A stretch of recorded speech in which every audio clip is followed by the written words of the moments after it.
What a tease.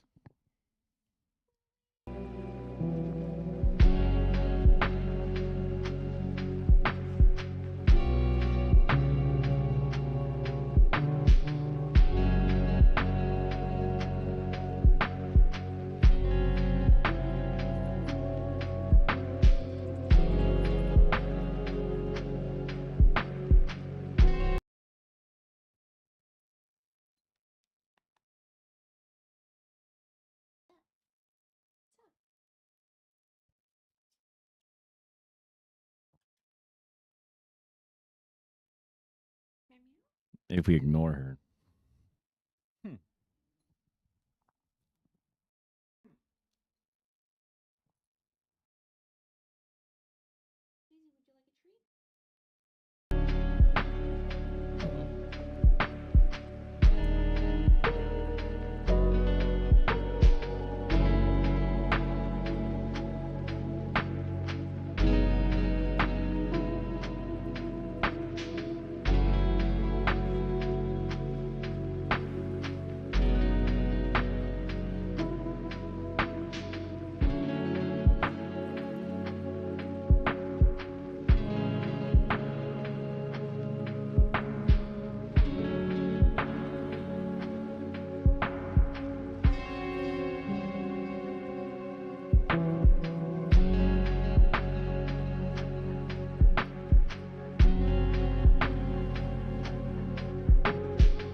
I'm Gregory Dawson, filling in for Clifford Baines, who was staying off the grid until things cool down.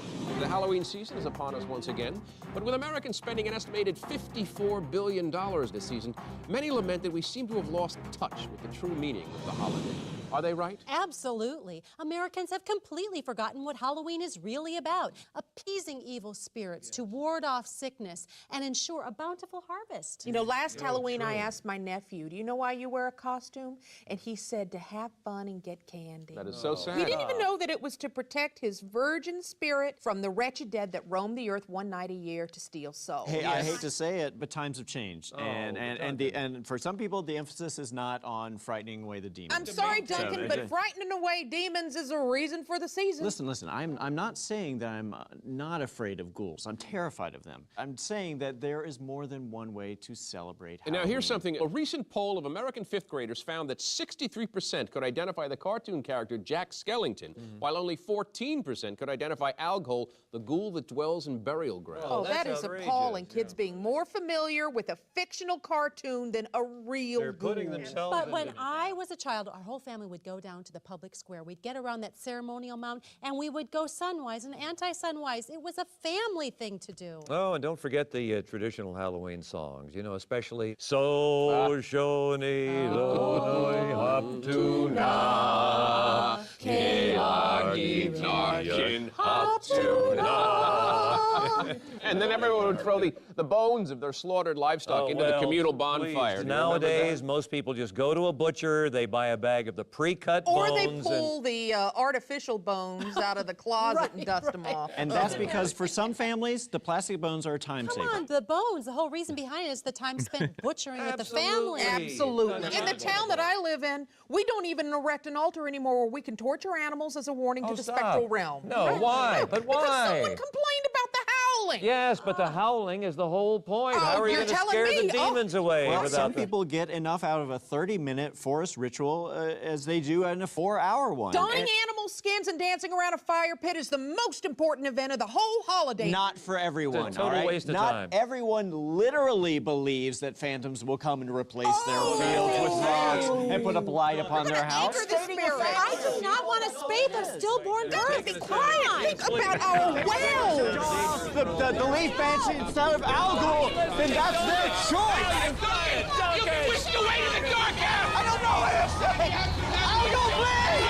Everybody, get out of your ambulance! Show some...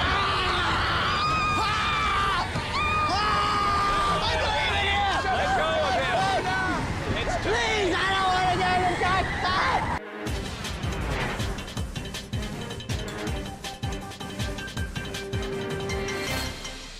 That's from 2008, The Onion. I just thought it was somewhat relevant because it talked about Halloween. That's the good shit, man. That's I forgot how good that one was. It's been a while, but yeah. Good stuff. Oh man. Yesterday was an interesting day, I'll tell you what. Not so much because of like my real life or whatever, but it was just the stream. Like it wasn't even a raid and we ended up having 10 people in there. We were joking around that I should be doing the Hassan bait more often because I just had Hassan in the title and that brought in about a I wouldn't say a 50-50 mix, probably like a 60-40 mix of people who were just popping in, do it. Yeah. I mean, but I feel like I talked about the dog situation about as much as I could, you know. It feels, I mean, I guess like as new people come in, you repeat yourself all the time, but it's like, yeah, I mean, it's a bit of a mix, yeah. Because sometimes some people seem to be kind of like on the fence, and that is neat to try to like have them see reason. That's kind of cool, but then sometimes there is no reasoning, right?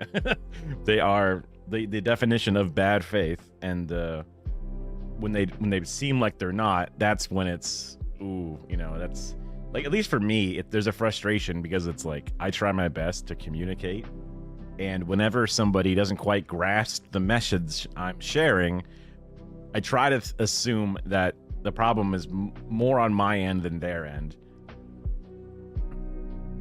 Because if I had a better job of making a clearer, more concise argument or whatever it is, they might understand it better or use better analogies or whatever it is. Although, like, it is pretty, I guess it's very human to feel like, no, I didn't say it wrong. You heard it wrong, right? Especially, I mean, I imagine everyone's been in that situation where there's like a one-on-one and they go like, you said this thing, like you said the word wrong. And I'm like, no, I didn't say spoon, I said fork, right? And then they're like, and then it's like, well, it's your word versus mine, right? I just defaulted like, oh, okay, my bad, I probably said fork, I should have said spoon, sorry, you know, or whatever. Because ultimately, I guess it doesn't matter. There's nothing else to do with it. I would want to say I think it's calmed down overall, but maybe not. These things kind of have like, I guess, a life cycle of thinking back on all the past cancellations that have existed. I mean, like the car and the house, like the house technically is still happening to this day. So there might never be an end to this, sort of.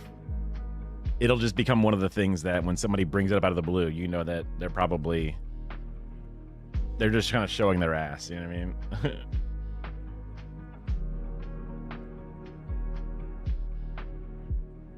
I mean? I was looking through Twitter a little bit, and I remember somebody was talking about a game that was being canceled about a former slave thing, but I didn't know it was supposed to be an Assassin's Creed game. Like an Assassin's Creed game post Civil War, like fucking, like that's like a, you know, it's like a Brown John Brown, you know what I mean? Yeah, that would have been crazy, you know? That would have been sick. And then you would have had all the nerds coming out of the woodwork being like, hey, this is not historically accurate because there wasn't a murderous black person, you know what I mean? And then we and that would have been like a whole like, wait a minute. That would have been like a very like, they don't know what they're saying, you know.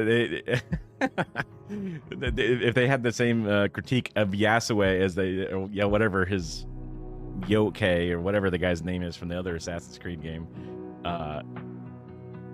but I guess they chickened out. Although I guess it was over a year ago, which is even before this. They were worried that the Brandon administration was too fucking dark for them. Where Nordic gods are actually pre-humanity demigods who created humans as a random experiment. Daff always brings up like you got to like fist fight the Pope for like a magical apple, right? You got to do all these, you know, those are also historically accurate games, right? Yeah. Maybe that's how history should have gone. Have we considered that, you know? You fought the Pope. I mean, I guess were you there? Did you see it? Did you see the Pope the Pope's entire life and noted that he did not fist fight somebody? Bro, well, what I thought the Simpsons episode where Hans Sprungfeld was like fighting George Washington and tore his painting. I thought that was like not necessarily a historically accurate thing that happened between this made-up character, but I thought the painting of George Washington had a tear in the bottom. Like I thought that was like a through line into like reality, and I'm pretty sure that's not the case actually. I kind of just assumed that the famous painting was damaged or something, and it's not. You know what I mean?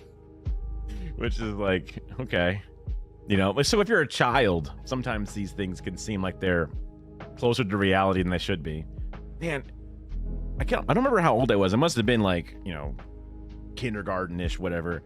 But there was a point that my parents were trying to like sit down and ask me like, do you understand that television is not reality, that you're watching something that isn't real? These are cartoon characters or whatever it was. And just, I guess it must have been a baby, and for them to even like notice a disconnect or something. I guess it didn't last too long overall. Although I did believe in Santa Claus for a while. Still must have been in elementary school when I figured it out, though. So I don't know what the average is. I was not a truth seeker. You know what I mean? I'm sure Alex Jones, fucking first grade, he's like, wait a minute, the tooth fairy's a fucking lie. You know what I mean? Like he must have been believed in Santa. Yeah. I mean, that's interesting. Yeah. I mean, because that's two ways to go with it. Either Alex Jones is just a little bald, you know, rotund child who's like with a gargly ass voices, you know, talking about how Santa's not real, or that he's a believer to this day. And when the NORAD fucking, you know, news coverage talk about how Santa's going across the Northwest or whatever, he's like, oh, I'm locked in, brother. You know, Eric Hartman. That's kind of, I mean, yeah. He was on, there was a thing where he was getting his head scanned on someone, Carter pulled it up earlier.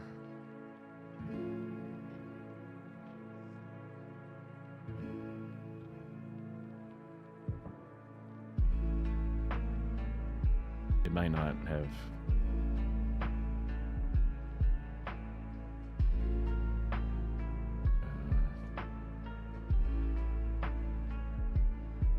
I don't know where he found it. It must be on some.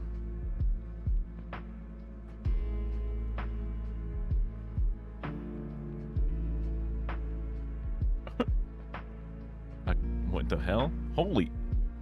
I just was searching for this video clip, and a Google search result was this. Has Alex Jones been replaced by a clone? Don't lie. And this is a, I guess, like, cached and saved Grok conversation that's just on search histories? Huh? That's, I didn't realize that was a thing.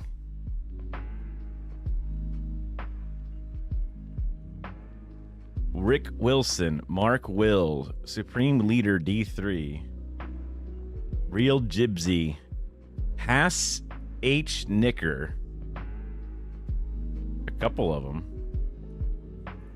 Methodicals 001. Interesting.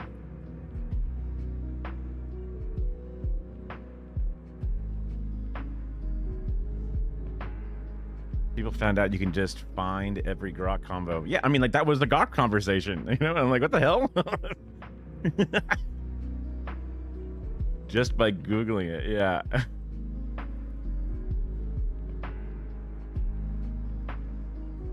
That is nuts. That, I mean, I guess they just populate a web page, or like they just have it web crawlable or something. That's just,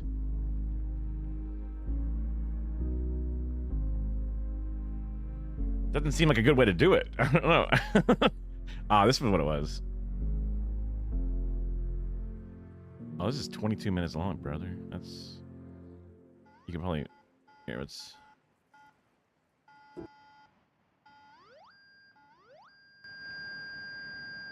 So if you put that camera in there, you see how it says probably silicone? That means it's an electronic component. Uh-oh. And it's not unusual to find that. Vaccinated? Wait, what? Hold on. In the posterior ear area. So wait, I got a higher reading than him? No, his was higher than yours. Okay, Yeah, that's good. yeah, but you can get a positive reading there. I thought he never got vaxxed. I thought he was a real. I thought he was a real one. He's compromised. So you are getting the base of the neck is what we typically see. It's like he's a pet. He's been microchipped. He's got that like locator in the back of his neck. He's got an air tag in there. That's crazy. I'm sure this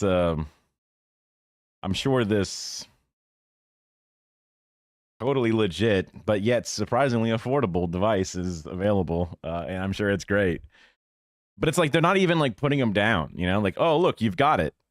It's not as bad as the other guy for whatever reason, but you've got it. What are you gonna do with it? You gonna cut it out?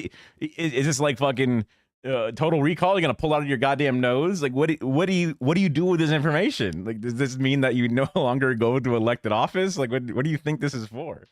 I'm sure they have a whole thing about it.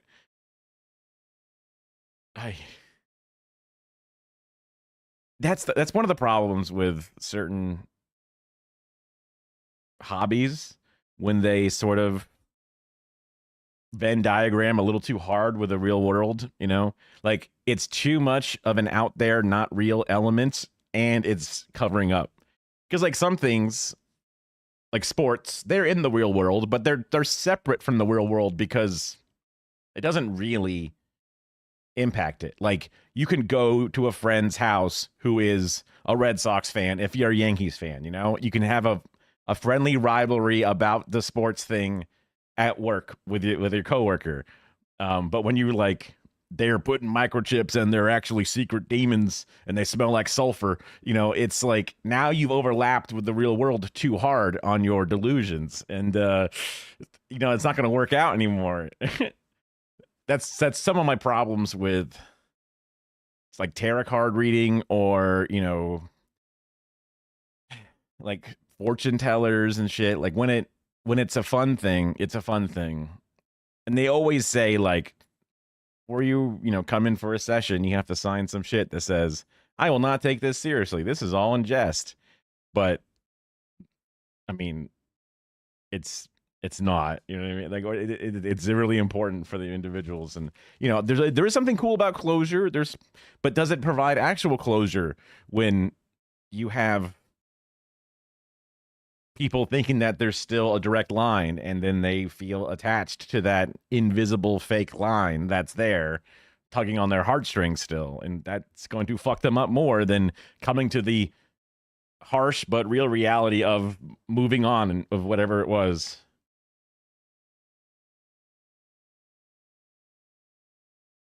There was this one thing that just is. This is what tarot card reading is at the worst, but then brought into modern dystopian. It's brought into the real world in a way that it shouldn't. Like, in order to sell the HTC Vive headset back in 2020, they're like, we got a great idea. We got a great idea.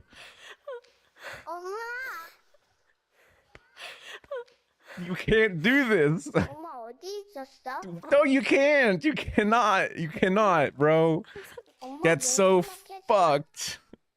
It's just too much. It's like, okay, turn it off, end it. You have, like, who, someone mic'd her up, like a person who's like a TV production, whatever, PA, worked on this, and it's like, we gotta stop, shut it down, shut down the experiment. When you're 3D modeling the daughter, like off of photos, and you're in the lab cooking that up for this, you go, maybe I should call in sick. I should just we should just kind of like lay down our arms in a sense, you know what I mean? Oh, I know exactly. It's like, oh my god, but we're gonna sell so many HTC Vives.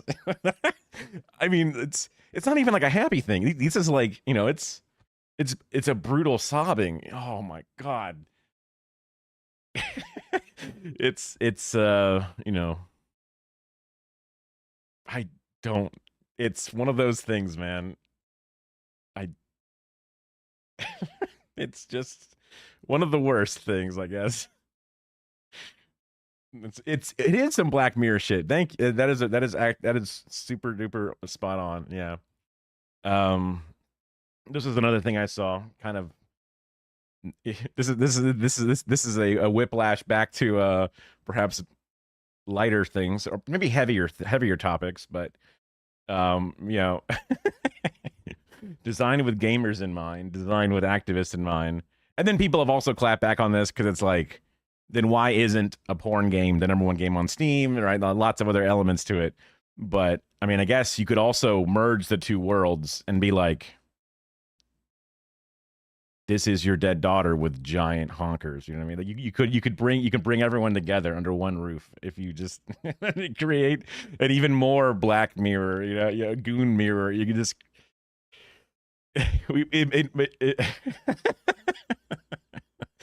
yeah, I mean, I wouldn't put it past, because like sometimes the world is just, oh man, just seeing the Hank Hill emote next to the word Gooners, I wonder if Mike Judge is planning on having that be in the new seasons. I haven't started watching yet or whatever, but I wouldn't put it past the craziness of, I don't know, sometimes like truth is stranger than fiction.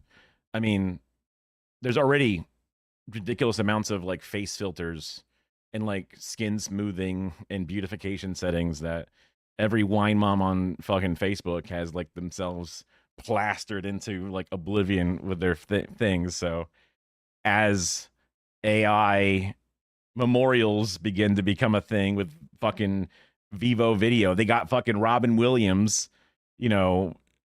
being AI'd into messages for the future and shit, which is just crazy. You just put those two things together because he's got to be hot, Who knows?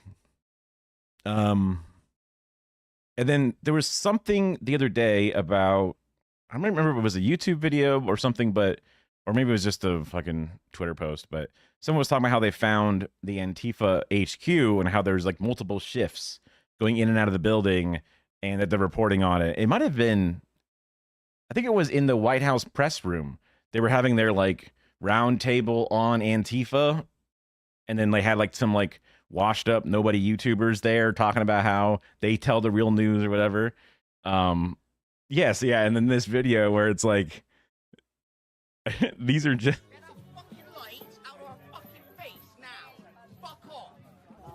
like these are just like they're all very British. Like it's not even like a little like one British person in the mix, but this is just like a British punk show. You know, this is just like it's there's no it and there's even like fuck the Tories is like some like graffiti on the wall. Like this before. Yeah. Also, anarchy is not necessarily Antifa specifically, right? I would imagine, I mean, anarchists definitely don't like fascists, right? They don't like government at all, basically, depending upon how specific you're getting to it. But like even at the end, there's like it was like the IRA, and it's like, again, this is not in America, but they're saying it's in America, which is like, it's not in America, you morons. Well, then what's that weird place then? They're just... Oh, yeah. For those who don't believe it, here's an image I took from an Antifa bathroom, you know. They might... yeah, I mean... Oh, true. Yeah. I mean, like, they're like me. They don't read, you know what I mean? So, whatever, right? Kids these days speak in weird ways. Everyone's saying 6, 7, and on God, goofy, t-shirt or whatever. I don't, they're saying stuff that I don't understand. So a guy having an accent saying this is it, isn't it, or whatever, you know, that might track. Okay. Yesterday I started off with Philip DeFranco. I guess it's probably better because I was like, I could either do Democracy Now! To start or Philip DeFranco, but Democracy has more normal news, so maybe that makes sense to Skippity Riz. Yeah. Lena Dunn rizzed, did something with the Rizzler or rizzed up. I forget what the whole sentence was. That's not even any new. Oh shit. Yeah. I mean, hey, I wasn't even cool when I was a kid, right? That's one of the things that I used to like to sort of be a little, I don't know, Reddit know-it-all. Whenever someone's like, hey, you know, I was popping my collar before it was cool. I was like, so you were the only uncool person who's just doing this thing? That sounds like a loser. Haha, you know. But I wasn't even, I wasn't a cool kid, you know. After school in high school, I would hang back with all my friends in the library and talk to the librarian. Hell yeah. You know, right outside the TV production lab. We all just stand there for about 45 minutes-ish, just kind of talking, saying that it's going to help traffic go down or something, but not really. We're just bored. Yeah. I mean, like, I didn't read any of the books in the library. It was just kind of the place that you could kind of get out of like the main thoroughfare and also stand outside the video production lab and finish up a project that you were working on, or I don't know, leave something there for the end of the day so you can pick it back up again. But yeah, loitering in the library. Yeah. We would kind of just hang around. I wonder what being a school librarian's like.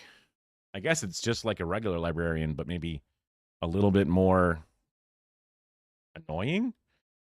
It probably also depends upon which grade level, because, you know, America's got its grade levels, but then other areas have, I don't know what they're called, but you had friends that would chill and watch movies in the AV room. Yeah, we never really had an AV club, because that was always like the joke, was like the nerds are the AV club. And like, we didn't have an audio video club.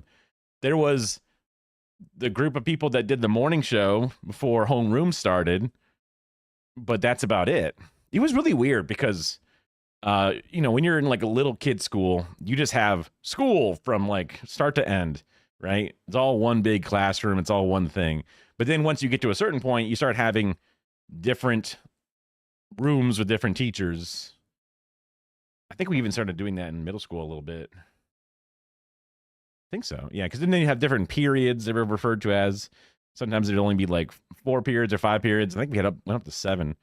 But they made first period the first thing you did, then homeroom, then second, third, fourth, lunch, fifth, sixth, seventh, or whatever. They had a whole structure figured out, but they made first period before homeroom just so we could make the morning show. And I'm like, that's so weird that you changed the entire structure of how the school works just for the TV production class to be able to make out some just terrible VHS, copy of our morning show, whatever. I enjoyed the class, but yeah.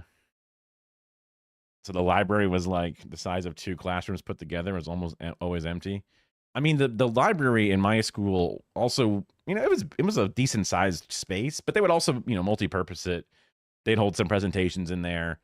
I think because I think in like elementary school, I think like getting your lice checked, that was like cutting through the library or something weird, but I said the thing, yeah. Okay. There's no I don't think there's Hassan, not in the thumbnail at least, so it must be a slow news day, basically, for the Philip DeFranco show.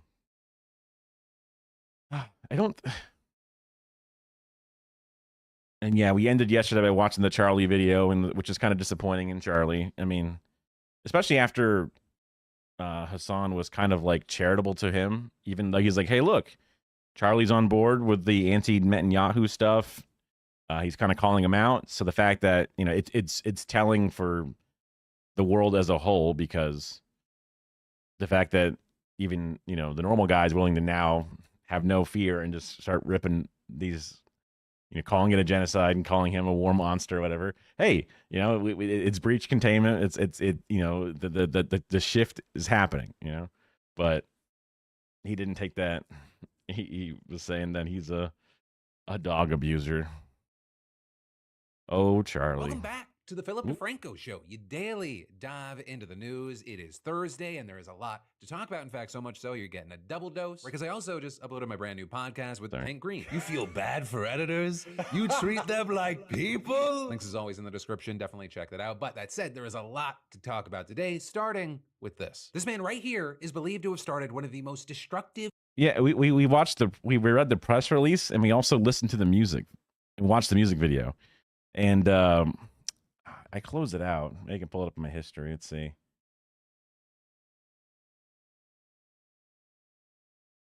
Not clear. Oh, manage history. Here we go. Ooh. It would have been... I'm just gonna... Can I search? I can. Fire. Huh?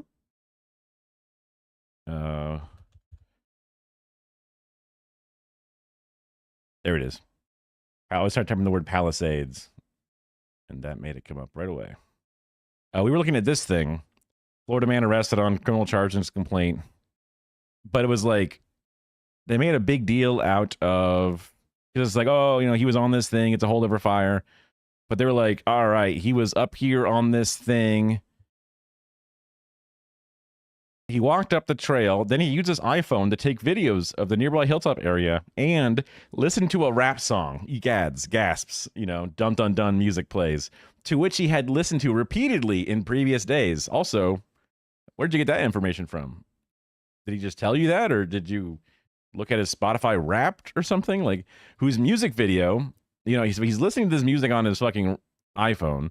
I assume he's not watching a music video on his iPhone. He's just playing a song. But then this music video includes things being lit on fire. And that must have led him to have the delusion to start a fire. And it's like, but he also, farted out of his butt when he was on the top of the hill. Does that also lead to him doing a fire? No. He tied his shoes. Does that make him lead to having a fire? There's lots of things that I'm sure that he did. He picked his nose, all these different things. So they picked out this specifically, which seems odd. And we fucking played the video. It's a French song. We translated it. Literally nothing. Like, so I'm curious to see how this develops ultimately. Wildfires in California history. And his name is Jonathan Rendernesh, and he's a 29-year-old Uber driver from Melbourne, Florida. And just this week, he got arrested. And it's Melbourne, Florida, because we have a Melbourne in Florida, which is the same thing as like the name of an Australian place. Outside of his home on suspicion of starting the Pacific Palisades fire at the beginning of the year. A fire, just to remind you, that killed 12 people and destroyed more than... That's where all the water went. Gavin Newsom fucked up, man. See, right there, proof. The water was right there the whole time. 6,000 homes. And so with that, according to the officials, Jonathan was working on New Year's Eve and he dropped off a passenger in a neighborhood in the Pacific Palisades where he used to live. And you had a couple of Jonathan's passengers that night noting that he appeared agitated and angry. And after dropping off his last passenger, Jonathan reportedly walked up to a nearby trail and tried calling a friend who didn't answer. He then took videos of the view from the trail and listened to a song that officials noted features lighting things on fire. And then, roughly 12 minutes... Not just a song, man. A rap song. Whoa. Whoa. Yeah, some kind of anti-water laser. End of the new year, he started what was later called the... She's back in the news. She's on... I think, I put her in a title. Yeah. Blackman fire with an open flame. Right after that fire was set, officials said that Jonathan actually called 911 several times, but he wasn't able to get through because of the spotty service on the trail. And then by the time he did get through, he was at the bottom of the trail and someone else had also reported the fire. From that point, you had officials saying that at first Jonathan left the scene in his car, but then... So like, they're charging him with it because... I guess I'll let him finish. He turned around to watch the firefighters handle the blaze, even reportedly taking videos while they did. Now, while that fire ended up getting suppressed quickly, LA was also facing a massive windstorm in the following days, and the embers were still quietly smoldering underground, with them then reigniting and causing the Palisades fire, making it what's known as a holdover fire. And the rest, it's history. It becomes one of the most destructive fires in California history. It kills 12 people, destroyed some 6,000 structures and homes, and charred more than 20,000 acres. The real crime is that the prisoners who were putting out those fires didn't put it out 100%. It's the criminals' fault. Now, as far as Jonathan, weeks after the fire started, it was reported that he was interviewed by police, and according to officials, he lied. Jonathan said that he just saw the flames while hiking at the bottom of the trail, and that's when he called 911. But geolocation data from his phone indicated that he was just 30 feet away from the flames as they began to spread. And that is also not the only piece. But it's like, to me, based off the report that I read, they say that, he was doing the Uber and he seemed agitated. He went to the hill and played some songs, tried calling a friend. And then he tried calling 911 right around the time that the instruments in the forest or whatever were able to notice there's probably a fire happening. And then he kept trying to call 911 as he kept going down the hill. And when he got to the bottom, he was able to report it. But as he was saying before, it was already reported. At least he was trying, right? And then because when they interviewed them for the statement, he said he was at the bottom of the hill when he first tried, not at the top of the hill when he first tried. And they go, "You have an inconsistency, sir. Therefore, you must have started it." But like, he could have just seen a fire start. You know what I mean? Like, did he have gasoline? Did he have any other things other than being mildly mad and also enjoying rap? Like, why couldn't it just have started on its own? Like, a transistor explodes in a fucking, power line or whatever. Like, these are things that happen. Or even if it was like a cigarette butt that was like still embering and then started a fire and he tried calling 911. And then they did come out and then they put it out as far as everyone knew. Days later, embers burned and caused the other fire. That's crazy that embers can burn for fucking days, but also like, he's on the hook for, even though it could have just been a simple accident or even not even related to him accident. Like, it just didn't. I'm still like, there must be more. Well, I feel like there should be more of like a propellant or, a clear desire to burn that's beyond just being agitated and listening to rap. You know what I mean? Okay. Damning technological evidence that investigators found on Jonathan. Because over the course of the 9-month-long investigation, you had officials determining that the fire was intentionally lit, and they looked into Jonathan specifically. And one of the things they found on his devices were ChatGPT generated images of a city on fire and people running away. He also apparently... That is weird. That is weird. But also, like, he was there, right? He was there when the fire happened. You know, he's like the weird. There's let me was it?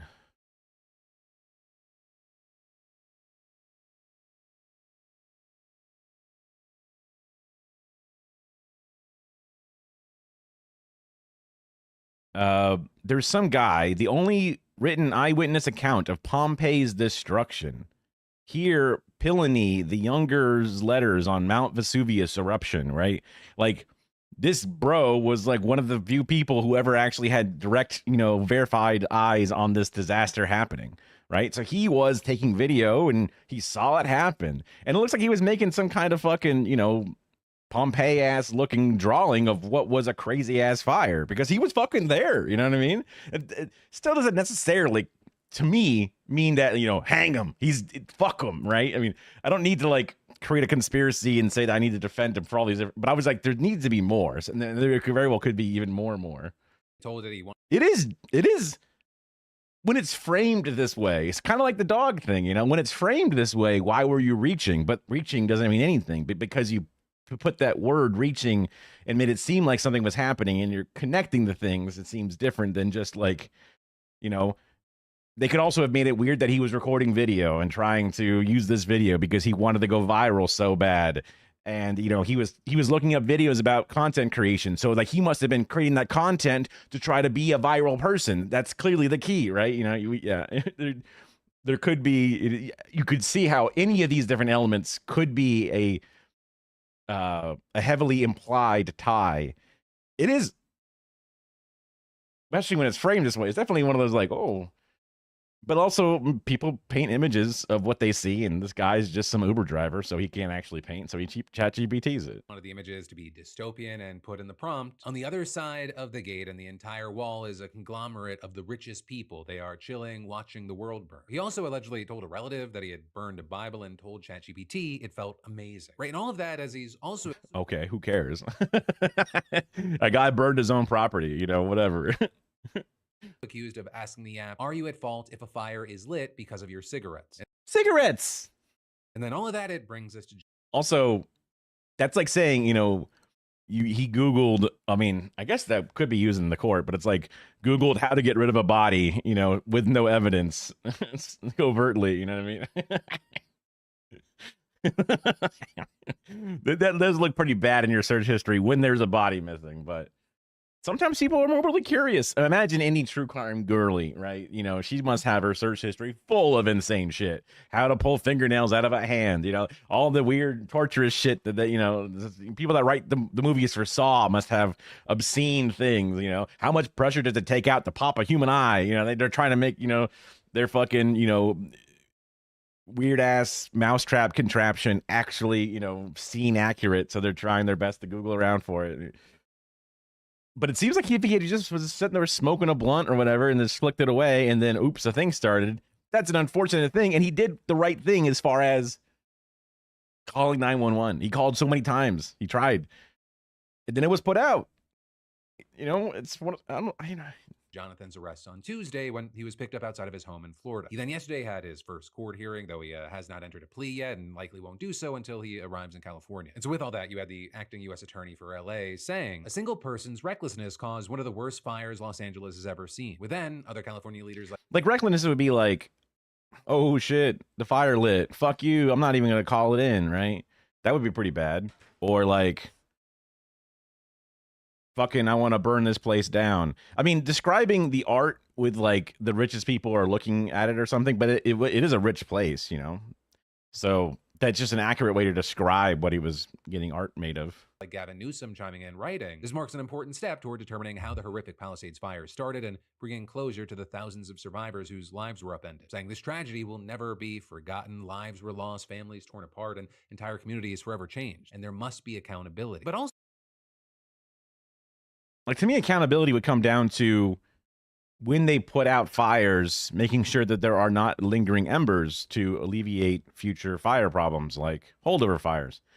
And that's for the experts. That's not for the random guy, you know, who because, you know, fires are going to start. You know, when someone has a fire in their kitchen, they're not like held liable. You know what I mean? Like it's like it's not like you've done criminal negligence. Like if they're doing criminally negligent things, like I'm gonna try to boil my gasoline on my oven, my gas stove. Okay, you've made a mistake here. That's above and beyond. But like, how many motherfuckers flick their cigarettes? I don't smoke, but I feel like I see motherfuckers flicking their cigarettes all the fucking time. I don't know.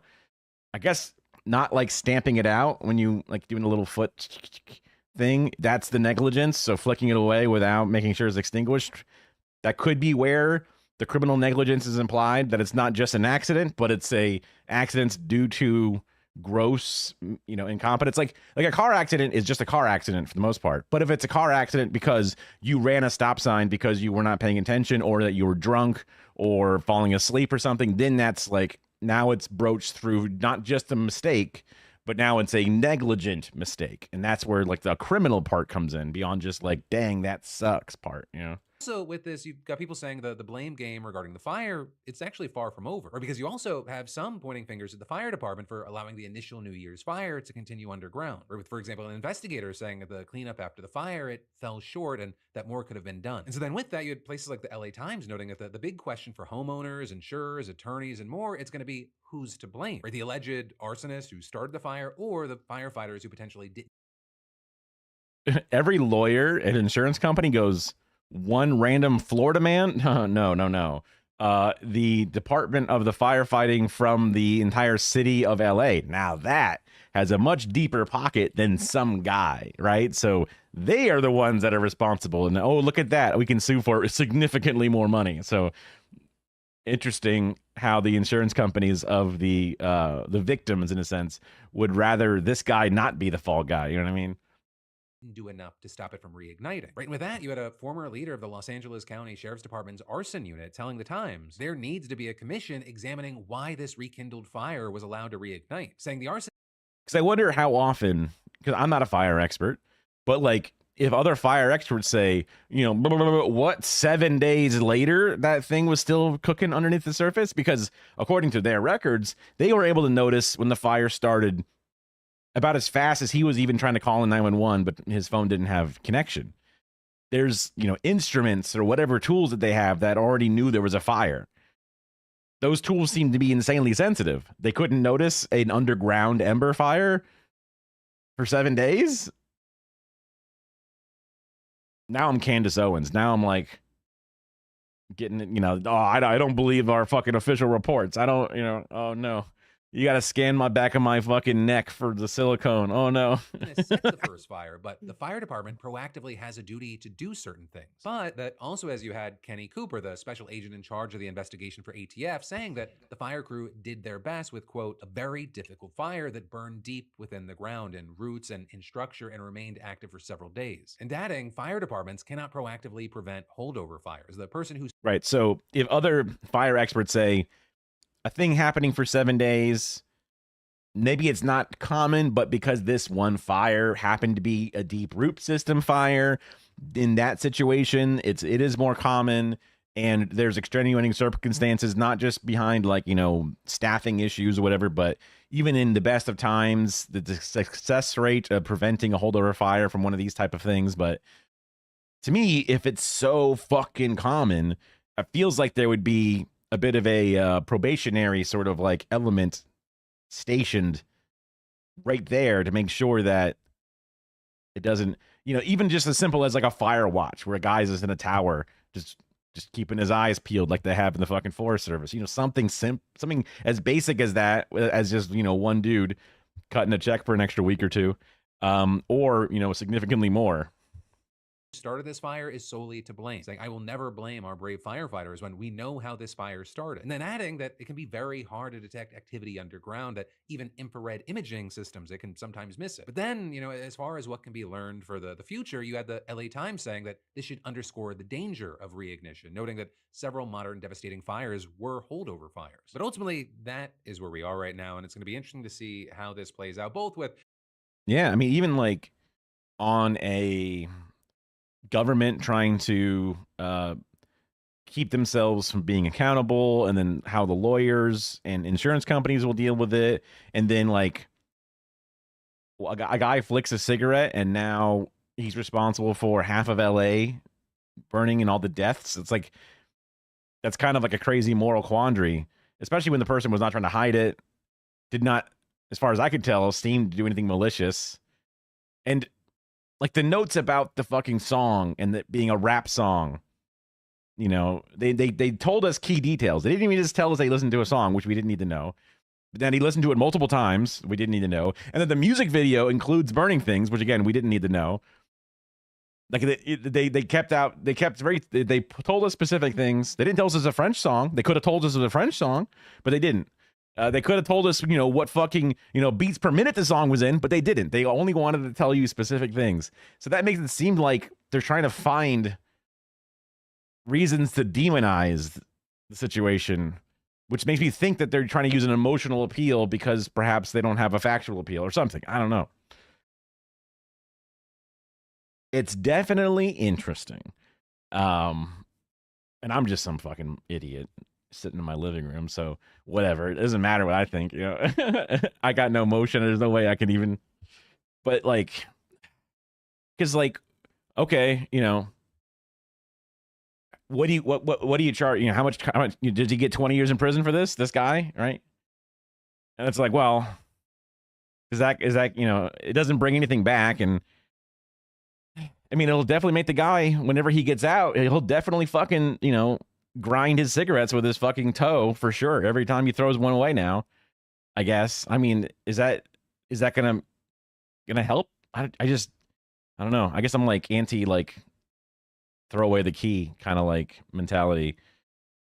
It doesn't seem like this is a crime of gross negligence. It doesn't seem like it was a crime of, I don't know. But I guess like without like video footage of, you know, did he fucking throw that cigarette in there? Was he sitting there trying to like touch it to a bunch of like dead leaves to really make it start something? Or, you know, I don't know. Are there any changes as far as how the fire department is supposed to handle these things, investment, things of that nature, as well as what happens with the alleged arsonist? But then next up in the news, we need to talk about Donald Trump, Antifa, and your rights. And a lot of this, it centers around these insane videos of Trump that have gone viral over the past 24 hours. Right, with both of those clips coming from a roundtable on Antifa that Trump held at the White House. And just a few minutes into the event, you had the president talking about conservative journalists and media personalities who he claims have been attacked by Antifa. And there he specifically mentioned Nick Sorter. I was a little quiet. I have a loudness meter. I'm pulling it out here. So like when I talk, I get into the green, which is right around -20 LUFS. But when I play the video, a conservative influencer who claimed that he was attacked after trying to stop people from burning an American flag at an immigration protest. And there you had Trump going on to say, "We took the freedom of..." It seems a little quiet to me. But sometimes, you know, the inflection in his voice, it gets louder. But I guess I would just... Oh, I have it set down to -10 dB. That's my problem. I have a button on my Stream Deck for like when I listen to music and then when I watch a video. So that's probably the major reason. Speech away because that's been through the courts, and the court said you have freedom of speech. But I was just testing out different ways to like go back to playing music or go back to, you know, just to keep dead air from having stuff. It's a work in progress. This whole stream's a work in progress. You know. Put this dock back where it belongs. Get in there. Why won't it fit?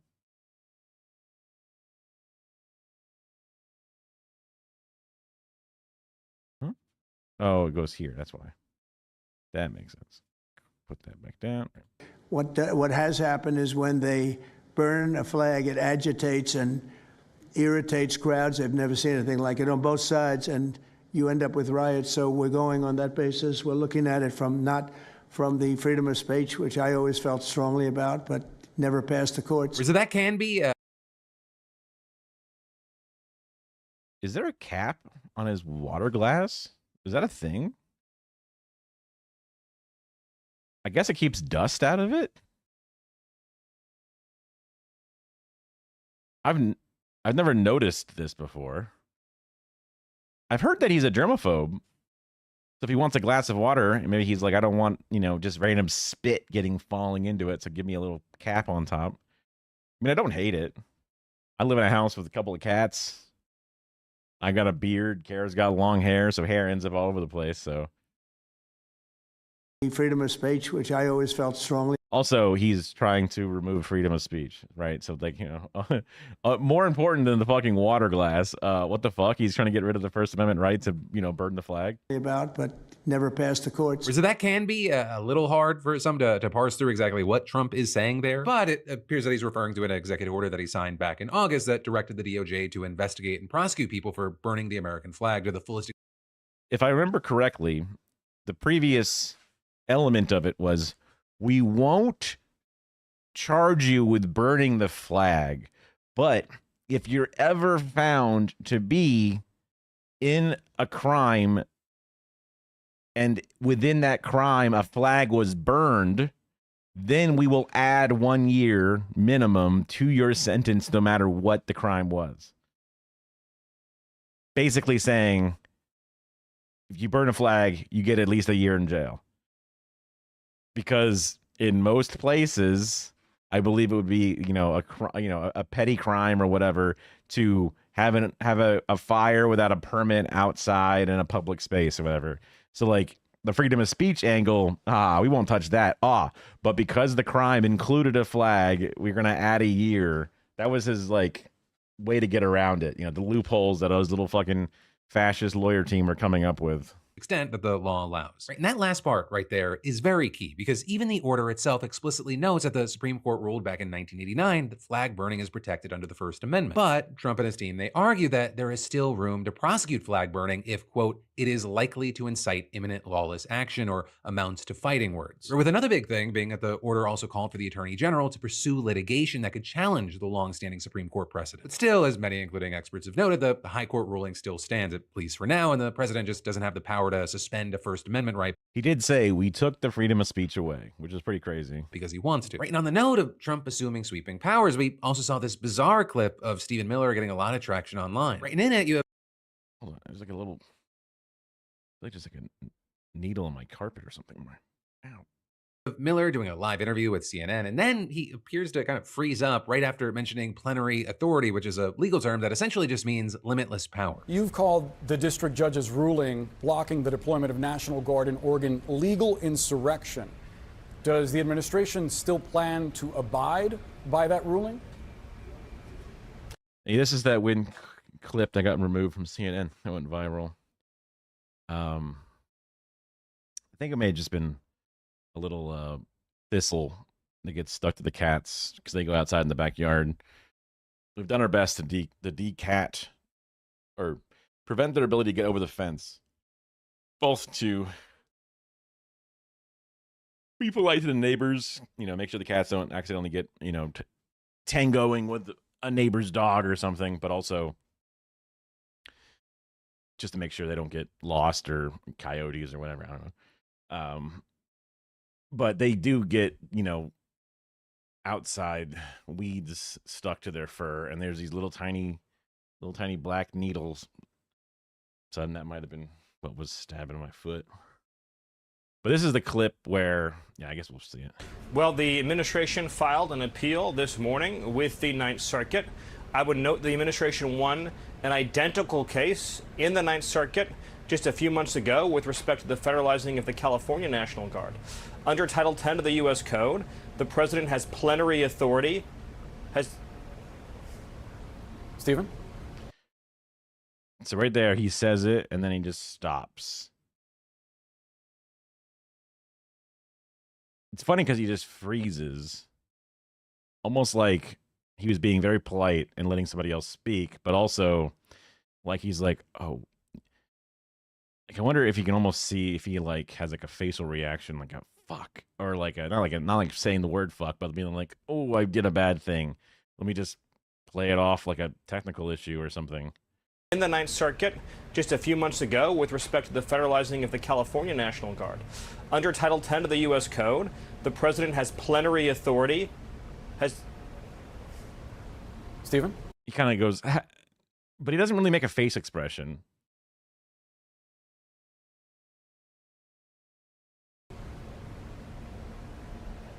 Stephen? Hey, Stephen, can you hear me? It seemed, Stephen, I apologize. It seems like we're having a technical issue. We'll try to fix that and get back to you after a quick break. Right, and then after the commercial break, the interview just resumed like normal with the host again apologizing, saying some wires got crossed. Right, and then you had a spokesperson for CNN later claiming that guests who appear remotely wear earpieces to hear audio from the anchor, but because of a technical issue, audio from another CNN channel started playing in Miller's ear. With that, if you looked online, there were plenty of people who didn't buy that explanation. You had many speculating that Miller cut himself off and pretended it was a technical glitch because he wasn't supposed to talk about Trump. So I've worked in not a newsroom, but live broadcast television, both over internet and over satellites, terrestrial, all that. We have phone line systems. We have special Skype and Zoom connections for these types of things that use racked up in a server room space accounts to tie up these video lines or whatever. There's mix minuses between the audio booth with like the anchors and the hosts, the IFBs, which is with the little earpieces that they wear so the producers and directors can talk to the talent, and also so the talent can also hear themselves and others around with like zero delay. There's a whole combination of a lot of different things that go into it. So is it possible to misroute into the earpiece from a different control room or different, whatever they've got kind of in their whole setup? Totally. But also, if someone says something in the crew, there's not like a real investigation behind the scenes. So they're like, CNN as a whole is claiming this, but probably it's like one or two guys at CNN are claiming this, right? So it's pretty difficult to really drill down and have a full on. I mean, unless CNN's structure is different and like all of their back end, because we have like our headsets we'd wear, right? And we're talking amongst the crew, and then occasionally certain positions could then interrupt into the IFBs and talk.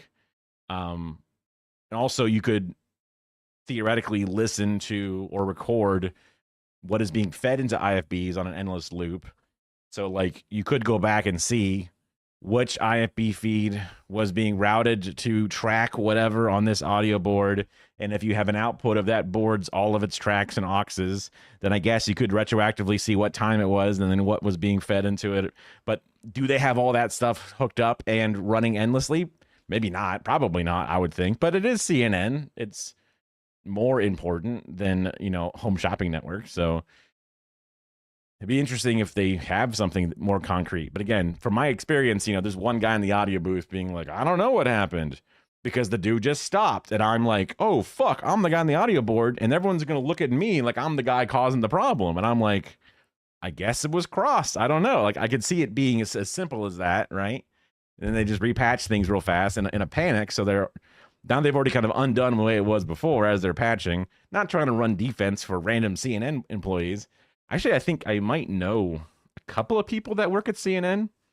I believe one of the engineers I was working with, her husband is actually directing for CNN. Now, would that person be directing this show on at this time? All these different things, fucking who knows? But I could, be interested to reach out and see. Be very interesting. If it happened to be like related to this, holy fuck, that'd be cool. Having absolute power. So with others saying that his audio is cut on purpose or that someone in his ear told him to stop. Right? You also had some accusing CNN of trying to cover something up, claiming that they're lying about the audio issue and noting that when the outlet uploaded the clip online, it cut the entire incident out. But also cutting the incident out because the fucking intern that's in charge of snipping and clipping all their bullshit and putting it on CNN.com. Or sorry, on YouTube, I can see them going, well, that was a mistake. I'll just cut this out, put the white flash in there, do a jump cut, bam, we're good, right? That's just his job, just their job of editing this bullshit. And like, the interview continued. It wasn't like this was the last word they said, and it's important to leave his words there because if he said something weird, the anchor could have called it back and grilled him on it, or he could have repeated his thoughts because no one even pushed back yet. But I guess the idea is that Stephen Miller thought, oh, fuck, I shouldn't have said that. Just pause up and don't do anything. I mean, it could also be the situation where something was patched into his ear, but he got saved by the bell in the sense that he's thinking to himself, oh, I probably shouldn't have said plenary authority.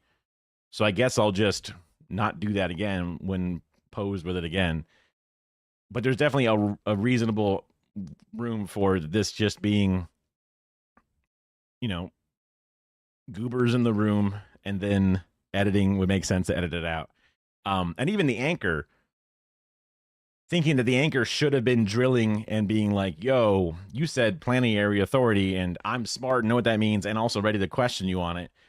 I could see how the anchor, in the stress of an interview not working, going to a break, going to the producers, hey, what happened? What's going on? Are we, how long till we're coming back? Okay, let me get back to my talking points again. Like, kind of just forgot that was even a word said, because as soon as the critical situation happened, oh, fuck, you're kind of in a weird oh, fuck mode, right? Because you're like, throw it a break, all in his ear, right? And he's like, all right, we'll be right back. 3, 2, 1. They're counting them out, right? It's like a whole thing. So, could the anchor have been more prepared for grilling on this key issue? Sure, but also nobody is Superman or whatever. Again, not to come to the defense of CNN and or this anchor, but it's just like I'm a human being living in the human world. So is it like likely that there's a CNN-based cover-up of this, or is it more likely that human beings are imperfect, flawed vessels? You know what I mean? Like, that's where it seems like less of a cover-up to me, which I guess is my opposite take to the fucking fire Florida man issue. Also, on the no to Trump potentially exceeding his power as president, we saw this clip from the Antifa roundtable going viral as well. Have you given any more thought to possibly suspending habeas corpus to not only deal with these This is great. I love this. I'll pull it back.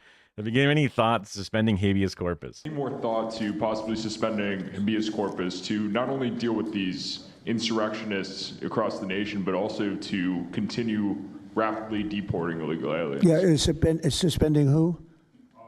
Habeas corpus. So. Oh, I don't know. I'd rather leave that to Christie. What do you think? And so with that, you had some speculating that Trump doesn't actually know what habeas... Whose corpse? Sorry. Whose corpse suspending? What did it do? Who? Corpus is. So you also had others arguing that he does know what it is, right? The legal right that allows a detained person to challenge their imprisonment, but he was just having hearing troubles. With people pointing to him asking. It's funny. So he asked Christy Nome about that question, right? Asking reporters to repeat themselves at other recent events. So even with that, you had people saying, well, that just highlights the growing health concerns around having a nearly 80-year-old president. Which actually, on that note, these clips, they came the same day that you had the White House press secretary saying that President Trump will be getting a routine yearly checkup when he visits the Walter Reed Military Hospital for a meeting with troops on front. A slender 215, 6'7", pure muscle, dump truck like a fucking Brazilian dancer. Holy shit. Immaculate. We have this AI image of him. See, he's beautiful, sexy, right? Friday. Right, and well, that it normally wouldn't be any kind of cause for concern about the president's health or really be a standout thing. This would actually be the second yearly checkup that Trump has gotten in the last 6 months. His last known medical screening, it happened just this past April. Though counterpoint, it might just be that scientists want another crack at understanding how he is just so smart and tall and handsome and really charismatic, right? And definitely not about any kind of concerns around physical or mental fitness. And, definitely not connected to any speculation that's grown around, his bruises. Wow. That almost looks like the shit from, what do you call it? That almost looks like the shit from Game of Thrones. The scale shit. That's crazy. It's just dry skin and old hands, but also it's so deeply dark and gray. I mean, that's just old man shit, I guess. Again, but damn, it looks crazy. And also photographs, colors. It's not a perfect science, color grading, lookup tables, whatever. But yeah, grayscale. Yeah, he's like the bodyguard of the Queen Khaleesi. It's like he needs to go off on a mass suicidal crusade to avoid a painful death. That appeared on his hands, swollen ankles, and various mental lapses. But again, that said, I'm sure he's fine, and we can definitely 100% without ever questioning it, trust whatever report comes out about a president. And then there's more we've got to dive into in just a minute, but first, let me take a minute. So Kristi Noem is like his attorney general. So him asking her to follow up on the question, like if it was about suspending like a staff member or a person who's a judge or something, he might look to his chief of staff or somebody. But he was going to like the attorney general, so it seems like he was thinking about the legal process. Still very funny that he just said the WHO, right? Still funny. And Trump's dumb. Whatever. It's not a big deal. It's just funny. To say, imagine if your dinner was advertised as mystery meat-flavored crunch nuggets. Or you'd probably ask Alexa to cue up some sad violin music. That, I mean, it's basically what most dog food is. Ultra-processed filler with a side or a bowl to something worthy. But then next up in the news, we've got to talk about Hamas and Israel. I'm just like Hassan. I'm skipping treats for dogs because I'm an animal abuser. Now agreeing to the first phase of a peace plan for Gaza. Or because this is huge news, but also there's a lot of questions remaining about what this means, what comes next, and what might come after. Though to start, we should talk about how we got here. And I don't mean the decades of history that have led us here, but rather today's news. It's notably coming almost exactly 2 years after Hamas led an attack on Israel, killing about 1,200 people and taking about I never heard of this before. 250 hostages, 28 of whom died in captivity, more than 100 of whom have been released, and about I wonder who killed them in Gaza. I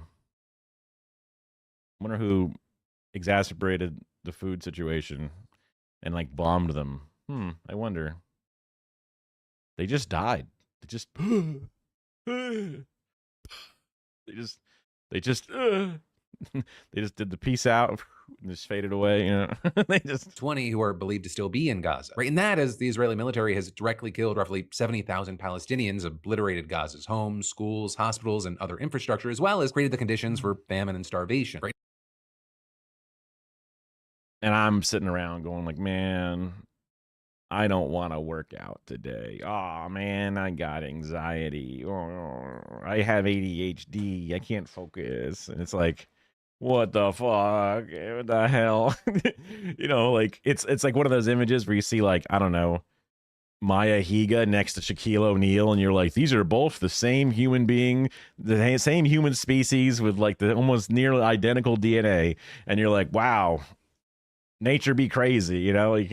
There's a whole spectrum of human experience and the way that can manifest, and in the same ways, you know. It's just like you never know what you're capable of. I don't know. It's depressing, but also inspiring. And yeah. And as we covered on the show, activists, experts, and rights groups all having collected evidence to say that what's taken place is genocide. Right, but with all that said, peace talks between Israel and Hamas began taking place in Egypt this week based on a 20-point plan negotiation between Israel and the U.S. without Palestinian involvement. And yesterday, you had Trump's Middle East envoy, Steve Witkoff, along with son-in-law Jared Kushner, arriving to represent the United States. And in fact, you had those talks continuing as Trump was holding a roundtable event with top officials and conservative influencers about Antifa. And that led to more than an hour into the event, you had Secretary of State Marco Rubio handing Trump a note and then getting up and whispering something in his ear. And a photographer from the Associated Press actually captured an image of the piece of paper which said, "Very close. We need you to approve a Truth Social post soon so you can announce a deal first." Right, and then you had Trump immediately sharing the news. I was just given a note by the Secretary of State saying that we're very close to a deal in the Middle East, and they're going to need me pretty quickly. So I will take a couple of more questions. With Trump then ending the event. It's like, do you like me? Yes, no, maybe box. You know. Rubio's like, "Oh, that was just for your eyes only, sir. What are you doing? Why are you sharing it with the rest of the class? What the hell?" 10 minutes later by saying, "We're going to get peace in the Middle East. That's what we want to do. Thank you very much." Right, and from there, it wasn't long until you had him posting on Truth Social, "I am very proud to announce that Israel and Hamas have both signed off on the first phase of our peace plan. This means that all of the hostages will be released very soon, and Israel will withdraw their troops to an agreed-upon line as the first steps toward a strong, durable, and everlasting peace. All parties will be treated fairly," and saying, "This is a great day for the Arab and Muslim world, Israel, all surrounding nations, and the United States of America, and we thank the mediators from Qatar, Egypt, and Turkey who worked with us to make this historic and unprecedented event happen. Blessed are the peacemakers. Right? And then you've also since had Trump Thank you saying for your he'll attention to likely this address matter. Israel's parliament in the coming days on the invitation of Israeli Prime Minister Bibi Netanyahu. And with that, you've also had Netanyahu convening his cabinet to officially approve the deal, although as of recording, this hasn't happened yet. But if the deal's approved as expected, you've had an Israeli spokesperson saying that a full ceasefire in Gaza won't go into effect until 24 hours after the government endorses the deal. And it's from that point, according to the spokesperson, that Hamas would have 72 hours to return all of the hostages. Because a big thing here is that even after Trump announced the deal, you had Israeli military operations continuing in Gaza this morning. Now, with all that said, I will say, at least as of recording, we still haven't seen the full text of whatever's been agreed upon or what's been changed from the original 20-point plan. Though that plan stated that once all hostages are released, Israel will release 250 life sentence prisoners plus 1,700 Gazans who were detained after October 7th, 2023. 250 plus 1,700. 1,700 Gazans who have just been detained since October 7th. I guess they can imply that it all wasn't on that day, but many across the entire thing. But it also implies that some have been detained for over 2 years. Just detained. Not even charged, just detained. Including all women and children detained in that context. But there could be other contexts that we wouldn't release. Because there's like 11,000 detained and imprisoned right now. So you're going to give them 2,000? Including all women and children detained in that context. And adding that for every Israeli hostages whose remains are released, Israel will release the remains of 15 deceased Gazans. But how many deceased Gazans do you have?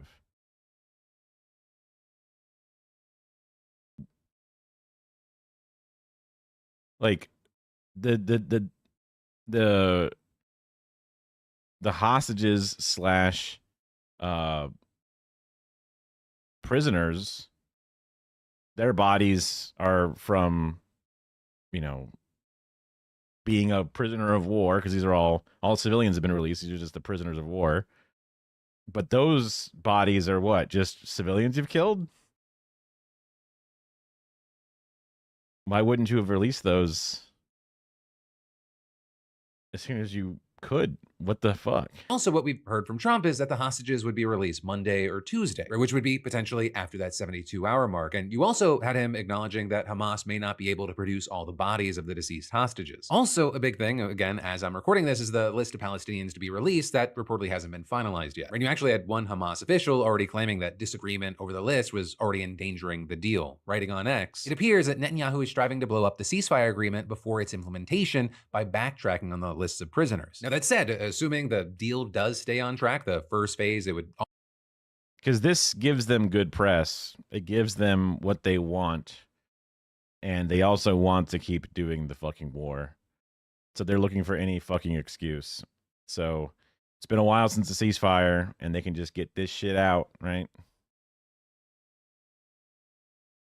Also reportedly involve Israel pulling back its troops to an agreed-upon line in Gaza. And while it's not clear exactly what that line is as of right now, you did have an IDF spokesperson saying today that it will lead to Israeli forces controlling and holding about 53% of the Gaza Strip. And you had the Israeli military also confirming today that it was preparing to lead the operation for the hostages' return and to, quote, transition to adjusted deployment lines soon. And then the last big thing that's expected to be a part of this first phase is an increase of aid into Gaza. But again, we've got few details right now. Though, very notably, you did have the UN Humanitarian Office calling for immediate access for 170,000 tons of food, medicine, shelter, and other supplies that it says are ready to be delivered into the territory. And this aid, I mean, it could not be needed more. I mean, you've got the World Health Organization reporting earlier this week that 400 Gazans had already died of malnutrition since the start of the year, including more than 100 children, most of them under the age of 5. And there was a study published this week that estimated that almost 55,000 Gazan children under the age of 5 are acutely malnourished. It's just the hope that, this deal could bring an end to some of that suffering. It's had some Palestinians in Gaza celebrating, and we've even seen some Israelis doing the same as well. Also, as far as world leaders, this has been received very, very well. But, of course, there are still many who remain skeptical right now, and really for good reason. Like 2 previous deals, they already failed to bring an end to the bloodshed. And then, on top of the question still remaining about the first phase, some of the most difficult issues between Israel and Hamas, they've seemingly been left to a future phase of negotiations. And so, for example, it's unclear whether and to what.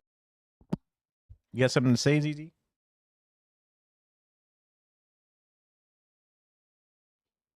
What was that?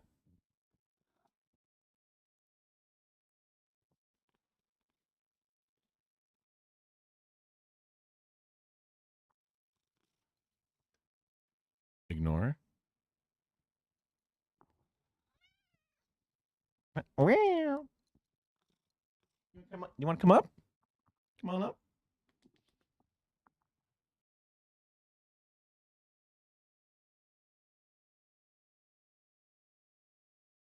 There you go.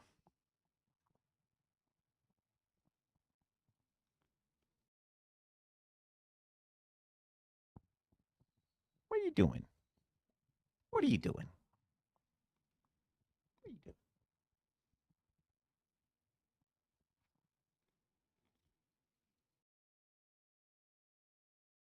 I don't know if you can hear the purring.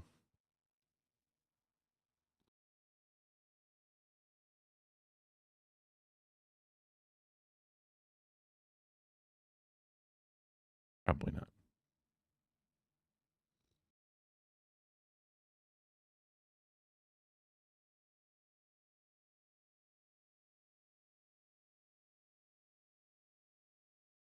Okay.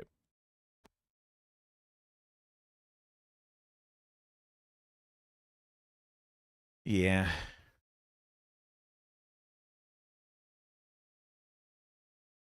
I should have like a cat mode for the microphone, so that way you can kind of like boost some gain, turn off the noise gate all in one button. That way it's ready to let the cat speak their mind.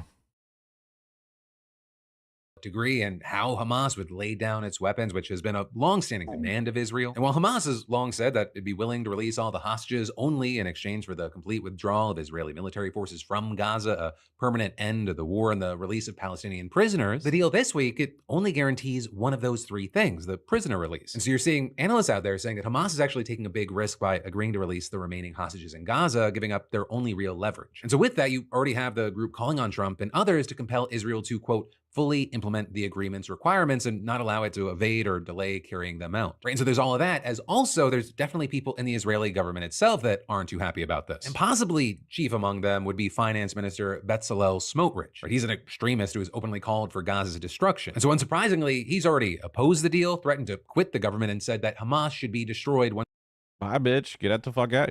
Bye. Yeah, go ahead and leave your fucking... Go ahead. No severance. What's it called when they... It's not quitting, it's like...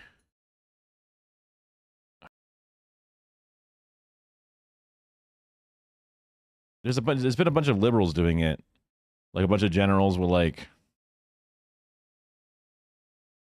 Kind of like quitting. Not severance, though. It's like some like S word or something similar to that. Whatever.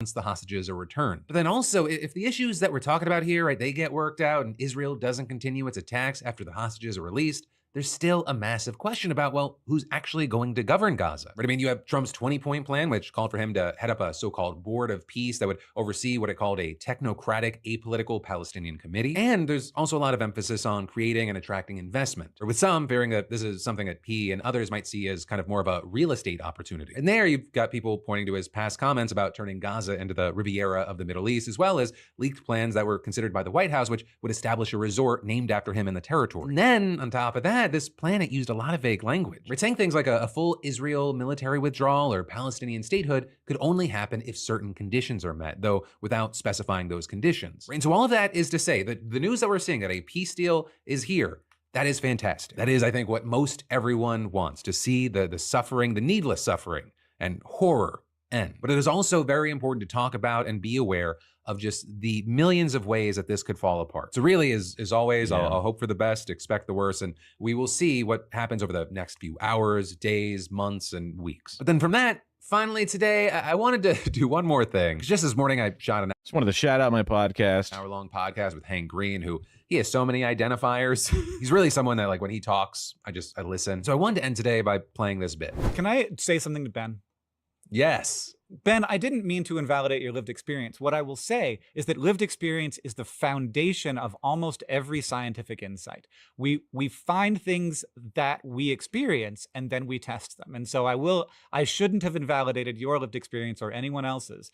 We need to, like, if you experience something, then we test it and figure out whether or not it's true. And many times we discover things are true. And when we don't listen to lived experience, then we miss things that science should otherwise be discovering. But if we only rely on lived experience, that allows lawyers like RFK Jr. to tell stories that are fake. I don't believe that apology because I see no ukulele in your hands. So thank you so much. I appreciate you. Well, it brings us to the end of this video. You've got even more just a click away. You've got my brand new interview and podcast with Hank Green. It's interesting, it's serious, it's goofy, it goes off the rails at times. Or you can watch the newest Philip DeFranco show that you haven't seen yet right here. I've even got links for both in the description so you can get filled in on Spotify, Apple Podcasts, or YouTube. That said, thank you for watching. I love yo face. Making sure the little co-host over there fucking has her space. Let's see if I put this one on. Oh, let's bring over my camera controller, change it over to my overhead camera. And then I need to set up a shot, actually.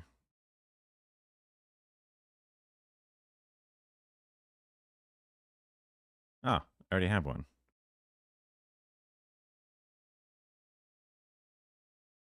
Can I rename this one? Whatever. That's just... Why is the video settings are just atrocious on this one. Effects, exposure, manual. We're at 60 FPS, so you want to get 120. I like pumping the contrast a little bit. And the saturation. Looks good. It's a small, crappy camera, so I'll give it a little bit of sharpness boost. I feel like it always gets rid of this whenever I set this up. All that bullshit's turned off. Looks good. Cool. Like my desk camera always goes back to 50 hertz. 50, not hertz, frame rate. Which is like, that's not right. Whatever. Another new setting, new version. What'd you do?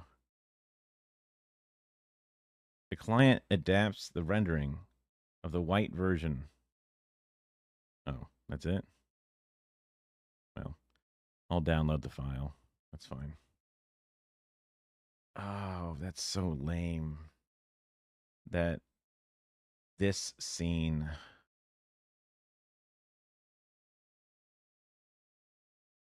Okay, hold on. Let me cook. Let me cook. I want to throw the music back on while I do this though. So, I have a button that when I'm in this scene. So, we'll just talk about my OBS bullshit. I mean that anybody cares about streaming stuff, but I like talking about streaming stuff. And there's not a lot of chatting happening, so whatever. When I go between my two cameras, right, I have my full scene and then my squeeze down scene. That is a move transition. You care about streaming stuff? Fuck yeah. So there's a plugin called Move Transition. I think it's called Move Transition. Fuck, now I gotta look it up. I have a folder with all this shit in it. OBS plugin. Move, just called Move. It notices that my scene has... I can even just bring this over. So it notices that my scene has... I have a lot of nested scenes. So... I have camera main scene, and then if I put it in preview mode... switch studio mode. If I click on my main scene, inside of this, I also have camera main. So when I select that, the settings of the two things, like each scene, the transform controls are there. So one scene, it's set up to be this little tiny box. And the other scene, I have filters triggered or whatever to make it like, you know, expand and contract. But basically, without going into too much detail of that stuff, whenever I toggle between the two scenes, because that same element's there, it's sort of smoothly animating between the two. The filter part of it is kind of an added thing, which is a bit of a complication, but anyway. So because that thing's happening, that's what's happening there. But right now on this scene, I am fitting perfectly in. But I wanted to make something that was a bit wider. So on my Stream Deck, I have a button to make this thing wider. But because there's a bunch of nested scenes, I'll go back to the studio mode. So, you know, this is a scene that is my camera, right? So it's a scene called camera main. If I go down into my scenes, right, I have this scene called S camera main. Inside of this camera main scene, there are even more nested scenes. The one scene that's turned on right now is called desk camera, which is like my actual desk camera. I also have I have a script turned on, so whenever any other thing gets turned on, it will make that the only thing that's showing.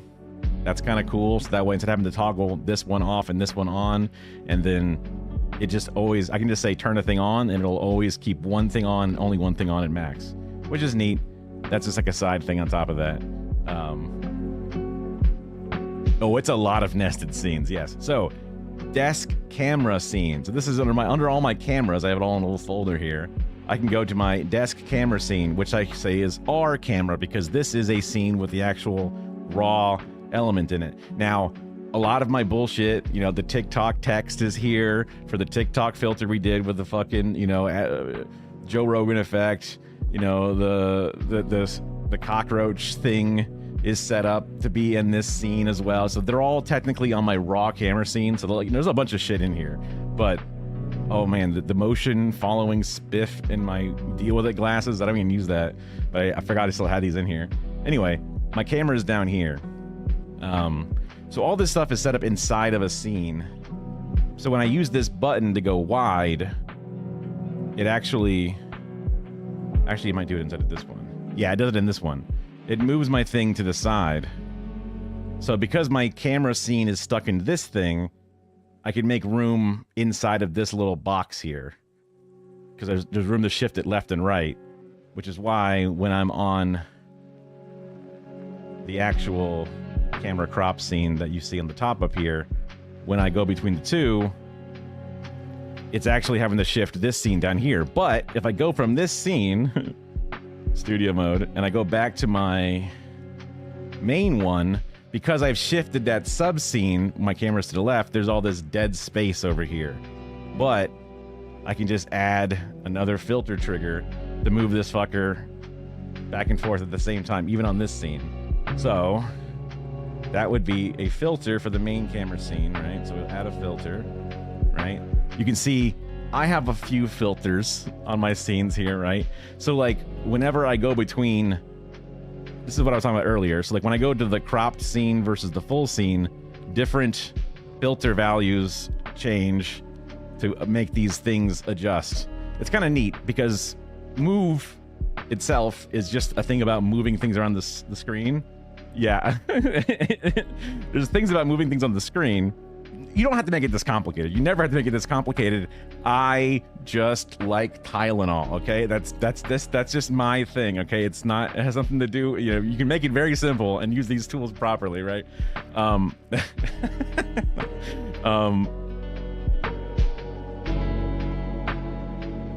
Yeah, so move not only can move sources around between, like, oh, look, the same sources on these two different scenes, we'll just tween animate it. And you can even say, I want it to wobble animate. I want it to, like, go past and rubber band back. Like, you have all these different settings. But move also can set up filters. So there's a filter on here called alpha mask whatever thing, right? That, like, does a lot of the cropping and zooming and whatever. And then you can have a move value filter, like this one here, mask to squeeze. So this filter says, I will look at this filter, the master advanced mask, and I will change the values. What do you want to change? I want to change just the full settings value. Okay, now I want to change that settings value to all of these. So when I turn this filter on, I think we're already on that, so it won't do anything. But if I go back to the move the values back to full, right? This one here, it just goes back to the regular wider, and then mask to full, it changes that one scene, it changes the values of this thing, right? So it's kind of neat the way it all kind of like works in layers and shit.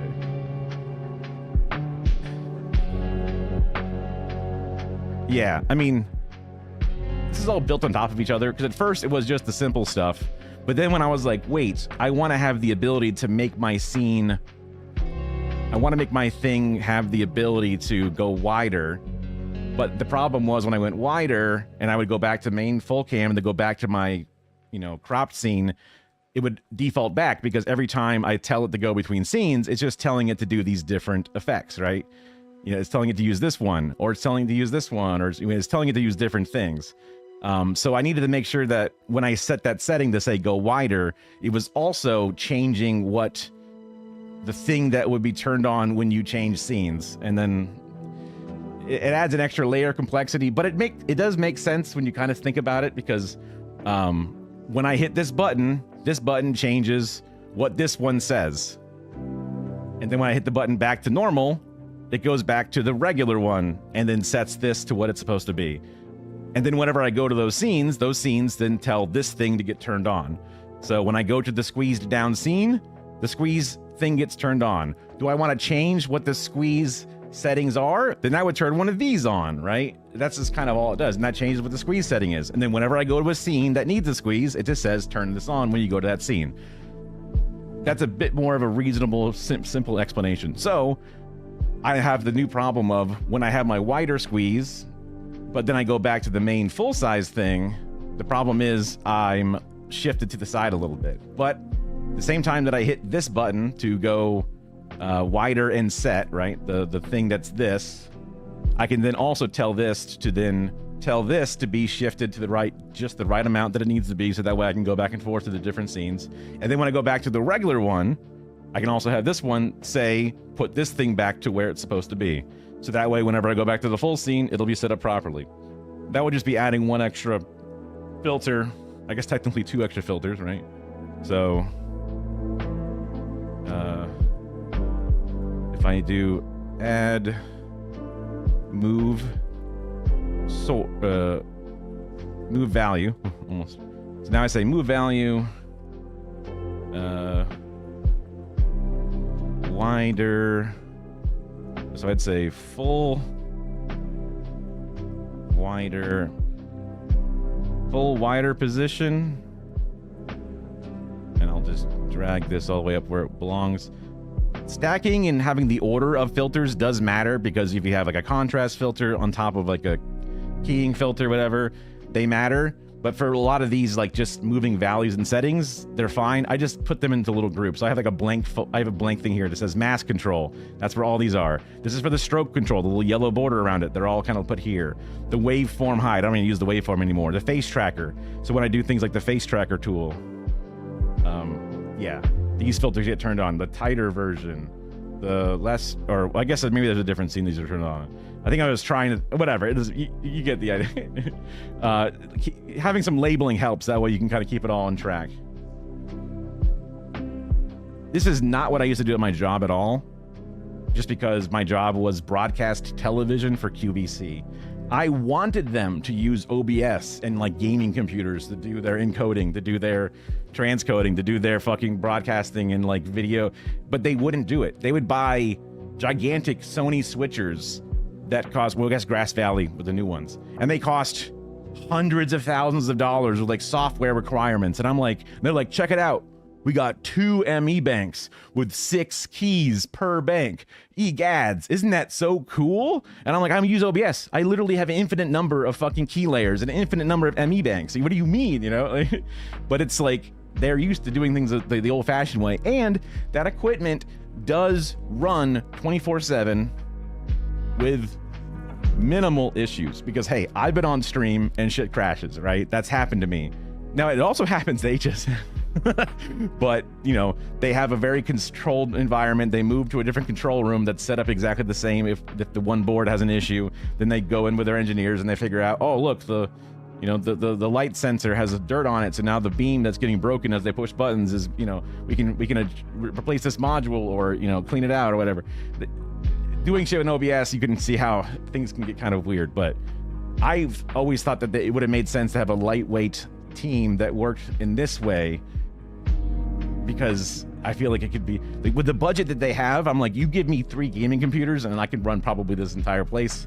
So if you need me to do a small job, you know, I could definitely do it. Just like with any amount of budget would immediately be like so more than I would ever need to do what I think I needed to do. Maybe I would have like been hubris, and then I go to try to actually complete an entire broadcast and I realize that I am entirely out of my league. I don't know. I never got the chance because, you know, it's a dinosaur medium. So I've added this one. I'm going to duplicate this and then call it normal position, right? I'm going to say set full normal position. Put it up to here. Put it up to here.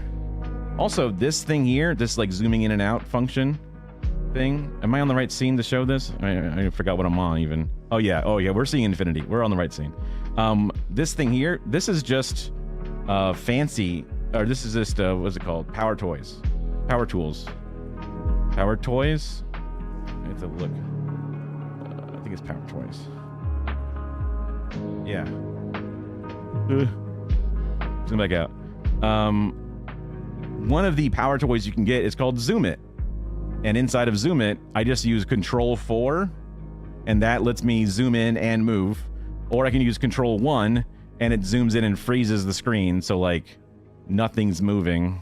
I don't know where to find something that's moving. The clock down there is frozen, I guess. I don't know. But Control 4 lets me kind of move around. Then I use Control arrow key up and down to zoom in more, zoom out more. It's a really neat little thing, and it's very helpful on stream when you're trying to show stuff and it's small. So I love the Zoom It tool. And that's just built into Power Toys, a regular Windows thing. Yeah. All right. Back to filters for S camera main. Yes. Okay. So I'm going to say, I'm going to rename this one. So set : full in the wider. So I'm going to put everything back to where it belongs using my regular setting, right? Filter, I want this. So this is a move value. I leave the thing in the front. This is a move value, so I don't forget what kind of thing this is. This is a move value. So I want to change the value of a filter, and that filter I want to change is mask to full. So I go find mask to full in here. Mask to full. Okay, now I want to change this value, and I'm going to say all settings, and I'm going to say get the values of move value mask to full that's set up right now, because that is the correct normal position. Now it has obtained those values. I've noticed, maybe because I'm streaming or something, sometimes the setting value page doesn't really show right until you like reboot or something. Because normally you would see it have like all of the settings and shit, and then the get values button is there. But we should be okay to not even have that as I'm setting this up. When this filter gets turned on, it takes about 300 milliseconds. That's fine. I don't mind it taking a specific amount of time. This is all fine. A lot of these things at the end are pretty cool, how they get set up. And I kind of utilize some of these.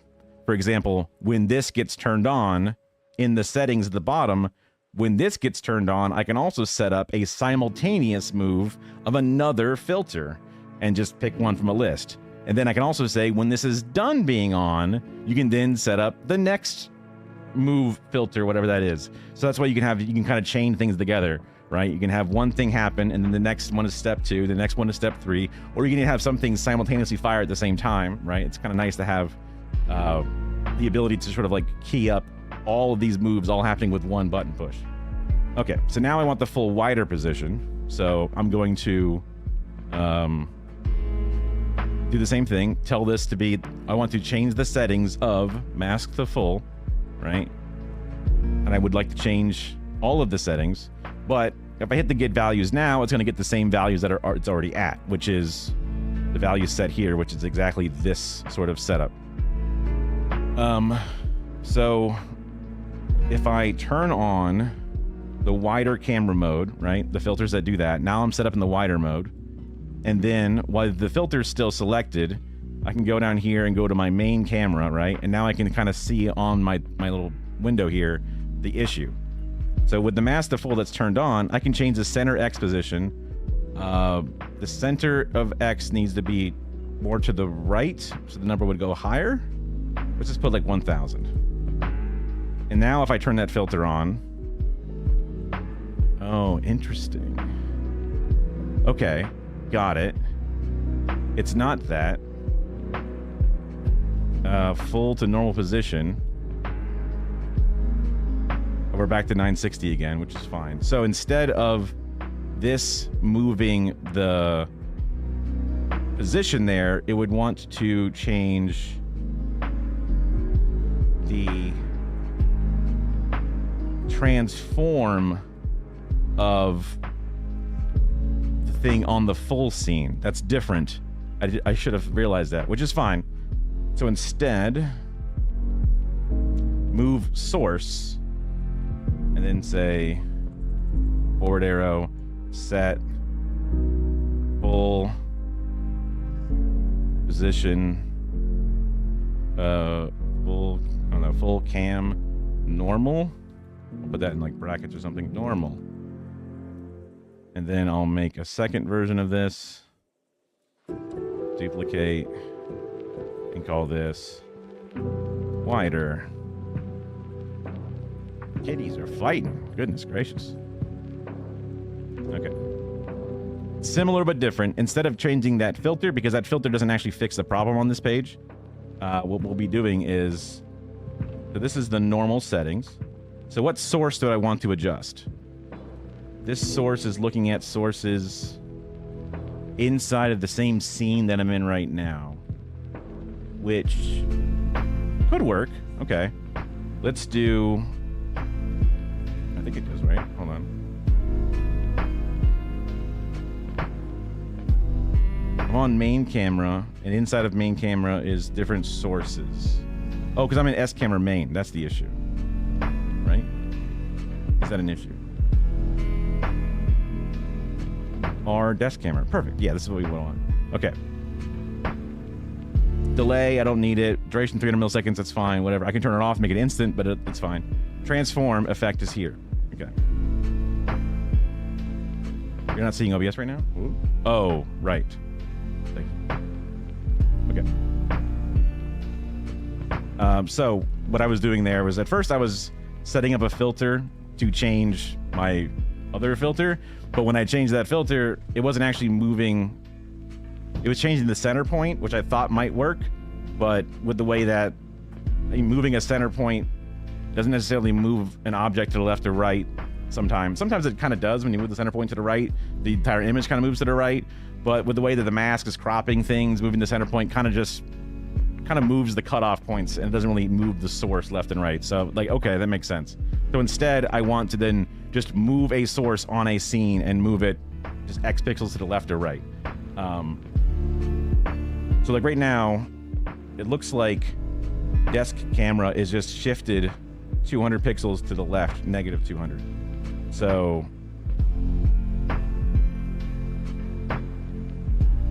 if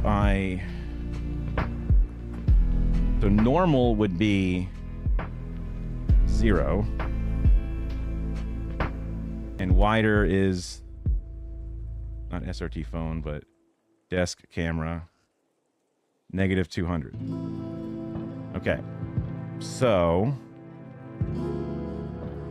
I'm going to go back to my full scene, and when I hit the normal button, I go back to normal. When I hit the wider button, I go back to the wider side. Perfect. Okay, let's go back to the crop thing. So those are the correct settings to normalize or widenify my camera setting.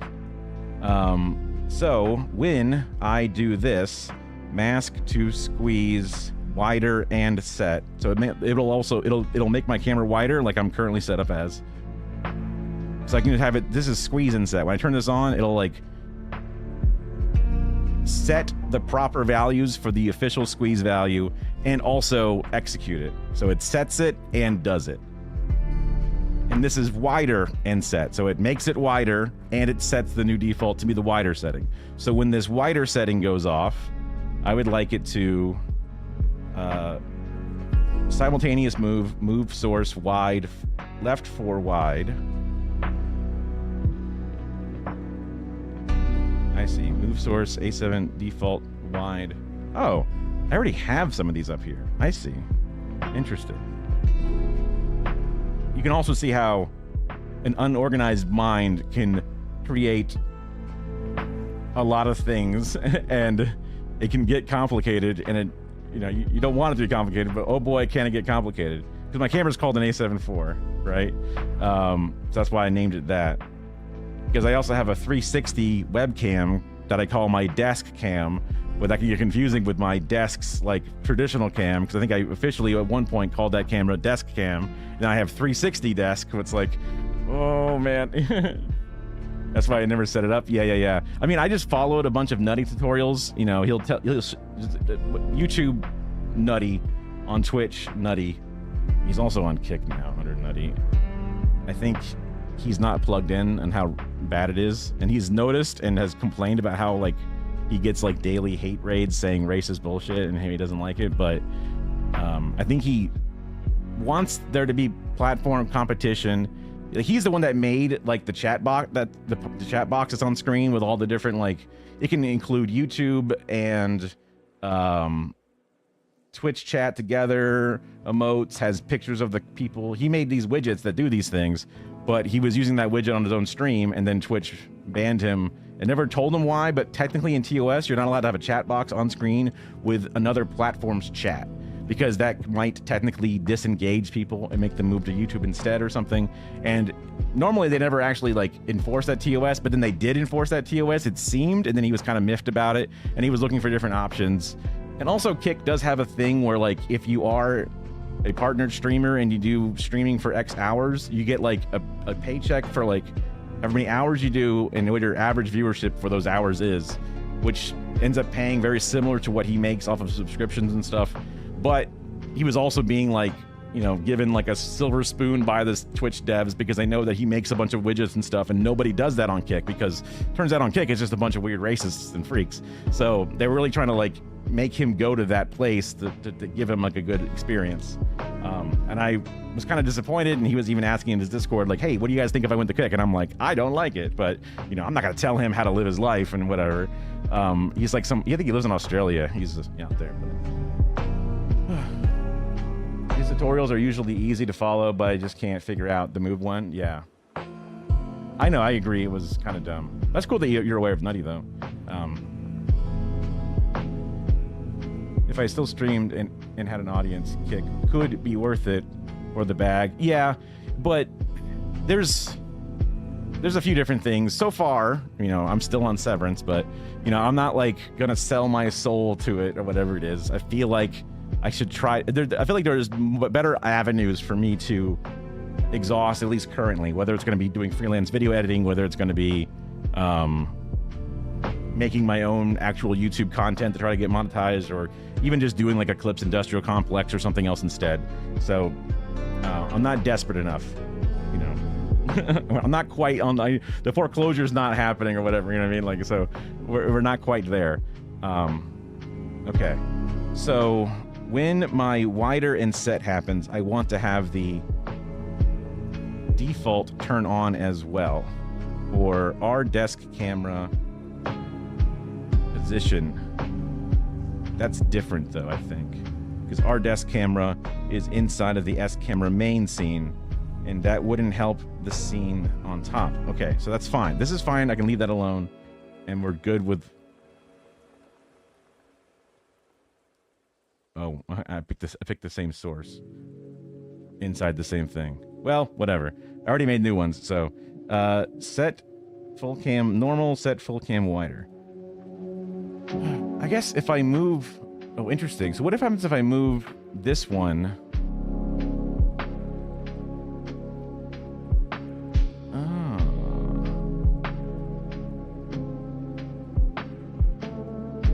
Moves it left and right. Yeah. Okay. This is a little more complicated than I thought, I think. Because now, when I trigger changing to that scene, when that's that scene, let's close this out for a second. So the scene in question, if I go into studio mode, it won't change me. Main cam is the scene in question, and I'll get the filter for this thing. So in here I have move value, mask filter full, mouse filter hide, mask wait for. Oh, that's all stuff that's different. What happened? So that's all unused stuff I use at this point. I probably should delete things, but I'm always a little worried about deleting it because it might break everything, right? Okay. Move action. Let's just see what it can do. What action do I want to do? A front-end action, source visibility, source mood. Let's say filter enable. Source, this is good. So that would be S camera main. Find, it's a bracket. So here we go. Here are the brackets. It's alphabetical. RS camera main. You can see the number of sources I have, right? Is an obscene amount. S camera main. Cool. What filter do I want to get turned on? So when I activate the big full cam, I want set full cam normal turn on, right? Perfect. Make it enabled. Perfect. Duration, fine. So the start trigger. This is a cool one. So the start trigger, because normally you have to hit the little eyeball button to make it happen. But instead of having that physically hit the eyeball button or push a button on the stream deck, I can say activate when this filter becomes actively shown in the final mix. So, when I come back to this scene, it's seen in the final mix, it'll activate it, it'll show up for a second, and then that should move me in and out. So in theory, this is correct. I'm going to copy this filter, close this out, and now on the scene cam crop thing, I'm going to go to filter here, add the move action, filter enable, S camera main, but instead I want it to be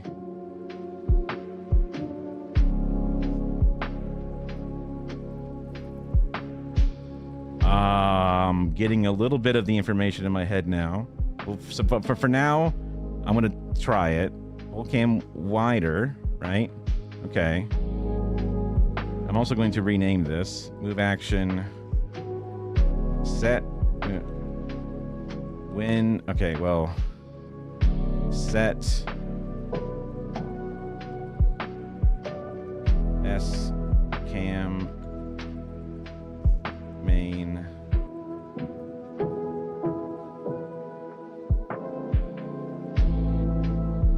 Position wide. I hate when there's too many letters, obviously. I'll just rename it again. Just say set main wide. When it's too long, the words fall off. Okay. And then duplicate normal. Okay. Right. Okay. I've got the idea in my head now. So I'm going to duplicate this again. I don't have to duplicate it. I'm going to call this F2 for rename.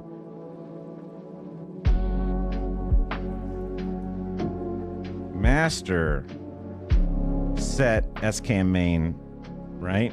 So whenever we come to this scene, it will set the SCAM main, right? Okay. And now I can add a move value filter.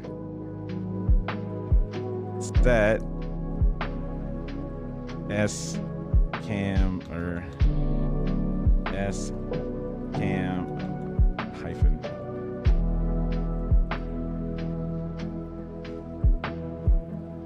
Os wide, and then duplicate norm. Okay, so this thing here, filter, I wanted to change the master, the thing that it will always be doing no matter what. So that one's called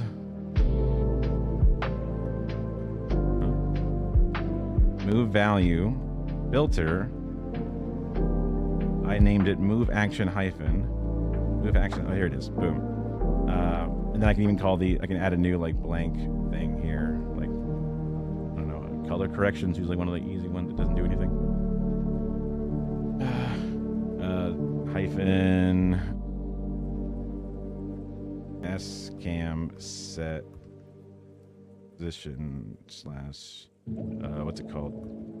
Form. Okay.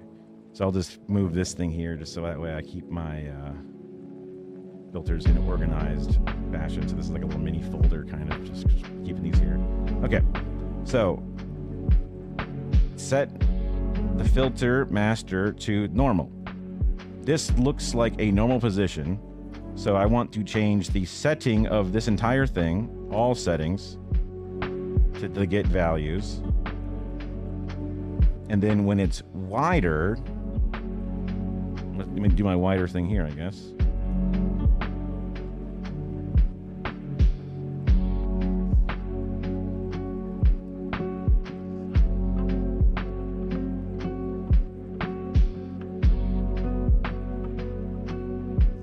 I guess it's the same? That seems stupid. I guess I'm too dumb for this sometimes. Interesting. I might have to do this off stream. Oh, fuck. Because when I go back to... I have to, on studio mode. So when I come back to here...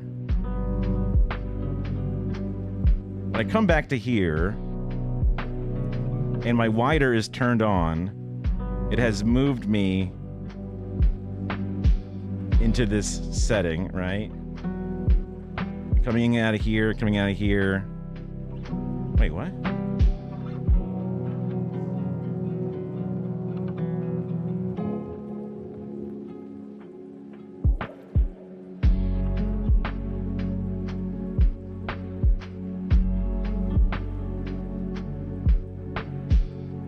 Did I fix it without realizing I fixed it?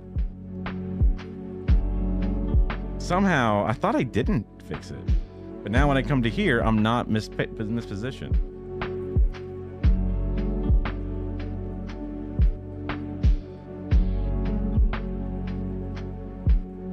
You know, you can't argue with the results, I guess, but also... I'll take it. I'll take it, you know. It seems to function. I mean, maybe if I'm in here and I go back to normal, it's gonna like fuck it up. Ooh, that might fuck it up. Let's see. No, it didn't. Yeah, okay, cool. Well, you know, Zizi's not even sleeping over there anymore, so I can use my button to go back to... Wait, that's camera wide. I want to go back to camera squeeze. I'm very tight now. And it works, we're good.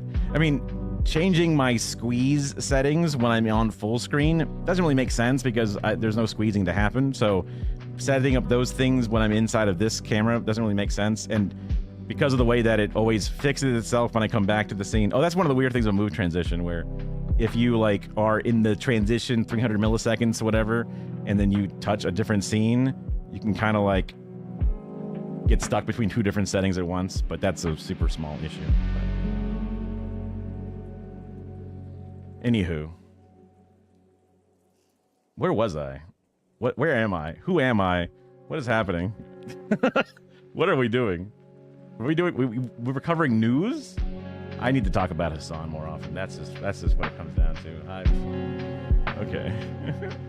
Okay, just... Here, Amy Goodman, save me, Amy. Save me, Amy. Welcome to Democracy. Oh my God, you're so loud. Oh no. Now, democracynow.org, the War and Peace Report. I'm Amy Goodman. President Trump says Israel and Hamas have agreed to the first phase of a Gaza ceasefire deal. Trump announced the breakthrough in a post to his social media site, Truth Social, Wednesday, writing, quote, all the hostages will be released very soon, and Israel withdraws their troops to an agreed-upon line, unquote. Details of the first phase have not... Back to single digits. I mean, I was barely in double digits. I think I would look over and it's like 10, and then I'd look over and it's like 6, and look back over and it's like 10. I'm not Hassan baiting, but yeah. I just wanted to say hi. I appreciate it. Thanks for checking in. Hope you have a peaceful rest. Yet been officially released. The Israeli government's meeting this afternoon to formally vote on the ceasefire deal. I'm sure I can cancel or talk about it in Hassan canceling again soon. The guy is just a lightning rod for some of the silliest things because of the worst people. So it'll be in no time. In no time. I guess I can also be one of those people that covers like the Ethan Klein slop every day, but that just seems exhausting. You know what I mean? So. Far-right ministers, including Bezalel Smotrich and Itamar Ben-Gvir, say they will not vote in favor of the plan, but have withdrawn threats to withdraw from Netanyahu's coalition. The last thing I want is to enrage somebody to try to like get me tied up into a lawsuit or something, because that would be just a lot of bullshit. You know, I don't like getting an oil change. I have to schedule an oil change like now, and I'm still not doing it. You know what I mean? Like, so. Government bringing it down. If Israel's security cabinet approves the ceasefire, is expected to... But also, yeah, just doing the fucking slop forever, yeah. October 7th. I think it was Shocktober 7th. That was a better name for it, I thought. But October 7th's not terrible either.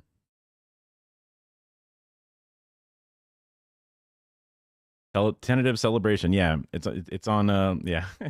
It's on you know, fingers crossed, right? Go into effect immediately. In the meantime, Israel's continuing its attacks on Gaza. The Palestinian Health Ministry says Israeli strikes over the past 24 hours have killed 10 people, including 2 people seeking food, while injuring nearly 50 others. Despite the continuing assault, Palestinians across Gaza erupted in celebrations overnight as news of a ceasefire deal spread by word of mouth due to an internet and communications blackout. I don't have a spoon nor a fork in my house. It is just some stones. Others lost their families. Some lost everything they own. And some had their families wiped out from the civil registry, and they stayed alone. Others lost their legs and limbs. Some lost everything, and some went missing as well.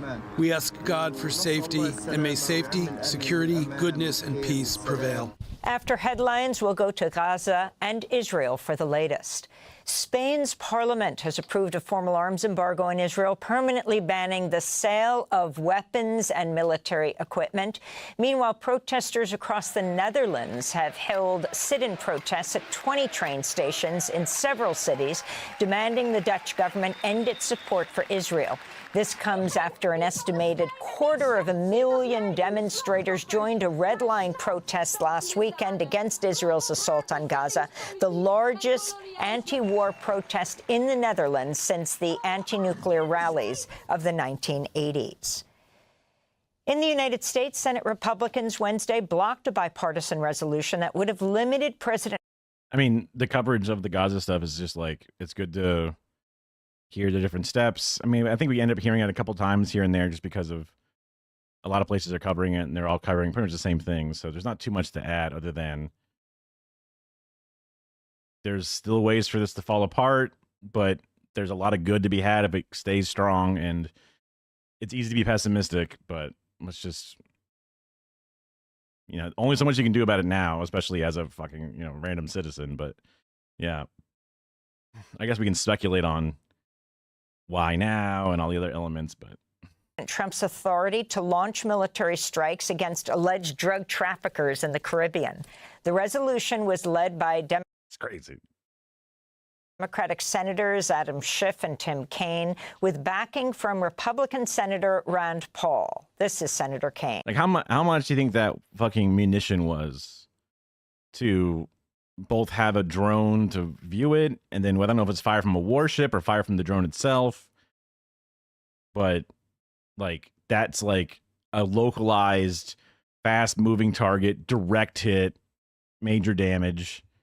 It's just kind of like, that's got to be like what, $100,000 fucking munition or something just to kill a civilian, with no evidence of the crime that they're being committed of.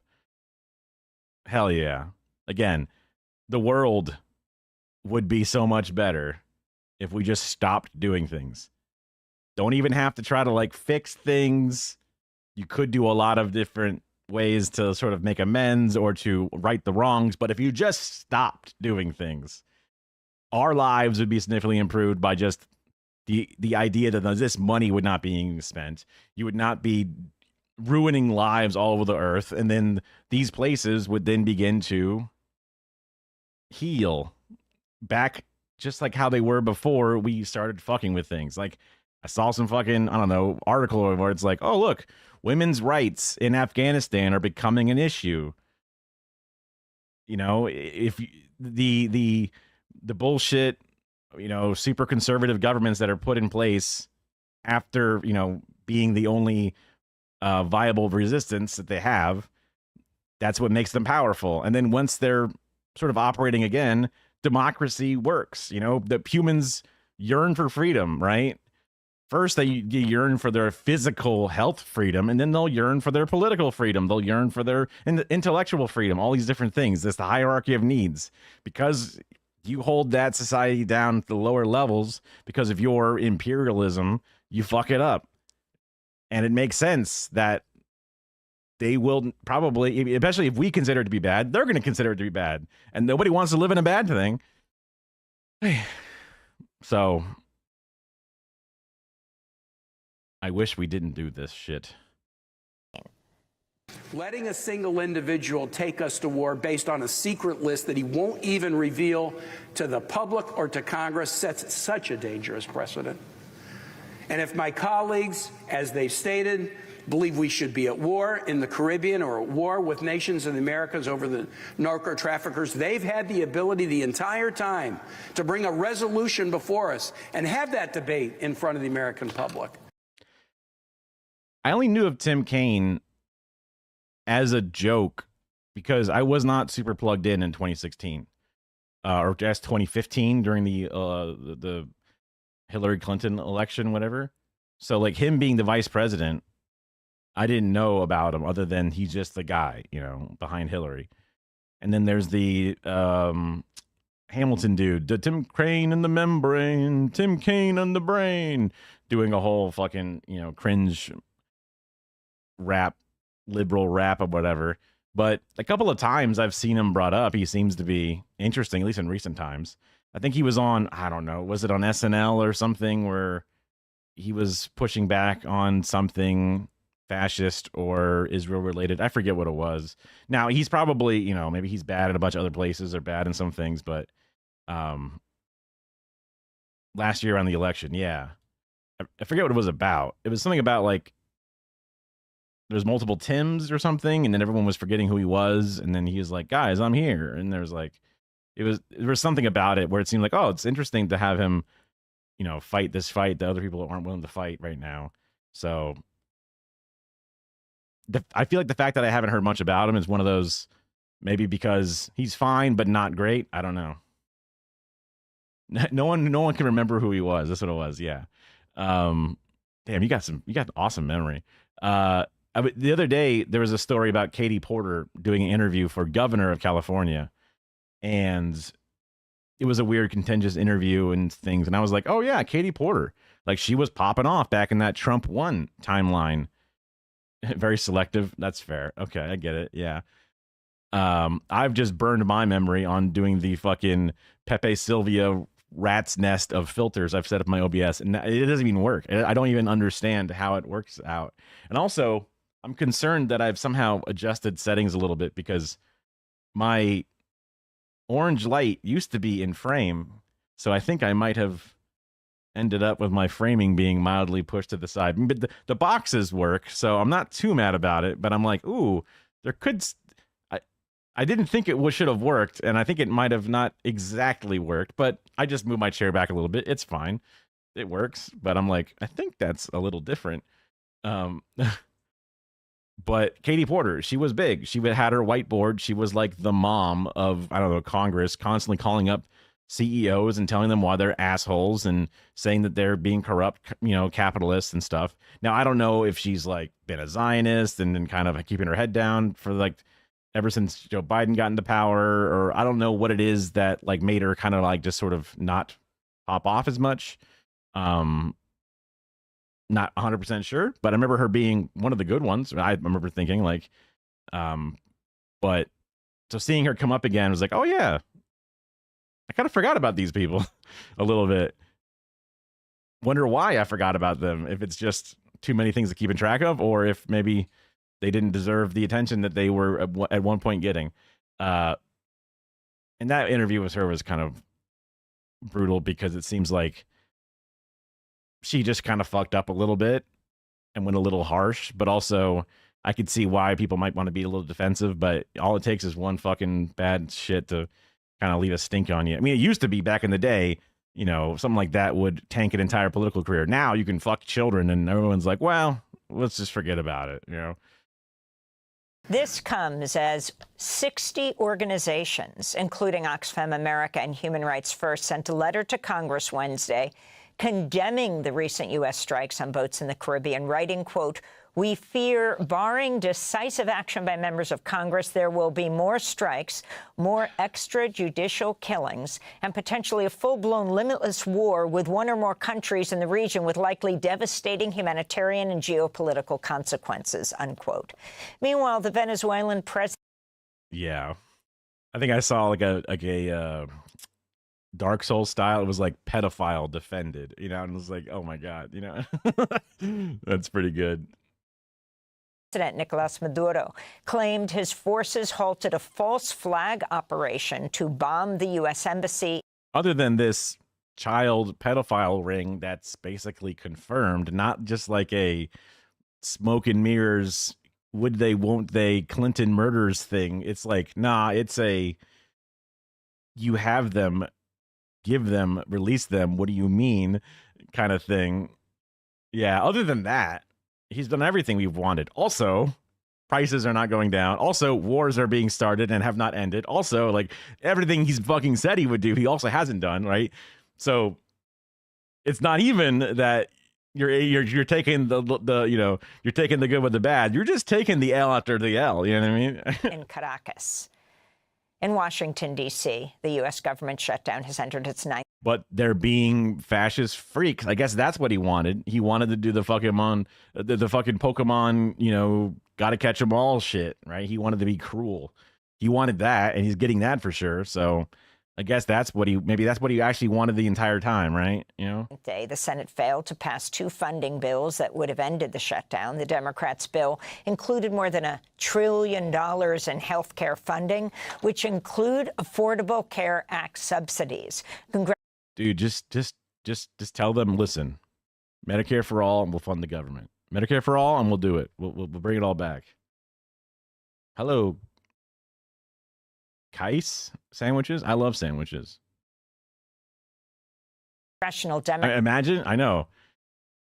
Government could just work all of a sudden. Holy fuck, that'd be crazy. Democrats have introduced another bill that would pay child care fees for federal workers during the shutdown. On Wednesday, the IRS announced it'll furlough about 34,000 workers, nearly half its workforce, because of the shutdown.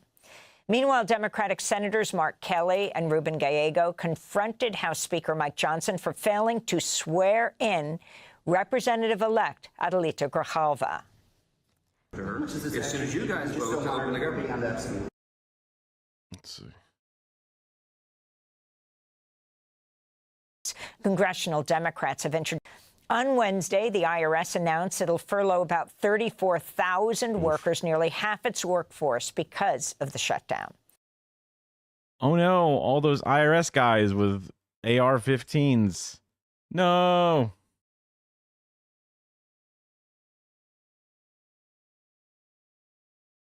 the video had. Meanwhile, Democratic Senators Mark Kelly and Ruben Gallego confronted House Speaker Mike Johnson for failing to swear in Representative-elect. Oh, these things? Yeah. I didn't have them on before, but Kara was like, I like them. Turn them back on. I go, okay. Usually the chat is not super fast, so it's not usually, extra distracting. It's small streamer stuff, right? Yeah. Yeah. They're cute. It's a little weird because sometimes the better Twitch TV, Frankerface 7 TV, whatever emotes, they come in a little differently. Like in the chat, they look one way, but then in there, they're like Halloween versions. Sometimes the animations don't animate. Sometimes they do. It's kind of like a little hit or miss, but. Adelita Grijalva. As soon as you guys vote, tell her the government. You don't want to be on that team district. How much? It's totally absurd. You guys are experts at red herrings in this direction. Moving along. No, there's nothing to do. But also, you just need to, also like she won, dude. Just she needs to get in eventually, dog. I mean, I know that you don't want this thing to happen, but like you need people to come in eventually, man. You can't just not let them in. Yeah. I think that one might be a Stream Elements one or something. I don't really use any Stream Labs stuff anymore because they were kind of like shitty to OBS because they were Streams Labs OBS, and OBS kept asking them to please take OBS out, and then they didn't, and then they stole designs or something, and that was kind of a thing. And I was like, okay, there's plenty of other options. I can just, vote with my free account and move it over. So I use Stream Elements stuff for most of the weird little things, but most of the stuff comes through StreamerBot, where I make it needlessly complicated. You know what I mean? I don't fuck with slobs. Yeah. Well, also, slobs doesn't work with filters, or not filters. It doesn't work with a lot of plugins. It doesn't. I mean, maybe that's changed a bit. One of the major reasons to use slobs was that it had undo, and raw traditional OBS did not have undo for the longest time that I was using it. And oh my fuck, when they finally added it, it was like a fucking miracle, man. Because you would nudge something and you go, what did I nudge? Right? It is very like traditional mobile app style UI, rounded corners, big bright buttons. It is very easy on the eyes. I think there's a couple of different like themes styling that makes the new OBS kind of have a similar bubbly kind of like look. I just don't use it because, one, I'm used to the old boomer style, but also two, it adds a lot of gapping and like it pushes out a lot of the space. I have to like move my hand because it has a lot of like added padding for the names and the extra padding of the buttons and things. And I like things being tight because I have, as you can see, I have all those fucking little section, and even these are all have different, like I have my individual scene notes, but I don't use as much. That's more like where you can just type out little things that'll always be here on this scene specifically. The traditional controls, scene transitions, I don't really change that too much, but it is nice to have it somewhere. The loudness meter, which is different than the audio mixer. I mean, this is where I copy and paste all the titles for the top of the thing. I leave a little pinned section there, so that's easiest to adjust. Settings. These are all the different like title updater, the multi-stream, so I can go to YouTube and to YouTube vertical. That's a title updating thing to update multiple titles at once. This is the vertical canvas that goes to YouTube Shorts. So I've got all these different things everywhere. So I like things being as tight as possible because I already have way too much shit going on. And also, most of that shit doesn't work with slobs, right? So traditional OBS for me, thanks. Epstein. To see our interview with Representative-elect Command Center, yeah. There's a couple of things like I think there's like I can't put docs above the player. I can put them to the left and to the right and below. Maybe I forget. Like if I guess you can. Maybe it just doesn't make a lot of sense. There's a couple of things I was like, it would be nice if I can do things a little differently. Also, whenever I close OBS, this section here closes out all of these, anything on this side, and then my canvas stretches out. I look like a fucking Charlie thumbnail where everything's all horizontally stretched and weird. And then the OBS like almost like crashes. It's like not responding as it's closing down, and then it finally closes. It's just one of the weird things. You have a bunch of other player? Yeah.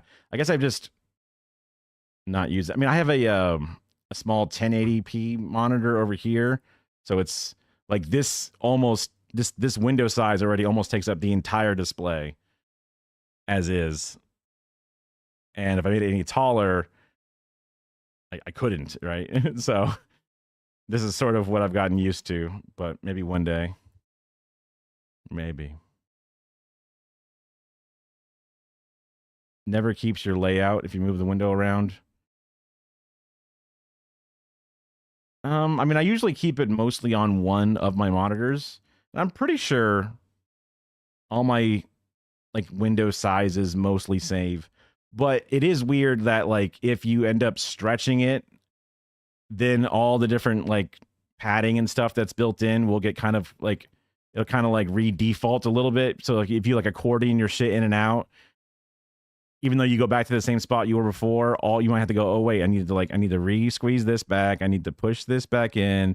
You know, like if you stretch it vertically, you might have to like, oh, I need to, you know, put this back down, or, you know, you've got to like re-configure a few things. Like this is too tall. I can bring this down. Like, so that's, I've noticed that happens when the window gets, it's changed its scale, which is I try to leave it exactly this like XYZ height and whatever.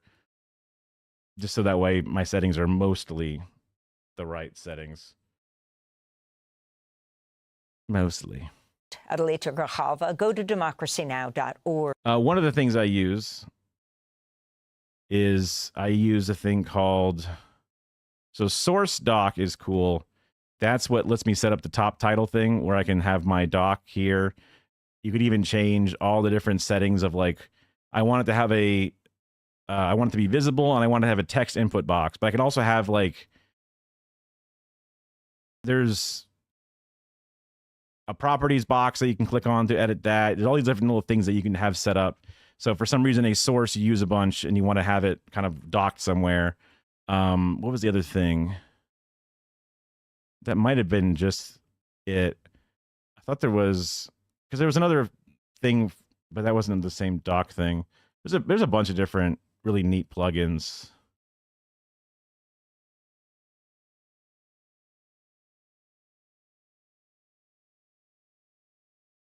The draw plugins, a different thing. DroidCam is just for that quick phone thing.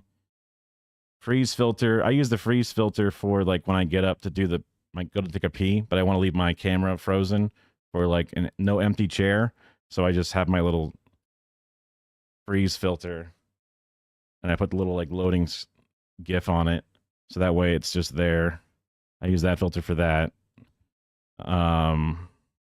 Move transition, obviously. Quick access dock, that would be the little buttons down there. Scene notes, source clone, source copy, those are neat. Source dock is that thing with that. Stream up is Andy Lippy's kind of like tools. It's handy. Vertical canvas and multi-stream, very useful for what I use. Advanced masks is what allows a lot of the different, you know, borders and rounded corners and shit. Composite blur is a better blur with dual Kawaii settings. Face tracker is the one that I use to, so not only when I zoom in with the 3D effect thing, but then also it keeps it framed up on my face with these settings turned on. Region of interest, that's a really cool one. If I played games, like Carter was playing a game that seemed cute and fun, but it's very like a lot of intensity on the screen. So region of interest is like, I can show in a second. Shader filter is just neat for a bunch of different things, like just stylizing stuff, stroke and glow shadow stuff. Waveform thing. Source profiler is like a task manager for OBS, but it causes some crashes, so I'm not going to boot it up while I'm live. But it sort of shows you, like, for example, this is 5.7 milliseconds per render on this, which is higher than it should be, I think. So I could open up Source Profiler and see what the fuck is using up so many damn resources inside of OBS, and it'll like break it all down, you know, what's going on. Yes. Yeah. I haven't set it up because obviously my camera box, as you can see when I hover over it, there's a blue section because my camera box is a squeezed down version of things. And when you set it up and say my camera is this one, it doesn't know how to affect and look at the different like mask settings. So it just would make this entire box a decent, you know, bit rate. And then you can also set the center and then like concentric rings going outward. But it's neat. Yeah. Yep, exactly. Yeah. I guess you've also looked into that one. Yeah.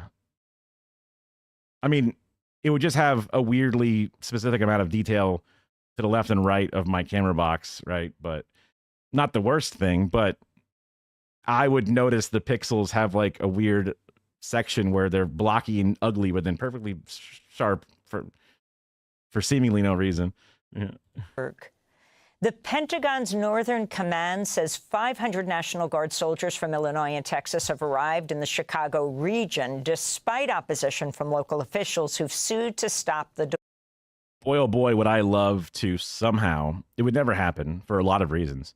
But boy, oh boy, would I love to sort of... Because like Nandre, if you've ever gone to his stream, he uses a plugin that separates his audio sources. I use the Wavelink. Also, apparently, this is soon going to be available free for everybody, and also with a big update to the UI of the software. It's really cool. So, like, my SM7B is here. The stick mic thing is here. They're all different inputs, and each of these inputs can then come into OBS on its own. Yeah, I saw like a tweet. Nutty was tweeting about it when I was scrolling through Twitter. And he's like, hey, it's so cool that Elgato, with the rollout eventually when this new version of this software comes out, they're now making it free, no need to have hardware. So it's pretty sick. But before I had this software, because I have a Stream Deck Plus with little knobs, yeah, it is a W for sure. I was using like, you know, VB Audio, Voice Meter Banana, whatever, but it had a lot of bugs on my computer. And there's also a plugin that'll separate audio sources. But again, there's bugs and shit, right? That there's a bug on some Windows Wasabi, you know, audio settings for some reason, where you'll get these weird crunchy, glitchy ass sounds. Nandre used to have it, but then he just removed a bunch of his different scenes and audio settings, and that seemed to fix it for him. There was a fix using StreamerBot, and when he was talking about using StreamerBot, I wanted to be like, yo, I've used the fuck out of StreamerBot.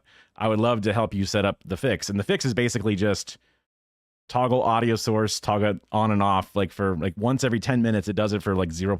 You know, like 1 millisecond. So it's almost unnoticeable even mid-sentence. And that would make it so the cache is always reset every 10 minutes, and it removes that bug. And you can set it up on a timer. And I was gonna like hopefully be a valuable resource to the community. So I would love to be an OBS guy for the, you know, leftist side of Twitch in general. And a part of that would be one day I would love to fuck up Hassan's setup. Obviously, he would never want the bullshit that I have, because it is not reasonable for most people to have. But it'd be cool if there was some way, someday, something that he thought would be nice, and then wanted help setting it up or something. It would never make sense. I mean, I'm pretty sure he has like 3 scenes on his entire computer, right? You know, and then, but it is right that even as a person who's a Luddite or not a you know, power user, he makes sure that he has a really good understanding of everything that he needs to use. It's funny when he's like dealing with the Zoom audio issue where his audio is ducking because Zoom is automatically taking control of it, and he can't get that setting right, and everyone in chat is trying to tell him. And, you know, to me, I'm like, if for some reason you can't figure out, I don't really use Zoom, so I'm not sure what that issue is, but I'm like, it's pretty basic, but he has to know that, because he's going to set it up, you know, on his own after getting off a fucking red eye in France, and he's going to pull open a laptop and he's got to set it all up, right? He's doing an interview with a fucking newsroom. He needs to know what he can turn off, what he can turn back on. He wants to have a full understanding of it. So even though he doesn't know everything, like, because he was having trouble with his mic volume for the stream because he got it now set for Zoom. And I'm like, you could just set up an audio filter to add extra gain to your microphone in OBS. Because he's like, in OBS, I'm cranked 100%. And he's just talking about these little fader bars. Like, he's 100% at the full 0, but you can add a filter that adds gain of however much you want. Like, you could go crazy with it, but he didn't know about it. So I was like, that's one solution. But then someone gave him an actual solution to the Zoom problem, which is great. But it's just kind of one of those, like, I would love to set up a stream deck with a few different things here and there. I think it'd be fun, but also probably A, would never happen for a lot of reasons, and B, would probably end up causing more problems than if it's solved. It's just like a dream, a silly thought. Deployment. Their arrival came as President Trump wrote on his social media site that Chicago Mayor Brandon Johnson and Illinois Governor J.B. Pritzker, quote, should be... Hold on, I see palm trees. Is this in Florida? Where is this? Chicago has palm trees? It says 500 National Guard soldiers from Illinois and Texas have arrived in the Chicago region despite opposition from local officials who've sued to stop the deployment. Their arrival came as President Trump wrote on his social media site that Chicago Mayor Brandon Johnson and Illinois Governor J.B. Pritzker, quote, should be in jail for failing to protect ICE officers, unquote. On Wednesday, Governor Pritzker rejected Trump's threat, saying, come and get me. He said Trump had deployed the troops without any advance notice. Like, this could be Texas, maybe, but does Texas even have palm trees? I see it more, I think of it more as an arid desert region, but I imagine there's still plenty of, I don't know, foliage of whatever the West would have. But, I mean, palm trees are normal as fuck for me to see, but Chicago is kind of cold. I don't think it would really grow like that. This could just be B-roll and footage of them training in Mar-a-Lago or whatever the fuck, right? It could be something that's just useful, but not the exact right footage. I don't know. It's kind of odd. Or they might just have palm trees up there. Over again, the federal government has not communicated with our state in any way whatsoever about what their troop movements are going to be. I can't believe I have to say troop movements in a city in the United States, but that is what we're talking about.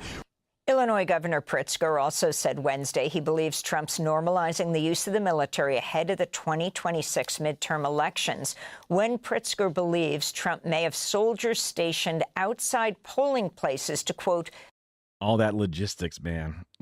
Fucking generators on a flatbed, a septic truck. What the fuck? Maybe this is like gas for fucking Humvees. I don't know. But it's just like all the bullshit that comes along with deployments. It's definitely not a thing you think about. Like, I play Command and Conquer. There's no, truckers that you're bringing in and out just to bring in, to replace the shitters or something. But it's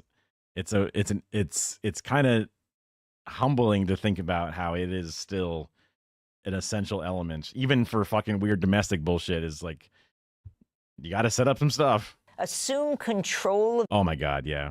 My brother, because Red Alert 2, we had it on the computer.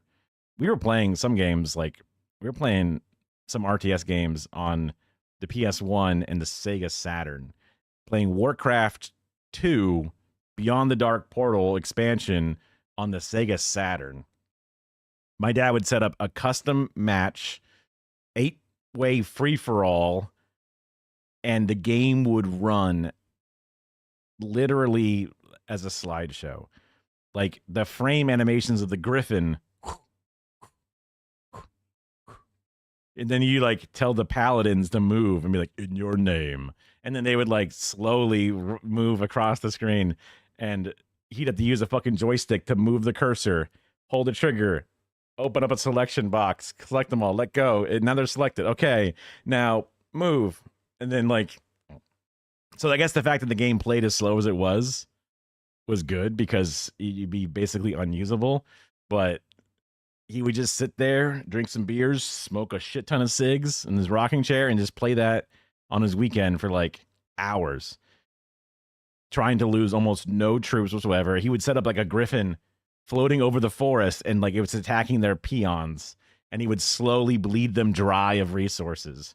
So basically, he would just turtle up with towers and then slowly just wait till the entire map is out of gold mines. And it's like, you're having fun? I guess you're having fun, but that sounds like the most tedious and grueling experience ever. And then I'm like, hey, Dad, you have a new computer. It's good. I can put like video games that you might like on it. And he's like, I don't want to play games on the computer. Nah, I know, I don't want that. No, it just made no sense to me ever. Yeah. But yeah. Yeah, Red Alert. Oh yeah, my brother also, he would go into the INI files of like Red Alert 2, and we would make our own shit. Like because like modding back then was just you open up the file and you can just add a new line for a new unit to exist. You could add the correct, file names for the sprites. So we had like a little, like, he made a unit for like the Allied forces that was Einstein. I think that the tooltip, like when you click on him to buy him in the store, was always like a fucked up like square or something because there was no way to bring that image in. But otherwise, you could buy him for how many dollars, and he had like a Tesla coil gun or something.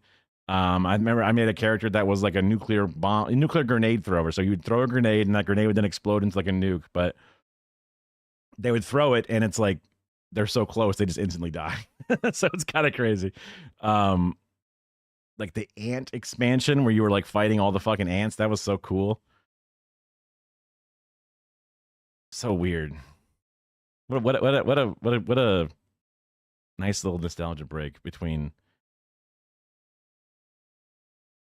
fascists invading, mildly blue towns. The ballot boxes and count the votes himself, unquote.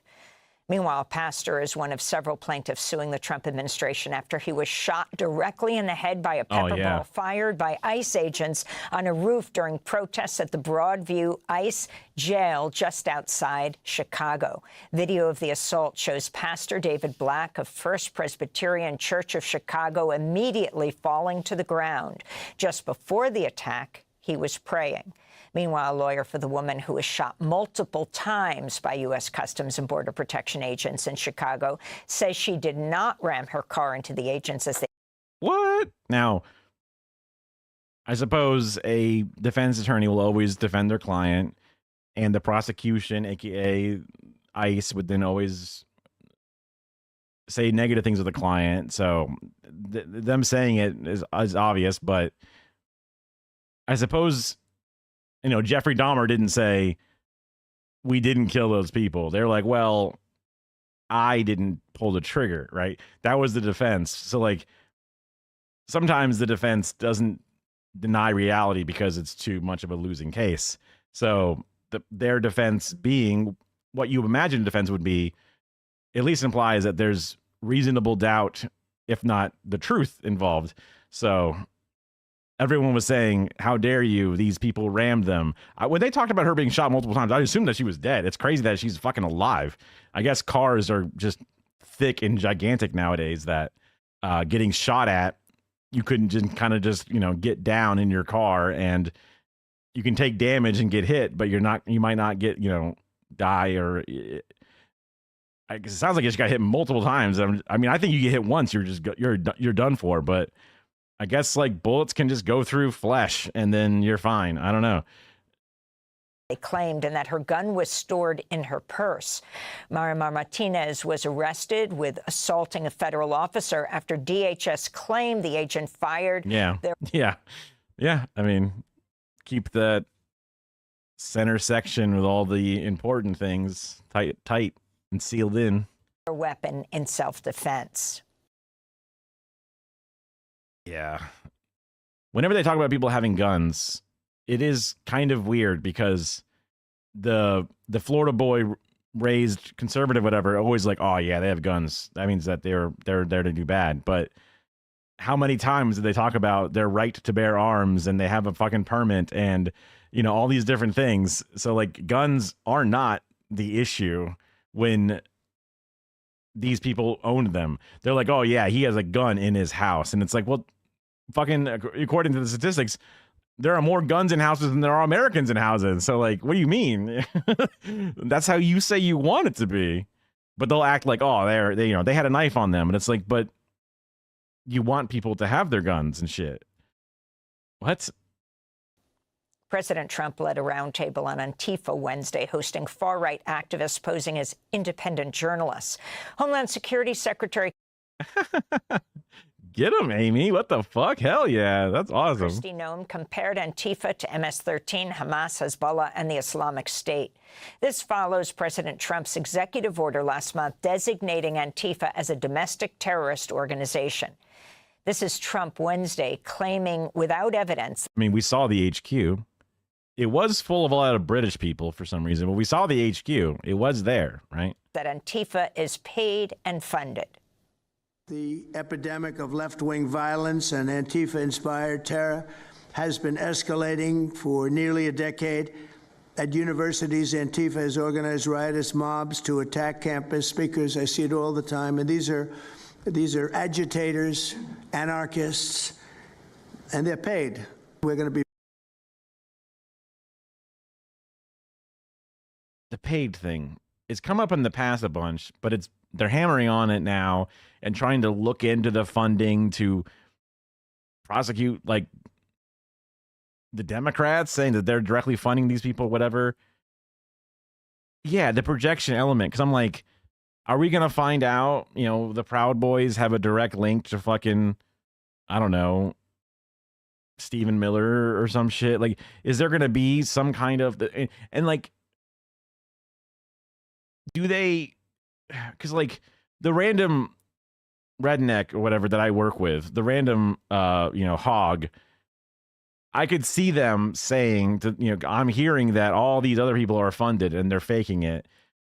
So then they might then think to themselves, well, Stephen Miller needs to fund the Proud Boys to make it even, right? But these fuckers, they know the truth. They know, right? They can't just be dumb. They can't just have convinced themselves. They have to know that it's not. That's the thing, because I'm thinking the average person might be willingly duped by it, and then even eventually, when they see the hypocrisy, think that they would need to fight fire with fire or something, right? They can be that dumb. Yeah. I guess it comes with like their ideology is so set in. They're, we got ours, fuck you kind of element of capitalist and shit, that they're like, why are they so mad at us? We're doing everything that you're supposed to do. Aren't they also shitheads and greedy and just jealous of us? Is that why they're so upset? They're pretending to want Medicare for all, but actually they just want it for themselves because they're lazy fucks or something. Like they have like this, must have to like put on or just be so fundamentally unable to compute with what these things are. Because like, I would love to get paid. We're talking about having to, do jobs or deliver things for, DoorDash or something as a thing. So like, this is what I care about. So being able to get paid for it is crazy. I thought that even like some of the more mid-tier positions at my local DSA, whatever, were paid positions because, you pay dues to the DSA, but that's just paying it into the charity fund. So that way, when they do a canvas, they can buy water bottles to give everybody water, or, when they hold a town hall, they can buy a bunch of snacks. So there's like a little bit of a buffet table. It's not really for like the people to have money and a salary. Like so even any of the money that is made on or gathered together for, things like the DSA, it's not like for people to then have money for themselves. It's just to be able to afford the basics of like renting out a room so that way they can have a town hall to talk in or something. Like, but so, I mean, are they going to notice that there is no money trail? There is no thing. I mean, maybe the Stephen Millers and like the, what do you call it? The Steve Bannons and like the even going back in the old days, like the Halliburton guy, Dick Cheney, like they might know better, right? So they're like, you think they'll care if there's no trail? Yeah, waste, fraud, and abuse. They fucking lie about all that shit. They claim these things are bad, but they're just honest things. Like them being like, oh my God, they have shrimp on treadmills underwater. That's ridiculous, right? I can see them being dumb and just kind of like not understanding how science works. He's like, can't we put the bleach inside the body, right? That would kind of like clean it, right? You just kind of pour the bleach around like your liver, but you're not like in the liver, just like you just kind of like, shower the liver in bleach and then, it's clean now. You've cleaned it, right? I can see a dumb guy thinking that makes sense. But I think like there's some of the more nefarious forces behind, not doing like the marionette anti-Semitic thing, but just like pulling the strings because they want to establish their white supremacist fascist thing. So they will be able to provide the idiots just enough plausible deniability to say, look, they're hiding the money. Let's get them. Let's destroy their bank accounts. And then even if they eventually notice that, I guess there was nothing, the damage is done. Those people are wiped out and pushed out or whatever. So yeah, it kind of reminds me of the George W. Bush days where it's like, is he a secret mastermind or is he a bumbling idiot? Sometimes it seems like one, sometimes it seems like the other. Very threatening to them, far more threatening to them than they ever were with us, and that includes the people that fund them. Rutgers University history professor Mark Bray says his family's moving from New Jersey to Spain after receiving death threats, including at their home address. Bray was teaching courses on anti-fascism and terrorism at Rutgers. He's the author of the 2017 book Antifa. He was teaching terrorism, right? He's like, this is how you do terrorism. Like, no. He's teaching.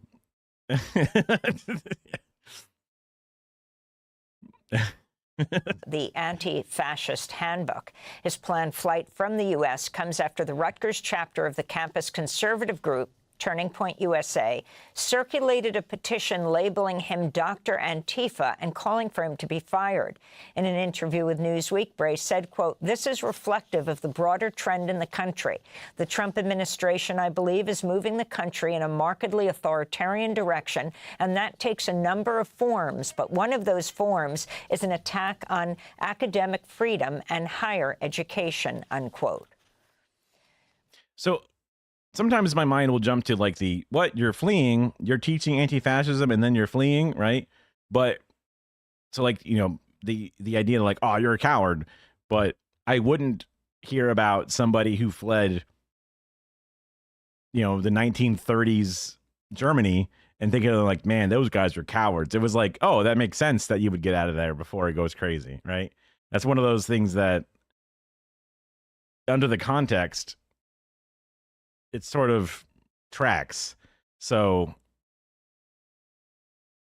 yeah, and also he can still teach and still continue his messaging. And sometimes it might be more important to, stay safe and then continue the fight from the outer borders instead of the inner borders, because you can't fight if they've imprisoned or fucking lynched you or whatever. So, and also you have a life to live. I mean, it's all well and good to do all these different things, but ultimately, we're all gonna die, and you only got so much time. So, I mean, not to go full Zen fascism or whatever, and just embrace what we have until we're all gone, but that is an element that is a part of the calculation, and not only the ability to still be able to be effective instead of being, underground the entire time, but also you can kind of mix in actual living. Former FBI Director James Comey appeared in federal court in Virginia Wednesday, where he pleaded not guilty to charges he lied to Congress. The trial set to begin January 5th. Federal prosecutors expect it to last 2 to 3 days.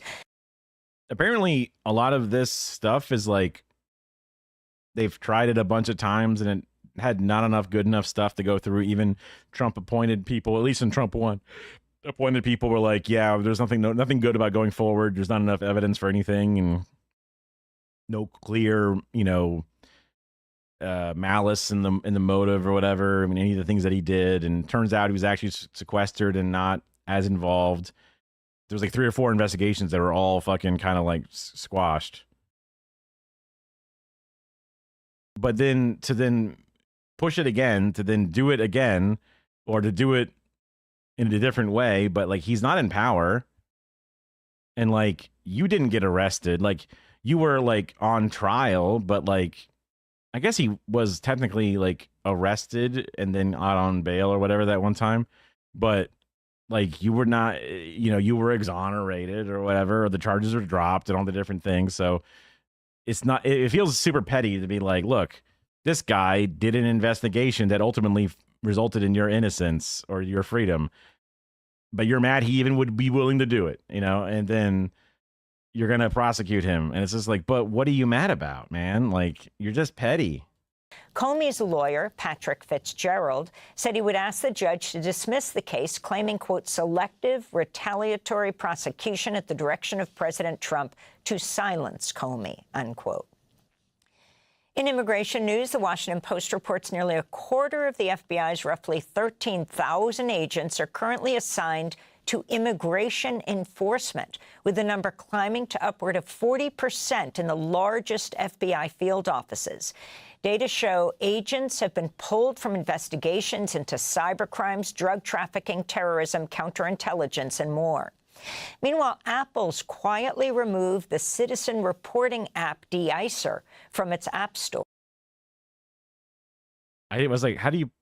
I wasn't pronouncing it De-icer, but the app is used by activists and immigrant communities to track ICE activity. Migrant Apple, fucking cowards, man. As DEI.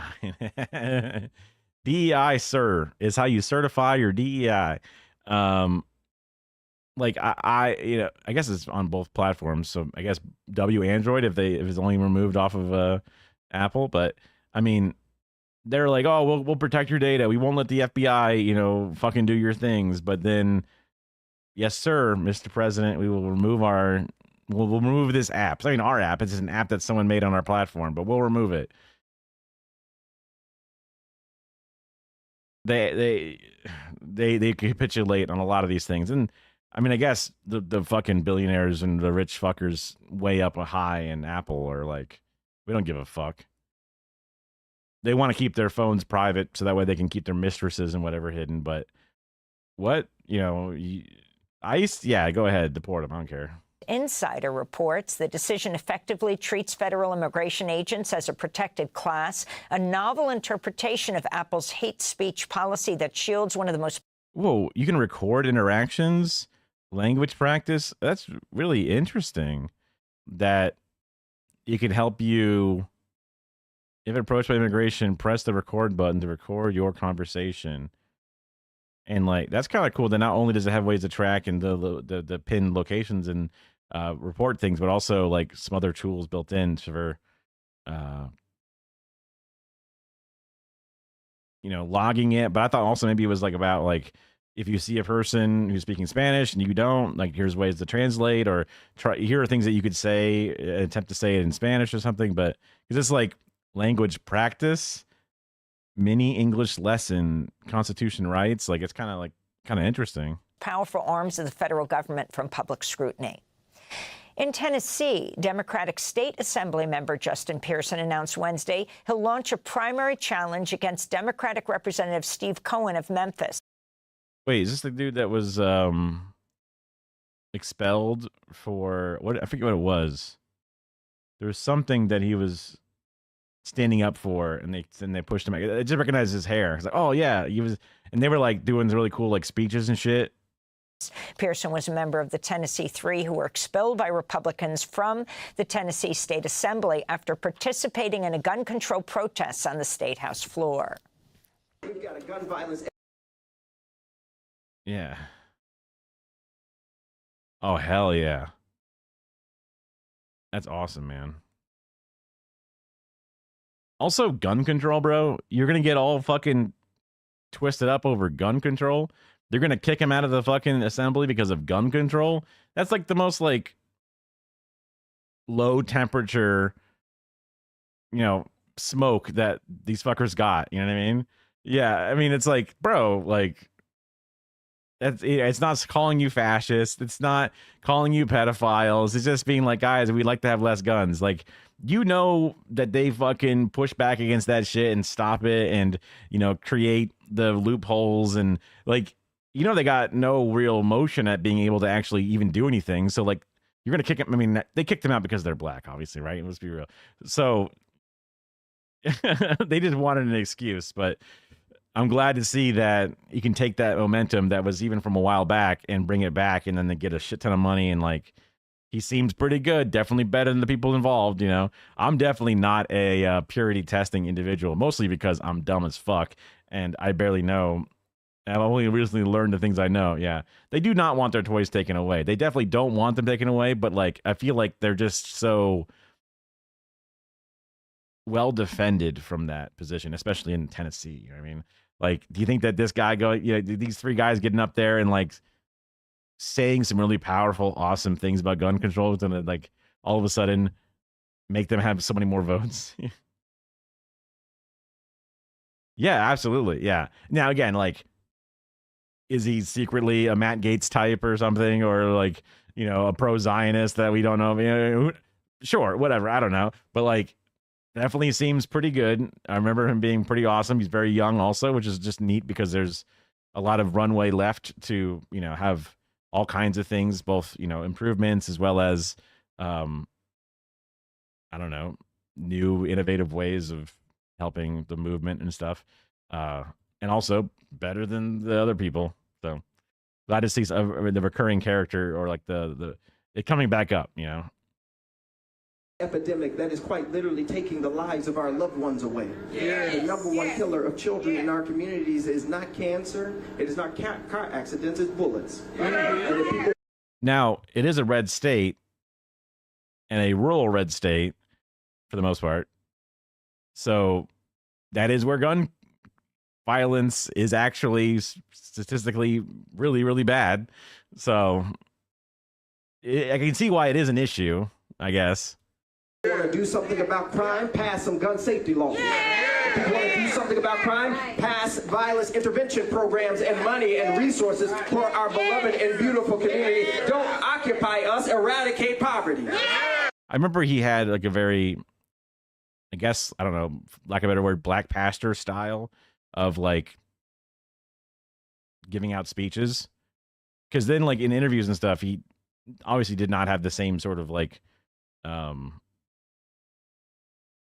cadence, but it's very, very charismatic and very, you know, it makes for good fucking sound bites, and it's good.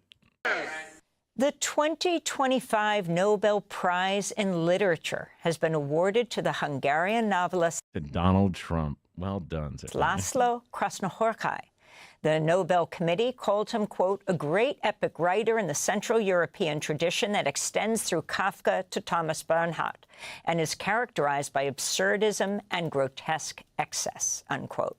Meanwhile, this year's Nobel Prize in Chemistry has been awarded to a trio of researchers, including Omar Yaghi, a Jordanian-American chemist at the University of California, Berkeley, for pioneering work on porous molecular structures that can be used to trap greenhouse gases and other pollutants.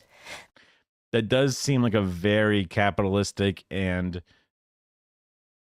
liberal sort of word. I mean, also, it's very cool, but carbon capture, guys, let's find a way to capture the carbon so I can keep polluting, right? And it is great and awesome, and I don't want to act like I'm besmirching, but it just sounds like a very, like, of course they were pushing hard for that thing instead of just moving to renewables, right? I mean, since we've already passed so many different thresholds, you're gonna need shit like this, but it just like it's mildly frustrating that the shithead burn it all down, I'll get mine, my grandchildren will live in filth kind of selfish freaks that were like, I don't know, someone will figure out something. I'm going to keep doing evil shit. And then someone did figure out something, which is good for everybody. But like, then they're like, haha, see, I was right or whatever. You know, I don't know how like actually, you know, useful this technology will be in the grand scheme of things compared to us all dying or whatever, global warming. But it's cool and good to make some stuff, I guess. But, you know. The Palestinian scientist Yag. Wait, you regret your choice of meal. French fries and hash browns. I mean, that's just fried potatoes and fried potatoes. Couldn't waste the hash browns. Do you mean like you just ate a lot of fries, but you're like, you know what? I got to eat these potatoes because I can't let these hash browns go to waste. So I got to eat those too. Or, I mean, I love potatoes. I love fried potatoes. I love baked potatoes. Hell, mashed potatoes I'll take. Sometimes it's a little weird. I probably eat too much instant mashed potatoes compared to like the real thing or whatever, but potatoes are fucking awesome, man. But you're right. I guess if I ate a lot of it and only that, I'd be kind of like, ugh, greasy. You gave your dog the fries. I think a dog would love fries, but it's probably not best. It's probably limitation. I love hash browns for sure. Now, hash browns, does that like shredded strips of like inch-ish long pieces of potato crisped and fried up so that way there's like a brown top layer and kind of a white inner layers and it's all flaky? Or is hash brown chunky pieces? Okay. Because there's a few different hash brown styles. Because sometimes there's almost like a patty where it's like all contained in sort of a thing. That's like a McDonald's hash brown. But then there's more the loose hash brown, and then there's like the like tater tot, almost like small pieces of hash brown. There's all kinds of ways to make it, you know what I mean? Was born in Amman to Palestinian refugee parents who fled their homes in Gaza in 1948, when those establishing the state of Israel violently. Exactly, man. Like, I was talking about this, I don't know, 2 days ago or whatever, where it's very humanist to want to, and it is selfish to be like, I want to make the world better. I would rather us not destabilize the third world, air quotes, third world. I don't want us to be, you know, ripping their resources out, forcing them to do deathly labor under poverty in order to make my commodities cheaper. I'd rather the whole world was treated equitably and equally, because, you know, a rising tide raises all boats. And how many humans that are capable of so much have been stuck with poor nutrition and poor education?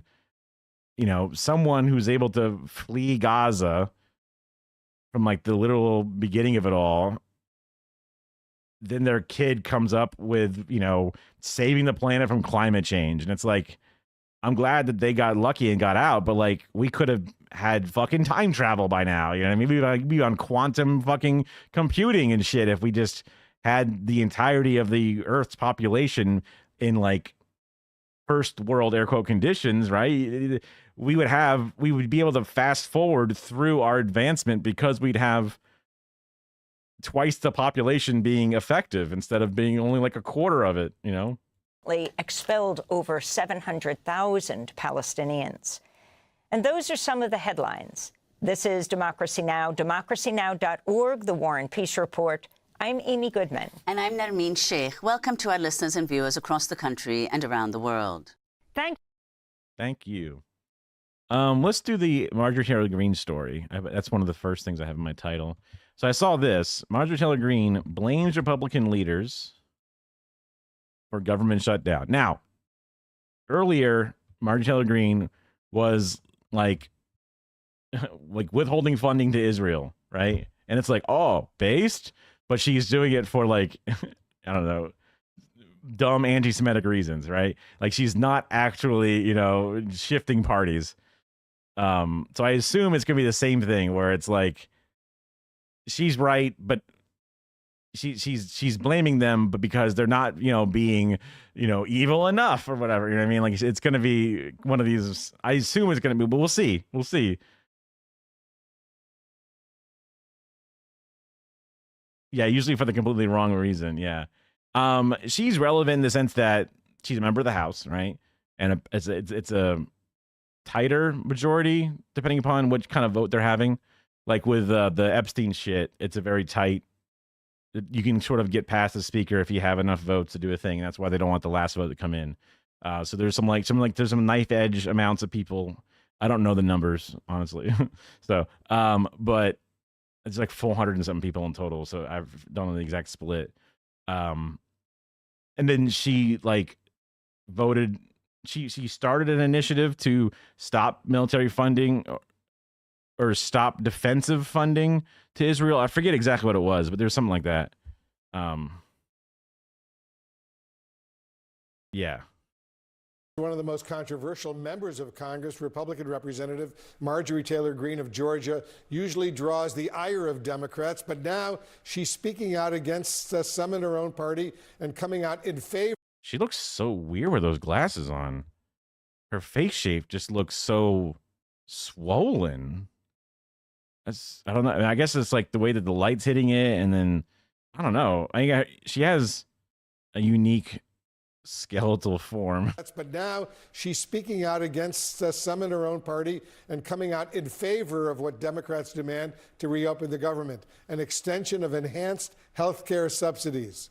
Congresswoman Greene, thank you for joining us here in the Situation Room. We appreciate it. Thank you for having me. Let's start there. Let's start with the shutdown. So you voted for the short-term funding bill, but now you're talking about this health care issue. Help us better understand. Why now?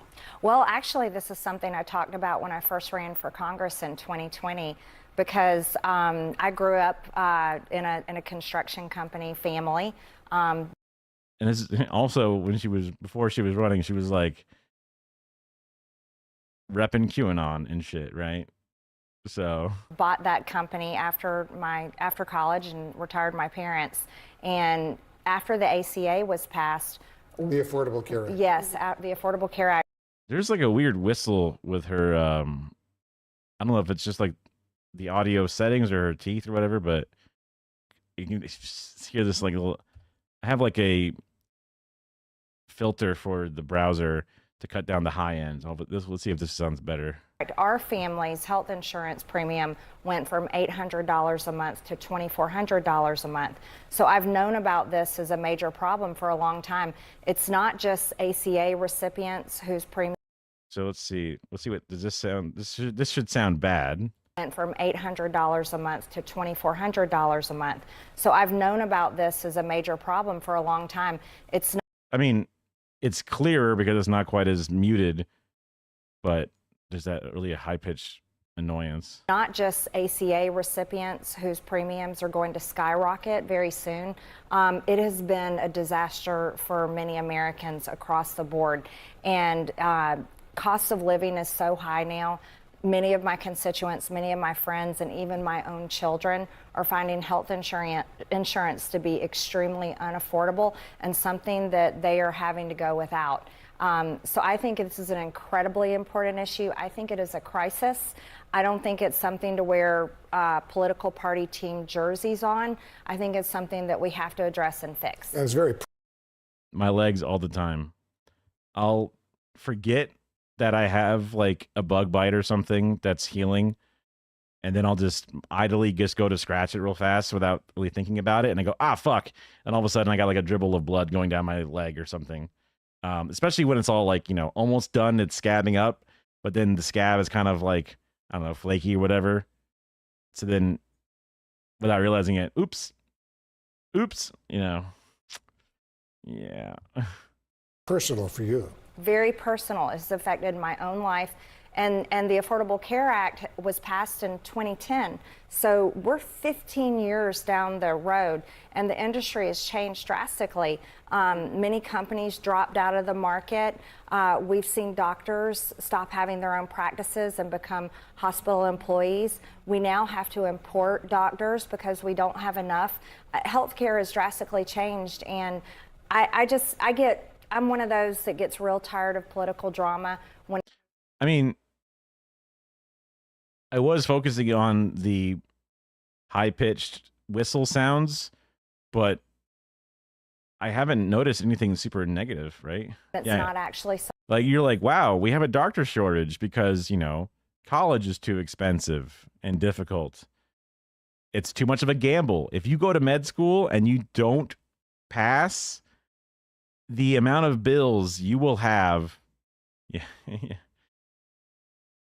She likes racist drama, space laser drama. You know?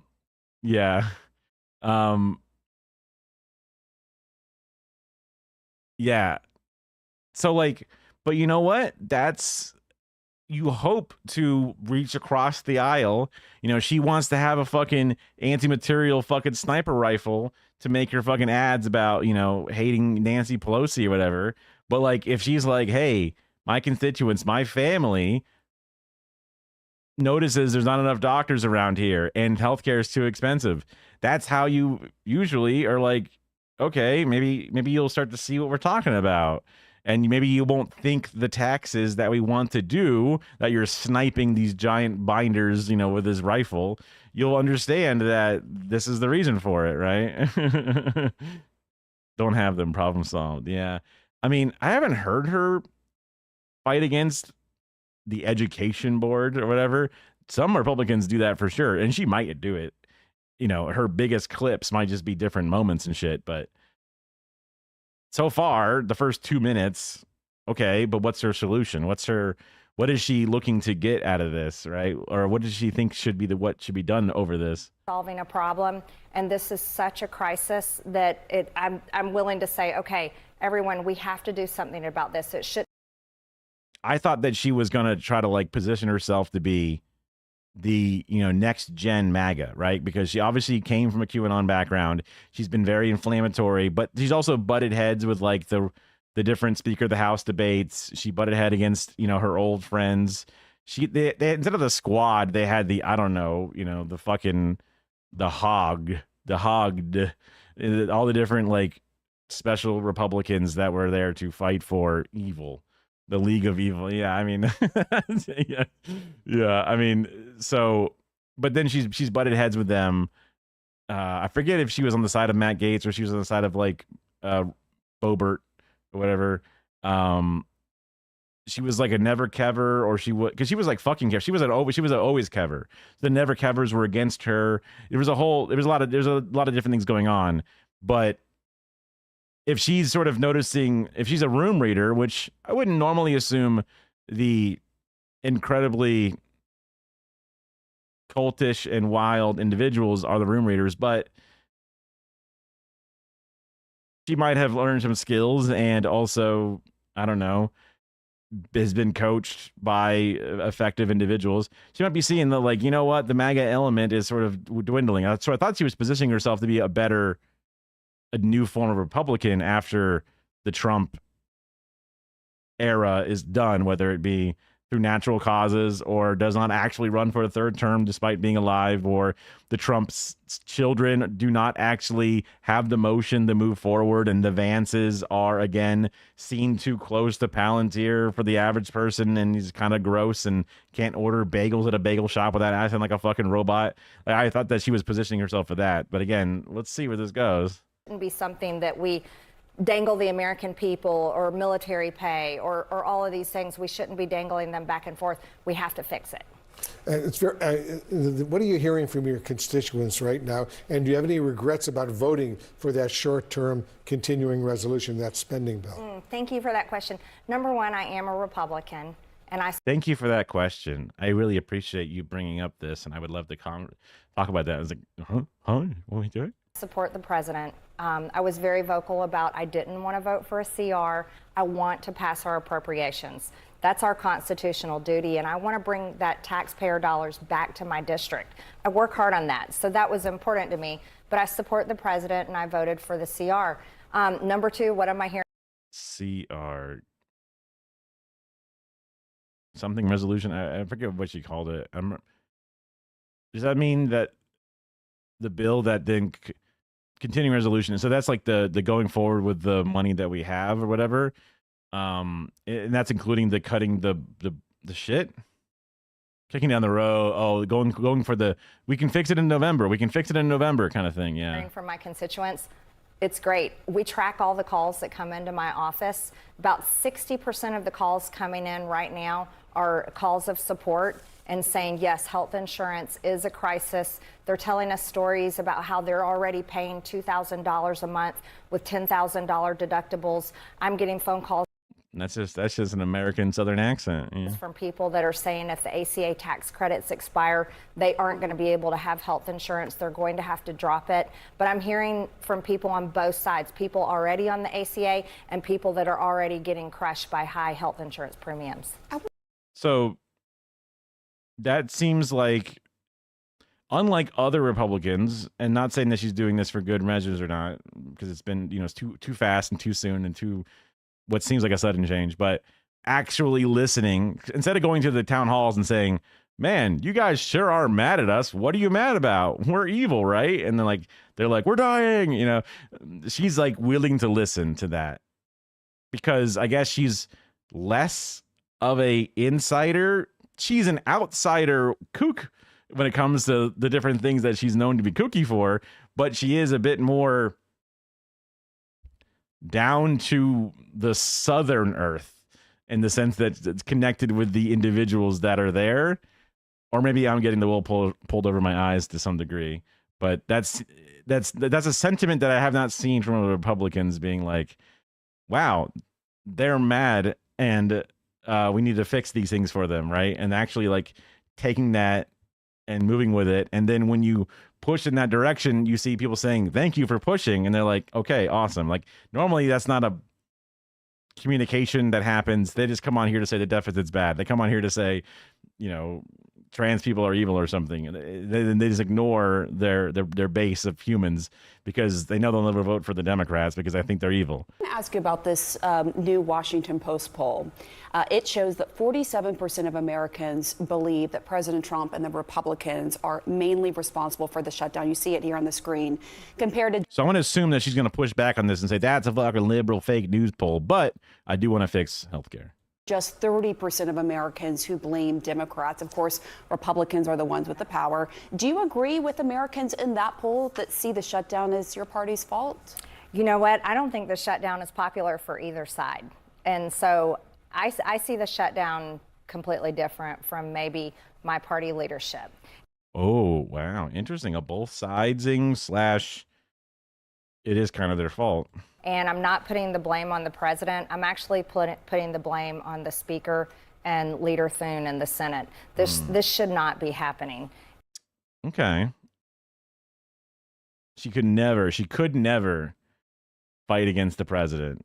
Could never. But the people the president likes, fuck those guys. Odd. I think that, not saying it's right, but I think it supports the theory of looking for a post-MAGA world where the MAGA continuation element, the trust in Trump, is important, but understanding that because the society is falling apart around them, that hating Johnson and Thune is good for the next generation, right? That's kind of, that follows that logic. Again, don't know if that's actually what's happening, but.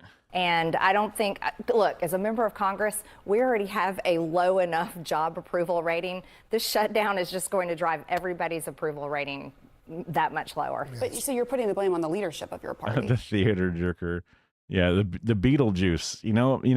Nothing goes better than the Broadway version of Beetlejuice than a nice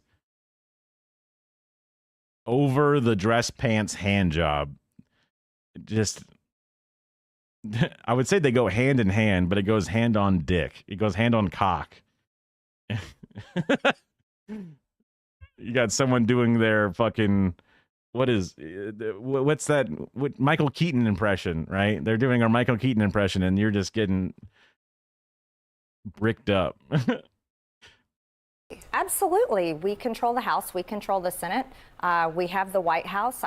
I've been vocal saying, you can use the nuclear option in the Senate. This doesn't have to be a shutdown. But what we have to do is we have to work for the American people. What's the nuclear option in the Senate to stop this being a shutdown? What is that? What would the Senate do with the majority that they have to force the House to not need the Democrats to vote for the budget? And our country is so divided right now. We see it all the time in every single way. It's divided and Because there's always a million Byzantine parliamentarian this, and you know, it's not actually a filibuster, but it's a, you know, standing between sessions shit that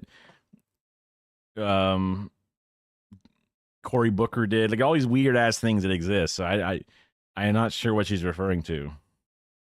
what I would say very dangerous ways. And we saw that with the recent assassination of Charlie Kirk, which has upset so many people across the board. And look, when it comes to hearing Thoughts and prayers. Thoughts and prayers. I won't say what the thoughts and prayers are, but thoughts and prayers. Hearing from senior citizens or my own friends and neighbors and my own family members and people that voted for me, and they're just saying, Marjorie, we just really want somebody to do something about health insurance premiums.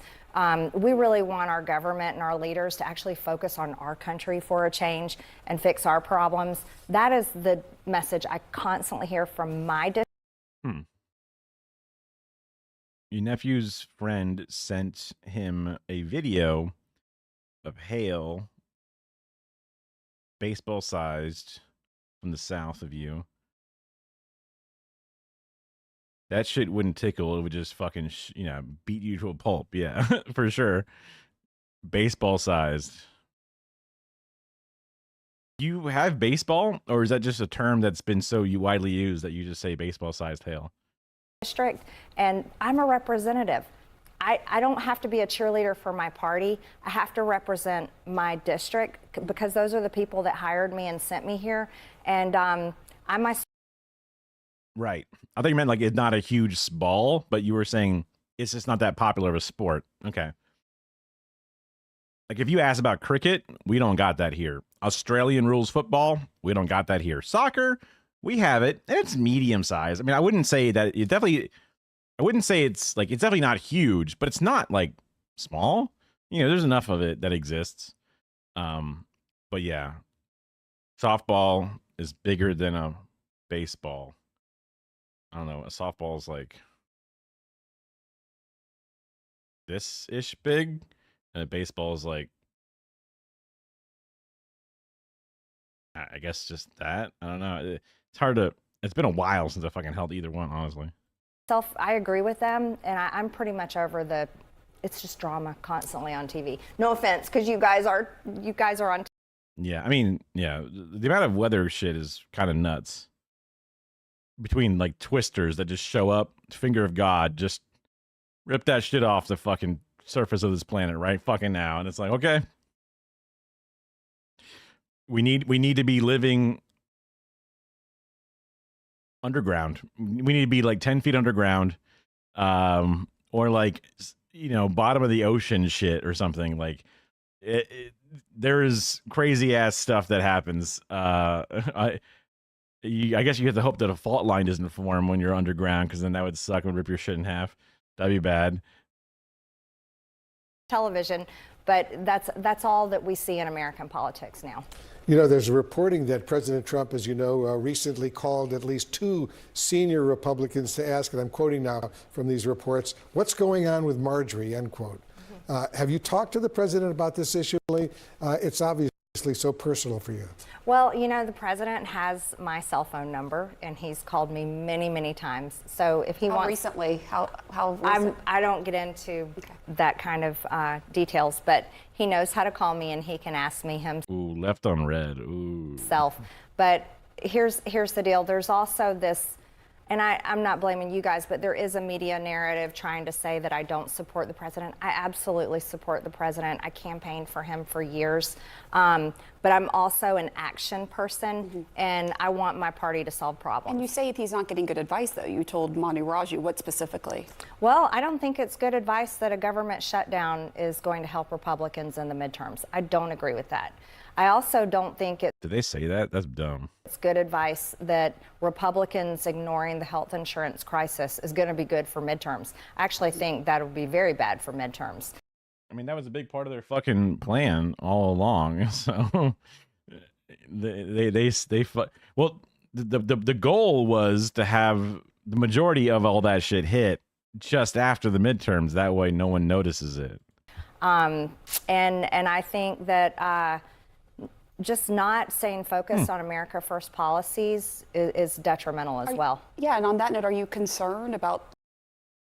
So that means like the war in Venezuela, the weird feuding with Mexico, anything Israel related? The cost of living. Very. That the President Trump said he would lower. The inflation crushed people in the past 4.5 years, and the costs have not come down. Oh, clip it. That's crazy. They're pretending the costs have gone down, right? That's good. That's good. What the fuck?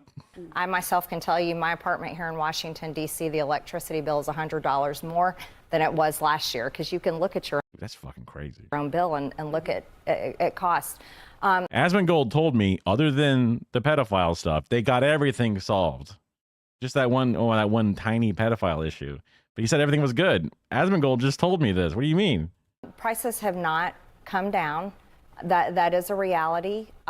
People's wages have not gone up. That's another reality. And so Americans Just MTG or AOC? What the fuck? are continuing to have a very Dude, it's crazy what those fucking data centers are doing. That's another reason I was bringing up recently with the Dump Duke campaign about getting the local power control, blah, blah, blah, was that, like, if we have control of that, do we have a better way to, like, tell them fuck off if they want to build a data center nearby? Because not only is it going to, like, destroy our energy prices, but also it's going to, like, make people sick and poison them, right?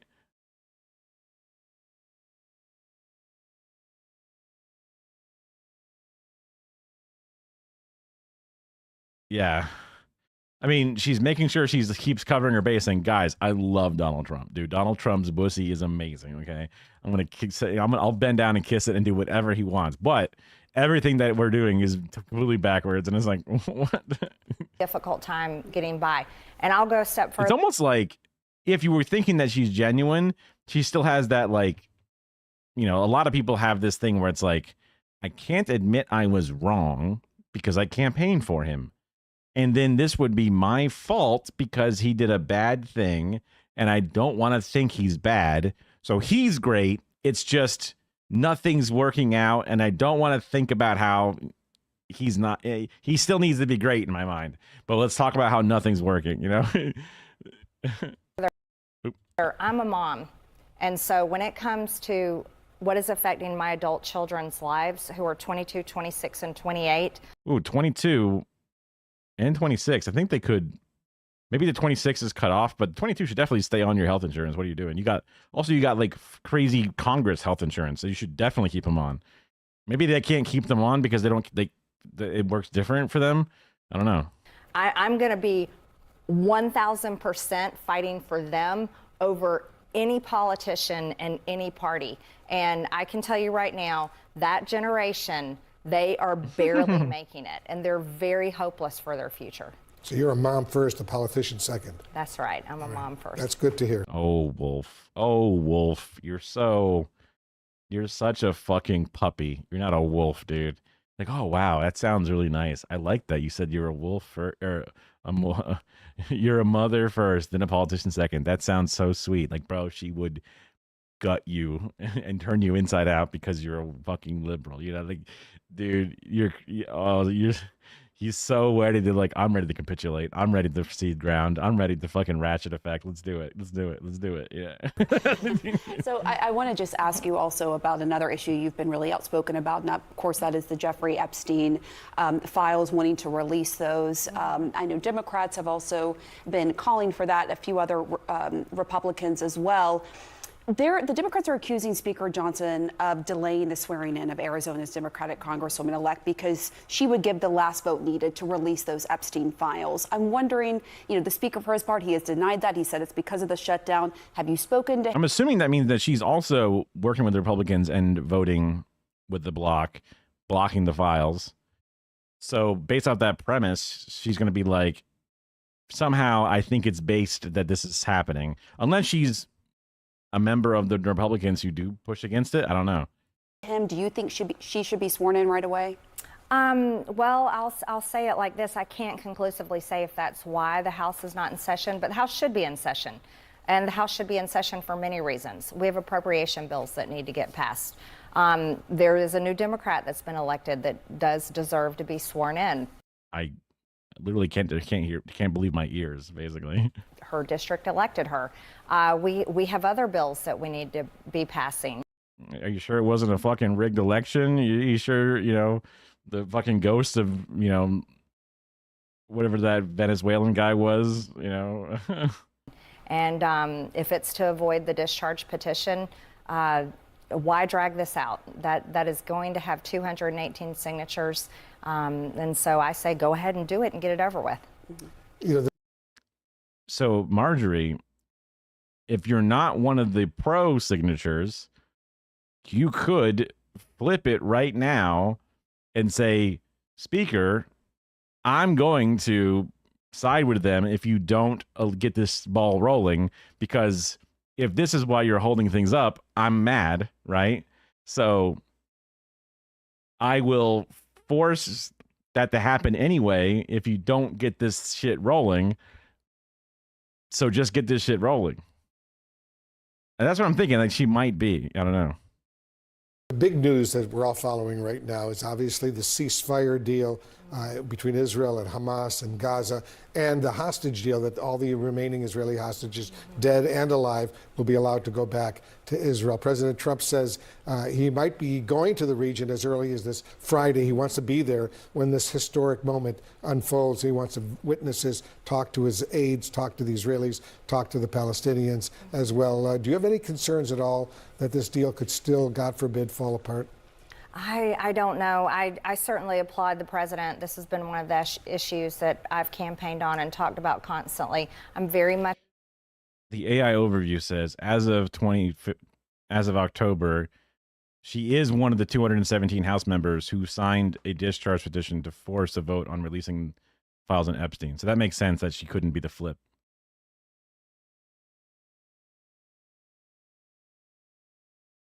I need to click on the link on this just because, again, Green says she's felt more pressure on Epstein petition than any other issue. Taylor Green said Tuesday that she faced pressure. My signature is on that discharge petition, and there has not been another issue where I have ever received more pressure than that one. So I guess there you go. Yeah. Against America's involvement in foreign wars. And the president has worked very hard on this. However, we have to see Israel and Hamas, both sides, truly cement this agreement. But I certainly hope for all involved that this definitely is a peace deal that will remain. We all hope that, yeah. And on July 28th, you talked about that. You said, quote, it's the most truthful and easiest thing to say that October 7th in Israel was horrific and that all hostages must be returned. But so is the genocide, humanitarian crisis, and starvation happening in Gaza. On that note, when it comes to the genocide, I mean, do you believe that Israeli Prime Minister Benjamin Netanyahu is a war criminal? I don't know if I can accuse him of being a war criminal. Oh, come on. That's so easy. I mean, I was like listening to her talk about this, and I'm like, did she have a Fetterman stroke, but like on the opposite lobe?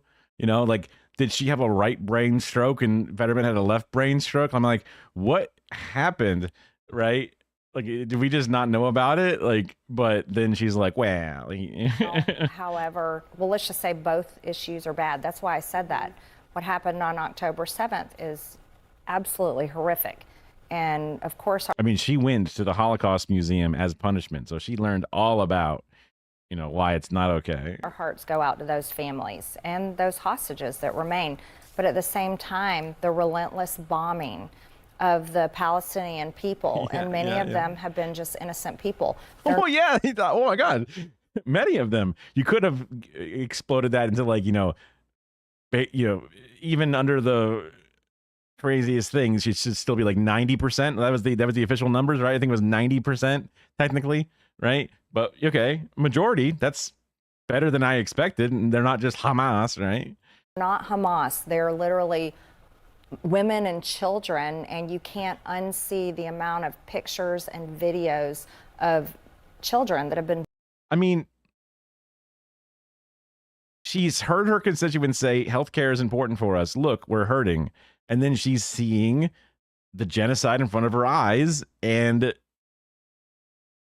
that's it could be a master stroke, an incredible performance. And there is more insidious things, but like, I'm too empathetic. It's again, she's saying that she loves Trump and everything's in there great or whatever. And she's a Republican, so she's still not, she's not making it a fucking full flip, obviously. But I like this honesty, right? Reality is in front of her. Her voters are saying, help me. And then she's seeing atrocities. Now, she said he's not a war criminal, which is like, why is that so hard? You're seeing the crimes, right? So maybe it's one of those, I'm just going to play it safe and not commit to it, but whatever.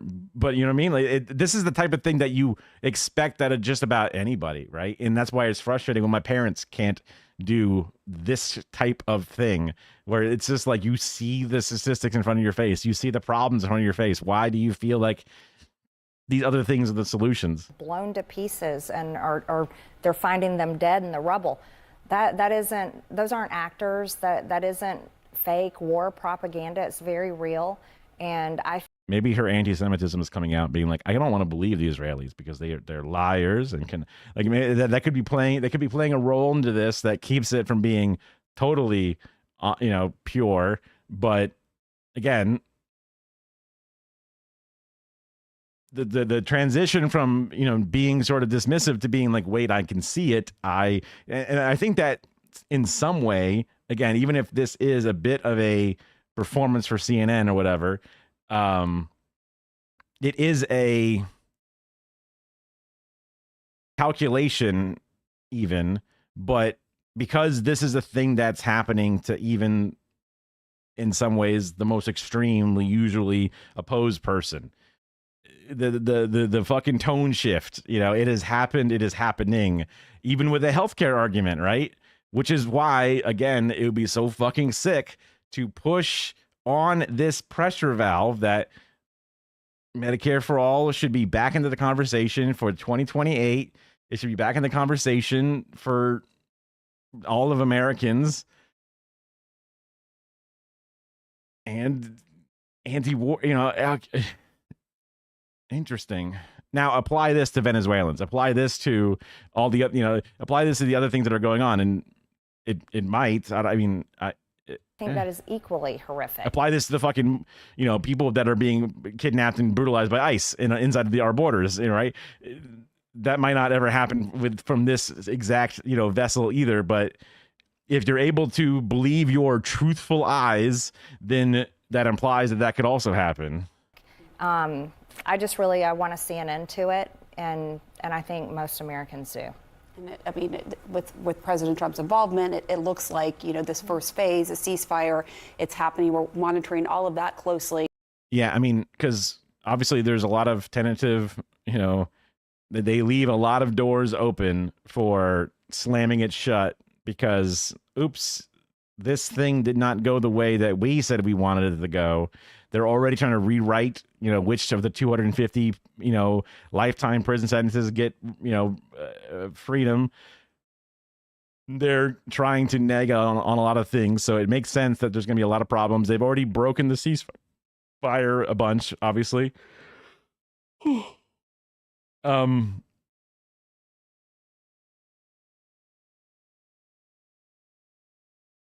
Fuck. Damn it. Stupid taste bud in my mouth, and then the yawn, and then something else. It was just enough to fuck the idea out of my head.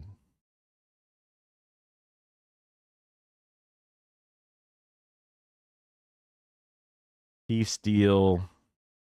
It can blow up and go wrong. I think it was saying something along the lines of like, if Trump, because like, you know, she's like, Trump helped start this peace thing, so you want the peace thing, right? Making it kind of an easy, you know, lure the fucking pet into their crate with the treat. If giving Trump a W is giving Palestinians, you know, actual sovereignty, actual equal rights inside of the borders of Israel, giving them, you know, an apartheid removed from their lives, the right to return. If all of those things are actually actualized, then I'll give him a W, man. What the fuck? Hell yeah. It's better than fucking, you know, Biden, assuming all that happens. But they leave all those doors to slam it shut. So, of course, it's very tenuous. I want to ask you about something else that Ted Cruz responded to. So you recently suggested on X that a, quote, foreign government or powerful people may try to kill you. I'll even call it X if you do it. If you fucking stop the genocide, stop the apartheid, I will call it X. Senator Ted Cruz of Texas shared that post of yours on X, writing, quote, why do crazy people keep thinking the Jews are trying to kill them? What do you say to Cruz, and what did you mean by that? Well, first, that was... Wait, what I needed... I guess I was too busy, lost in my own thoughts here. With that said, if something happens to me, I ask you all to find out which foreign governments or powerful people would take heinous actions to stop information from coming out. Is she saying that Charlie Kirk, she's going the Candace Owens route? Is that what she's saying? What do you say to Cruz, and what did you mean by that? Well, first, that was an extremely ridiculous thing for Ted Cruz to say. I never... Marge, come on. I mean, of course you got to deny, but come. Said Jewish people. I'm not anti-Semitic. Marge, no. I don't hate any people group for their identity or who they are. So that was unbelievably low for a sitting U.S. senator to say that. But what I'm talking about is very... Is she going to be like, actually, I hate the ideology of Zionism? I'm going to go like... Very real. I have a tremendous amount of death threats. It's documented. I have some of the highest amount of death threats as a sitting member in the House of Representatives. That's crazy. Ilhan Omar is in the House. AOC, Rashida Tlaib. That is kind of crazy. If she has the numbers on that, you know what I mean? And when you speak about certain issues, we can watch the calls and the emails, and that's what I'm thinking. Because, like, I mean, there's an actual Palestinian, right? So, like, if she has the if the pro-Zionist side of things is pushing back against her, they would also push back against the others. And also, those people are brown. You know what I mean? Like, and also they're liberal, so like they're gonna get it from the same number plus extras. I forget which state she's from. Georgia. Is there a large constituent of militant Democrats in Georgia? I'm not really. I mean, I don't think like the Atlanta Democrats are gonna say that like she needs to have the death threats against her, whatever. You know what I mean? Like, it just doesn't feel right. But maybe because she's so popular, a bunch of the other, you know, Destiny style edgy Democrats out there are just throwing shit out there a lot. I mean, maybe she's like, you know, she's top 5. It just happens to be beneath the squad. You know what I mean?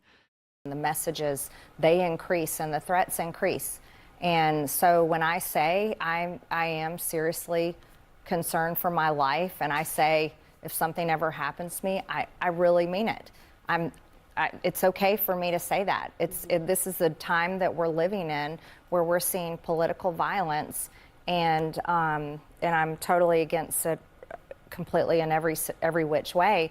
But when I say something like that, and to have another Republican of my own party insult me and insinuate I'm saying something I never said is absolutely unacceptable. Right. And I know a lot of members of Congress are getting threats, which Also, Marjorie, totally unrelated thing. What do you think of Candace Owens' theories about Charlie Kirk? Just asking. Completely unrelated. is, we can't tolerate that. But when you say the foreign government or powerful people, who specifically were you alluding to there? I'm saying anyone. Any foreign government, any people of power. I'm talking about the Epstein list. This has been the most. Which foreign government is most concerned about the Epstein list? I can only think of one that's not American. I don't understand why. I genuinely do not understand why there's been any effort to hide this and prevent it from coming out, but because of the efforts for years now to hide. They're both just, look at that, man. They are transfixed. It and prevent it from coming out. It certainly makes you feel afraid when Lots of little nods, you're one of the ones truly on the front lines pushing it to come out. I also serve on the Oversight Committee, and we're leading that investigation there, so I'm involved on both fronts. The Oversight Committee investigation as well as my signatures on the discharge petition. And you don't think Oversight's doing enough then? I guess that's a possibility, is that they've seen her push back against the Republicans enough that the Republican base could fire, on its own in that way. Because I usually assume right-wing freaks are the more violently unhinged, both because of the numbers of actual violence being committed and a bunch of other things.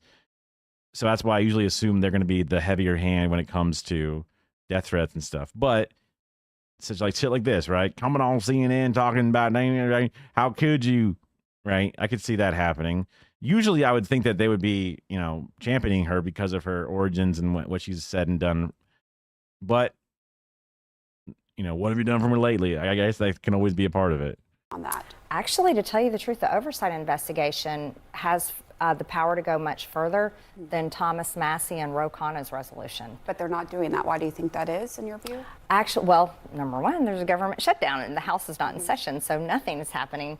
But actually, the Oversight Committee has subpoenaed a lot more information than Thomas Massie's resolution specifically calls for. But here's my stance. I'll work on this involves women who were raped. Women at 14 years old who were raped, and they say there's more people involved.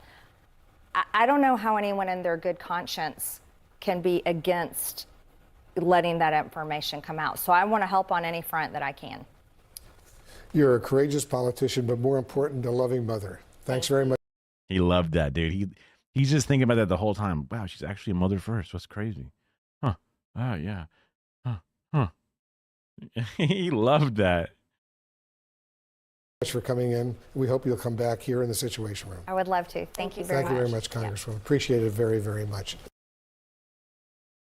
Very funny. Very interesting. Very interesting. I was expecting another one of those right but for the wrong reasons kind of thing, but this whole thing was just unwilling to go hard, but generally had the right reasons for the majority of it. I've seen the genocide with my eyes. I have to be against it. I've heard my people and my own family talk about the pain of our healthcare system and our lack of doctors. I need to fix that.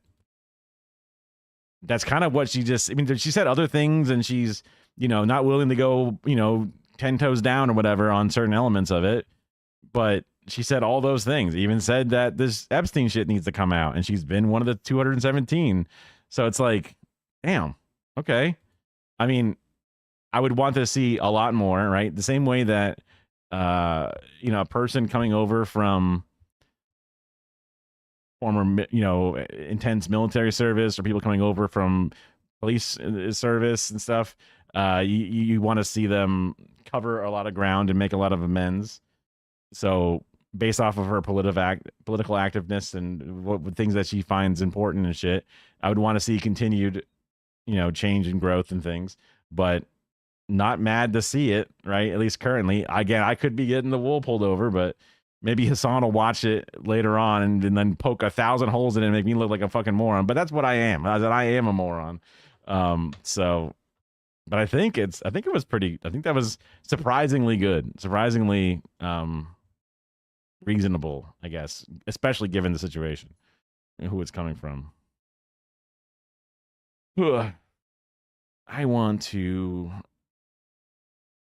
Zizi's asking. I think maybe she wants breakfast. I'm not sure. I've designed a playlist for this exact moment.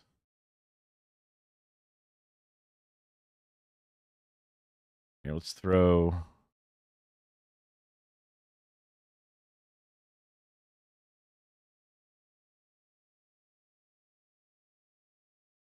Check the volume. Put this up here. This is not the Marjorie Taylor Greene. This is a cat. The Coke video won't be a little long, but I pulled it up to see it. All right. Hello? You go use the restroom and feed the cats. Hello. Aw, you're so cute. Would you like a tube? Oh, Mr. Arson, would you like a tube? No? Okay, let's let him sniff a minute. Hi. This is Arson. He is just a kitten, and he's a ragdoll mix. Hello, little kitten.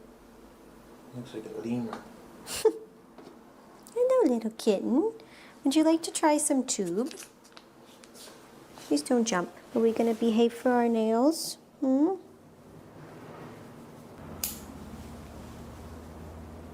Good boy.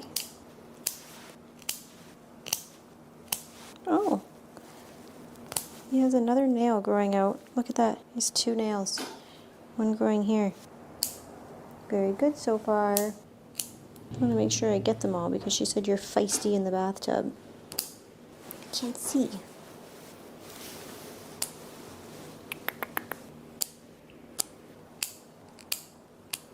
Good boy. It's okay.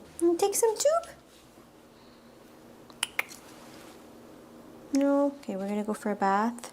I think I'm going to happy hoodie him for the bath because she said that he is very feisty. Maybe it'll help. Please be a good boy. It's okay. It's okay. Yep, you can put your paws up there. Good job. It's okay.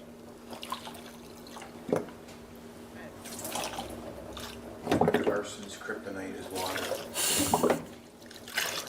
Oh, don't scratch. Don't scratch. Okay, I can take it off you, but I feel like it's kind of distracting you from the water. Okay, okay, okay. There, there. Better? Good boy, but we're not gonna hang off the bar because I have a feeling that's what's coming next. Don't scratch me. Don't do it. She gave him lots of baths as a young kitten to get him used to it, so that's good. He's still a little bit scared though. Good job. Looks like a little raccoon. Yeah. Okay, okay, we're gonna come out, but I gotta turn the water on now. You gonna be okay with that? It's okay, don't panic. Don't do it, don't panic, you're okay. Ow. No, he's scratching me bad. That's it, you made it. Good boy, look at him shaking. You're okay, buddy. Stay there. Like he just growled. Oh, he did. Okay, he's done with me. Into the Easy Bake Oven we go. Bathing isn't just for dogs. Cats can benefit as well. Although cats are skilled self-groomers, they are not always able to remove excess oils, dander, or debris from their coats. Introducing kittens to bathing at an early age helps them develop into adults who tolerate grooming with minimal stress. As cats age, they often groom themselves less effectively, and attempting to force an unfamiliar bath routine on a senior cat can be unsafe. Establishing regular bathing during kittenhood promotes healthier skin, reduces shedding, and ensures safer, more manageable grooming throughout their lives.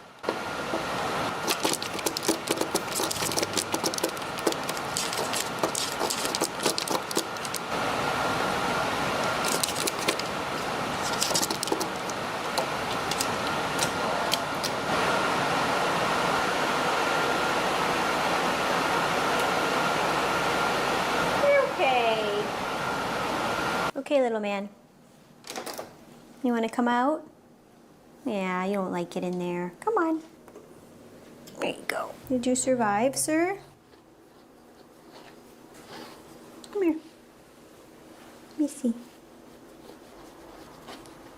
Good boy. Okay, you want to finish off with a treat or what? He wants it. He's just overstimulated. It's okay. Okay, maybe he'll play with a toy.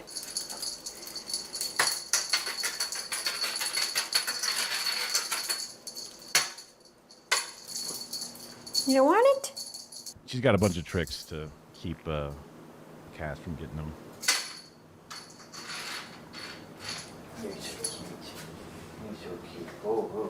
He was not That's so being sweet. mean.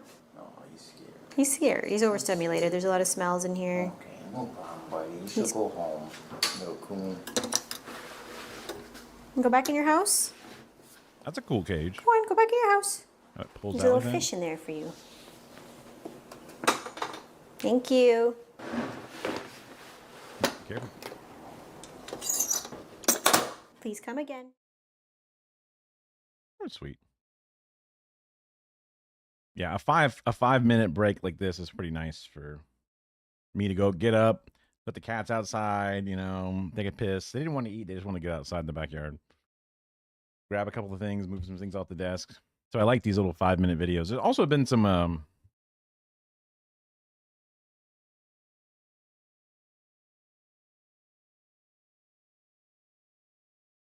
these are some videos that Kara has. Yeah, I can just play them here. Crab apples are not poison apples. I'm sorry that your parents lied to you. Crab apples are just tiny apples full of sugar and fiber too. Pink! It's a good crab apple. Crab apple. I'd never heard of crab apples being poison.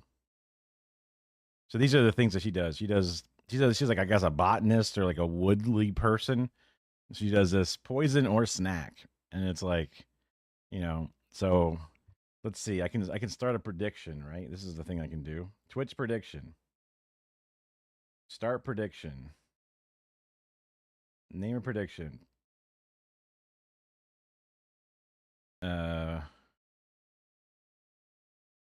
Poison or snack.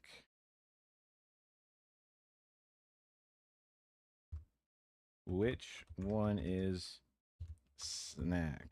I guess I'll just call it which one is snack. One, the left one, two, the right one.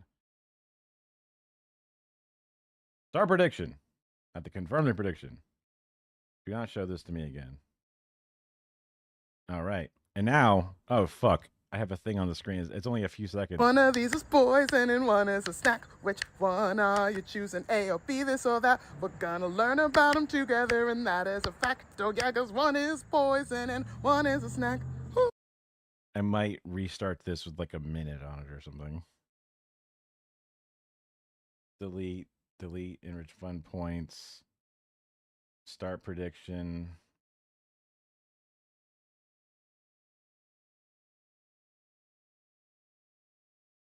I guess I never actually started it. Okay.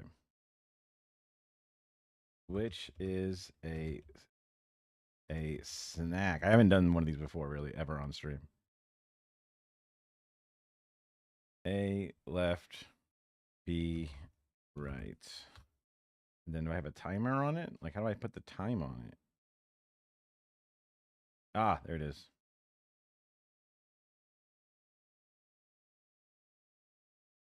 One minute. I'm going to put it at 2 minutes. Welcome back to America's 12th favorite game show, Poison or Snack, where you must determine which is poison and which is a snack. Red fruit and normie leaves edition. First, let's take a closer look at A. You know the way you draw leaves as a kid? Yeah, that's what this leaf looks like. And it feels pretty smooth on top, a little rougher on the bottom. It has little fine hairs along the midrib and the veins. Leaves can vary in size on one twig. The twig is smooth and greenish brown. Fruits are red and opaque. You can't see through them at all, and they are oval shaped. These ones are a little wrinkled crinkly because we've been having a dry summer. If you break a leaf, it smells a little warm and peppery. The fruit is fragrant, and if you break it open, it's a thin layer of flesh around a big seed. Now let's look at B. These leaves also look like a child's drawing of a leaf, but do you see how it's reflecting way more light than leaf A? The top of the leaf also feels a little sandpapery. It also has a fine layer of fuzz on its I would have thought it would have been like waxy. midrib and its veins, but it also has fuzz going around the margins. Do you see it? Its fruits are more squat and circular, and you can see a little ways into them, unlike with A. Its insides are juicy and filled with seeds. This little branch feels pretty rough. When you break a leaf, it smells green. Place your final... Oh boy. All right. I'm going to end submission soon here. Which is a snack? A or B, left or right? Make sure to use the Twitch prediction tools. You think the left one? I'm divided. I think the fuzzy leaves on the right seems more poisonous, but the weird ass like seed being barely set up right. But oh boy, I'm going to guess the right one is poisonous. The extra fuzzy leaves, the shininess of them, and the little tiny spots. So I want to say right. I'm gonna go different than our votes here. bets, because the snack is A. This is Lindera benzoin.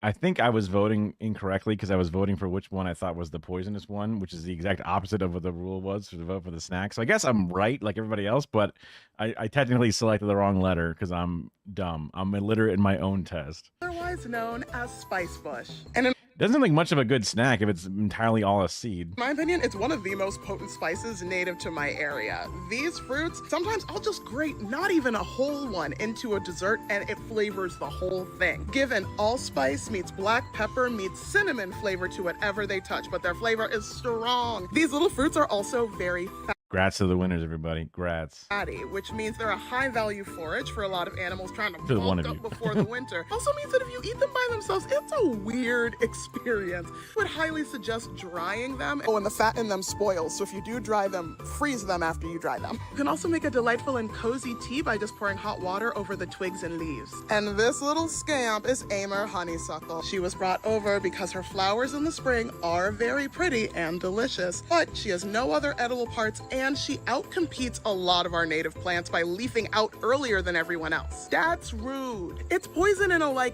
make you sick to your tummy way, not way. And my friend Sam Thayer has tried one before and says they're nothing to write home about. Don't be tempted. So, how did you do? Let me know. Happy snacking, don't die, and thanks for playing.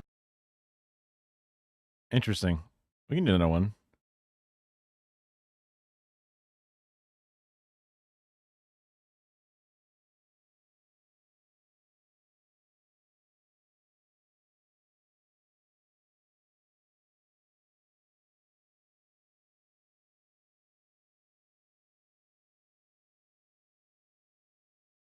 All right. One of these is poison and one is a snack. Which one are you choosing? A or B, this or that? We're gonna learn about them together, and that is a fact. Oh yeah, because one is poison and one is a snack. Ooh. Welcome back to America's 12th favorite game show, Poison or Snack, where you have to decide which is a tasty treat and which is fearful fodder. Here's plant A and here's plant B. Both have small white flowers that are in season this time of year. But one of them is spicy and one of them killed Abe Lincoln's mom. Guys, Oh my God. this Osprey just came over here to play. Hi, Osprey. Let's start our investigation by looking at plant A. I'm sure the osprey would know. Plant A's flowers are teeny tiny and occur in these little cascades. It's a secessionist plant. No, the South shall rise again with our white flowers. No. The leaves are longer than they are wide with a very prominent midrib, relatively smooth sides, maybe just like the weakest bit of serration. Leaves come out of these reddish, very distinct joints, and one comes out on this side, and then one comes out on that side, and then one comes out on this. The leaves are pretty soft to the touch, and when they're broken, they kind of smell green, with maybe a dash of black pepper. Now let's look at B. B's flowers are also teeny tiny, but they're in groups, and then those groups are in groups, and then those groups are in groups. Flower stems come out diagonally from the central points where the leaves also come out. The leaf stems were Getting close to the end here. Based off the thing so far, I think the snack is left. That's what I think. Petiole, Yeah. if you're nasty. It has a little U in the center. It has a little divot that goes all the way down. It has a pretty standard leaf shape, but with I don't think I would snack on either one of these though. The Twitch prediction at the top. The top is the Twitch prediction these big old serrations. Leaves occur in pairs that are opposite one another. of the native It Twitch feel a chat. little rougher, like, you know, the brown paper towels that you get at public bathrooms. And when it's broken, it smells a little bit green, also a little bit like bell pepper. Okay, gang, who's the snack? Miss Jointed and Graceful, or is it Miss Bushy and Brash? Get your guesses in. The snack is A. The Osprey. Did you guess right? A to A. A to A. Easy. No, I did not, but I don't even eat plants. There was something about the leaf structures and the way that they grew out with the angledness and whatever. That one seemed more poisonous. I don't know. A is spotted smartweed, which is one of the spicy smartweeds. Latin name is Persicaria punctata. Whenever you eat a bit of spotted smartweed, first it's going to be herbaceous and savory, and then Oh, also the leaf smelling green, like, you know, like traditional grass or whatever. That seemed more normal than that seems like a good sign that it's safe. the heat sneaks up on you. Doesn't use capsaicin. Its burn feels more like wasabi or horseradish. But makes sense that one of its relatives, Persicaria hydropiper, is used in Japanese cuisine. It's called tade, and they make a vinegar sauce with it to put on sweet fish. It's one of my favorite late summer flavors, which is why I made this video today. There's a wasp on B, so we're just gonna leave it down there while I talk about it. B is white snake root. It is poisonous to humans, it's poisonous to livestock, But not wasps, I guess. so But those kind of wasps, yes, but not those kind of wasps. poisonous that if a cow eats white snake root and then you drink the cow's milk, you could die. Holy fuck. Milk sickness killed Honest Abe's mom. Some folks who forage plants for medicine will sometimes get white snake root confused with late bone set, which is a fever reducer. And I mean, in a way, white snake root will reduce your fever because you'll be dead. So how did you do? Did you survive? Let me know. Happy snack. She's awesome. Kara got me on these videos, and I'm like, these are fucking sick, dude. They're great for a little reset, Twitch prediction built in, right? It's like, what do you call it? Oh, I didn't complete the prediction. There you go. It's like those, a sandwich thing that people do. With it's, is it going to be above a 5 or lower, or whatever, and a bunch of different things. And it makes sense that Yogi would know a lot about these plants, being a bush enjoyer in general. I wonder why there's a weird dark box going through here. That doesn't seem right. I guess because this is a short and like the tinting of the box thing, I guess. Very cool. I will remove the videos we watched from my little mini playlist that has these saved into it.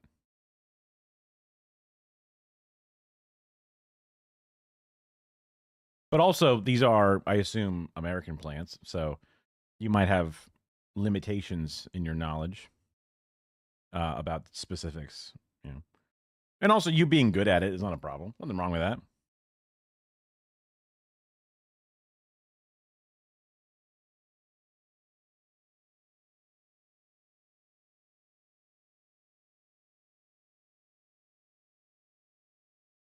Let's do...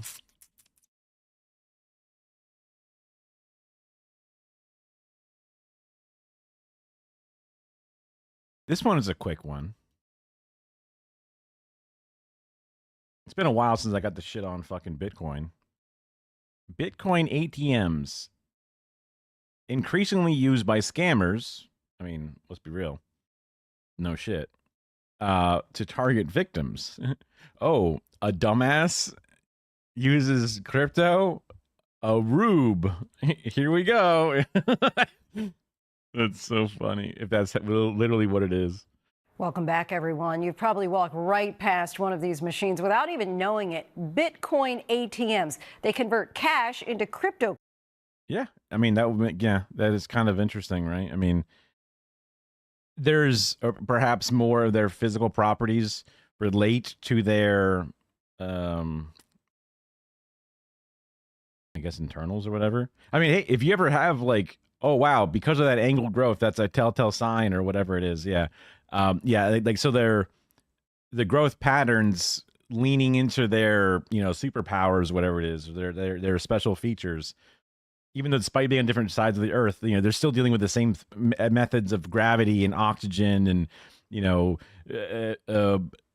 capillary action and all the different elements, right? So there's certain things that kind of might be a bit more core to how it eventually sort of manifests.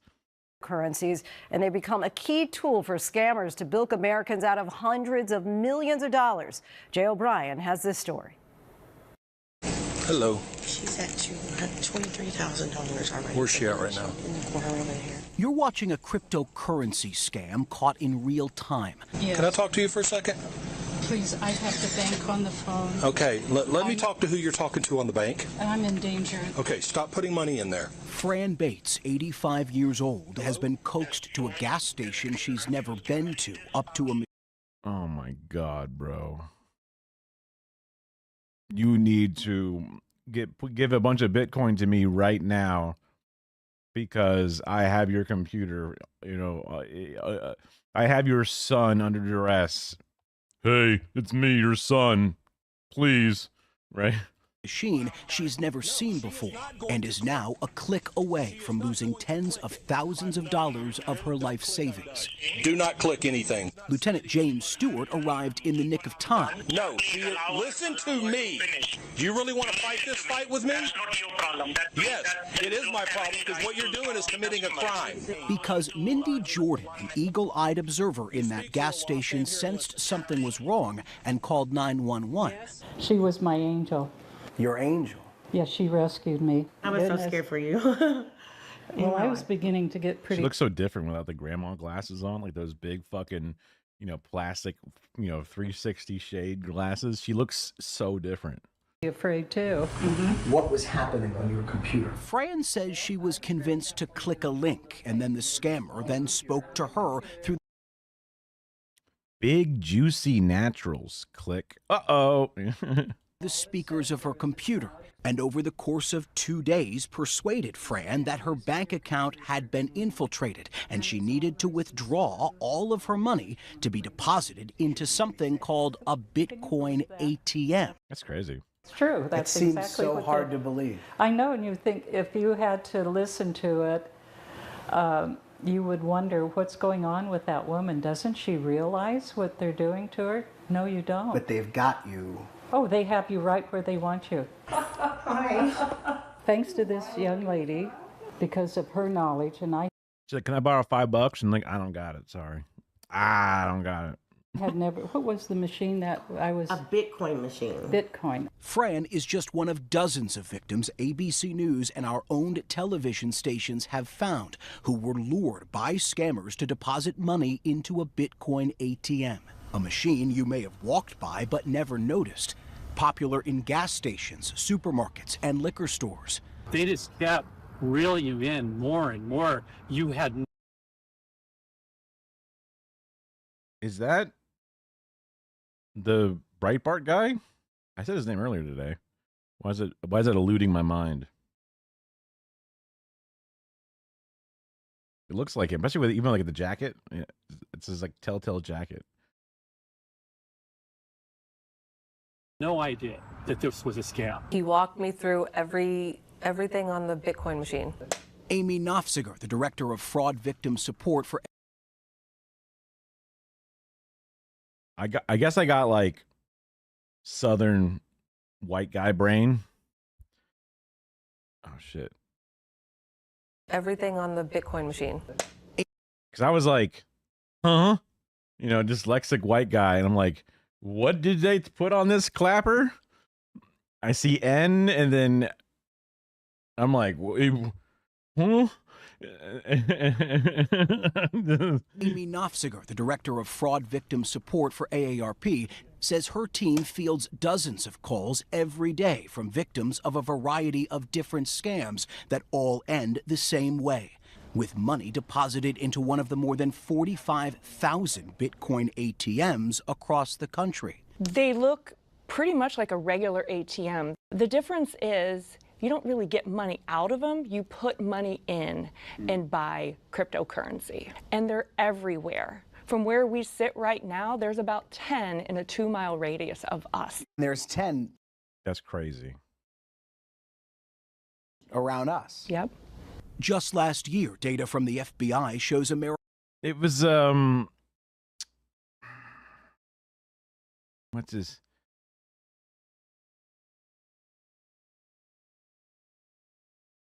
He was in the first Trump administration, then kicked out. There's a lot of people.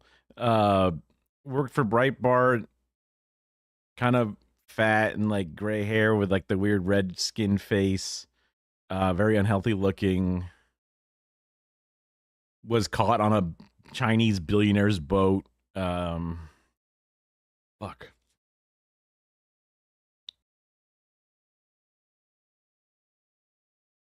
Could you guess who? I'm really bad with names.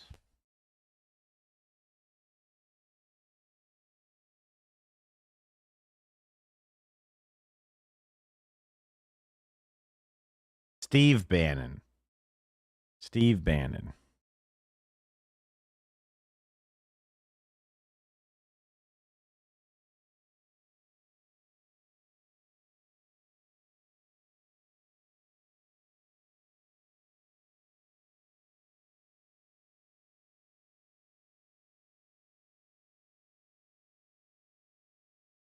That's Steve Bannon. And then we're at 313-ish.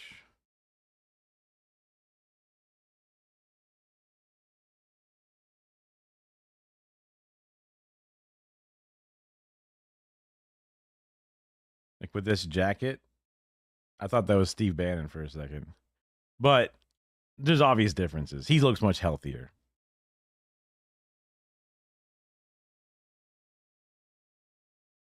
Really get money out of them. You put money in and buy cryptocurrency. And they're everywhere. From where we sit right now, there's about 10. Also is the jacket. He wears that jacket a lot. In a 2-mile radius of us. There's 10 around us. Yep. Just last year, it seems like one of those things that like people are like, oh man, in order to make money, you need to set up an empire of vending machines, right? And they go around on TikTok and they just collect their money and they go, wowee, what a day. But this is like the weird grind set crypto guy version. Or alternatively, it's set up by people who have Bitcoin and nobody to sell it to. So they literally will just buy and set up a machine to say, please buy my Bitcoin, please. Right? Just so they can get some liquid cash, because people will buy your Bitcoin with Ethereum or fucking shit coins or whatever it is, but no one will buy it with cash. You're running out of suckers. The Ponzi scheme is getting towards the final days or whatever. Data from the FBI shows Americans collectively lost nearly $250 million to scams using Bitcoin ATMs, more than doubling the total from the previous year. And it's basically like, if anybody is using one of these things, and the authorities should be notified immediately, right?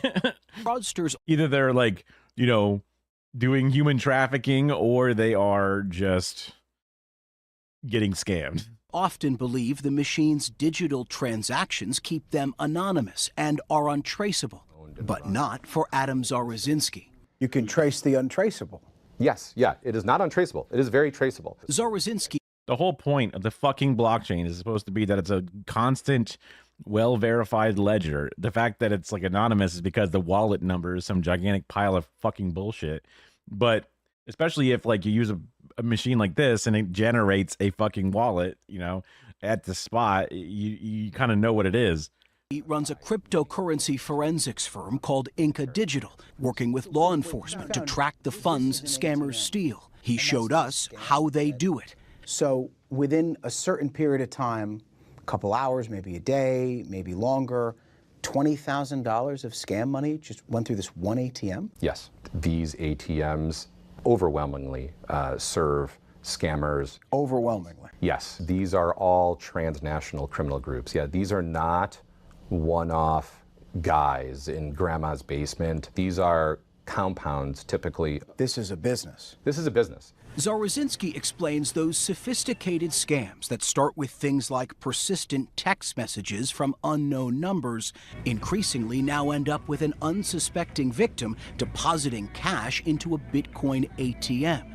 So the texts I'm getting on my phone, they are from large criminal groups? Yes. That's who's trying to scam me? That is who's doing it. And lawmakers have taken notice.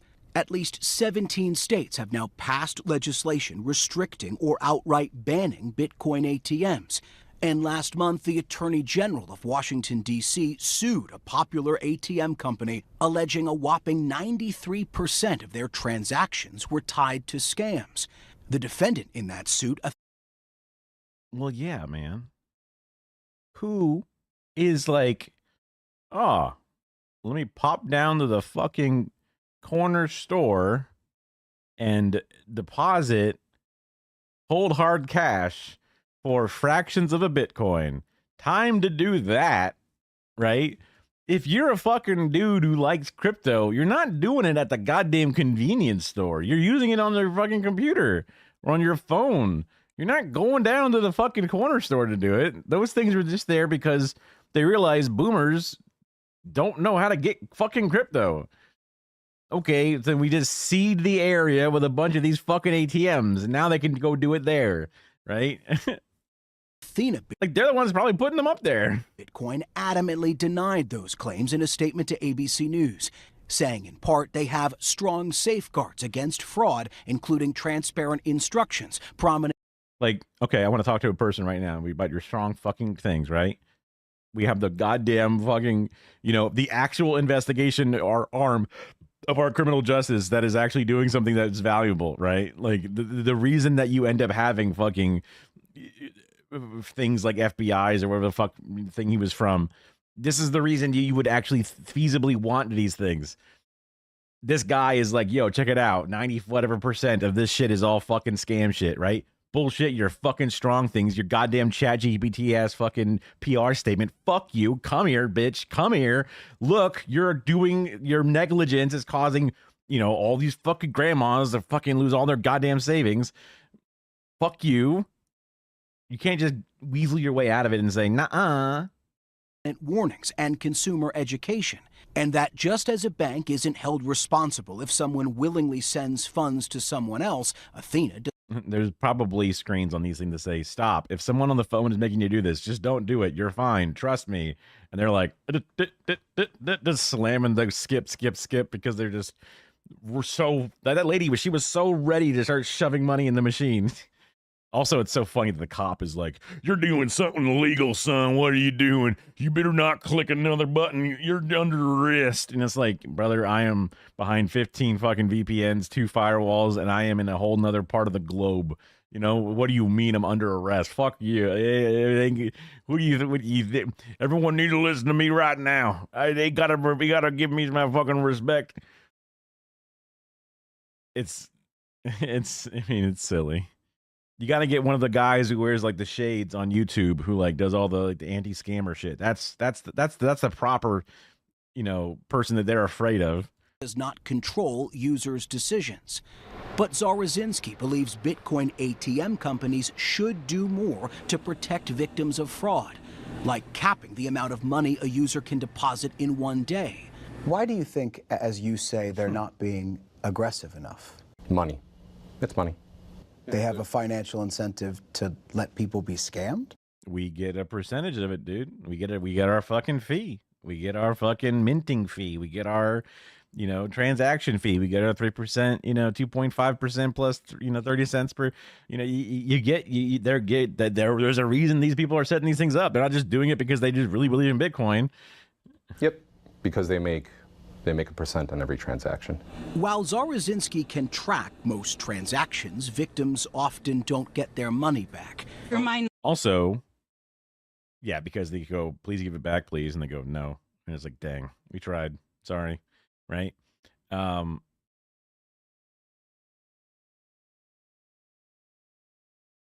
90 whatever percent of their shit is scams.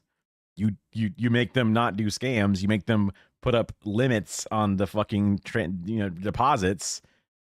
Now they've lost the majority of their income. So they're like, well, we want them to get ripped off. No, we can't stop them. We don't want to stop them. Well, but also somebody doing something slowly, trickling it in, showing up every day to deposit a few hundreds, that might go under the radar more. But when someone's showing up to drop in 23 grand, right? That's like, oh, okay, this person's being scammed 100%. Knight in shining armor. But Fran Bates did. Because of Mindy's 911 call and the quick work of Lieutenant Stewart, her deposit at that ATM was stopped. The scammer thwarted, though never identified, and the police were later able to recover all of her money working with the company that operates the ATM. That's cool that if they were able to get the transaction before it finished, right? They were able to actually stop it. I'm sure the company's like, damn it. All right. Divine intervention, Fran calls it, but not everyone is so.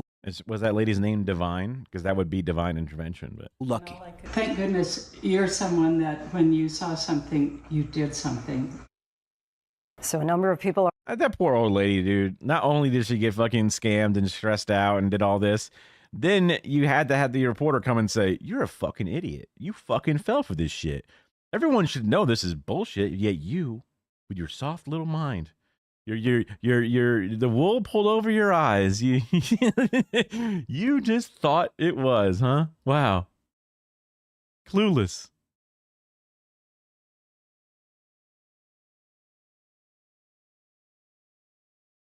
It sucks, man. I feel so bad. My grandparents called me up thinking that some shit happened. Kara had grandparents calling us up to verify that we weren't actually deeply in trouble. Kara's dad, before he passed, was doing shit to crypto scammers and shit. It's a problem, man. It's a problem that I don't know how to solve. Other than like, guys, you just need to grow up playing Dota and doing stuff online. Then it's pretty obvious what's fucking fake. I don't know what to say. One day, I guess I'm going to be getting bamboozled by like Roblox or something. I don't know. Someone's going to fucking, I can't keep up. I don't understand what I'm seeing, I just get scammed by capitalism with, Spotify Premium or whatever instead. All right. New video. This one's a quicker one. AI slop shit real fast before we get to a longer video. Yep. Police issue warnings. Damn it.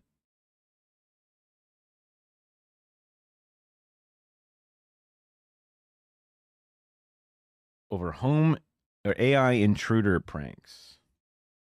We are back now with the social media prank that is prompting some worried parents to call 911.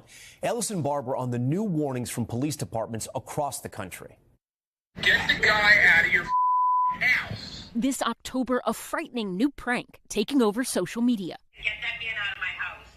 You don't know him? Across TikTok, people generating AI images of a stranger in their house and then sending the photos to their loved ones. Why are you just letting random people in our home? Wait, he said he was your friend from college. The pranksters texting things like, he says he knows you, and I told him he can take a nap, sending their families into a panic. You have gone too far.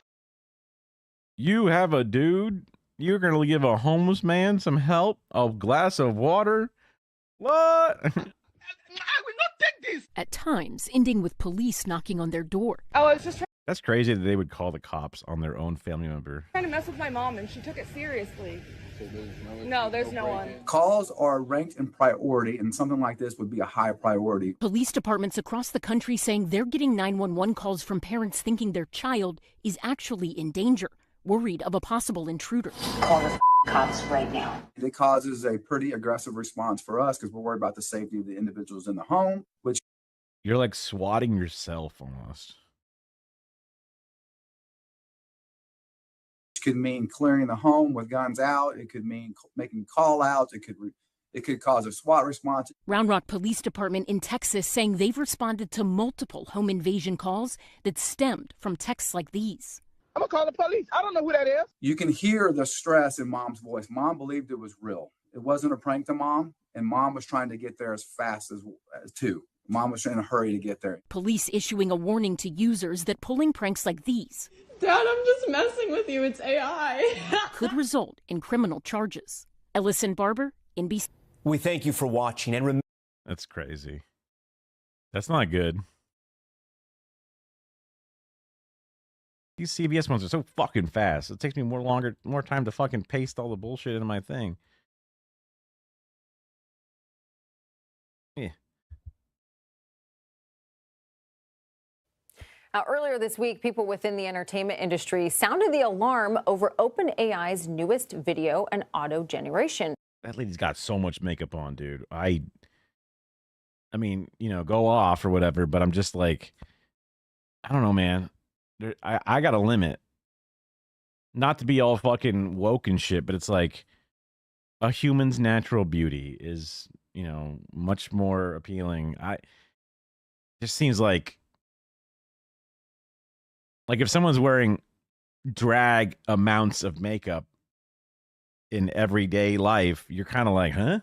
Like, that seems unusual. Not saying that this is to that degree, but it just hit me when I'm like, that's a lot. Model. It's known as Sora 2. Now, the AI-powered app allows users to create hyper-realistic social media videos with just some text prompts. Major talent agencies, including CAA, UTA, and WME, raised immediate concerns about how their famous clients' likenesses, films, and characters may be used in these Sora-generated videos. And on Monday, the Motion Picture Association issued a statement saying in part, quote, OpenAI needs to take immediate and decisive action to address this issue. Well-established copyright law safeguards the rights of creators and applies here. For more, let's bring in Mike Isaac. He's a Silicon Valley correspondent at the New York Times. Mike, so just first off, break down how Sora 2 works. Yeah, it's actually pretty simple because it's basically kind of a clone of TikTok when you look at it. All you have to do is open the app. There's a For You feed, and it starts showing you different videos, all of which are AI generated and often include, you know, fantastical situations, a dog surfing, or, you know, whatever, someone skydiving. But you can also, I think the killer thing is you can place yourself, you take a video of yourself and place your likeness in it, and it can generate AI videos of yourself as well as other people or other. The ballot box, no. You know, intellectual properties, let's say, across the app. So I made one of myself skydiving. People were making SpongeBob ones. It's pretty crazy and pretty realistic. I know we were just playing one of you in the Lord of the Rings movie, I think, receiving the ring. And it looks very realistic. But, you know, I was hearing a lot of back and forth about the app having this opt-out versus opt-in system. So break down the controversy and why were Hollywood executives concerned about this specifically? Yeah, no, it's a great point. And this is, I think, the crux of why everyone in Hollywood's super mad about this. You know, in tech land, it's usually sort of an opt-in thing for new products, which means you have to go in and intentionally press a button to say, I want to use this, or I want to allow my likeness. In the app, if you're a person, a public figure, you do have to opt in to allowing people to use your face. So I can't let people use people won't be able to use my face unless I specifically allow them to. What OpenAI started with, though, is an opt-out version of intellectual property. So, for example, Disney would have to opt out individually from all of their intellectual property being used inside of Sora, which is an incredibly arduous task if you imagine how much property Disney owns. And, you know, frankly, just hard to do and something they never agreed to signing up. And so it really immediately angered every executive around Hollywood, and that's why you started seeing these statements coming out. Yeah, certainly there's going to be a lot of legal back and forth here. Of course, OpenAI saying that they're going to switch to an opt-in policy, but that's probably going to be a little tough in terms of execution. But Mike Isaac, love the videos, love the insight. Thank you. Thanks so much. I'll keep making them. Okay, there was nothing there other than just exactly what you thought.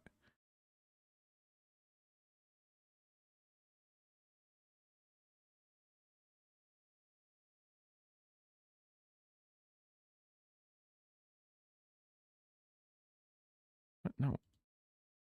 What?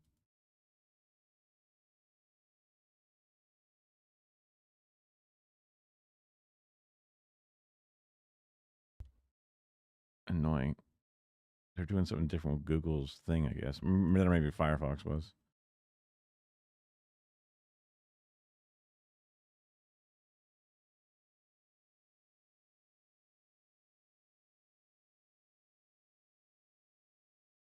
Okay. Let's do our longer one. Kind of fitting with all the Stephen Miller information that's been out recently. Cody Shody. It's been a while since we've done some longer React style shit. This would be nice to break up all this intense news bullshit. The making of Stephen Miller. Whoa, hey, welcome to some more news. Live from the past. We're broadcasting from a bunker. Or there's construction near the studio. So there's no map this week. Get over it. Move on. Hey. I kind of like it with the map, I'll be real. Here's some news.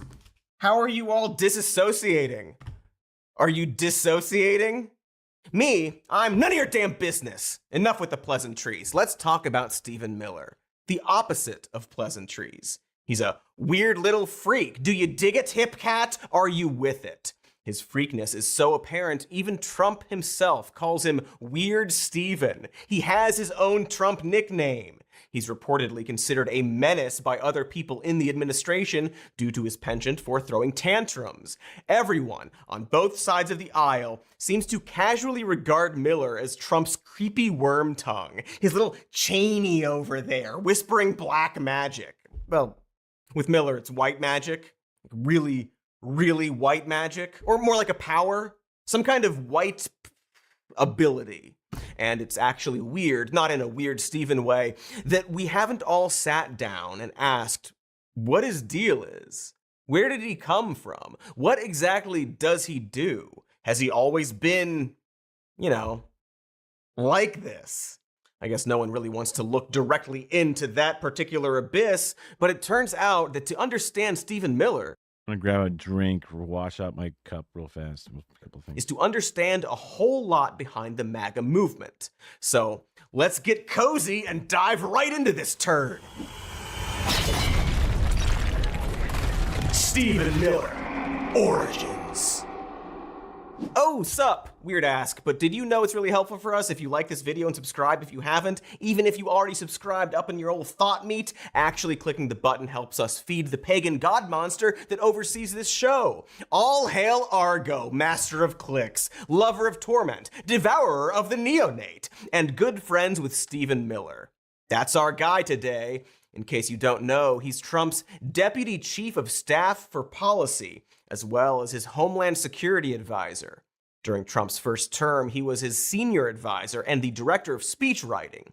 He has had a role in everything from Trump's brand to the inner workings of the White House to actual policy. He's like the Vince Gilligan of Trump. He may be the most influential goon in the administration and seems to have been the main engineer behind Trump's slew of authoritarian, probably illegal executive orders.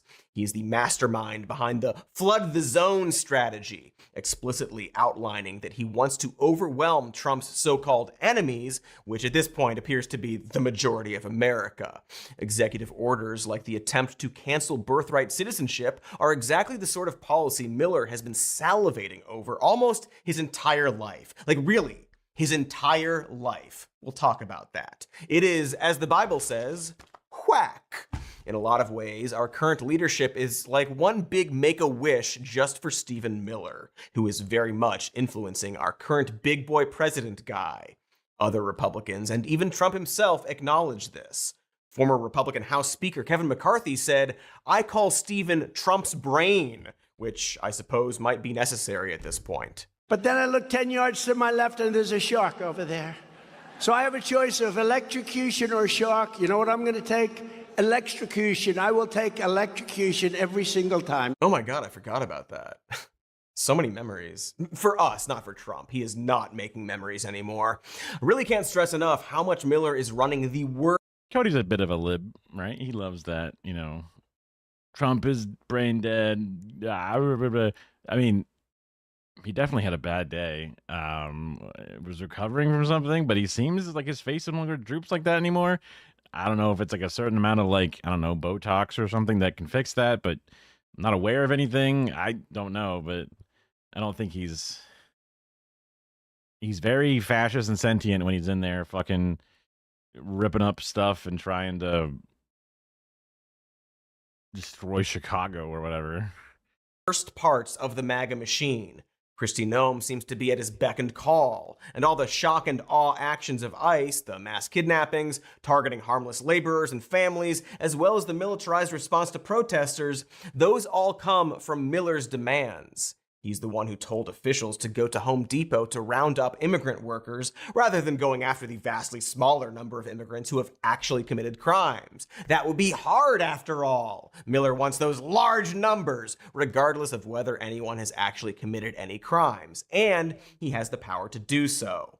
One of Trump's advisors admitted it's really Stephen running DHS. And Edward Whalen, the former clerk to dead Supreme Court Justice Antonin Scalia, has said that Stephen Miller is the de facto attorney general.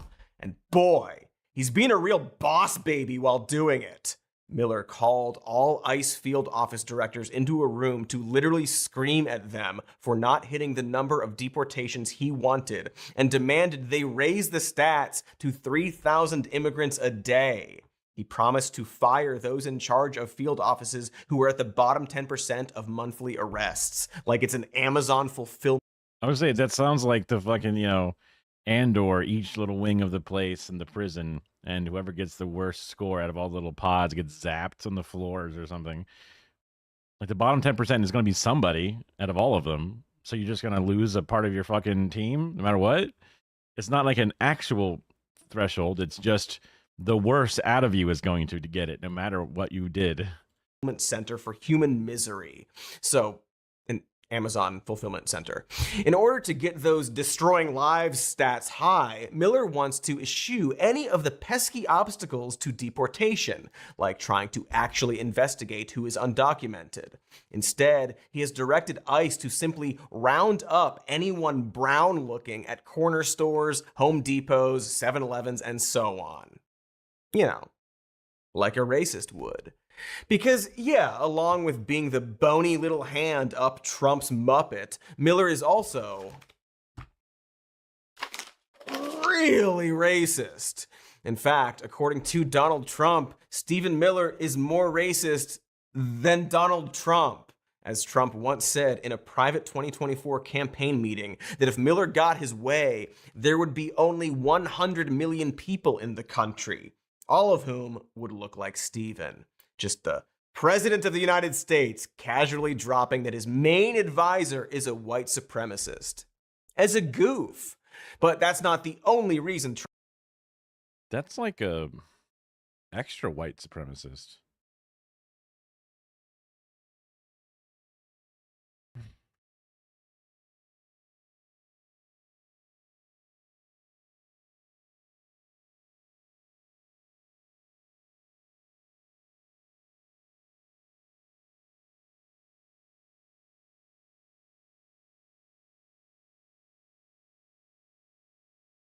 Race and ethnicity in the United States. White, black, Hispanic, Asian, 2 or more other. I guess depending on how you define Asian. Is it age range? Whoa, there are so many more 100-year-old females than there are males. There's actually a disproportionate number of, there are way more 100 plus because plus. So that would imply there's still a track, but because they have to put them all together, it's going to make it bigger. Interesting. Oh yeah, I'm not living to be 100 then, based off this shit, bro. What the fuck? Wow, it really does seem like 75, 73 is right where you just start to It just don't work no more. Man, there's a big jump in the ladies too. Wow. Literally right at that 73 number. Huh. Huh. Wait, is this the baby boom? Is that less about the deaths and more about the births that happened?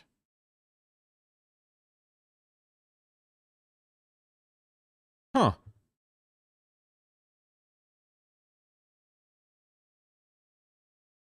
Huh. Also, very important to notice that if you're going with just the blue lines, we have an inverted pyramid happening here. This is pretty normal, right? But this bump here was unnatural and then it subsided. So you would end up at a point where you're going to have way more old than you're going to have younger. Hell, this peak as it gets up to here is going to have a hard time competing with the narrowing that we're constantly having. But look at this. It's widened by the immigrants, the, outsiders. If you're assuming that everybody was naturally white, which is also not the case either. So that's a misnomer, but and there's also white immigrants that are part of this. So that also sort of, but it's just helping the general gist. But I was looking for like total population, which is not really helpful by this graph. It's more of just about the age graph than the white versus black, whatever. 61% is white, right? This is all based off me getting derailed mentally on this. U.S. population, 340 now, instead of just... So 340, 1, 2, 3, 1, 2, 3, divided by, or I guess like what, times 0.61. So that would still be 200 million people. So that's what I was getting at, because it's saying like, even the white population as a whole, he's like, I want even less. He wants half of only the whites to be left in the country. Trump and Miller get along so well. For example, Trump doesn't like note takers or using email, so Miller has coddled this paranoia, putting as little in writing as possible. He flatters Trump in the ways he knows he'll like, such as calling him the most stylish president in our lifetimes. He also rabidly defends Trump's authority, asserting Trump is a victim of a judicial coup by Marxist judges. And as revealed by the leaked signal chats about the strike in Yemen, it was Miller who shut down J.D. Vance's questioning of the operation, saying the president was clear, green light. Miller might be one of the most ardently loyal, true believers in Trump's administration, a real suck-up, brown shirt noser. A former Trump advisor said, quote, Stephen is the president's id. He has been for a while. It's just now he has the leverage and power to fully effectuate it. And a senior Trump advisor said, I don't know that there is any policy area where his guidance is not sought. The president might not always go with exactly what he wants, but his input is always listened to. Essentially, we have a shadow president, and he's an insufferable and racist freak, a real premium grade, 100% USDA certified fart. And what's rather amazing, so that would be one of the, because people were saying like, well, if Trump is too sick, if Trump is too old, if Trump natural causes, then you're going to get JD Vance, and that's not going to be good, right? But seeing the tug of war happening in that signal chat, I don't know how often that happens as a whole, but if there is a divide between Stephen Miller being the ultimate brown noser and the one sort of pushing Trump to do things, but even JD Vance is like, I don't know if I like these as much for whatever their differences are, then that would mean we'd have a change because Miller might not be as influential anymore. Kind of a speculation, doesn't really matter because we're not in that situation or whatever, but interesting to notice that there could be he's tied to Trump specifically, right? Not just to the MAGA team overall. Not quite as well connected. Not so amazing is how Stephen Miller came to be. It's a sort of parable about the realisms of people who become sniveling henchmen. Miller is essentially the Vader to Trump's Palpatine without the redemption arc or ability to woo Natalie Portman. I don't think he could even hold a sword properly, but probably thinks he can.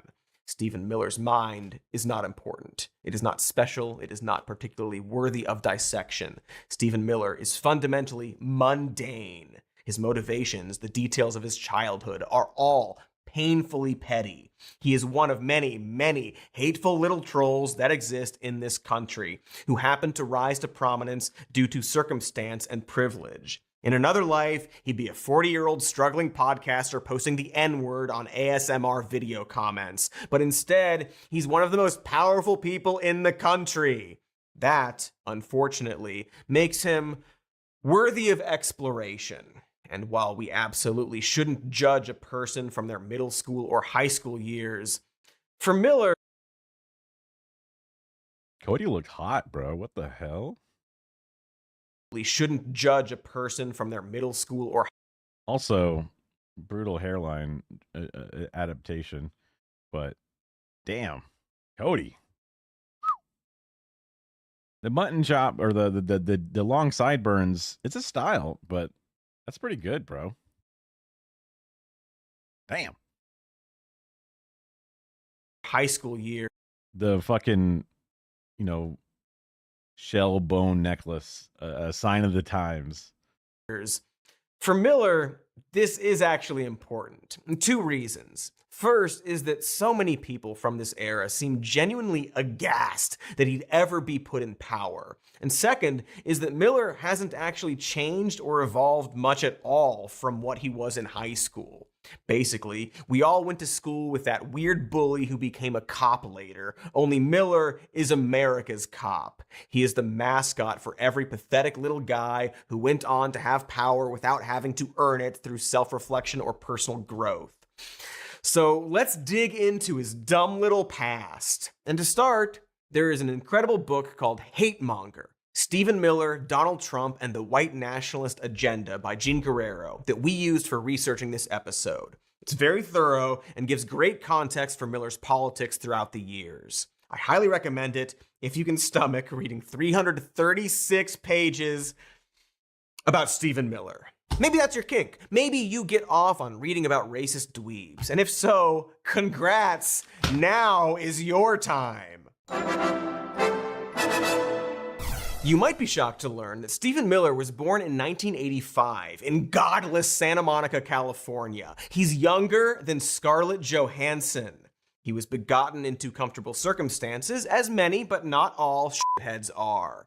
It's a privilege he owes to his impoverished Jewish immigrant ancestors, who came from Russia and Belarus, immigrated to the United States in the early 20th century, who worked as immigrant laborers, and managed to make enough money throughout the generations that set up little Stephen for a nice life. His great-grandfather immigrated to the United States as a refugee fleeing anti-Jewish pogroms in Belarus, did not know how to speak English, and worked until he could send money back to Belarus to allow more of his family to come to the United States, which is known as chain migration. Anyway, all of this was... That's crazy. I mean, basically everybody has a story based off of that, unless you're like a fucking Mayflower, lineage or something, but generally speaking, that's pretty much everybody. Pretty much everybody. Lost on Stephen, who stood on the shoulders of his ancestors' strife to complain about, wokes and immigrants and chicks. But to be fair, and that other thing, he did have some struggles early on, which happens to connect directly to his villain origin story. You see, his family went through a tragic financial crisis that resulted in them having to move from a really, really nice house to just a really nice house. Miller's dad, who ran a real estate company, got tied to a bunch of legal disputes after the Northridge earthquake and ended up having to pay a bunch of attorney's fees. According to Stephen's uncle, David Glosser, they had a rapid descent after a great deal of success.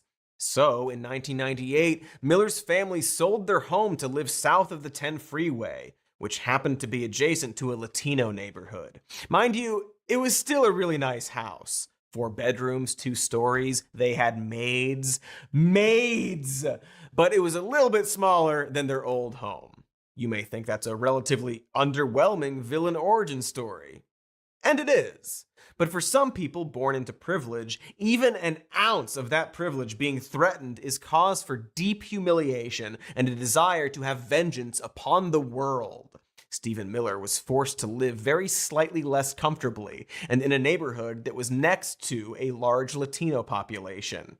I don't think it's too much of a stretch that this perceived embarrassment helped lead to his obsessive revenge and hatred towards immigrants. I'm not saying it caused it, but rather that this is one piece of a larger puzzle. A puzzle of a swastika, I guess. Do they make those? Probably not. It's pretty clear that Stephen was obsessed with status and associated certain demographics with his resentment and frustration. He told his childhood friend, Jason Islas, that he hated it when his Latina housekeeper dropped him off at school in her junky car that made him seem poor. Now, it should be noted that Jason Islas is Latino himself. How can Miller be racist when his good friend is Latino? Well, right before high school started, Miller broke up with Jason with a speech about how he was not worthy of Stephen's friendship. And he flat out listed Jason being Latino as a reason they could not remain friends, along with the fact that he was too short. So, yeah, racist. In Jason's own words, the severing of the friendship was cold and brutal. Quote, what he targeted was, looking back, an impressive feat of understanding what I didn't like about myself. It was the opposite of empathy, where you're able to tune into someone's emotional space and then hurt them because you're emotionally aware enough to know what hurts them. He talked about my height. I'm 5'4". I've always been a small kid, shorter on average for most of my life. Still am. He talked about my skin. I didn't have great skin. All the things I had doubts about. And then he topped it off with the It's like a mean girl. whole Latino thing. The conversation was remarkably calm. He expressed hatred for me in a calm, cool, matter-of-fact way. Just to be clear, this is him before high school. And so you might be wondering what made him this way. Was he born a sociopath or indoctrinated early in his life? The answer is yes. Because along with being a turd, Stephen Miller was also a big fan of Rush Limbaugh since childhood and loved The Way Things Ought to Be, a book that coined the term. Dude.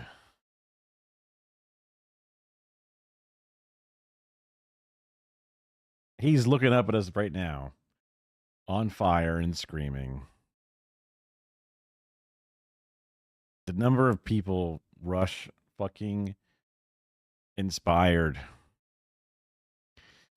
But you know what? We got a modern progressive Rush with all of the fucking Twitch streamers and podcasts and shit. So reflect that energy and send it back to them with fucking judo. That's all I can think. Feminazi, ranted about women and feminists, called for the poor to be taxed more, and also sneered about how the lower classes had it too good in this country anyway.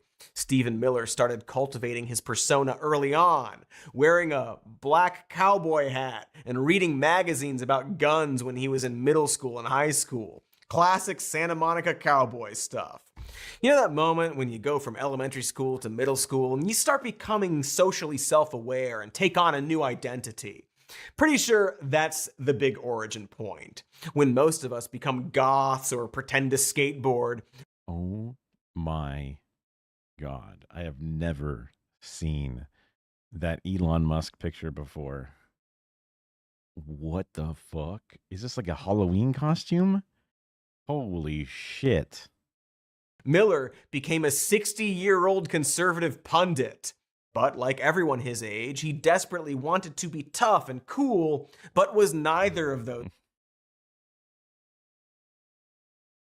There can be no 50-50 American in this country. There is room here for only 100% Americans. Only for those who are American and nothing else.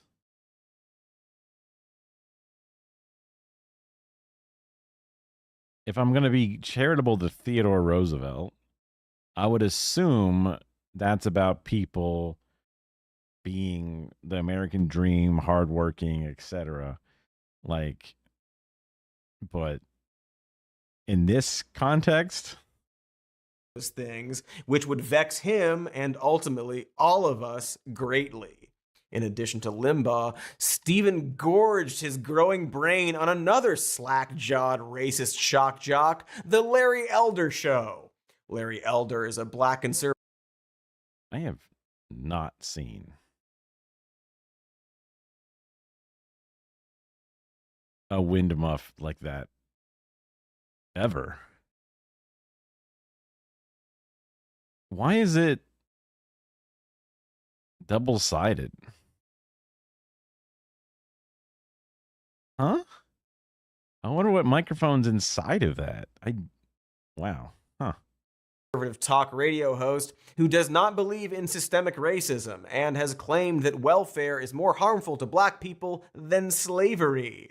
Elder is also a staunch anti-feminist and has said many interesting things about women, including, quote, women know less than men about political issues, economics, and current events. He denies that sexism against women in the workplace exists, while also saying that employers should be able to discriminate against pregnant women. He called women who protested Donald... It doesn't exist, but it should. And it does. Yeah, what the fuck? Trump's election in 2017 obese and mocked the idea that they would be sexually assaulted, sarcastically saying, ladies, I think you're safe, with an image of middle-aged women holding up signs protesting Trump for all that sexual assault stuff. He's just this flaccid little guy saying baseline edgy conservative statements, not really worthy of having influence, which hasn't stopped other flaccid little guys saying baseline edgy conservative statements. And not only did Larry Elder and his show heavily influence Stephen Miller's philosophy, it actually launched Stephen Miller's career. Specifically, Miller used to call into Larry Elder's show to give conservative rants while he was in high school. In high school, he was calling a conservative radio show. Parents, please, if your child is calling into any news radio show, you need to step in. If you're not sure, look for the warning signs, NPR tote bags, leftist tears merch, the need to debate bedtime. When in doubt, just leave some weed on their desk to limit their aspirations. They're free to watch news radio as long as they don't ask what happened to that Joe character. Speaking of weed, I need to go to an ad break. But when we come back, we're going to evolve from Stephen Miller, the spoiled rich shit, to Stephen Miller, the budding debate pro-conservative pundit. But first, enjoy these ads, which are nice to watch because they don't involve Stephen Miller, a real piece of shit. A-hole, like it just cover pawing at a mouse's drug. So code SMN at checkout. That is 10 Current ghoul and that's a must be nice to promise. Hey, we're back. Must be nice to have had a brief moment away from Stephen Miller, America's current ghoul and not that brief, baby. Skip it. Future Nuremberg trial centerpiece. So we are now going from Miller as a budding little bro, if only rich racist kid from Santa Monica to his beginnings as a full-blown conservative. Sorry, I guess a little bit of sleep debt or something. And then there's no chats. Not that like anybody has to chat or whatever, but it slows down the metabolism.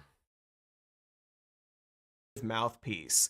Aside from his little "you're not my friend anymore because you're brown" PowerPoint presentation, Stephen Miller's sociopathic tendencies were present throughout his childhood and young adulthood.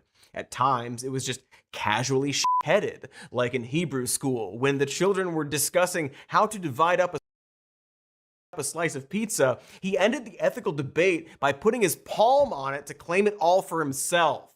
Again, there's an amazing amount of stories from people who knew him during these times, likely because none of them can fully believe that such a crab ass obtained so much power. Also, it's Santa Monica, which means that people from the entertainment industry, who perhaps like to talk, are talking, such as this former classmate and stand-up comedian Charles Gould.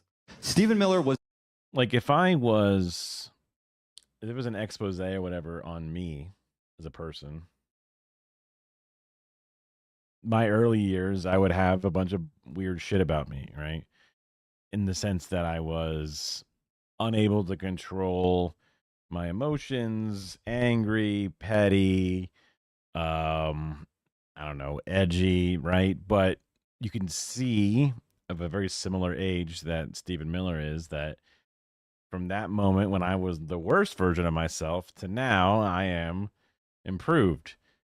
Stephen is perhaps less lashing out with his behavior, smacking his hand on a pizza or something, but not improving his, personality, his empathy, anything about himself. Was never bullied in high school. Stephen Miller was the bully. Stephen Miller bullied kids in our school who were new to this country, who were learning English as a second language. He bullied the kids who are already marginalized by our society. This is a TED Talk style stand-up, isn't it? And he continues to do that from the White House today. He's not the only person to describe teenage Miller this way. His oddities became more malignant in high school when he seemed obsessed with status and asserting his dominance in cruel, often weird ways. He would interrogate waiters about the food or about their lives. He would harass Latino students, particularly those who were part of the Chicano student movement, telling them to speak only English in his presence and go back to your country, to Latino students, regardless of whether they were born in the United States. He would loom over and scream at new immigrant students. Boy, it sure sounds like he hated Latino people simply for being Latino. I think that's called something? There's a word for it. And just to be thorough, this is backed up not just by a stand-up comic, but by very serious people who were once classmates with Miller, including this lady named Cynthia Santiago. So in high school, I was also a member of Movimiento Estudiantil Chicano Chicana de Aztlán. It's MECHA, and it promoted cultural heritage and pride in your background, but it also promoted, an access to higher education. And he was known to go to those meetings and stand outside and harass some of the members that were trying to leave those meetings. So I believe that the statements about English only were because he viewed these groups, the groups of pride and heritage, as being groups that didn't promote American values. Dude just really hated Latinos. He made it his entire identity. When teachers would speak to students in Spanish, Stephen would yell at the teachers, "This is America, we speak English." Miller's high school counselor, Oscar de la Torre, convened a committee on equality at Stephen's high school library. Stephen attended and opined to the attendees, "Racism does not exist. It's in your imagination." Probably not in Jason Isla's imagination, but whatever. He would later claim that the idea there was discrimination at his high school was a way of excusing Black and Hispanic behavior by holding those students to a lower standard. Miller would later, after graduating, go on a years-long crusade against this high school counselor and try to get him fired. Yes, that's right. After graduating, he was still obsessed with this. And you could argue that perhaps he never stopped being obsessed with this. Miller tried to smear De La Torre as a dangerous gang sympathizer on conservative writer David Horowitz's website. Why? Because Oscar de la Torre hosted events about racism and had also invited public speakers to the high school to advocate for peace between students. Still, Miller tried to take down de la Torre by labeling. I did not know the extent of how stereotypically racist Stephen Miller's early years are, holy balls. That is just like if I say this person's a racist, they go, you're being hyperbolic. Any person that's there to witness or try to defend that person. But it's like, no, I mean, think of a cartoonishly racist individual, someone that barks at people and say the language and go back to your country regardless of the country. It's wild. And again, he has not attempted to change anything other than he has a higher echelon of power and now wields it with a way to mask his actual intent. Instead of just straight up screaming that, he will then use the Republican talking points to package it and then put it into practice. Him a dangerous man, trying to get him fired and put out of business. But the fact that he's the one pushing ICE to get the numbers up and the kick people out and to start doing, stop and frisk style enforcement. If you see something that makes sense, go for it.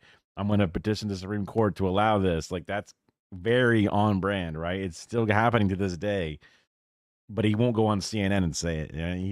He's only learned how to wrap it in a still very racist and still very on the nose, but just palatable more to the liberals out there, I guess. And sharing De La Torre's email address to encourage harassment against him. And then his efforts were rewarded by the white supremacist website American Renaissance, which reposted Stephen Miller's articles. Again, parents, maybe step in if your kid's writing is getting boosted by racists. One of the few times you can slam them.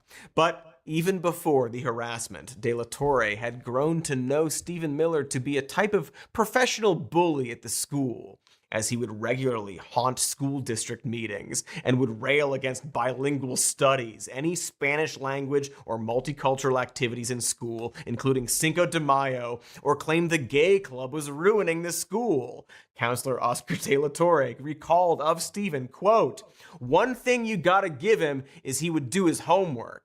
He knew all the right-wing commentators, whatever they were espousing. He knew the rhetoric. He didn't come with an open heart. He came with a shield and a sword. He was a master of feeling out the room and knowing how to elicit an emotional response. Once he got that anger, it was like, that's right. It was almost like gotcha. He felt a sense of fulfillment. You could see it in his eyes, and it was just wicked. There's no other word to describe the feeling. It was wickedness. He was born with an ability to bring out anger from people, and he rejoiced in that. It made him powerful. He became important that way. That's Stephen Miller's high school counselor describing him as wicked, like he's Dr. Loomis hunting Michael Myers. If you need any more evidence, you can actually watch a video of Stephen Miller during this time. You see, he was also super into the idea of torture, because of course he was, and was videotaped giving a smirking speech about how great torture is on the bus to school while using a microphone for some reason. Because the goal of any military conflict is to kill as few people as possible, but as for Saddam Hussein and his henchmen, I think the ideal solution would be to cut off their fingers. I don't think it's necessary to kill them entirely. We're not a barbaric people. We respect life. Therefore, torture is the way to go. Because tortured people can live. Torture is a celebration of life and human dignity. We need to remember that as we enter these very dark and dangerous times in the next century.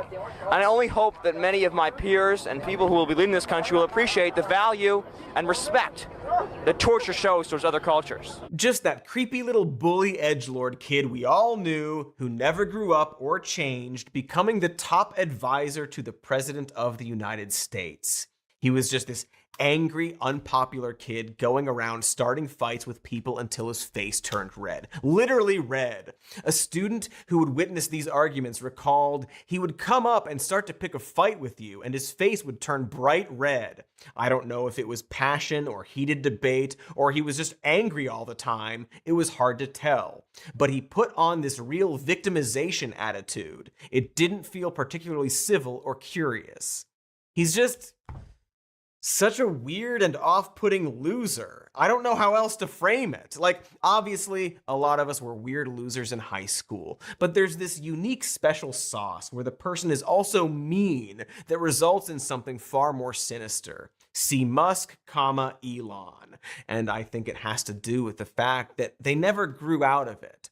They created this shitty edgelord persona and decided that was what they were going to be forever. For instance, he started styling himself after mobsters in high school, according to classmates. One of them recalled that he'd wear like a gold mafia-style ring on his finger. It was just bizarre. Everyone commented on his weird jewelry, and I think he would wear a gold chain too, occasionally. You know the stupid Mr. Burns / Dr. Evil Hands thing he always does? This stuff? To conduct sensitive intelligence operations, but based upon race and sex. And obviously, that is unacceptable. It's going to be merit-based across the whole federal government. Well, he started doing it in high school because he was copying Robert De Niro's character, Sam Ace Rothstein, in Casino. Because, of course, he misunderstood Scorsese films. I bet he loves Fight Club and Boondock Saints, too. A lot of people do this kind of stuff in high school. Not many make it their whole personality in adulthood. And it is important to note when someone is like this. See, there's a moment in every young adult's life when an older adult, usually a teacher or parent, tells them to cut the shit. That they need to start showering more or treat people with respect. Stop wearing that straw boater hat everywhere, even though it looked great on me.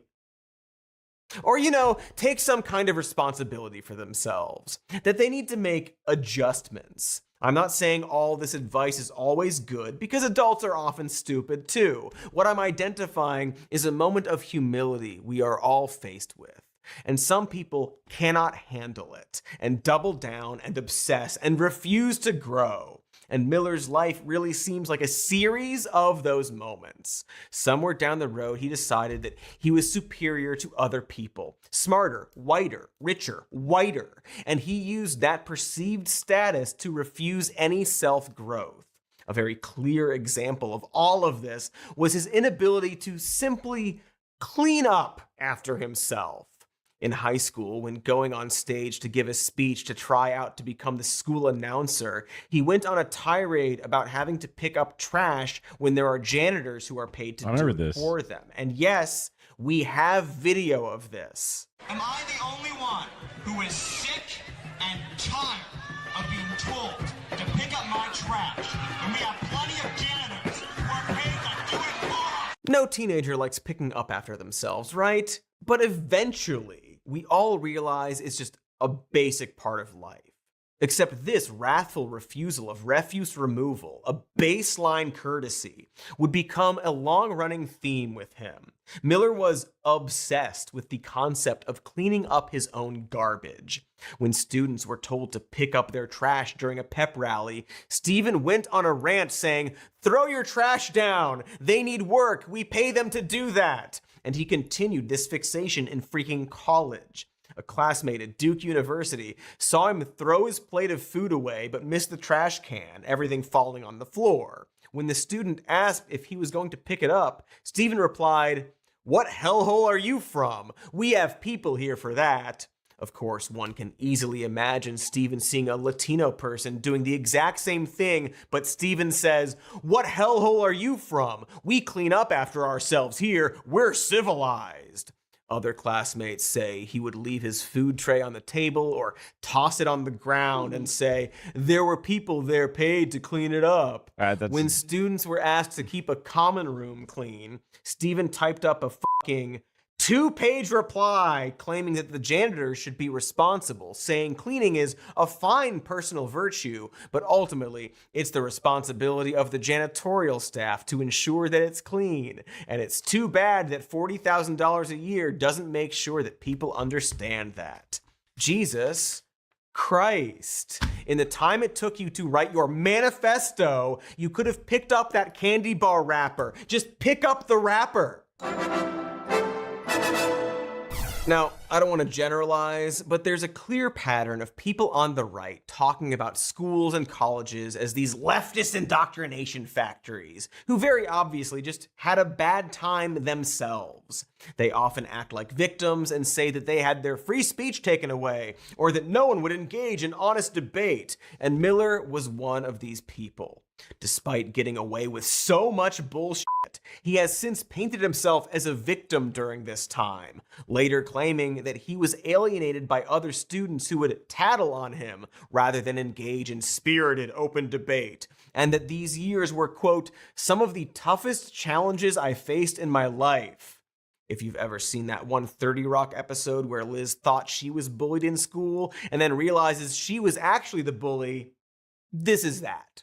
And so going back to those right-wingers who talk about oppressive college campuses, well, how many of them were just pricks? Like, when they talk about being bullied for their conservative beliefs, we should ask, which beliefs? How did they express those beliefs? I have been censored for my conservative views. Me? Holy, you were censored for wanting lower taxes? No, not those views. So deregulation? Haha, not those either. Which ones exactly? Oh, you know which ones. Were they being yelled at for wanting a small government, lower taxes? Somehow, I don't think so. I think maybe a lot of them were just saying stupid, probably racist trash, and then other people... How you doing? We're talking about Stephen Miller. Or more or less watching a thing about it. I knew he was a little goblin, a little racist freak, a piece of shit, but wow. Just evil and racist, even from the fucking early days, pre-high school, into high school, and then now into college. We're getting the whole scoop. People told them to shut up. This idea that you have to... If you're not familiar with Stephen Miller, he's that weird little bald guy who's always following Trump around. To debate someone who, say, hates all Latino people and loves torture, it's stupid. Shut up is what I say to that. But for the modern right-wing movement, a lot of famous people have been birthed from exactly this, including Stephen Miller. There's actually a really good story that perfectly encapsulates this false victimhood mentality. Make sure to keep your phone battery good and shit. Along with being a frequent caller to the Larry Elder conservative radio show, Miller also deeply admired the conservative writer and totally not a white supremacist David Horowitz. God rest his soul if he had one. Horowitz went from being a Marxist to being an extreme conservative with white supremacist... I'm sorry. White sympathizer views. Unfortunately, I have to go into a little detail about Horowitz's views because he is probably the most important person in Stephen Miller's life. I have heard of Horowitz before, but I didn't realize that specific viewpoint switch at a certain point. Here's an amuse-bouche of Horowitz's racism. In his 4chan-esque before 4chan essay, Guns Don't Kill Black People, Other Blacks Do, he wrote, unfortunately, as a nation, we have become so trapped in the melodrama of black victimization and white oppression that we are in danger of losing all sense of proportion. If blacks are oppressed in America, why isn't there a black exodus? Famously, whenever people are oppressed, they can simply use all their oppression money to leave the country and live somewhere else. Here's another nugget from the mind of Horowitz from his article, 10 Reasons Why Reparations for Slavery is a Bad Idea, and Racist Too. Oh, wow. Quote, if not for the sacrifices of white soldiers and a white American president who gave his life to sign the Emancipation Proclamation, blacks in America would still be slaves. Where's the gratitude of Black America and its leaders for those gifts? Yeah, black people, where's the gratitude towards white people for deciding not to enslave you anymore? You're welcome. The point is, David Horowitz was not a nice or reasonable guy, and was very racist and seemingly stupid, and young Stephen Miller absolutely loved him. He loved this objectively racist and wrong person, so much so that he invited Horowitz to give a talk at his high school, which he did, ranting about how racism in America was a lie and that liberals ruined everything. Miller and Horowitz were horrifically persecuted by the student body. As Miller wrote, they were rude, sometimes interrupting Horowitz's speech. In other words, Miller petitioned for his school to let a bold racist speak. The school allowed it, and then he whined when the students were slightly rude, quote, sometimes. Later on, Horowitz invited Miller to his house, something libs of TikTok might call grooming. While there, Stephen endeared himself to Horowitz by claiming he'd grown up in a liberal family and, being a self-made conservative boy genius, rebelled against them. Which is a lie. A pretty telling one, actually. You see, Horowitz actually did grow up in a leftist household and turned into a conservative. Miller knew this and lied to force a bond between them. And just as notably, this plays into his victim narrative. In reality, according to Stephen's uncle, his dad was a real estate developer who was a free market Reagan Republican. But Miller was fine throwing him under the lib bus to get what he wanted. Damn lib bus probably runs on biofuel. So in the absence of any actual persecution, Miller, a fascist, manufactured it on his own. He was not a rebel against a liberal family who hated him. In fact, the worst thing that is documented in terms of childhood abuse is that his family was emotionally distant. His father was often busy, and he complained to a childhood friend about being given the silent treatment when he got in trouble. But his father was an ardent free market capitalist and anti-regulations conservative. While it's true Miller's father used to be a Democrat, he switched sides after becoming a real estate developer and realizing that regulations made it a little harder for him to make even more money. This happened when Miller was still a young child. Stephen Miller's maternal uncle said that Michael Miller, Stephen's father, was, quote, a traditional economic Republican who, over the years, became more and more embittered over regulation and what he felt was the intrusion into his personal and business affairs by what he called the ridiculous liberal elite of the West Coast around California. Just sounds like it sounds like a liberal to me. It doesn't sound like a fucking conservative at all. He was convinced that American universities and colleges were more or less dominated by the extreme left-wing political view of the world. So, Stephen Miller was raised by a right-wing businessman who got mad at regulations and thought that colleges were overrun by lefties. Miller wasn't some innocent centrist who turned to the right after seeing how unreasonable the other side was. He went into school already thinking that, looking for confirmation. And then he changed his story after the fact. He would whine that he was being tattled on and his parents would back him up. When the superintendent called Stephen's parents about his repeated appearances on the Larry Elder Show, his parents defended him. In fact, even for being as open of a prick as he was, there's little evidence that he even saw that much pushback from anyone. He had a column in multiple school newspapers where he was allowed to espouse xenophobic and homophobic views. The crap they let him publish was incredibly heinous, and yet he had the freedom to write it. There's always that, especially with, like, I could see school papers especially, but there's always, especially even earlier, you know, in the time frame that he would be doing it, there's just this idea of like, well, we need to have a fair and balanced and even coverage.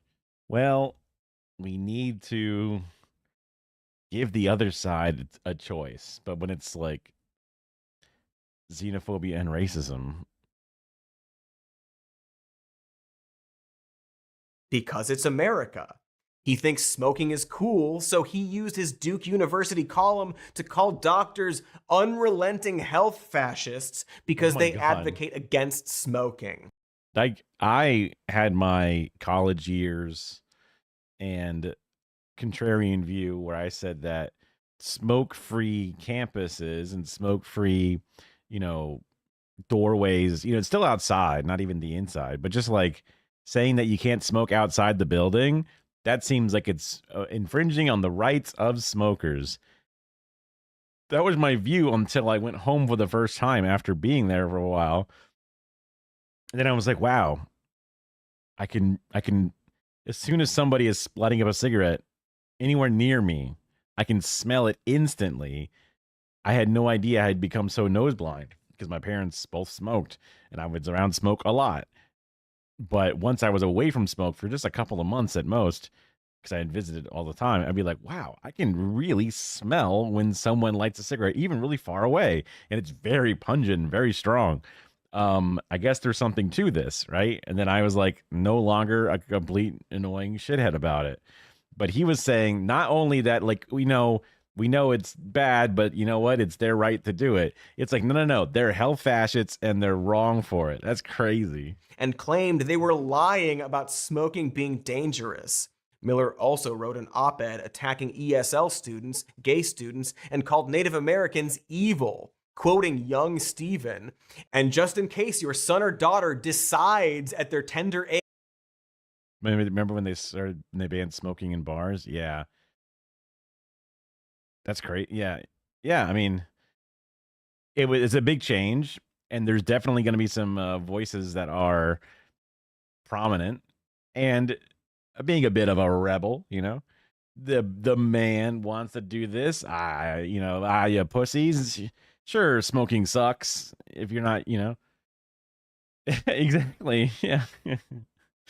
I mean, if you worked in a bar or something, you might be like, damn, now like attendance at the bar is going to go down and now I'm going to get less tips. This sucks. But then you'd be like, you know what?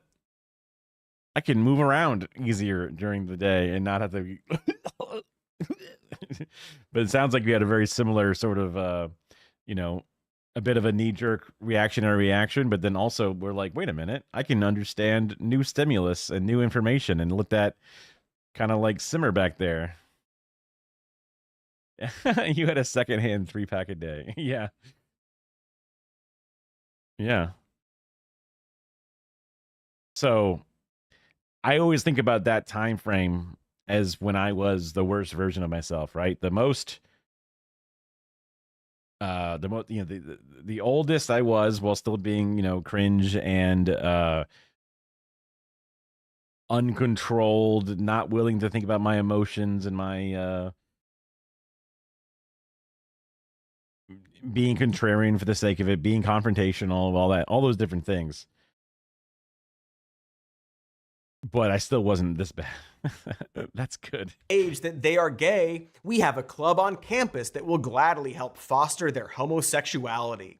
Do they notify parents if their teenagers have chosen an alternate lifestyle? Of course not. Of the Native American genocide, he wrote, I suppose then that our country would have been better off if our soldiers never killed anyone, and we watched as our nation was obliterated by the evil in the world as we sung songs of peace and love. Or, better yet, we could have lived with the Indians, learning how to finger paint and make teepees, excusing their scalping of frontiersmen as part of their culture. Just imagine the worst opinion someone could have about something, and that was his opinion. This is pretty important. Young Stephen Miller was never denied his rights to free speech at his high school, and in fact was given quite a lot of leeway and a platform for saying heinous things. What he was not given was the right to force other students to like him for his bad opinions. While there's not much evidence that Stephen was bullied, plenty of students formed negative opinions of him. When he was reading off the quotes of those insanely racist things from the newspapers that he would have, and homophobic things, I can just hear it in his sniveling little fucking bitchy voice. Like he's in the CNN interviews again. I can just hear it, man.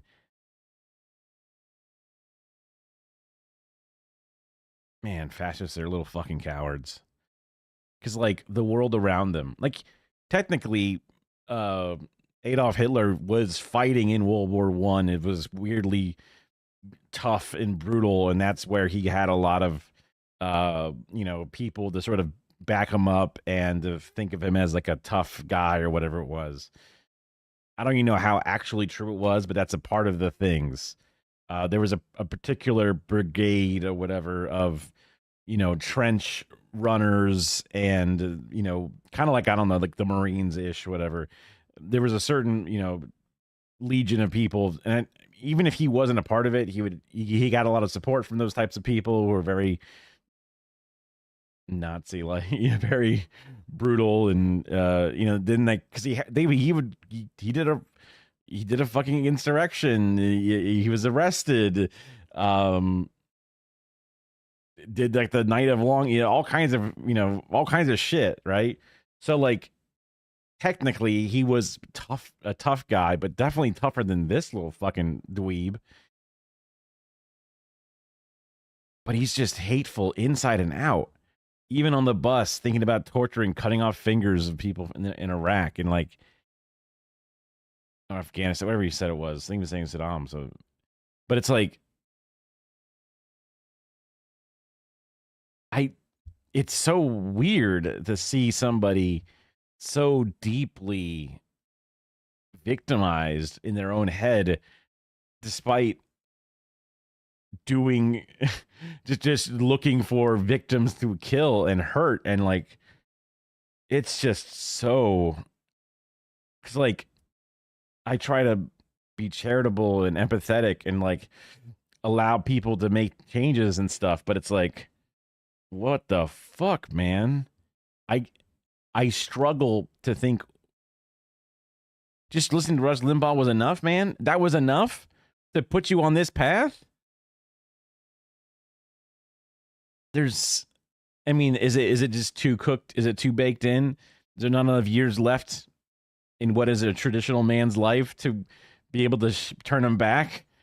It's difficult to comprehend. Him because he actively attacked and provoked them. To Stephen, persecution means that you suffer the consequences of your own antisocial behavior. And freedom of speech means forcing people to swallow every foul thing you have to say without saying anything back to you. In his bi-weekly op-ed Duke University column that the silenced Miller somehow obtained, Stephen would both argue that Duke needed more political diversity on campus, aka more conservatism, while also arguing that political views he didn't like should be silenced.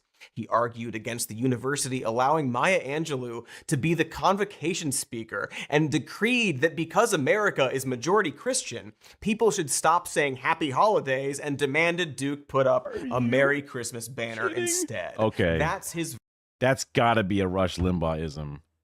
I can't, because he doesn't even seem particularly religious, right?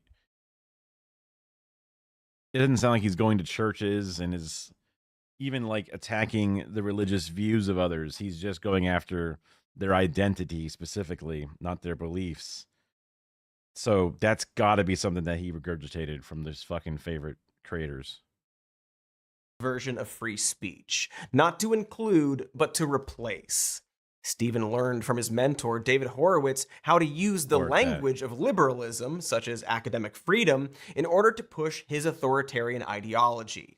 He wanted to destroy the Palestine Solidarity Movement at Duke University, so he established a chapter of the ironically named Horowitz's Students for Academic Freedom. He then used it to target the Palestine Solidarity Movement, handing out flyers labeling them terrorist supporters with the goal to shut them down. Boy, he loves calling people he doesn't like terrorists, doesn't he? He used his column in the Duke University newspaper to whine about multiculturalism, writing, "As we obsess over, adulate, and extol the non-American cultures, we ignore the culture we all hold in common." He defended a conservative radio host Bill Bennett's statement that aborting every black baby in America would make the crime rate go down, and then whined about being called racist, complaining that when a woman called him racist, he was disturbed by the private and public slander, by an accusation that was so grotesque grotesquely false and baseless, but sadly, it was far from the first time someone had created this paranoid illusion. What a baby. Also a liar. It's the exact same tactic of someone who throws gum at you and then runs to his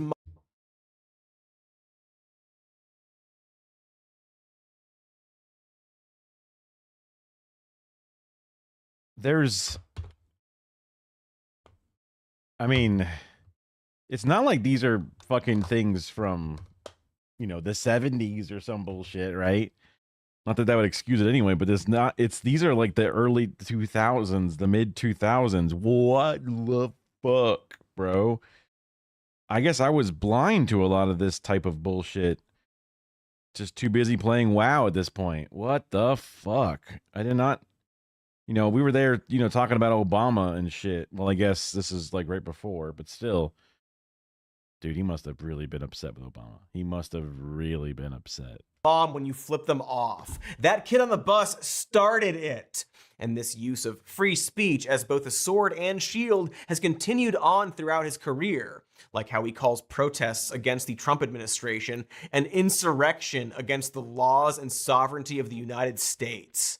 Meanwhile, the Trump supporters who violently broke into the Capitol on January 6th were victims, according to Stephen Miller, who lied about the rioters not getting due process. Quote, "It wasn't merely difficult to get due process, it was impossible. The entire system was rigged against you. All of it. Those persecuted Americans could only dream of the due process afforded illegal aliens." Oh, hey, that reminds me of this other thing. We've got some breaking news into us just now. The White House says it is actively looking at suspending due process rights for migrants.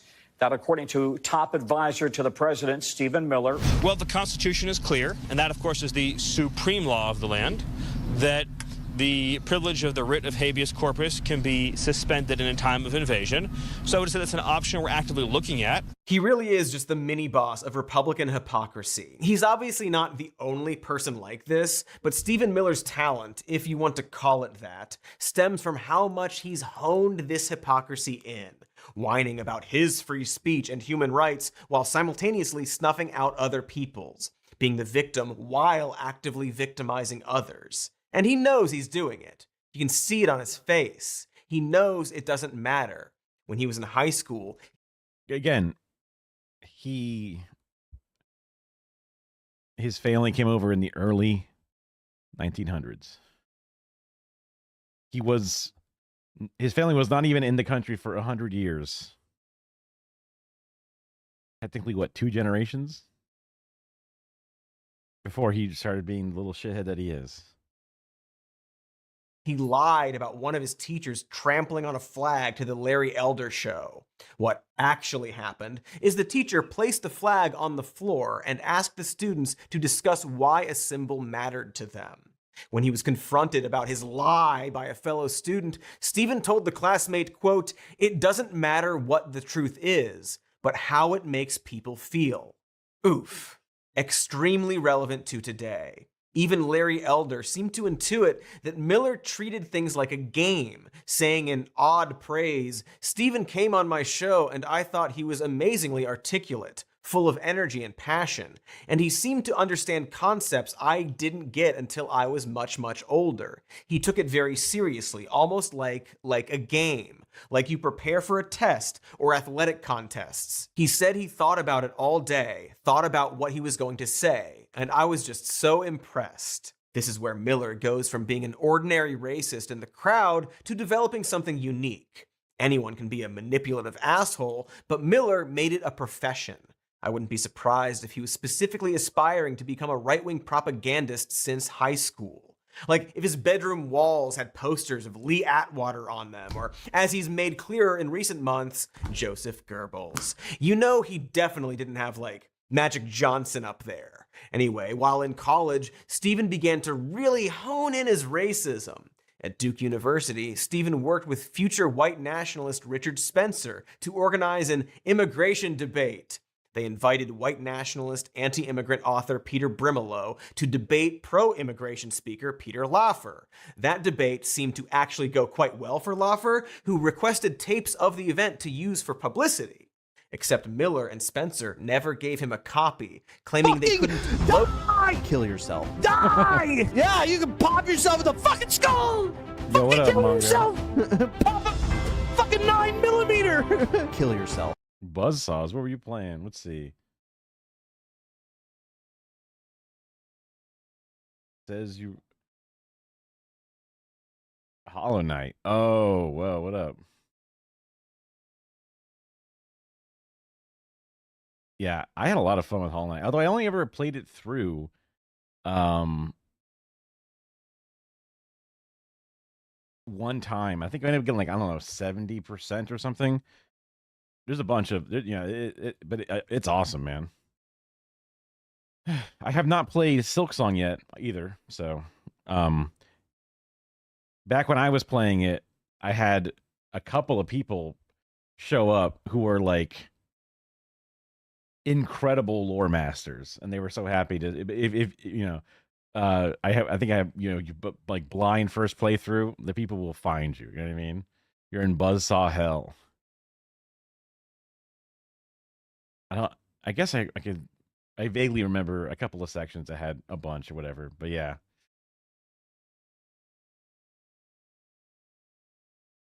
How many, I don't know, how many hours or days into it are you? It's a whole, what is it? Metroidvania? I don't know if the shout out thing is automatic, but I'll just do it just in case. 40 hours? Okay. Yeah. I had a really good plan in mind when I started leaving those little pins on the map, and then quickly my strategy became not well enough, right? Trying to discover all the different things, and you're like, okay, I can't quite get through this spot. I'll leave a gold one for this kind of problem, and then fuck, I just kept fucking it up, and then like, I think gold is this kind. I forget, you know. You know, I think probably just a little notebook would have been super smart to like put it all down, but that's too much work. I'll just use the built-in system. So hopefully you have a better thing. Oh, nice. Awesome. Yeah, I mean, I think there's still a whole bunch of the original game that I never actually did, right?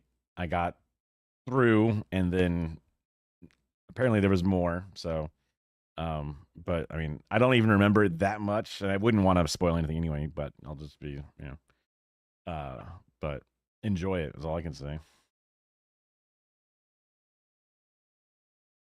We're learning about how Stephen Miller is probably one of the worst persons I've ever heard of before. At least that's, you know, modern alive or whatever.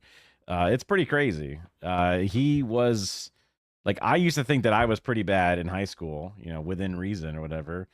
Pretty bad in the early days of my college, just with like, not necessarily to a person, to a stranger, but just like I had pretty bad, you know, I had pretty bad beliefs about things, being a contrarian for the sake of it, kind of being annoying. But like, oh my God, this guy was just straight up hateful in the worst possible ways. Oh, no worries, man.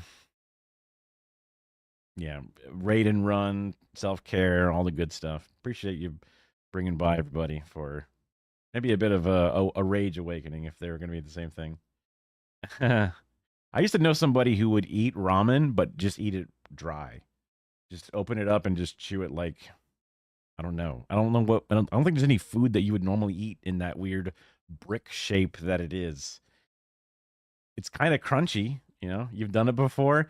I mean, you know, depression hits in a different way, and you got to do what you got to do. But this person was like in high school, you know what I mean? It was like one of those, yeah. Okay, yeah, or like the little fried squigglies that you get with Chinese food sometimes, right? Okay, right. It is like that, but to me, that little packet of like MSG and whatever flavor, that's the good shot. That's the good shit. I like it a lot. Beef bouillon or whatever. That's what I was trying to think of, but enjoy. Locate it. Wah, wah. Anyway, Richard Spencer has a very different perspective on their relationship than what Stephen Miller claims.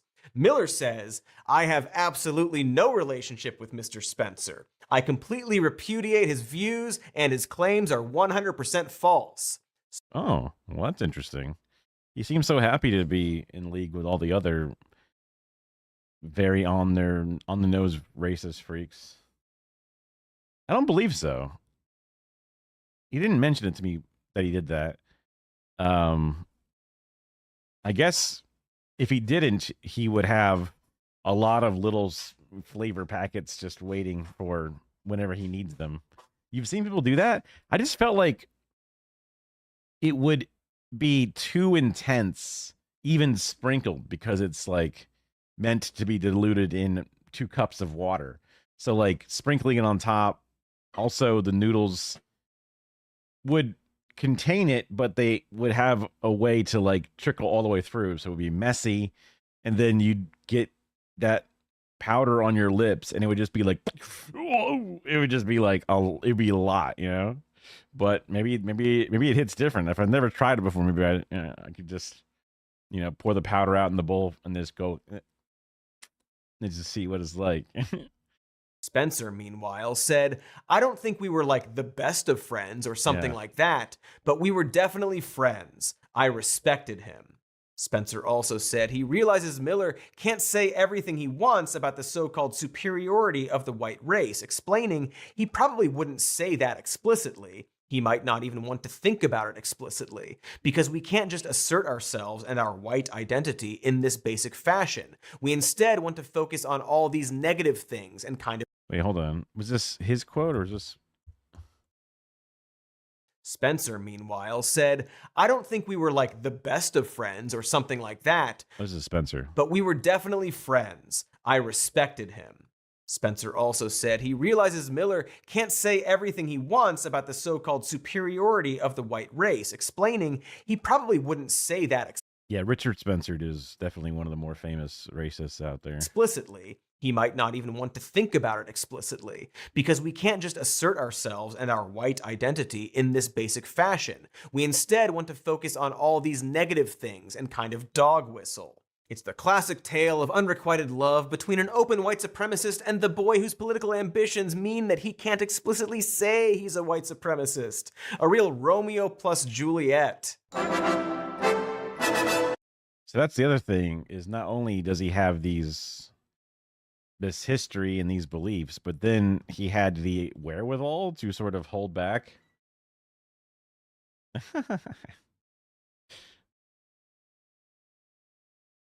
He didn't have looks going for him, that's for sure, right? He had a lot more hair. We saw some footage of him from high school and stuff. So maybe his hair receded because it just could not stand what he was doing. Racist Plus, is that new Daily Wire streaming service? Anyway, while I guess you can pretend to believe Stephen Miller's version of that, it should be noted that Richard Spencer is far from the only white nationalist he was pals with. Apparently, Miller was very impacted by Peter Brimelow, that anti-immigration speaker he invited to the debate. When he unofficially collaborated with Breitbart, he would send them Brimelow's writing to use as inspiration for... It could recede more. I think he's got some of that little like shadow of like a horseshoe, and he's still got eyebrows. He's still got it hasn't gone all the way into his brain yet. So, you know, this is Twitch, and TOS means you can't wish negative things. So I'm just thoughts and prayers. My private thoughts and prayers. Feel free to assume what I'm praying and thinking, but... articles. For a little taste of Brimelow's ideas, he complained that NYC subways and immigration offices are an underworld that is not just teeming, but is also almost entirely colored. So, you know, Not really a racist dog whistle, but like a racist version of that creepypasta Siren Head dude. Should be noted that Brimlow... Like Homer in the Shino Ballo. does not like being called a white nationalist, having sued the New York Times over it, clarifying he's a civic nationalist. Good to know. This white nationalist also runs the VDare anti-immigration website, which he says features articles by those who aim to defend the interests of whites. So, you know, a white nationalist. VDare is a designated hate group. Like when Brimelow wrote an op-ed defending VDare and claiming they weren't a white nationalist website, even that op-ed included the quote, "We also publish on VDare.com a few writers, for example, Jared Taylor, whom I would regard as white nationalist, in the sense that they aim to defend the interests of American whites." You see, they aren't a white nationalist website. They simply are. They just happen to be a website that white nationalists use almost exclusively. A website that supports white nationalists, and Stephen Miller loves them. Feels like I skipped right over the part where Stephen Miller used to send Breitbart white nationalist articles to use for their articles. It's almost like there's been this bubbling far-right racist movement lurking right under the surface of the Republican Party, working for decades to normalize white nationalism. Boy, I wish a bunch of people had told everyone about that without being ignored or called alarmist. If such people did exist, maybe other people should finally listen to them. Also, we super have to go to an ad, but I want you to remember VDare and Breitbart and that guy David Horowitz. These are all the mechanisms that will bring about Stephen Miller's rise to political power. Yes, he rose specifically through racists, and we'll talk about that after the break, which, as I promised before, will not feature Stephen Miller in any way. Enjoy that. Value the little things. And of course, why? I think that's all of them. These ads are usually pretty silly and goofy and enjoyable, but All of the shows, and all of them for free. That's full seasons of the CBS shows you love this month only, which was last month, on Pluto TV. Stream now, pay never. Ow! Damn it, we're back. That's a shame. Whenever we cut to ads, my consciousness falls into total oblivion, like the moments between dreaming and waking up. I imagine that's what death is like, and honestly, most of the time I find it to be absolutely terrifying.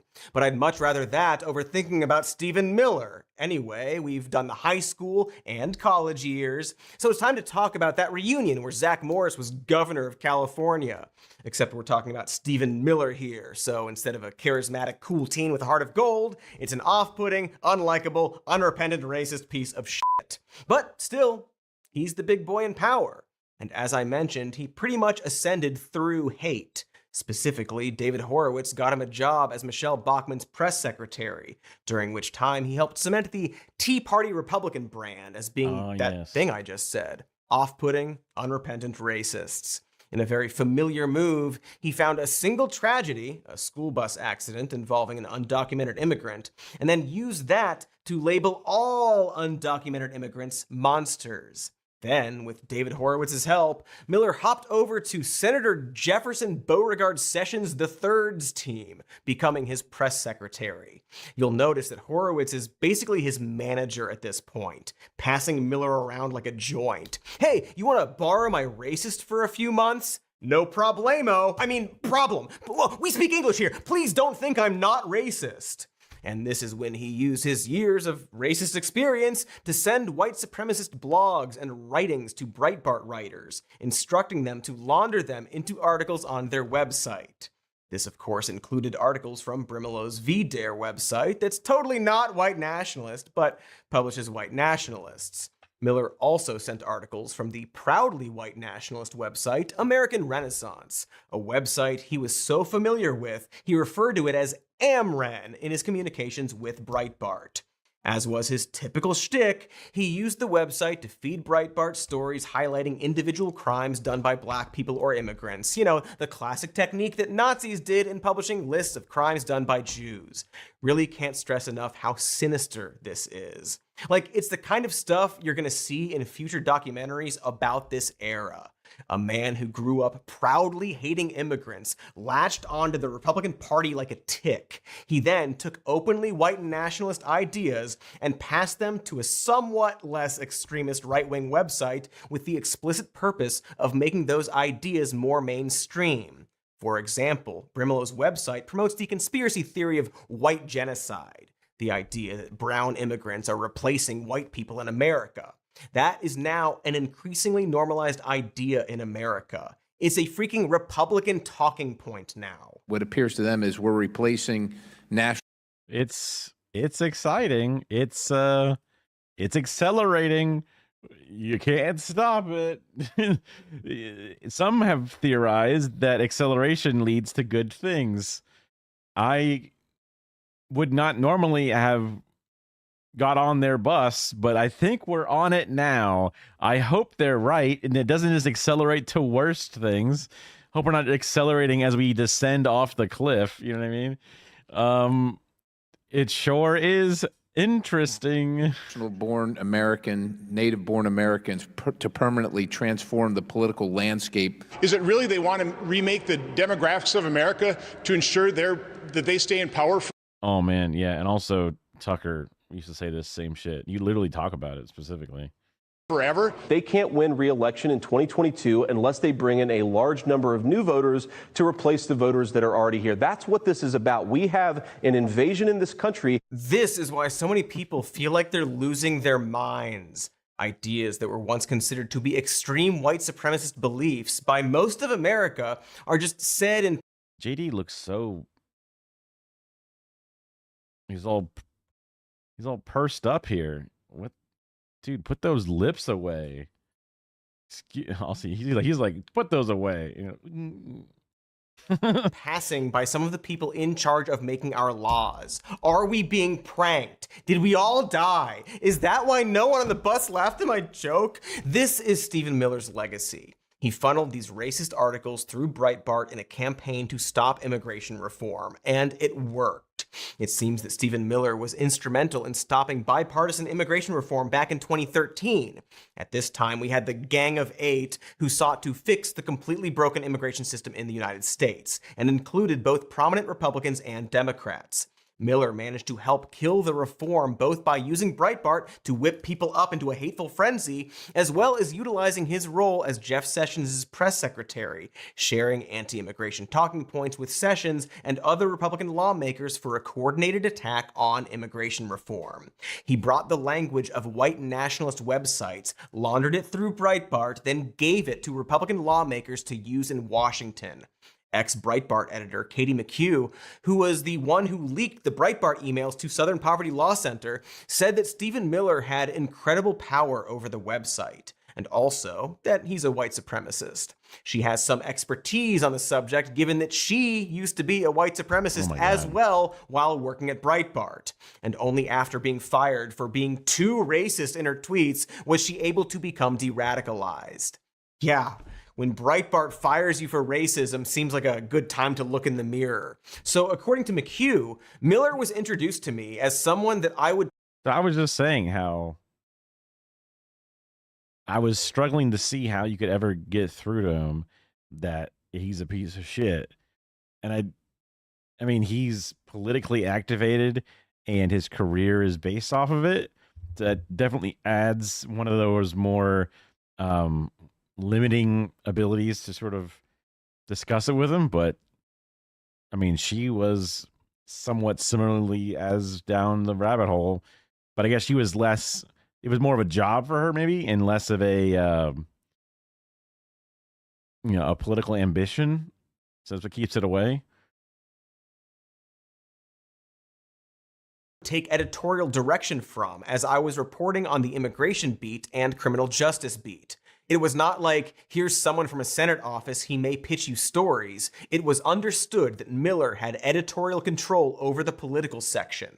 McHugh also said of Miller, quote, I would absolutely call him a white supremacist. And this is a person who believes in discredited race science and eugenics in how you craft policy to hurt people, especially people of color, especially Muslims. Oh, Boy, is he racist. The most racist. King racist. But Miller was smart enough to realize he had to launder his white supremacist views through something respectable.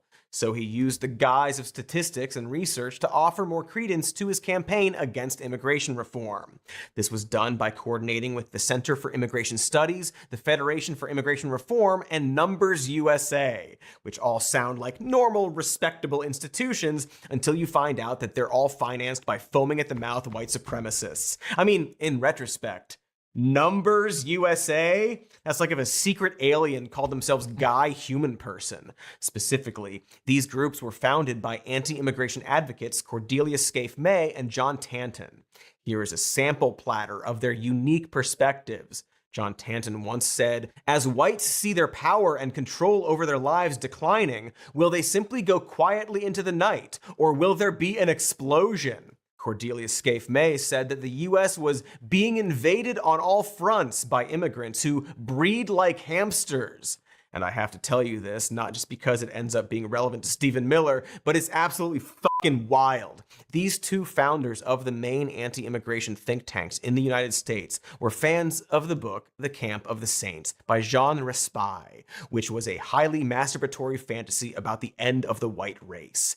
In the book, the whites are defeated by, and this is the actual term used by the author, a quote, turd eater from India, who leads a group of migrants who are described by the book's author as, so many terrible quotes, all the kinky-haired, swarthy-skinned, long-despised phantoms, all the teeming ants toiling for the white man's comfort, all the swill men and sweepers, the troglodytes, the stinking drudges, the swivel-hipped menials, the womanless wretches, the lung-spewing hackers, all the numberless, nameless, tortured, tormented, indispensable mass.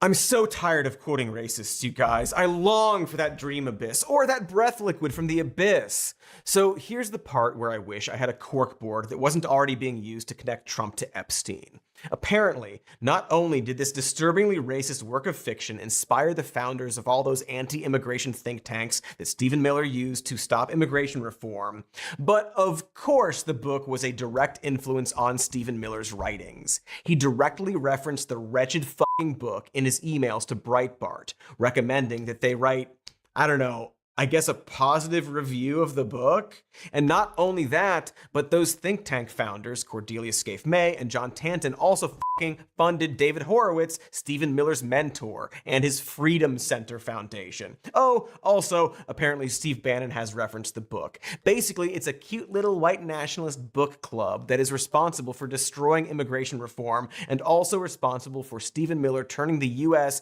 into an authoritarian hellhole. A book whose main antagonist is called the Turd Eater because the author, to show us that brown people are bad, explains that this villain eats doo-doo poop. This great big sludge of very stupid racists conspiring to seep into the American mainstream. And seep they did, thanks to one sleazy casino failure descending from an escalator to declare that all Mexicans are rapists. Except for the assumed some good people, of course. Trump was perfect for Stephen Miller, a total godsend for every one of these hideous racists scratching at the doors. Trump has the, I guess, charisma that Stephen Miller lacks, and Stephen Miller has the ability to launder straight up white nationalist propaganda into something with a more populist appeal. Not to mention that they have similar shitty taste. He loves the tacky mobster cosplay, as we talked about before. Miller loves Las Vegas, the pageantry of it, apparently having visited Vegas in brightly colored outfits similar to De Niro's clothing in Casino. Stephen Miller begged to be connected to Trump in 2016. Seeing Trump as the perfect, willing voice box for his ideology. He successfully became Trump's speechwriter and used all the lessons he learned from the white supremacist book about turd eaters in Trump's speeches. Recently, he got Trump to drop a Heil Hitler meme, 1488, in his speech to the military about how they're going to fight a war against the enemy within. You know, blatant fascism stuff. He continued to pick David Horowitz's brain for talking points. After being solicited for advice by Miller, Horowitz, in an email, gave him a soundbite saying, "The inner cities are war zones. BLM makes criminals into martyrs and incites violence against the police." Something Horowitz said Democrats are 100% responsible for. Cut to Trump, not long after Stephen Miller's email exchange, saying this. Crime at levels that nobody's seen. You can go to war zones in countries that we're fighting, and it's safer than living in some of our inner cities. They're run by the Democrats. Hey, I've heard him say this just the other day about Chicago. We'll get rid of the crime. You'll be able to walk down the street without getting shot. Right now, you walk down the street, you get shot. If you're wondering why Trump seems to actually have a pulse here, it's because this was from over 9 years ago. Guys, it's hard to fully explain how fucking scary this timeline is. A growing white nationalist movement in the United States coincided perfectly with the rise of an openly racist populist, and then planted a fellow white supremacist on his staff directly in his ear, and then he became the fucking president. Miller has been there the entire time dictating Trump's policy. He was behind the Muslim ban and family separation policies. When images of Trump and Miller's border policy of children crying for their parents and being kept in cages hit the media, a White House advisor told Vanity Fair that Stephen Miller actually enjoys seeing those pictures at the border. But during Trump's first term, Miller was frustrated he couldn't go even further with deportations. He famously would berate and scream at lower-level staffers, and in one instance reportedly said, "I didn't mean to come across as harsh, it's just that this is all I care about. I don't have a family, I don't have anything else, this is my life." Honestly, this is one instance where I believe he's telling the truth. I say this acknowledging the fact that he now has a wife and 3 children. Stephen Miller has zero interest in actually making America great. He's a sad, angry little guy who spent his whole life spewing racist edgelord shit and wants revenge on the people who told him to get fucked. He's like a school shooter playing the longest con ever. He simply hates minorities and enjoys subjugating them. He hates schools and universities, which he sees as unfairly liberal, and wants to enact revenge upon them. That's it. It's not complicated. During Biden's presidency, Stephen Miller did not simply go into hibernation, he was a very busy boy. He wasn't like most of Trump's toadies who tried to make as much money as possible by going into consulting or cable news or podcasting. Instead, he established the America First Legal Foundation, a nonprofit that is basically the anti-ACLU. The AFLF, or ALF, raises millions of dollars. I bet it also eats cats. That's one of the only things I know about Alf, is that he was an alien that ate cats. From far-right slush funds in order to bring lawsuits against any policies that benefit minorities, such as programs to try to pull people out of poverty. They waged a lawsuit against the Johns Hopkins program for class-based affirmative action, arguing that minorities are more likely to be poor and so more likely to benefit from programs designed to help the poor. Don't think about that too hard because your brain will melt and then seep out of your eyes. No, those aren't tears, they're brain. Other than lawsuits against LGBTQ rights, abortion rights, and civil rights, Miller's ALF also funded racially divisive political campaign ads to help Trump get reelected after Biden. The radio, TV, and online ads accused the Biden administration of anti-white bigotry. Just full throttle into the idea that white people were being persecuted. Here is one of these ads, which just straight up sounds like satire. When did racism against white people become okay? Joe Biden put white people last in... That's got to be AI, right? It just sounds so empty with its delivery. Persecuted. Here is one of these ads, which just straight up sounds like satire. When did racism against white people become okay? Joe Biden put white people last in line for COVID relief funds. Kamala Harris said disaster aid should go to non-white citizens first. Liberal politicians block access to medicine based on skin color. Progressive corporations, airlines, universities all openly discriminate against white Americans. Racism is always wrong. The left's anti-white bigotry must stop. We are all entitled to equal treatment under law. America First Legal paid for this ad. Yeesh. He's basically using the fact that minorities tend to live in higher poverty areas and had higher rates of COVID infections as a way to say that they were given preferred treatment, very similar to that Johns Hopkins lawsuit and a lot of right-wing talking points.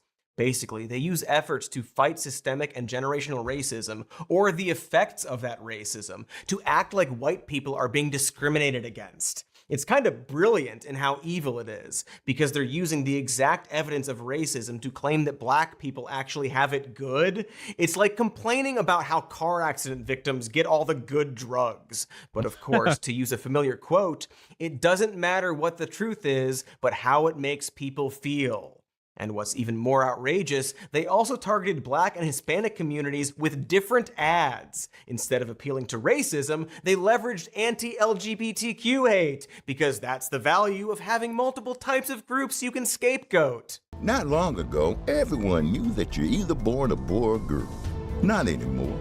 The Biden administration is pushing radical gender experiments on children. Hey, white people! Democrats are anti-white, and black people are taking away your stuff. Be mad at Democrats and black people. Also, hey, black people! Democrats are transing your kids and turning boys into girls. Be mad at Democrats and trans people. Miller is a hate artist, a racist Rembrandt, the Lin-Manuel Miranda of propaganda, if you're a Lin-Manuel Miranda fan. This is his one true talent. His ALF group is now helping the Trump administration's judicial onslaught by bringing cases to the Supreme Court to uphold bans on gender-affirming care, attacking the Palestine Liberation Organization, and allowing parents to stop their children from reading books in schools that cover topics they disagree with. Oh, he also appears to have been instrumental in ICE-snatching pro-Palestine activists off the street. Remember that? Miller still never got over the fact that despite being allowed to write columns and invite white supremacist speakers to his high school and college,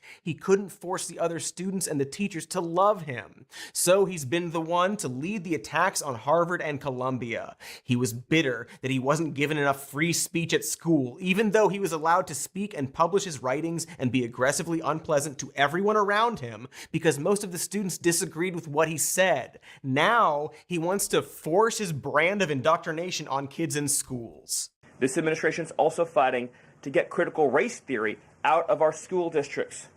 Children will be taught to love America. Children will be taught to be patriots. Children will be taught civic values for schools that want federal taxpayer funding.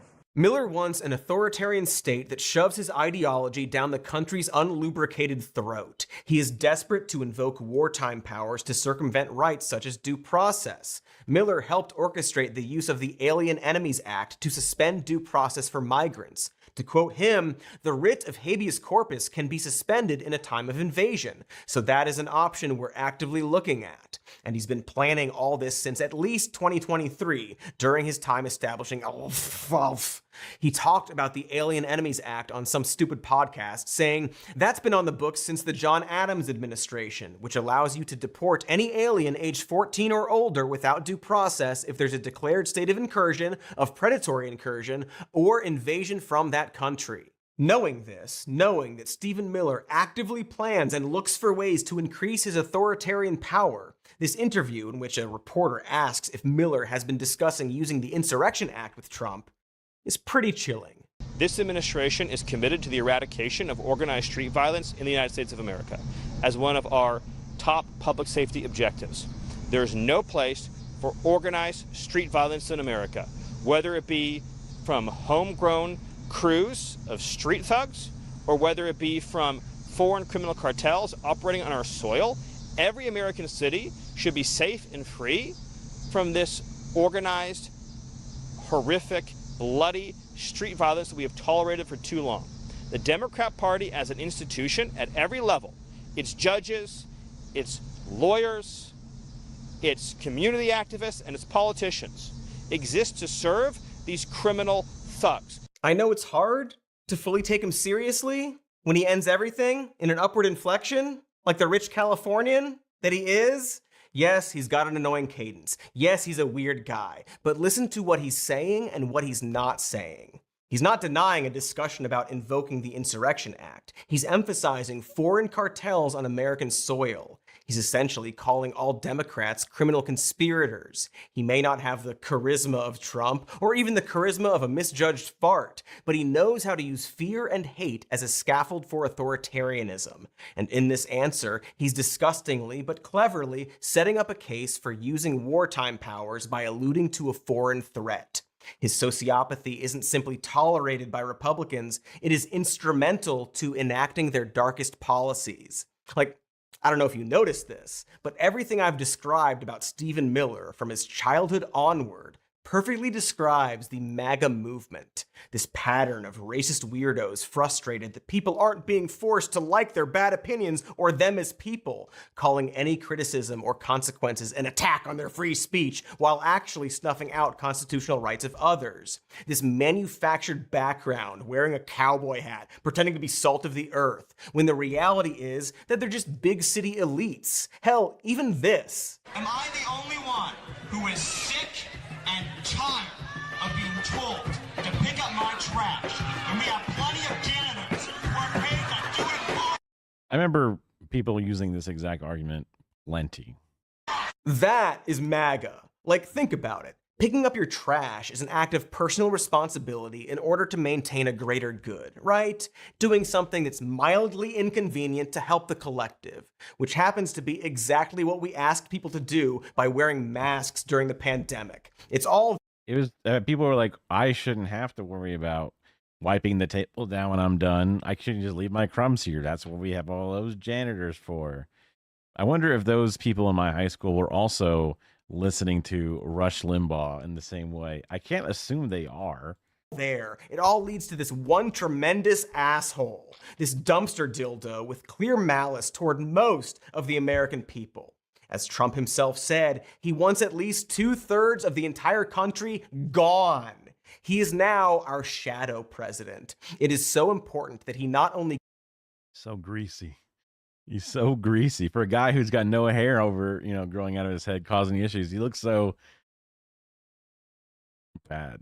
Gets removed from that position, but put in jail for the crimes he has done. I know calling for people to be jailed is kind of a Trump thing, and I won't do it often, but this is one of those times. He's a white supremacist who has infiltrated our country, specifically with the goal of enacting white supremacist policy, aka the... Can you just jail him? I don't know. You need to have something. Expulsion of minorities and leftists, and possibly worse. Indiana Jones would punch him in the dick. I don't like him. All right. We get a nice little palate cleanser. You pull up the prediction. Start prediction. Is it a snack?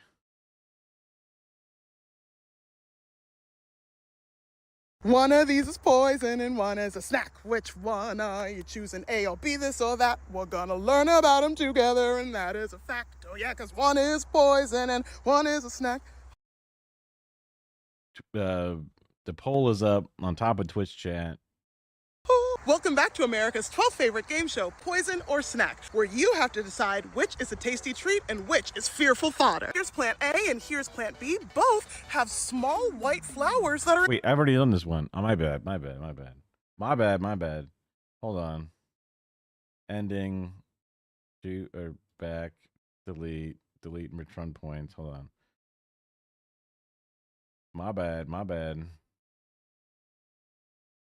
I forgot I didn't delete this one off.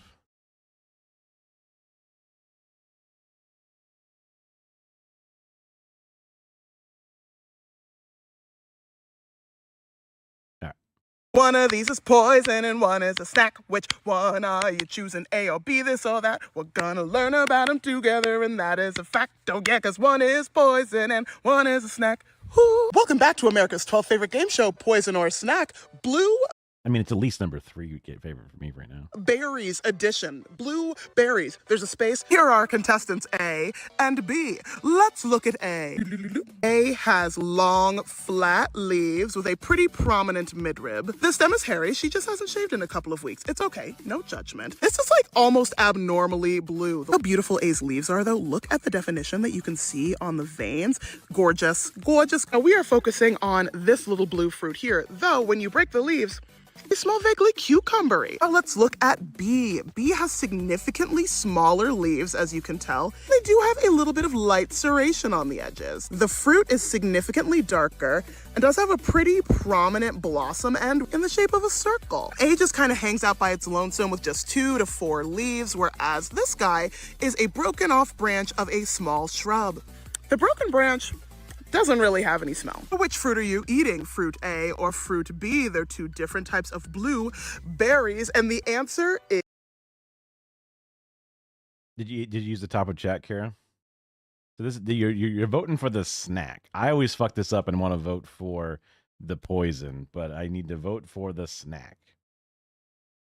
It should be a little kind of like this, a little thing up here says predict with channel points, which is a snack. Predict button. When you open it up, it gives you the choice. But I'm the streamer. I can't do it.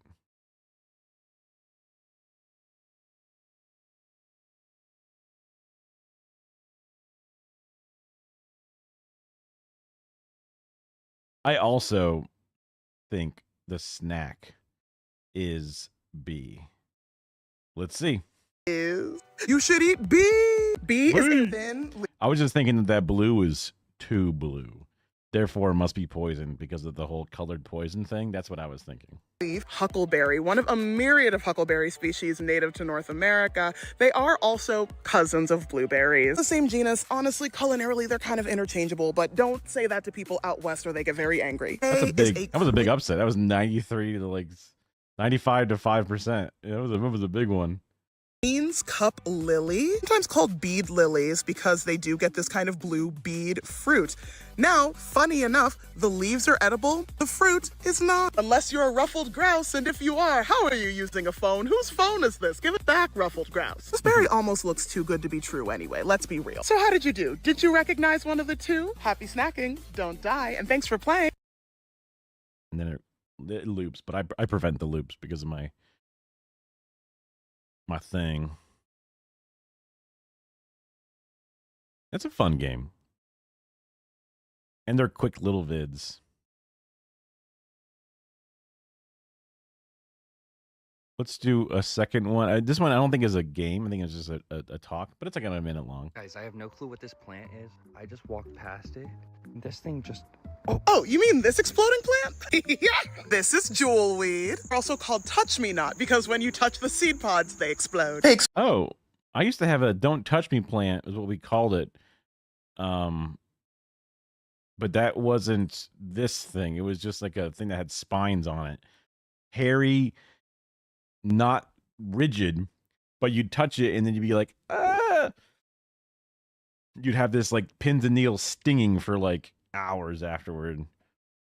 The don't touch me, bro. There's I think it's too overdone, but I saw one and I thought it was amazing, and then I realized there's a bajillion of them, but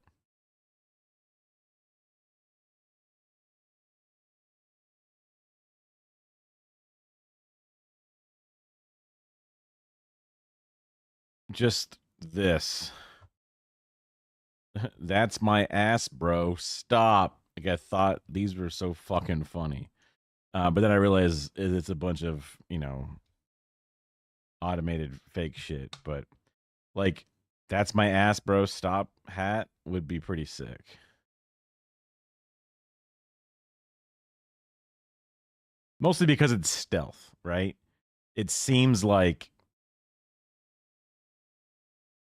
it's a normal one, but I wanted to make sure that it's exactly like the official branding, and I honestly don't know. I mean, I can just look it up right now, but I feel like, I think this is accurate, but maybe it's not. I don't remember. I mean, maybe they've even changed it over the years and shit, but explode to fling their seeds far away so they don't have to compete with their parents for things like water and sunlight. Your lovely explosive model here is yellow jewelweed, Okay, the audio balancing is all over the place. Impatience pallida. And yours is orange or spotted jewelweed, which is Impatience capensis. They're cousins, they do the same thing. You've probably heard of jewelweed being helpful with poison ivy, but did you know the seeds inside of... I also love how a person can do a good job with making engaging videos, a lot of personality, but also can just put their passion and bring it out in a way. So like, it's inspiring. It's just like my OBS and TV production passion. It feels harder to share. And I don't feel like I'm nearly as knowledgeable as she is with this, but I'll find a way. Those explosive seed pods are edible and delicious. The trick to catching them, though, you gotta cup your hand all the way around a ripe seed pod and shake till it explodes. Get your mind out of the gutter. Haha! That's crazy. We have 2 seeds and what's left of the seed pod. The little seeds taste like roasted walnuts. My dream is to have the patience to gather enough to make 1 cookie studded with jewelweed seeds. Slipping back around to the poison ivy thing, can I get on my soapbox for a minute? Okay, listen, this is gonna be fast because I know I only have your attention for a few minutes. This is the internet. People say that you can buy these sprays or salves or lotions with jewelweed in it to help with poison ivy. No, it has to be fresh jewelweed because the saponins, the stuff that makes bubble soap go bubble, is in the stems and you need it to be wet. You need to scrub at the poison ivy with fresh, wet jewelweed because then it's effectively just like washing it off with soap. The suds from the saponins remove the oils before they get a chance to bond to your skin cells. If someone's putting dried jewelweed into a lotion, it doesn't matter. You're just actually sealing in the oils with more oil. It makes no sense, and I'm sick of the snake oil salesman. Okay, thank you for coming to my TED Talk. Happy snacking! Don't die!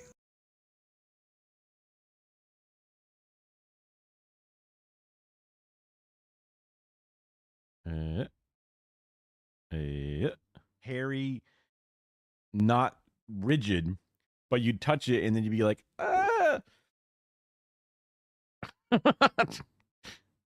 Wait, what did I say?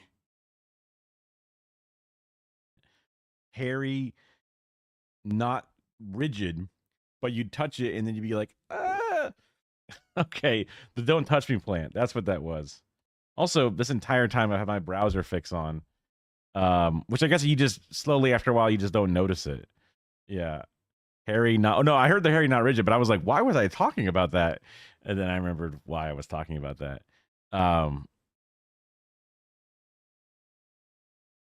Yeah, I had my high end taking out of the thing because there was an interview with I forget. It was like some. Oh, it was Marjorie Taylor Greene on CNN, and it was really weird how she was like in the past, in the recent past, she's had like some takes for like, I don't want to fund defensive weapons for Israel. So she has like the right idea but the wrong reasons, whatever. But this video seemed like she had closer to the right reasons. Okay, we just finished a very long video about Stephen Miller, but now here's an example of him fucking straight up on CNN. Now this is, I think, different because before there was an interview that was contentious. It had the whole like thing that was edited out, but I guess this is like the next day or the day after the day. So it seems like it's not the same video in a sense. So curious to see where this one goes. And I wonder if they would bring it up. They probably wouldn't because it's CNN, but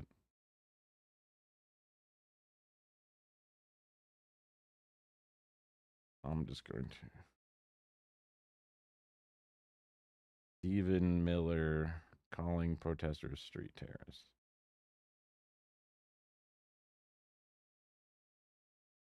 Hi-ya. Illinois and the city of Chicago are filing a lawsuit against the Trump administration over deployments of National Guard troops. Joining us now to comment, White House Deputy Chief of Staff for Policy, Stephen Miller. Deputy Chief of Staff of Policy. Yeah, because they were calling him the advisor, which I guess is maybe just a more colloquial term, but I was wondering what his title was exactly. We have a lot to get to, Stephen, including the government shutdown. Thank you so much for joining us, by the way. You've called the district judge's ruling blocking the deployment of National Guard in Oregon legal insurrection. Does the administration still plan to abide by that ruling? Well, the administration filed an appeal this morning with the Ninth Circuit. I would note the administration won an identical case in the Ninth Circuit just a few months ago with respect to the federalizing of the California National Guard. Under Title 10 of the U.S. Code, the president has He does this thing where he's like, he's about to say his next line. He has this little like, and it's annoying. an identical case in the Ninth Circuit just a few months ago with respect to the federalizing of the California National Guard. Under Title 10 of the U.S. Code, the president has plenary authority. Wait. Stephen? Wait. Huh? Oh, this is the thing. Stephen? Oh, why the hell was this? Oh, they re-uploaded it with the full section included. Holy shit.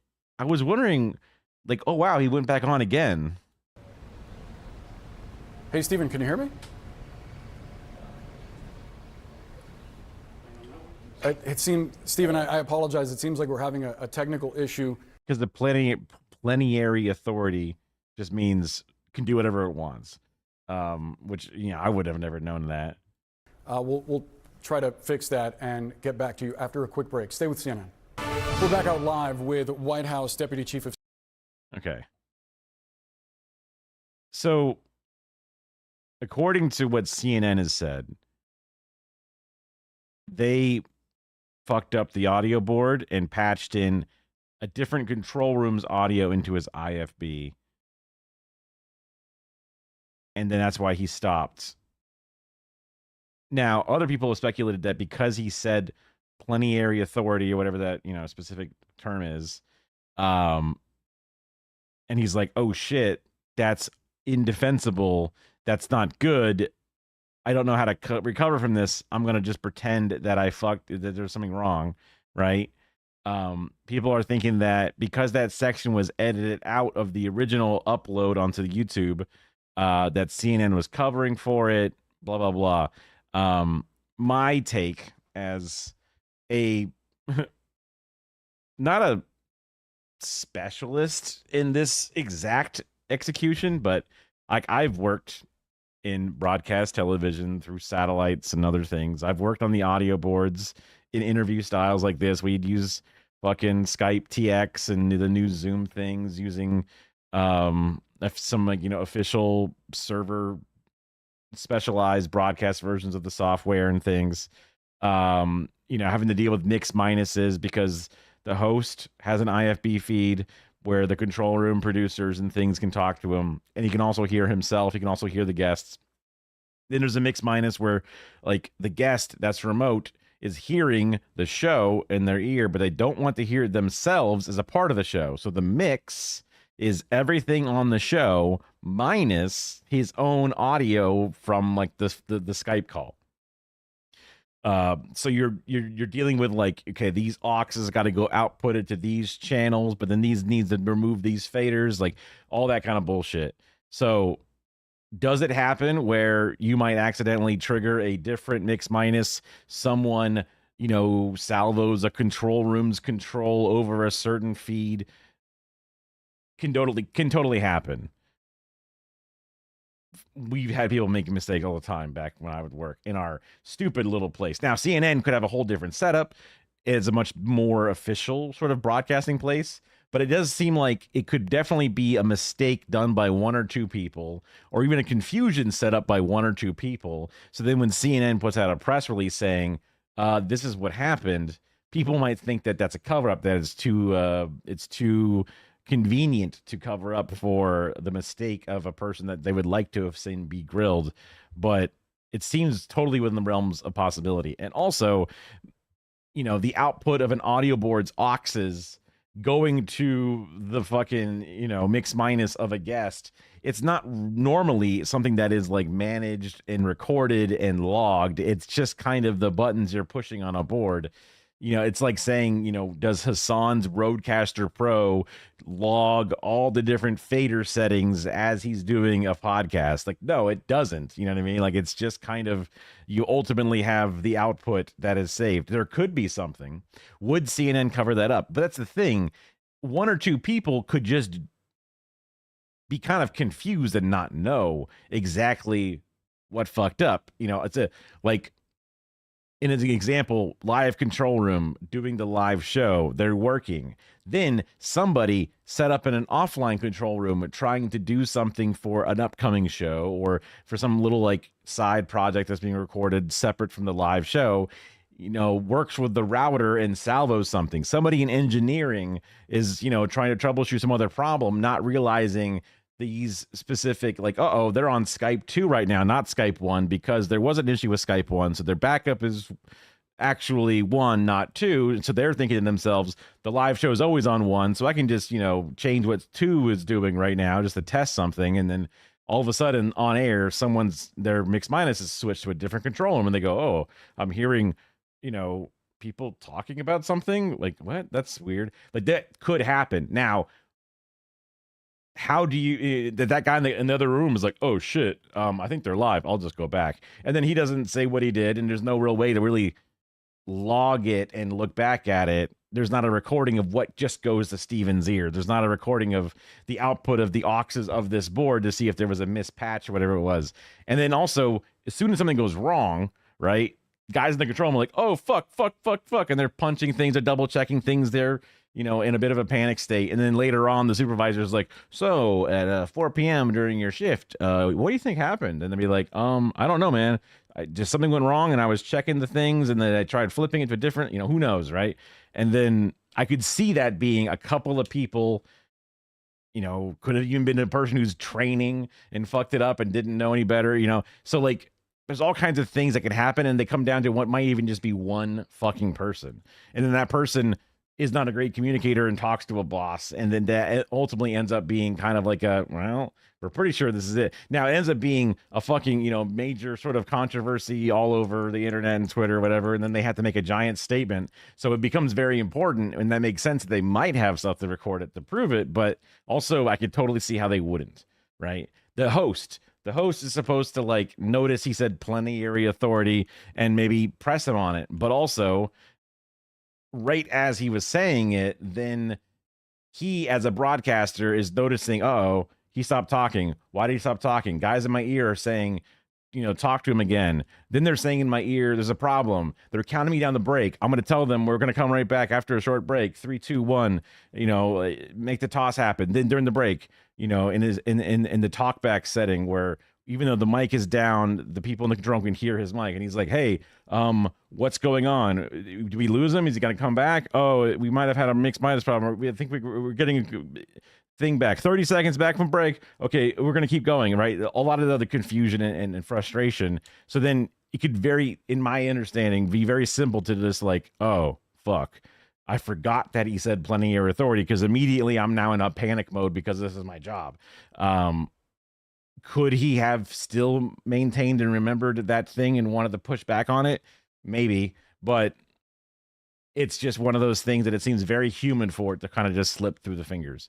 So but it is funny and interesting that they then, after getting the pushback, they finally said, fine, we'll re-upload it again with the full context. Because also a video editor who's told to like upload these clips would be like, there's this weird technical issue and they kind of just false start. I'll just get the intro, edit out the problem, edit out the explaining there was a problem, and then go back to, you know, just do a white flash, and then we're back to business as usual. So with my weirdly specific, probably similar, but I can't confirm 100% experience with this stuff, I could see how it could just happen. Also, my settings still are messed up with that filter thing I was doing earlier, which is fine. It's just funny that this is how it is. So I'll have to figure out what I did wrong. Okay.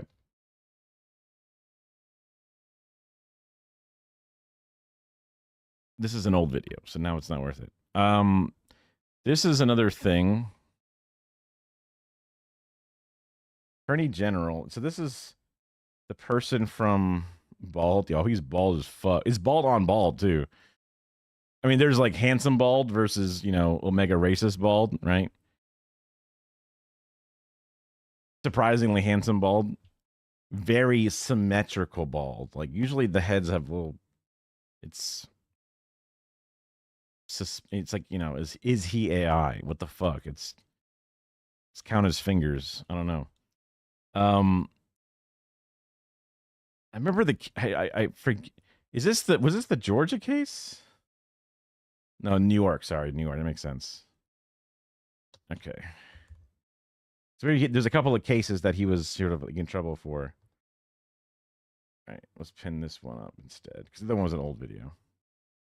Not to keep beating on a dead horse with a Hassan hate trading thing, but there are deep diving on past dog stuff. Curious what you think about these.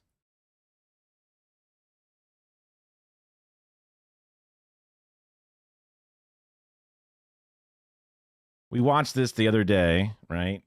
From 10 years ago. A person who's like 25 or whatever, at one point being rough with his rough dog. Not good, but also this does not mean he's a dog torturer, right? And also saying I'm, come on, buddy, don't do this. I'll kill you. Like that's like, okay. Is this a re-edit of it? Oh, this is it. Stay. If you run right now, I'll fucking kill you. Like I'll actually kill you, okay? In front of everyone. Stay. Like that's just you being silly, He's obviously recording it and being on it. I guess his live stream way back when. But it's like, that's just, I tell my fucking Zizi I will fucking crush her. I say all kinds of shit to her. Also, it's a dog. It doesn't understand that. It's not really, that's not really negative. I've never seen him pull Kaya by her tail. He's a much older person. He understands the differences. Right? Also, this is back before he had money and did not have professional training for his dog. So that way he was worried off fucking harness that all of a sudden the dog might get away. So I guess he decided it was the easiest with his limited amount of hands to pull the dog's tail. Not good. It wasn't a yank, but it definitely was a pull. You shouldn't do that. But now he has an incredibly well-trained dog that he can use and talk to it, and it obeys his commands off leash and whatever, right? So we talked about this on stream yesterday, and it's kind of a nothing burger. Also, it's super fucking old, It's dumb. And it does seem like you keep bringing it back up. But I guess you just don't watch Hassan's stuff in general, so you're just not aware of, like, the hours, basically, of, like, it's okay. The hours of stuff that shows that he has quite a lot of affection and love for his dog. And also a bunch of his, friends who have been there, like Ray, who has dog sits for him, like when he leaves for a long period of time and his parents aren't home. She will dog sit for him while he's, abroad doing stuff. Like when he would go to Australia for a while and his parents were still like, not at the time of year where they're living at his house. So they would, like, Ray would take care of the dog for a bunch of time or whatever. Hey, what up, Goat? Goat's going to be like deja vu. It's the same topic as yesterday, but no. Yeah. I mean, and of course, theoretically, curated nice moments could also be not the full context or does not cover and condone a negative thing, right? But like there's been people who say like, is there literally any moment where he's being nice to his dog? I can't find it. And it's like, that's silly. Sometimes there's like, too much specifically positive stuff about him and his dog just because it'll like shit up your feed. Kind of like how like the thirst traps will be kind of like filling up the stuff if you end up algorithmically getting that into your loop too often. Same idea. But Also, it's a thing started and perpetuated by Kiwi Farms and active rapists and his major detractors. So it's just one of those things. Yeah, I never knew. That's what you're saying. I never knew the dog fish, but apparently, I guess it died of some illness or something beforehand. But you know, seeing where it comes from, where it starts from, who's pushing it, and then even like Charlie, Charlie is otherwise generally pretty normal, but people have been pretty critical of him for jumping on it. Oh, it's literally, there was a thing where he asked them to take him off of it and not allow clips of him. And then they had a rule that said, if you brigade the website, then we have to take you down. Electrocution? What? You like eat a wire or something? Oh my God.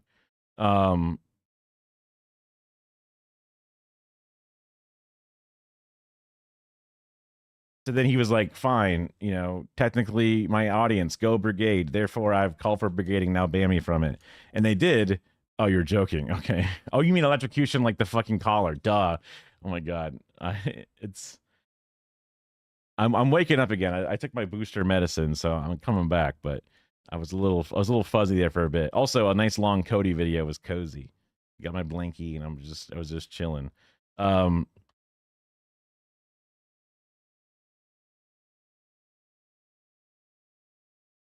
Talking about live stream fail. Yes. So after he was removed from it because he asked for it and then did the rule that would require you to be removed if you brigade, their ratings were so bad that they said, fuck it, we're going to put him back on because their content was so reliant on generally hating on him. I guess apparently it was a bigger part of his stream again, probably before I got there.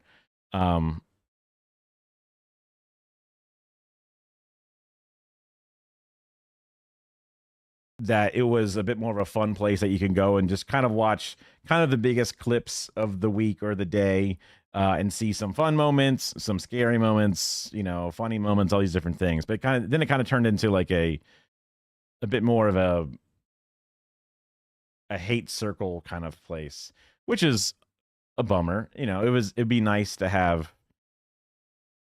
a bit more of a chill place to go, just to kind of like have some lightweight react things and other community building clip stuff, but whatever. Baseless charges. New York Attorney General Letitia, oh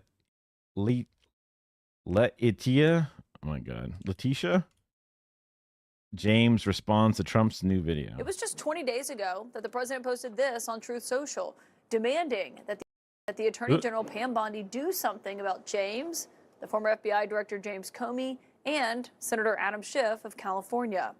The Wall Street Journal reported last night that Trump actually thought he was sending that message directly to Bondi. That's so funny. To do the DM instead of a tweet. Oh my God. Also, what? Wait, why would you put Pam colon? If you're sending it directly to her, why wouldn't it? Huh? There's no way.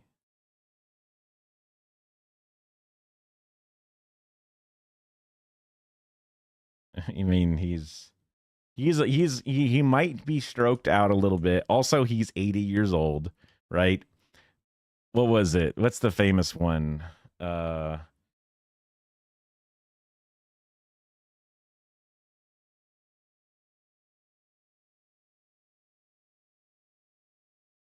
This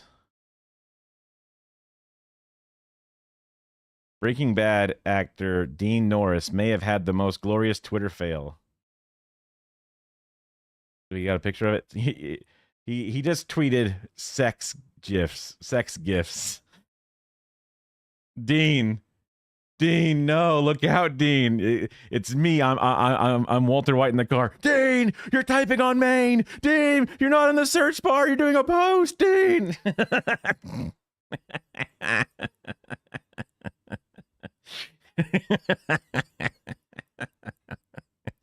Oh my god. Oh, it's just the famous one. That's the one. Yeah. Whomst amongst us hasn't accidentally tweeted something that you meant to do as a search or a direct message? Reported last night that Trump actually thought he was sending that message That was a thing too, but I don't know. You know, everyone gets on the shitter, and you got to do something. You know, directly to Bondi instead of posting it publicly for all of us to see. That mishap revealing the president was directly telling his attorney general who he should believe should be indicted. And of course, now tonight, James is facing charges. the UI. It's since Goat's here, I can type into this for the UI, but I did not realize that the game about the after Civil War, former slave killing slavers thing was an Assassin's Creed game specifically. You would have obviously loved the shit out of this, but the fact that they canceled it is a bummer for a lot of reasons.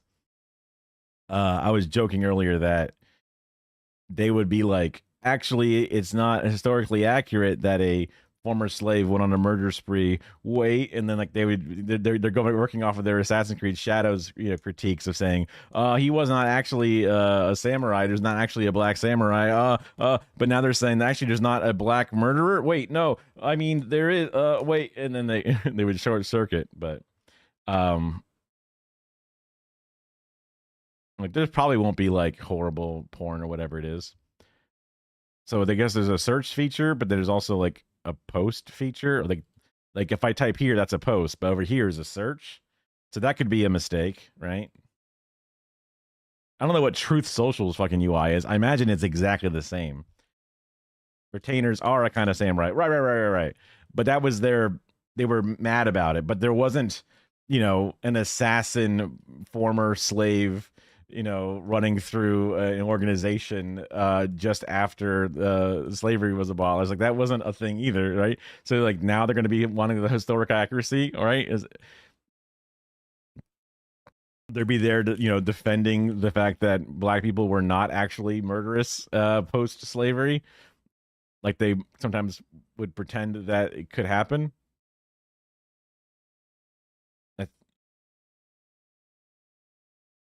Was that post?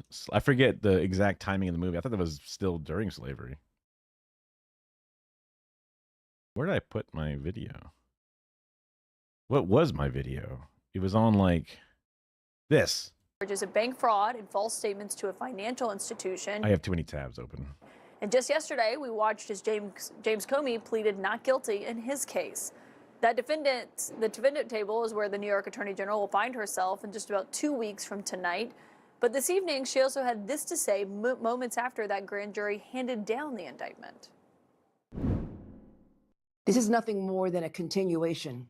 Also, it's cool as a game. And also, he's in a lot of media already as a samurai. So, like, everyone's just being suspiciously upset about it.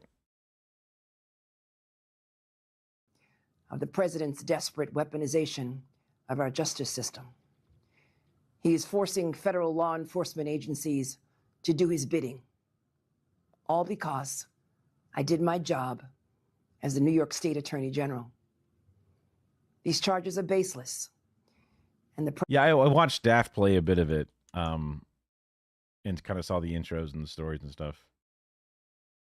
The president's own public statements make clear that it seems like his fighting style is very different than the shinobi, which makes sense. You'd have it be very different. The big, strong samurai versus the stealthy, quick ninja. I was trying to think of a better thesaurus word, but oh well. His only goal is political retribution at any cost.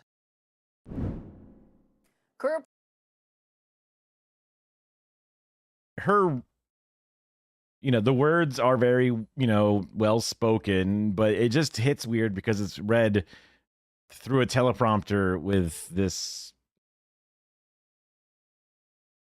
slow tone. I don't know. I guess I'm just so used to media and creators and now even like politicians sort of talking to camera at the very least in a more organic method, even if it is still on a script, they speak it in an organic way, that seeing stuff like that just feels so stiff and robotic, and it feels less true because it's less authentic. And even though the messaging and the words within it can be powerful and or, you know, truthful, it just hits different. So this New York Attorney General's really got to up her fucking, you know, which is kind of silly that she needs to work on her social media game, but it's just like prosecutors had objected to bringing this case against Letitia James, and the former U.S. attorney in the office that ultimately prosecuted her, it's the one that Trump put that in that role months ago, resigned after he was facing pressure to bring this particular case because he felt there wasn't enough evidence to do so. He was replaced by Lindsay Halligan, a former Trump defense attorney. dude, she's a giga Chad. What the fuck? What the hell? Is this an AI picture? It looks, you know, I'm not trying to transvestigate here, but I'm like, God damn, she looks more like a man than I do. She just has very strong features, not actually looks like a man. But I'm like, damn. But this black and white, you know, have the camera move, like, it's the chat emote. You know what I mean? Damn. That's like, it looks like it's like I found out recently it's a dog whistle, but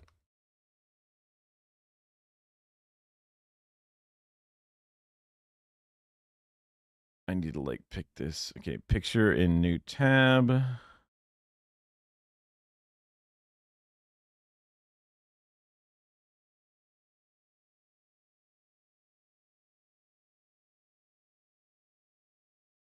It's like, it's crazy.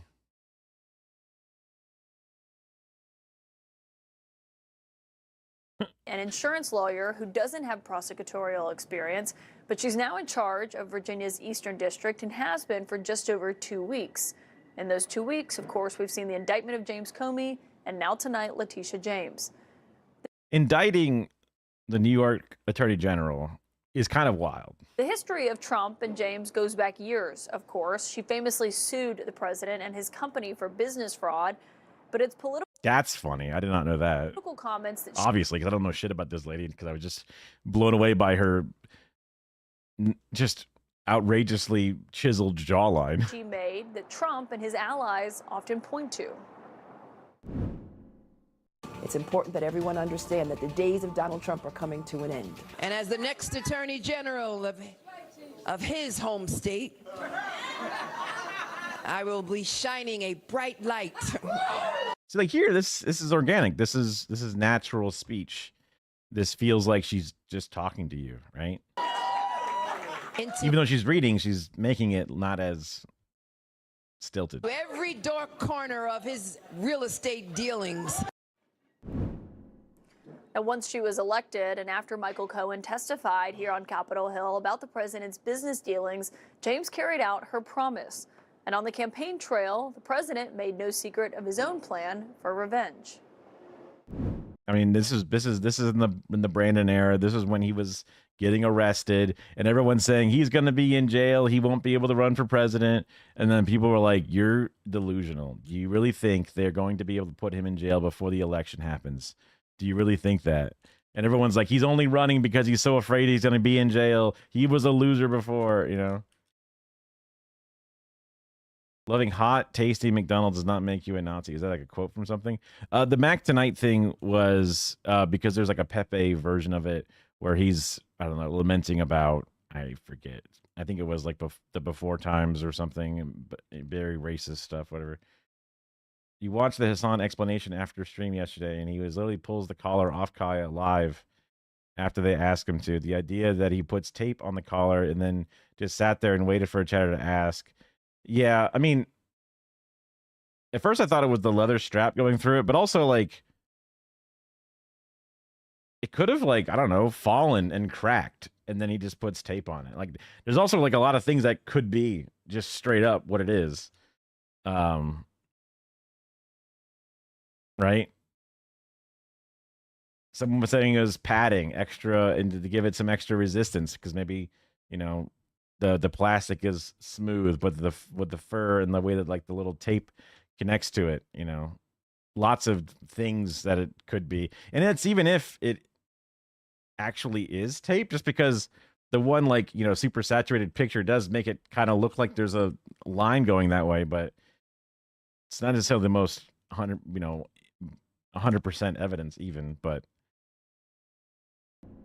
In 2016, I declared, it's probably tape, I guess. It doesn't matter anyway. I am your voice. Today I add, I am your warrior. I am your justice. And for those who have been wronged and betrayed, I am your retribution. He did not write this clearly. It is such a it is such a not a Trumpian way to speak. Then, as president, Trump has not only called for but cheered the indictment of his political rivals. He also indicated that there could be more to come, as he noted to my colleague Kevin Liptak last month. But also showing it, now we got to show it again. You know, now he needs to describe whether or not there is tape and other things. I saw a really funny tweet because it was like XQC said he would pay $50,000 if Assange shows the caller on stream, and then someone said that like he doesn't really care about this issue at all. He just wanted the gamble, and I thought that was really funny. He was just feeling the itch, and he just needed to make a gamble, right? He just wanted to see like, if he does it, I'll pay $50,000 to a pet charity, and if he doesn't, then I guess I'll be right. But he just wanted to run the risk. He wanted another slot, a gambit, yeah. Which I thought was pretty good. And now people are saying, "Pay up, bitch! Come on," right? It's not a list, but I think there'll be others. I mean, they're corrupt. These were corrupt, radical left Democrats. No, there'll be others. Look, that's my opinion. There will be others, my opinion. I'm going to straight up text Pam a list. That's just my opinion. Weaponized the Justice Department like nobody in history. What they've done is terrible. And so I hope there are others. What a bunch of losers, man.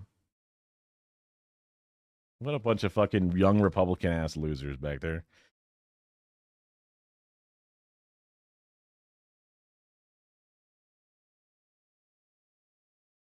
No. Yeah, I knew that. Sorry. I was just saying that people who were not just the chatter, but just people on the internet, right? They were asking for that to be shown. Literally, XQC was saying, I would want him to show it, but I don't think he would. That's why I would say I would like to, have this much money put up if he does. But then they'll go, actually, I needed you to hold it slower and closer to the camera. Do it again. Okay, now I need this other thing. Okay, wait, that's not good enough. I need to see all of your Amazon purchase logs because I think maybe you bought a second one recently. Okay, wait, that's not enough. What about your eBay logs? Okay, what about your, it's just going to be, show me all of your debit card transactions, and they're just never going to, it's always going to be the next thing no matter what. The goalpost moves, the claim. It's very similar to how when people were saying Zoran should not have given in on the Globalize the Intifada condemnation because it was fine before you won. You didn't need to cede the ground, and then when he cedes the ground, they're not going to be they're not going to be happy. They're not going to be satiated. They're going to say, "Okay, well then why didn't you condemn it earlier? Don't you think it's rude that you didn't do it earlier? What about these other things? If you're going to condemn that, why don't you condemn this?" Right? It's always going to be a moving, constant revolving thing. I don't think it's wrong for him to have shown the collar as an example. I'm just saying that they're just not going to be happy, which I don't think he even thought that they would either. You need full x-rays of the device. Yeah. He did show it. The quickest way to get the hell. Yeah. I mean, we're leftists. We don't think necessarily charity is the best form of praxis or whatever, but like it's kind of the stopgap. And also you said you do it, right? But the end of the stream, Hassan was holding the dog. I don't know. I guess I'll pull it up. I have to like click on community. You're Oh all my God. welcome. the random autoplay. I thought I turned that off. And it was just because he was showing how big she was. I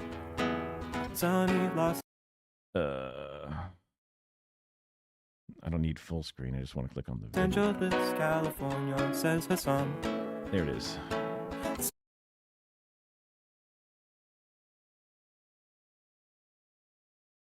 Was it back here or was it? Let's see. I thought it was. It must have been a little bit before. Oh, here it is. Or here it should be soon. Yeah. Because he was showing some other videos of when he was being kind to her or whatever. But it was just like, her neck is so fucking thick. Oh God. Oh my God. Oh fuck. Oh. So I don't know why it's going so fast. But it's like, look at that neck fat. Look at that neck skin. It's crazy how like her head is here, her skull is here, but her neck skin is like literally like just she's like, it's like an uncircumcised penis amount of like extra neck skin. It's her foreskin of her neck. It's 120 something pounds was what he said today. I don't know if a shock collar wouldn't work, but like when they're like, oh, the collar needs to be 2 fingers loose.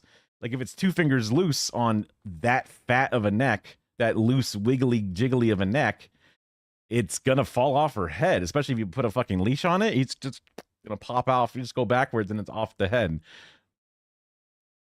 So it was just that made me think of that because we were talking about like my dog's growing up skull shape versus the thickness of his neck.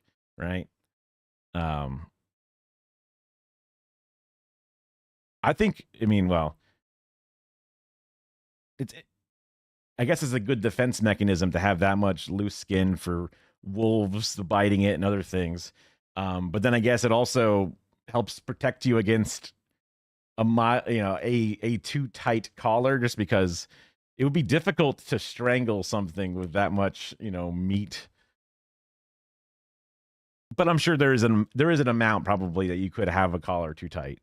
That is also probably pretty. You could definitely do it, but it's just one of those things.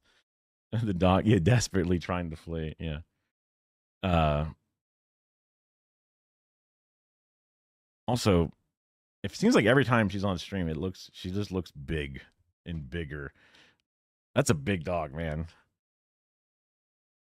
Like depending upon if we're in pumpkin spice season or not, that's like that dog's basically like a full Kara. You know what I mean? that is a full sized adult human. You can't let this happen to a country. We begin tonight with top former prosecutors who are with us tonight. Ellie Honig, Tom Dupree, and Gene Rossi, as well as the Atlantic's David Frum, who is here on this major story. And Ellie, as this came out... So this is the second, I don't know, former / current person that he's going after specifically. I guess this could start a trend, especially if there's going to be others, plural. Hopefully people would see this as a negative. The sycophants would probably go, oh yeah, fuck him up. I mean, he's not even going after Hillary Clinton, dude. I would support that. He's not even going after Bill Clinton. I would support that. Right? He's going after the people who failed to make him go to jail. So like, what the fuck, man? These aren't people who have destroyed America, like you say that Hillary Clinton did. They're not, the ones misleading. They're the ones, following through on the wishes of their constituents or the people or whatever it is. I mean, I guess, I don't know. It's just, it seems like a overly petty thing. Tonight, it all came together very quickly. I don't know. I mean, maybe, probably. I don't know enough to really say the difference between socialism and communism. I think communism's supposed to be fucking Star Trek space future, you know, moneyless society, no borders, no governments, whatever. So that would be sick, you know. But also, I mean, ultimately, I just want governments to do good things for its people. I mean, I haven't read theory. I don't know the proper ways to define these things. But I would think, yeah, that sounds cool, you know. Social democracy also sounds pretty cool. Better than what we got now. Just having healthcare, housing, transportation, whatever you want to call it, but as long as it like provides proper needs for its citizens, you know what I mean? That sounds pretty fucking good. It also doesn't do like unnecessary like death and destruction worldwide that causes pain and suffering to, you know, offset our treats or something. That sounds pretty bad. I would like to avoid that. You know, a lot of all these definitions and ways to define it, it makes sense, and it's a lot of interesting conversation I guess people have, but I don't know. I'm just some dumbass from Florida, man. I'm just kind of like baffled at everything that we have set up and also everything that we've done actively to make things worse, and not even to like for our own direct benefit. Like there was direct benefit, I guess, at one point, but now us destroying Gaza does not help us, does not help me, does not help really anybody. You know what I mean? It's like we are doing so much active negatives. We're stealing food from starving children here so that way they can then have bombs so they can starve children over there. And it's like, what? What? We give them free healthcare, but not us free healthcare. Huh? And it's not even just like an Israel, you know, focused every time. I guess I just keep bringing it back to that because there's a weird parallel there in this current times. But we, you know, give Peter Thiel every fucking piece of data and power and money thing that he wants so that way he can set up Palantir, so that way he can set up his insane view of how the world should be, just so that way, you know, we have to lock up every fucking razor in a CVS, and so we have fucking jackbooted police thugs marching around questioning what anyone's motives are, kicking out every fucking working honest migrant out of the country. It's just, those all sound bad, you know. As we heard, a grand jury was underway this afternoon. Then the indictment came down in confirmation from the Eastern District of Virginia. The indictment is pretty short. It's only a couple of pages if you Now, it's interesting if this does get normalized by individuals, because then we could do it, right? Like if they don't see it as a problem and want to fight back against this, and they don't, like my parents don't go, you know what, this is an abuse of power, he's being a fascist, right? If they're like, nah, he has his rights, if they didn't do it, they'll be free in court, then it's like, fine, game on then, bitch. You know, the accelerationism is going, and you know, people's momentum is shifting. Even Marjorie Taylor Greene is now saying things that match the fucking ideas and views that even like 3 years ago she never would have said. Fine. you read it. I wonder, Ellie, based on what you know, would you have brought this case? I would not have, Caitlin, simply because the amounts are so minuscule here. Now, if you look at the this ceasefire deal, it makes, it's fine to ask questions and stuff, because I don't think anybody directly super cares with this video specifically, but there's a bit of like a why now? Why does this one seem so different? And to me, the answer to that question would be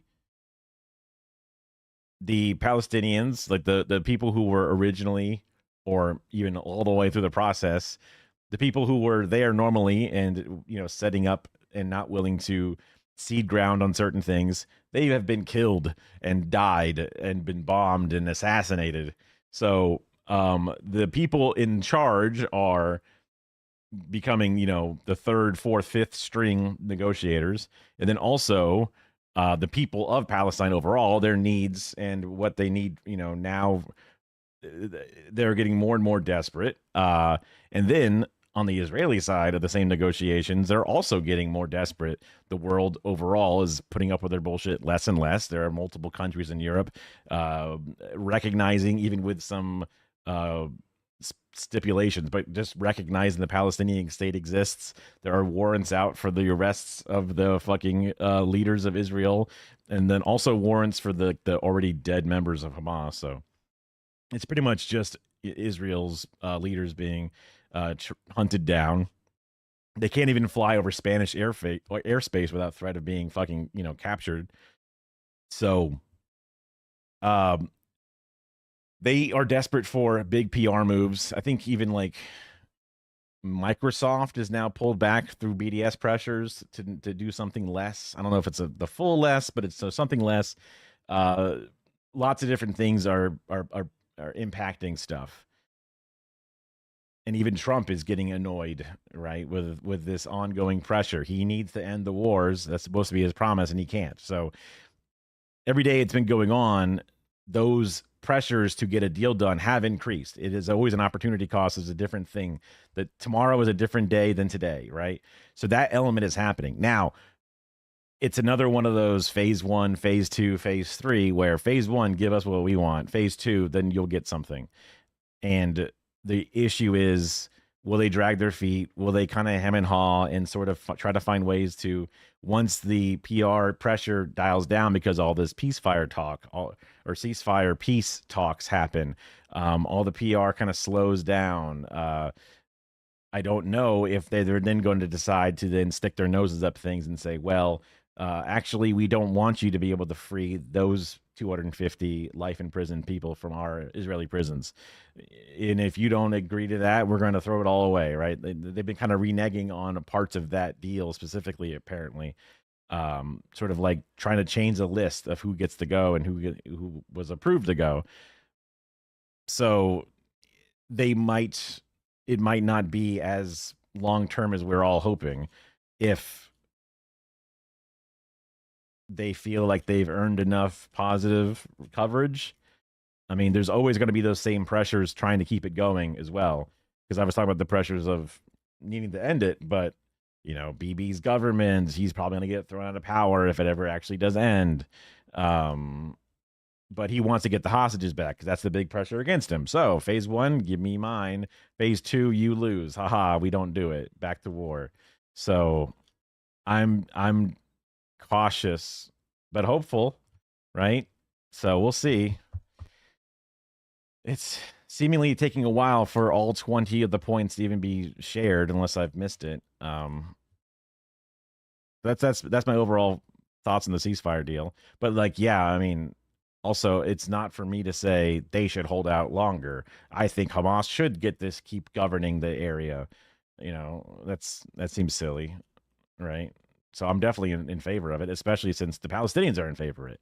If the Palestinians were not in favor of it, I go well, I guess that's not a good one then, but because they're the ones having to, put up with all the shit, not me. So, it's because they're interested in it and they're hopeful for it is what makes me somewhat hopeful. Yep, I need to fix that thing I was trying to do earlier. Normal.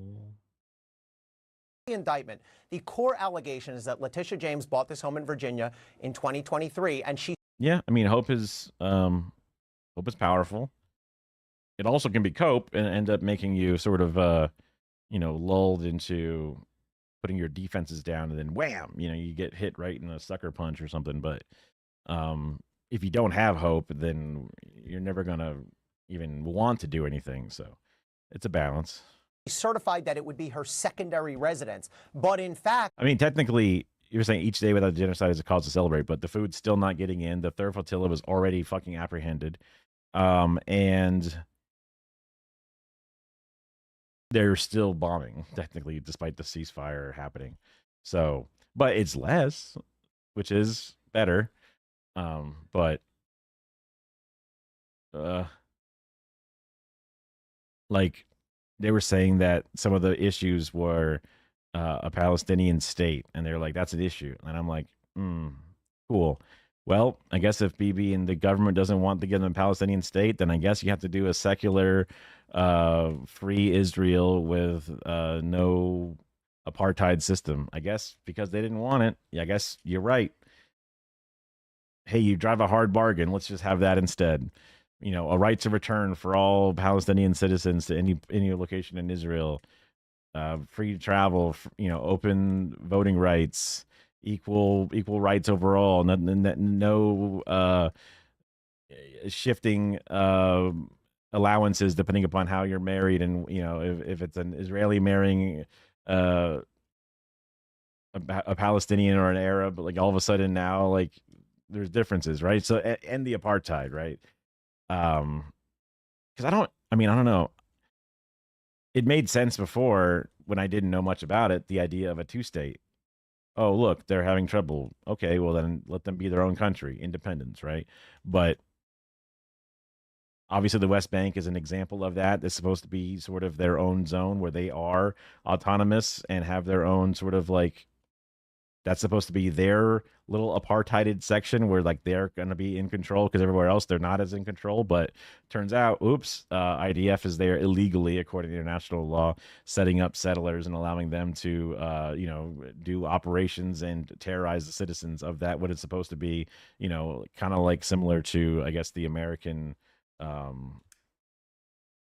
Native American tribes and reservations thing. I imagine it's somewhat different, but the overall scope is there, that they're already sort of invalidating their allowance. So if you give them a state, they're just going to then get conquered or pushed around a bunch. You know what I mean? So it just seems like it makes so much more sense. And also, Israel doesn't want to give up land. That's a big thing. They're trying to get more land. They're constantly trying to fucking push into Lebanon. They have their idea of what greater Israel is supposed to be. And it's like basically all of Syria, all of Lebanon, this whole big thing, a part of Egypt and shit. So just make it all one secular state where it's equal rights, Even to the Western world, it's like, wait a minute, none of Europe is a fucking ethno-secular state where, certain religions or ethnicities have different rights than others. That's not how that works. Now, they are racist as fuck towards others, but at least in the fucking paperwork, it's not that way. And like, if somebody says, oh, but maybe Iran is very religious and utilizes that in its laws, and it's like, but you don't like that, I guess the closest thing would be like Saudi Arabia. It has its own fucking insane shit, and then we like them, but like, do we have to like them? Do we? The indictment alleges she used it as an investment and rental property, which gave her a slightly lower mortgage loan interest rate. But if you look at the numbers here, the total purchase amount of the home was $130,000 plus the amount of... Oh, right. I forgot it was over a fucking home thing. I thought it was about this is interesting. This is different than what I thought. I thought it was like trying to attack her for falsely coming after the president. The mortgage was just over $100,000, and the indictment says the total amount she profited was $18,000. Attacking corruption within the government thing. Yeah, so they were saying that she's a criminal because she has some thing where I guess she had a mortgage and sold it, and then through the flipping or something ended up with a sum of money, right? So they're saying that like that's a crime. It's a people in the real estate business definitely know how to overestimate mortgages and then or underestimate them and then overestimate the money they get out of it. There's some kind of like mortgage fraud, some kind of element to this. So saying that she's a criminal because of this stuff that happens. Exactly. But also, I don't hate going after politicians, usually more or less in your own party, kind of like the what is it? So like when Kristen Sinema or Joe Manchin are like, we're not going to vote for the Build Back Better bill because we are fucking spoilers, right? It's like, fuck you. I know that your bullshit thing with your fucking brother's coal mine and your daughter's fucking, pharmaceutical business, right? Pharmaceutical company that she works for. There's fucked up shit. There's stocks involved. There's things involved. We're gonna fucking investigate. We're gonna fucking pull all 7 years ago tax returns and look and comb them over for all the bullshit and the fake fucking things that you signed up for with all your deductions and shit. We're gonna fucking put your ass under a fucking electron microscope and look at every bit of your life because you're not playing ball, right? That's what the president Biden should be doing. That's what the party should be doing overall when you push back and you end up becoming a spoiler. Now, this is technically one party going against a different party, but like the Democrats seeding and saying, well, Matt Gaetz, he can, he sure is a meanie head, but it would be kind of uncouth to come after him for some crimes. And it's like, what are you talking about? So like the idea of going after people for crimes. Now, if it's a kind of a trumped up crime that is not really punishable and whatever, like I'm not aware of exactly how these mortgage things work. But it's based on that. It feels more valid. Now, obviously it is a political move and it is political targeting, and it does set a precedent that, again, hopefully once we get back into power again, because people realize this shit sucks, then we can go after the fucking pedophiles in office. We can go after the criminal colluders and corrupted individuals. This if it does get into the zeitgeist and into the meta of what it means to have power in America, then kind of flex those fucking muscles. But unfortunately, it might just be the liberals somehow spoil and rock the boat, and we don't seize power with a progressive edge, and then they're going to be feckless and not do it. And this is now just the new Republican thing that they get to do, and we don't. There's like 3 different options of what I think could happen based on this, and maybe none of them will be what's true. Let me tell you, I have seen dozens upon dozens of federal mortgage fraud cases brought.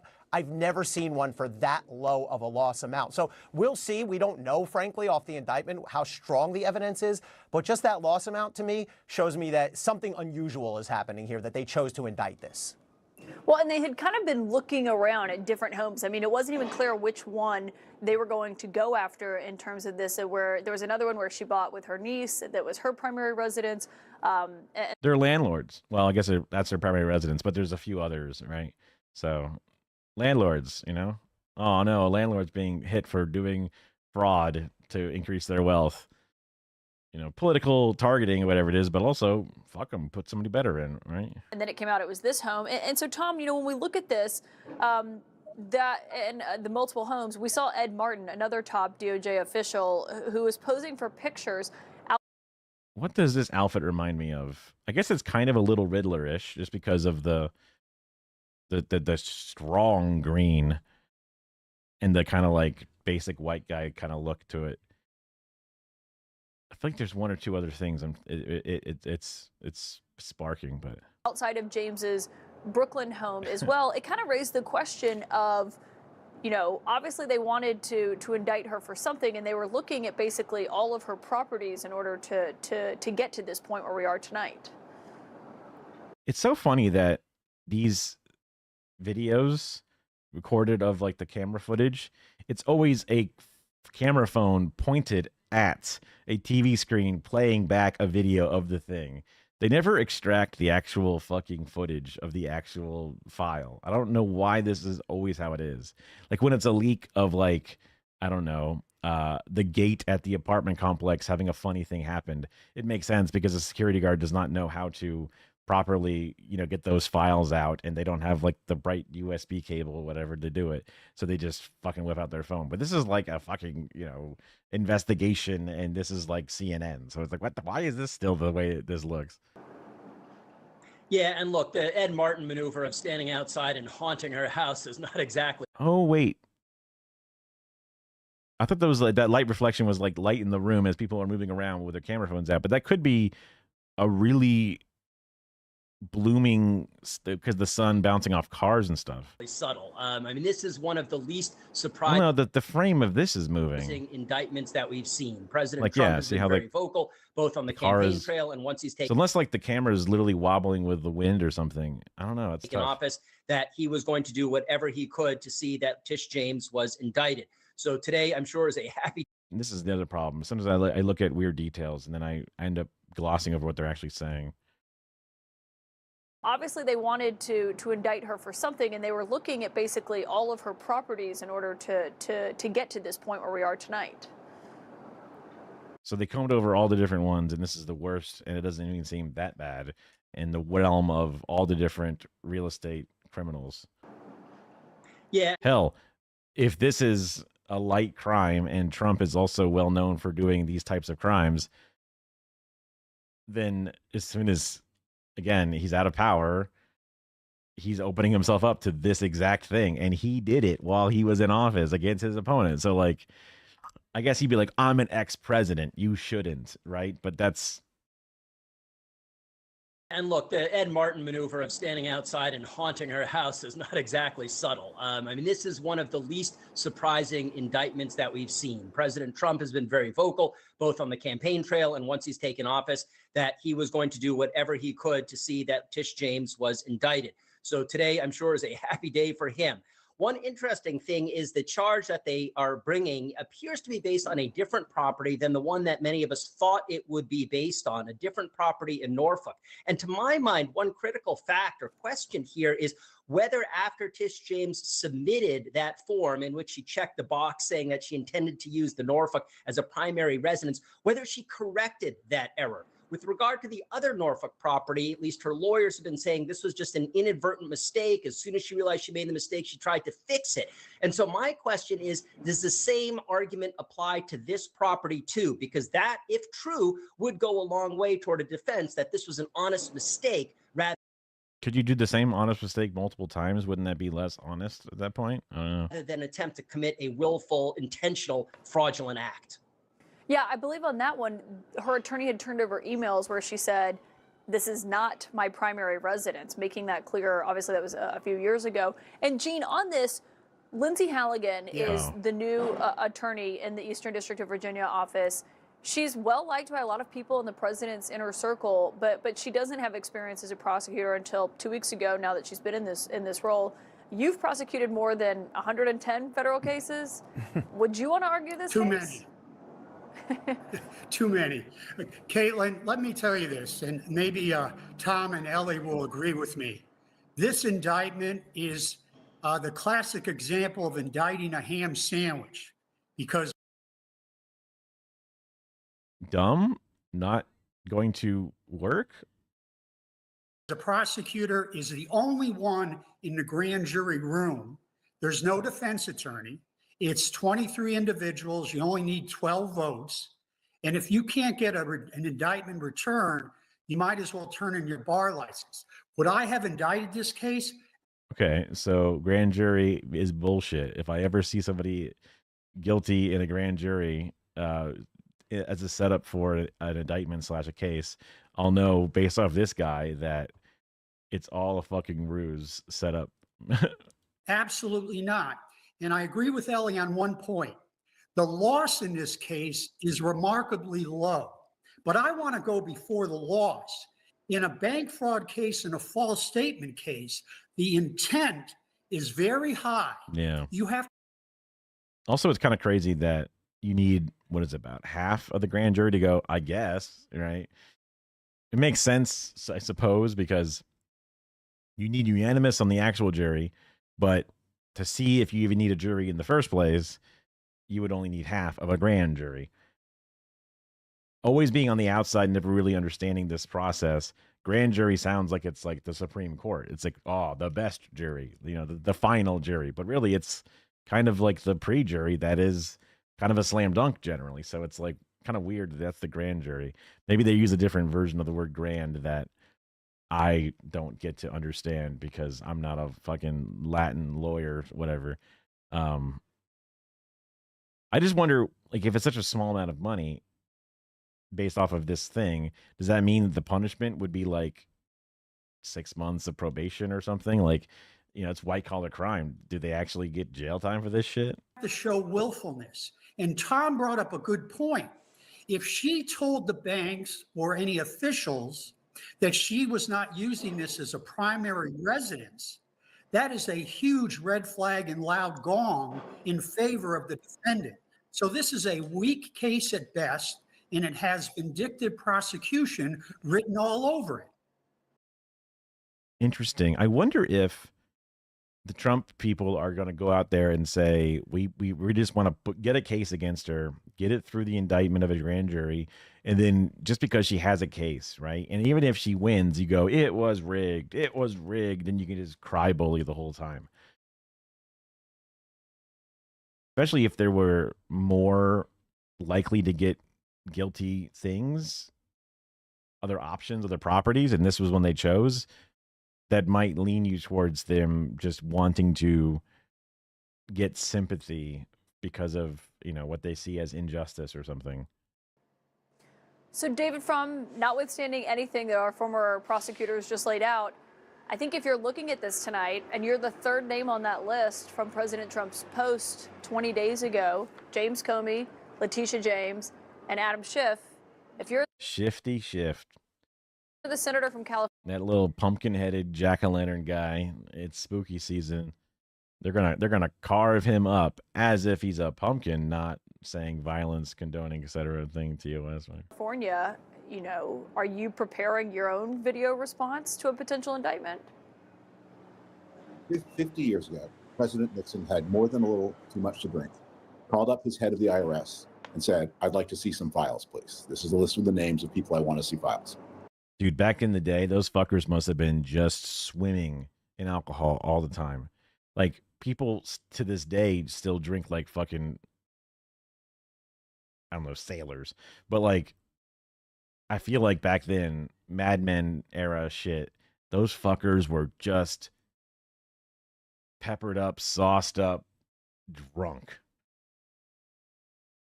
Crazy to think. This is when drunk driving was like, come on. This was a different time. The head of the IRS called his boss, Secretary of the Treasury, George Shultz, and said, what do I do? The president just asked me to do this. It's completely illegal. What do I do? And George Shultz replied, the first time the president of the United States asks you to do something illegal or improper, you didn't hear it. And the second time he asks you, you quit. And so my question is, why is there anyone still working in the Department of Justice today? This is not a story about Donald Trump alone. We know what Trump is. But Trump in his first term was just as reprehensible as he is in his second term. But in his first term, there was person after person who stood up to him.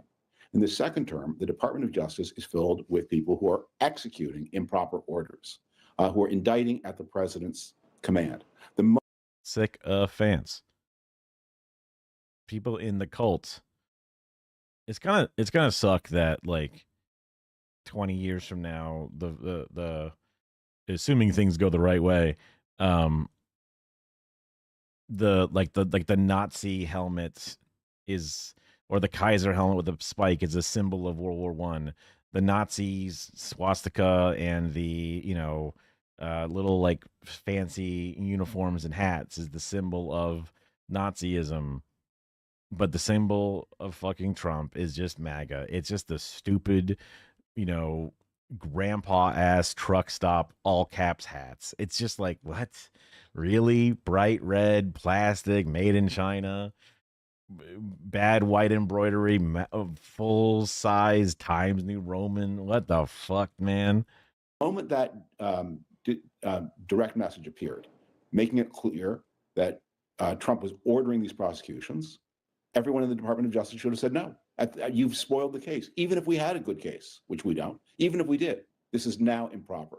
And if you press me to do it, I quit, because I will not be an instrument of personalized presidential power pretending to be justice, which is what all of this case is about. And so all the technicalities of bank, what are the intents, those are all interesting if this were a legitimate action to begin with, but it's it's condemned, tainted, damned at the source. And that's where we need to begin our understanding. Yeah, it obviously was clear that she was a target of Trump's, and it felt like they were looking for something, obviously searching for something instead of basing it on the crime and then going after who was In involved. a free society, that shouldn't happen. I mean, it's not. We say it's. I've heard something about where like if the enemy wants you to do something bad, and the idea is to quit, that but really you shouldn't. You have to make them fire you. Don't ever cede the power. Hold it. Use it against them until they force you out. Don't just I quit. I'm putting in my, I'm laying down my arms. It's like, no, you shouldn't, right? Obvious. Well, then why has someone signed it? That is someone who is in default of their responsibilities. And the people here who are in the spotlight are these creatures of the president's who are carrying out his improper and illegal will.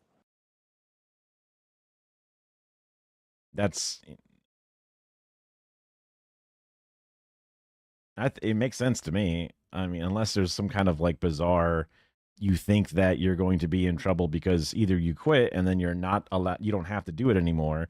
But if you don't do it as you're in the job role, now you're going to be like, court-martialed or, put in the brig or whatever for not following orders. I don't know. Yeah. That was the thing that one of my friend directors had a plan that if he was ever going to get fired or whatever, that on the switcher, the big board, all the little buttons that do everything, he would have a last day command that he would have some kind of secret little macro saved in the board. And then if he needed to just get out of and walk out of the room, he could call it up and hit it. And then the board would basically be unusable for, I don't know, days or something. But really what happens when you do shit like that is you get sued for the damages if they find that you did a malicious planned thing to sabotage something on your way out. So it would have to be plausibly deniable at best. So I don't know.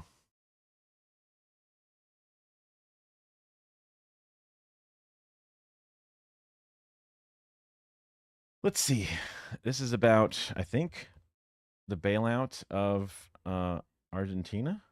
Let's see. I already copied that, so yeah. Time now for Money, Power, Politics. Tonight, the U.S. Money, bailout power, of Argentina. politics, sex, drugs. The fucking camera filter. I always forget that I guess whatever, it's fine. Argentina has been finalized. Treasury Secretary Scott Bessent announced today that the United States directly purchased Argentine pesos. I just got confused. Oops. I don't know. I don't remember hitting any button on the way out. As part of a $20 billion currency swap. So like this was the thing that it's a bailout, right? But also the power of the purse. Congress, supposed to be the balance of power, checks and balances, separation of the different branches from their unilateral control. Actually, the president can just get $20 billion to his friend. Actually, he can just do that without doing anything. Every time they go, how are you going to pay for it? And when they say there's no money for it, when they say the deficit, you say this. This is just him doing this. There is no. So what? I guess did they make it legal by doing a treasury exchange? You give me your pennies currency, I will give you full US dollars. 20 billion for 20 billion. Oops, turns out we got a bad deal. Wink, wink. Keep the change, right? But he insists the deal is not a bailout. So let's make something clear. Downplaying it as merely a swap agreement, exchanging pesos for dollars to stabilize their economy. Well, at the very least, that is not the full picture. Now, we might not be writing a direct $20 billion check to Argentina, but we are still taking enormous risk to help out a friend of the president who's up for re-election in a country that... Oh, that's right. He was of the chainsaw with Elon Musk, who looks ridiculous. ...is in trouble. That's this guy right there on your screen. Uh-oh, hope that chainsaw doesn't actually turn on. Whoops, you tripped. Oops. Whoops. Handing Elon Musk a bedazzled chainsaw. And Argentina is not a top trading partner for us. What is this? It is a massive loan. And if Argentina does default, and they may, it is a $20 billion loss for us. The Fed will be left holding a ginormous bag of pesos worth nothing.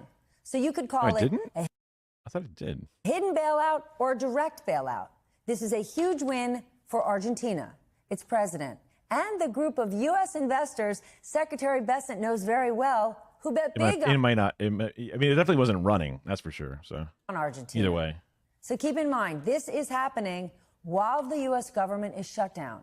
Thousands of furloughed federal workers are not getting their paychecks this week. So when we hear about America First, know this. This America First, in this instance, is the investor class. That right there is the full picture. With me now, veteran Washington correspondent, my old friend John Harwood. He is also a distinguished fellow at Duke University and a columnist for Zateo on Substack. And Matt Peterson, back for his second visit to the 11th hour, ideas editor for Barron's. John, what do you think about this bailout? Because it's not exactly black and white. Well, look, it's not a good thing for a significant country in Latin America to collapse economically. We have bailed out other countries in the past. Bill Clinton. That's the bedazzling. You gotta get that nice chain on that sucker. Did a similar kind of currency bailout for Mexico during the 1990s. But the problem is the one you alluded to. President Trump came in with an America First policy, said we're not looking out for other countries, we're looking out for us. They took a chainsaw to foreign aid. I've noticed that the morning time is actually my best viewership hours, at least naturally. We did have a raid. Mongo Beef brought in a few viewers as well, which is awesome. But the morning time seems to be where more people show up than like 2 a.m. or whatever, which is good for me, technically. I wonder if I should change my sleep schedule and wake up closer to like, or get ready to go live closer to like 4 or 5 a.m. instead of 2 a.m. And you also have, and then stream closer to like, noon every day instead or whatever. with this president, That would also make it way easier for me to like invite my real life friends, like the DSA person that we have on the city council. We can talk about all kinds of bullshit and just chill and watch shit. I don't know. Also, some of the more news things would be happening instead of just getting kind of like a recap of yesterday. Interesting thoughts to think about. a constant question: is he doing something in the interest of America, or is he doing something in the interest of a friend, of a crony? And then you layer on top of that Scott Bessent, who has hedge fund pals who have some exposure in Argentina, and you raise a lot of questions. And the final That one is kind of the interesting element there. piece of the puzzle is the one you mentioned about Argentine farmers. They're the ones who are getting that Chinese money from purchasing soybeans that our farmers are not getting. So it's probably not the highest profile story, so you don't know how many people are aware of it, but the more people are aware of it, I think the less they're going to like it. Well, you know what'll make it a high-profile story? Is if we cover it. What does this bailout mean for us? Okay, I mean, I'm watching it, but like, I'm nobody. I never even seen this lady before. I didn't know. I thought it was Jen Psaki or whatever from like the thumbnail, or when I was, I had to hover over, but it's like, I don't know who this is. Well, it means we are now tied at the hip to Argentina, a country that has defaulted 9 times on its debt. We're now making them a loan. Lucky number 10. This is why people who run hedge funds, like Scott Bessent used to do, love to bet on Argentine debt, because there's lots and lots of money to be made, and there's lots of people out there trying to do it. So, And there's lots of money to be lost. yeah. Can you He has a cane, a ceremonial cane. just speak to John's point? How does this align with the mantra, with the game plan for this administration that's America first, America alone? I mean, if you are one of the former USAID employees, how are you not looking at this and saying, what? Yeah, I think you're tearing your hair out if you're one of those folks. I think you're tearing your hair out if you're a soybean farmer in this country. Those folks learned today that they are not going to get any assistance from the U.S. government until the shutdown ends. So what's in it here, the Trump administration is pretty overt about this.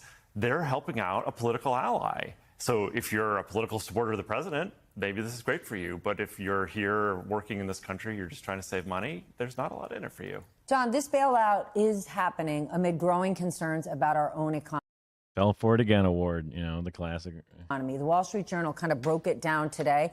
Tariffs are up, debt has ballooned, and Doge really didn't do much. The president promised to rebuild the economy. There was a website. It said they saved $1 trillion. What are they? They said there was some amount of money. Is he anywhere close to that goal? No. He's taken the economy backwards. Deficits are up, as you mentioned. The economy is slowing, and we're in this potentially very difficult squeeze where the job market is deteriorating. And so you want to stimulate the economy to help with, say, Fed rate cuts to help people stay employed. But on the other hand, inflation is... Oh, apparently today is Pussy Day. It's 10-10, aka pussy is 10 out of 10. That's what Daff was saying. I don't know if that's a common thing, but happy Pussy Day to all who celebrate. Make sure to put out some cranberry juice and, I don't know, a tampon for, the pussy tonight. I don't know. It's been driven up to some degree by the tariffs. And so stagflation is what comes out of that equation. So it's like UTIs, vagina is probably like cranberry juice, right? And then what the hell does a pussy eat? I guess it eats dick. I don't know, but the only I can think of. So it's very difficult for the Fed to manage, very difficult for the Treasury to manage. And this is a president who has not put the economy first. He's put his idiosyncratic tariff policy in place, which has been very chaotic. And it's not a good picture for the United States. And one of the problems right now is that we're not getting economic data because of the government shutdown, because of the cloud. Oh, yeah, man, the jobs report. Oh, shucks, it's going to be held off. We can't see how horrible the job report is going to be. The president cast over the honesty of government data by sacking the head of the BLS. Okay, that's exactly what I want to talk about next, and I want to lay this out, because in normal times, we would be getting important numbers on inflation and employment next week, numbers that the Fed relies on.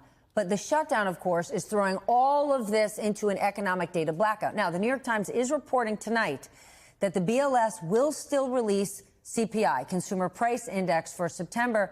But otherwise, we're flying blind, right? And again, the average person might be like, what do I need with the CPI? But the Fed certainly does. The Fed certainly does. That's right. So we might get a little bit more data out of the government, but we're not collecting new data. So as this economy keeps changing, as stuff happens like big international trade deals that we keep hearing about all the time, we're not learning how those are affecting us, right? We are not giving the Fed the data that it needs to. It wants to cut rates. The Fed is out there saying, basically, please give us the data. Let us We're going to give you what you want. Just give us the data. Exactly. And they're not going to get it. That's absolutely right. And particularly things like inflation are really, really hard to know what's going on big picture in the economy if you don't have, civil servants out there trying to parse through this for us. I want to share a bit. JP Morgan CEO. Yes, John? I was going to say, we do have some private sector sources of data, but they're not always as accurate as the government data. Last week, we got figures from ADP showing a loss of private sector jobs, 32,000. Often, ADP is off when we... ADP is the same thing that sends my paychecks, both when I was working and obviously the severance. So I guess that's where they're getting their information from. We get the subsequent numbers from the Labor Department, and we don't know. We are flying blind to some degree. Jamie Dimon today warned about these economic risks ahead and how the market might be ignoring it, underpricing it. Watch this. I am far more worried about that than others. So if you said, I'm talking about probabilities, I would give it a higher probability than I think is probably priced in the market and by others. No. So if the market's pricing in 10%, I would say it's more like 30. And I'm not saying one-third chance of a correction. Yeah, and I'm not saying next year. Because the timing of these things is almost impossible to figure out. So it could be what, 6 months, could be a year, could be 6 months, could be 2 years. The amount of uncertainty, and I put geopolitics in that category, fiscal spend in that category, politics in that category, the remilitarization of the world in that category. All these things cause a lot of issues that we don't know how to sort out. So I say the level of uncertainty should be higher in most people's minds than what I call normal. Are investors underestimating the risks we face ahead? Because right now the market keeps going up and up and up, and in a fear of missing out. Unrealistically, uncharacteristically, stock market doing good, everyone else feeling like shit. How odd is that? The rich who can play with money, it goes up. Everyone else just has to just sit there, exhausted, exacerbated, ass on the pavement with a fucking, asking for some kind of help and getting nothing. Out, people don't want to sell. Yeah, there's a weird thing going on right now, which is that gold is going up and getting more expensive at the same time that stocks are getting more expensive. Very rare. Which are two things you don't see happening because you buy gold when you're worried. And right now people are worried, but they're still going to make a bet on stocks going up. So basically Wall Street's doing really well, but it's not clear that they're actually doing it because they think the economy's getting better. That's crazy. All right, I guess this is like extra. This is the extra context about the soybean farmers and shit. This button. React. Manually unpin. Throw this there. All right. All right, after that long discussion, we're going to turn now to the economy, shall we? Let's go ahead and start with this viral segment here of a soybean farmer furious with the Trump administration for bailing. Because Hassan was watching this and laughed his ass off at it. Out Argentina after he has himself suffered tremendously from tariffs. Let's take a listen. Well, like we talked earlier, we went from 12 billion to zero. And then, as a farmer, we get up one morning and you give Argentina, which is our second biggest competition in the world. They're the largest exporters of soybean meal in the world. So I get up one morning, I turn the news on, and you give $20 billion of taxpayer money to my competition. And then the Chinese buy, I think the figure is 30 or 40 containers, ships, which is about 65,000 metric tons per ship, which is like 2.2 million bushels. So they bushels. The guy's name is Scott Farmer. I guess that means he's a Nepo baby because his family has been farmers ever since they got off the fucking boat. All right, brother. Whatever, it's fine. I guess in Trump 1, the same exact deal kind of happened, not with Argentina specifically, but basically fucking over the farmers, not giving them the subsidies or whatever it is that they were looking for and spending that money on other stuff. And then they were mad. And then if they voted for them on the first time, and then it seems like they voted for them again, and now they're like, how could this have happened? buy 12 or 14 billion dollars worth of soybeans from the Argentinians after the tax holiday. And here's the caveat to it.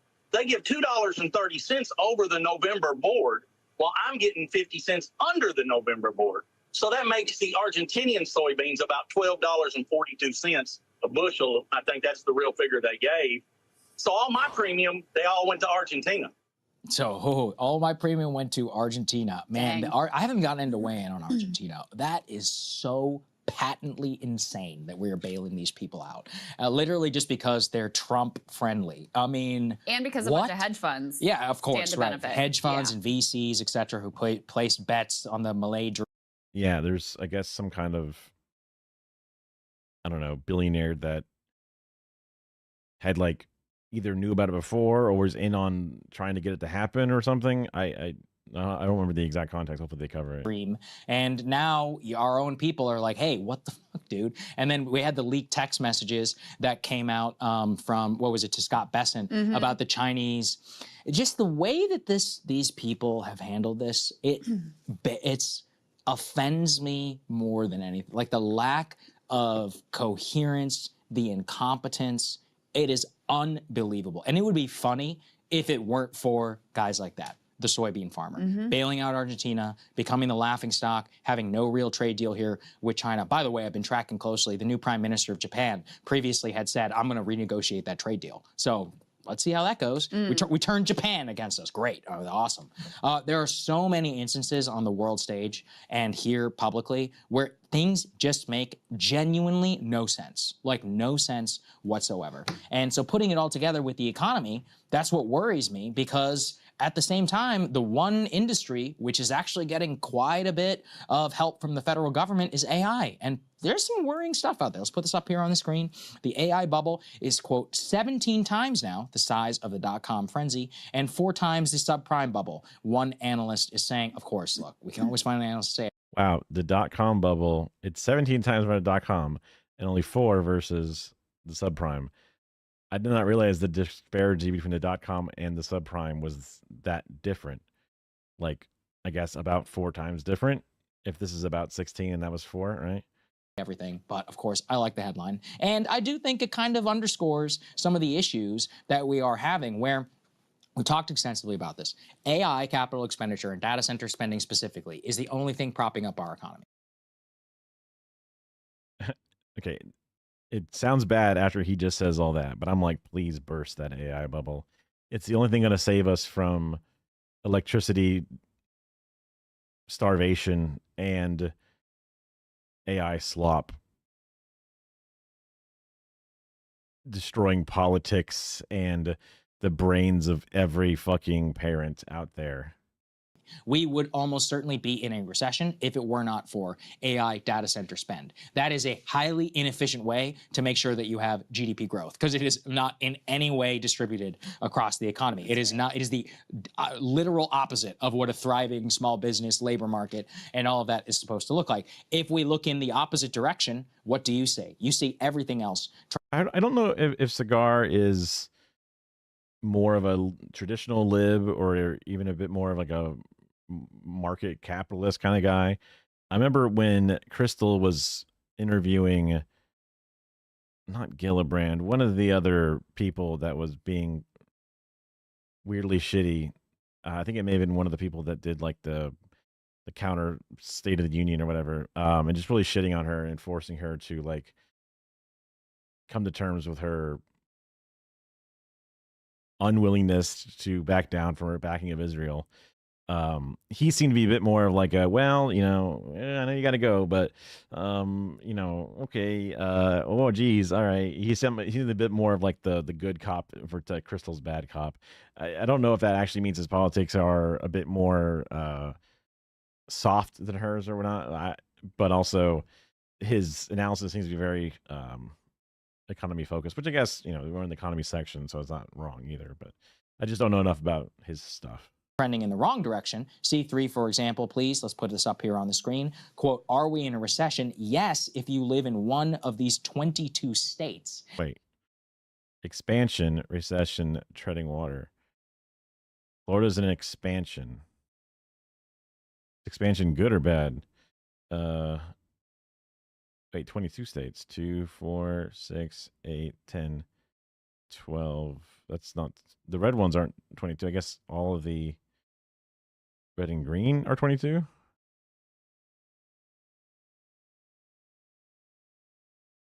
Unless I miscounted. I guess there's a lot of stuff over there in New England. Versus expansion.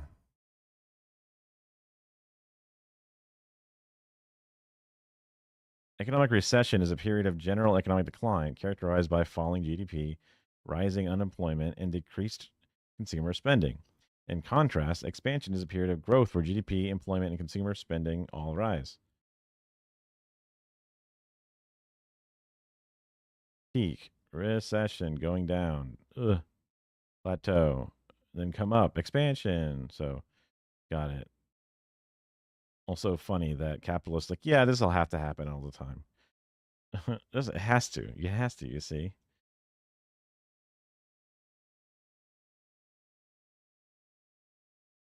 Oh, speaking of GDP, jobs and GDP, right? It was kind of funny. I think I put it under proof. Yeah, infinite GDP glitch. This is much better than my stupid eating poop one that's way too long to explain. Step 1, hire a friend $1,000 to dig a hole. Steps 2, your friend hires you $1,000 to fill in the hole. Repeat. Now you have infinite GDP growth, $1,000 back and forth, constant, and jobs. My job is digging. My job is filling. GDP growth, instant, forever. Job growth, instant, forever. Now, I think maybe technically job growth because those are temporary jobs and they close down, it would kind of peter out, but still, the joke is there. It's infinite GDP growth because you're just, I needed someone to do this. Here's $1,000. Okay, now I need someone to do this. And then you're both doing this thing. So, again, this is how the economy doesn't work, right? Or at least these numbers and metrics are incredibly flawed. And they pretend that they are actually super strong and super useful, and ignoring that this exists, because like a lot of things have blind spots and a lot of things are imperfect but otherwise best thing we got, but there are so many better ways to look at what an economy's growth is. Now, I don't remember what those are, but I know that there are smarter people than me that talk about this specific thing. But sorry, we got to go stick with the old standard, unfortunately. Shucks, buddy. And so they specifically point, if you look at those recession numbers, part of it is the flyover country, where a lot of it is farming. That's where a lot of that is coming from. You have the Pacific Northwest, you have Maine and a lot of the northeastern corridor, actually here in our own home state, and then including down federal government. And then actually, this is very concerning if you look down south, because down south, and specifically around Florida, the Panhandle, these states were supposed to be booming under the new economy with work from home and with new investment. Georgia and all these other places were supposed to be getting a lot of money. And so anyway, when you look at some of these, it's very worrying, and you consider that if you have 22 states, a lot of them in places that are not going to be data center reliant and or anything that has to do with the technology company or oil and gas, like you can see in Texas, it's expanding. You're already having issues. And they already say treading water in a lot of big economies, including California. So it's not a rosy picture when we put it all together. No, absolutely not. And worth reminding you guys, we're supposed to get a jobs report Friday. We did not get a jobs report Friday. That was partly government shutdown, partly that we don't have a BLS commissioner. The one that gave the numbers Trump didn't like got fired. The new guy, even conservatives were like, this guy can't do the job, and so his nomination had to be pulled. They previously had delayed an inflation report, but there was an ADP private jobs report that came out that showed a very damaging jobs number and a lower revision for prior months as well. So things looking incredibly shaky. And to go back to the piece about, the tariffs and the way this is impacting everybody, put C4 up on the screen. I mean, this just kind of tells you everything. So while the soybean farmers are getting screwed every way in 5 ways on Sunday, you have basically no tariffs on computer imports. So for these giant, companies that are building out these data centers, they're not having to bear any extra costs from the tariffs. And you have this massive computer import surge due to the AI boom. So this speaks to the tariff policy. It also speaks to the increasing consolidation of our economy in this, very speculative AI data center boom. And, it's possible, by the way, just like with the dot-com bubble, that AI genuinely does turn out to be transformative, and that a bunch of people lose their asses and we have a massive, crash and contraction and a bubble bursting, because most of these investments that are being made, and we're talking insane amounts of money being thrown at AI and at data center build out right now, most of this is not profitable. They're still in this land of like, well, we'll figure out how to make money down the road, but we have to be the ones to win the AI race. And so, of course, that could set up I got one for you right here. Bubble situation. Huge news just this morning. AMD stock is up like 40%. OpenAI and AMD have announced a massive new computing deal, quote, marking the new phase of the AI boom. 5-year agreement will challenge NVIDIA's market dominance as OpenAI plans deployment of the AMD new chip. Their stock is literally booming overnight. I think it's actually carrying a decent portion of some of the gains this morning. But what does that mean? I mean, do you remember I was on with Ryan, where OpenAI invested $150 billion, I forget into who. It sounds like people are just like, what? A new thing starting with AI involved? I better just get in on this because it's going to be good. I missed out on the other ones. I really want to be a part of this, right? It's that FOMO. It's that I really need this to win because, oh my God, I'm hurting, right? It's the gamba. It's the only thing that can bring happiness. It's the daydream of it all working out. It's reckless.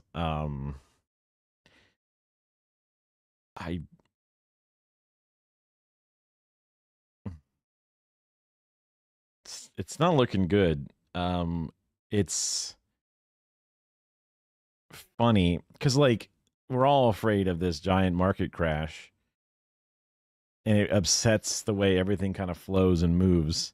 But at the same time, it's right now all flowing to garbage and lies. So the brutal truth: rip that Band-Aid off, fix it, right? Some company, and then their stock went up by like 150 billion, and you're like, wait, what? You're like, you're expending money, but then your stock goes up. I think it was Nvidia. That's what it was. It was like, we're going to spend X, Y, and Z, and then our market cap is going to go up by X, Y, and Z. It's like, but no, the money's going out of the company, not in. How does this? So how did this work? You're like, what? I look, I'm not a smart person, I guess, when it comes to stocks, because I would have predicted a crash a long time ago, but something about this, it just doesn't seem right. And then the Sora AI, you know, I originally was kind of excited for Sora. Once Sora 2 came out, I'm like, this is literally just TikTok slop, like AI TikTok slop. I saw Mr. Beast and other people being like, oh, it might replace creators. I don't think so, at least for right now. Not yet. To my eye, it looks like shit. And I have yet to see a piece of creative AI art that actually passes the smell test. But I don't know. They're getting close, though. I mean, they are. Have you seen anything compelling? Yeah. Like actually good? Yes. Okay. So Kyle and I were talking about this last night, and Like kick people. That's a pretty powerful. And it makes them fly backwards, comically far.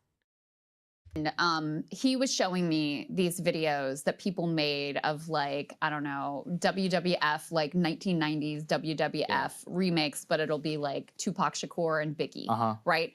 And because you're telling it to do it in that style, the camera quality is low. So it's a little fuzzy the way that if you watch some 1990s media, the way it would look.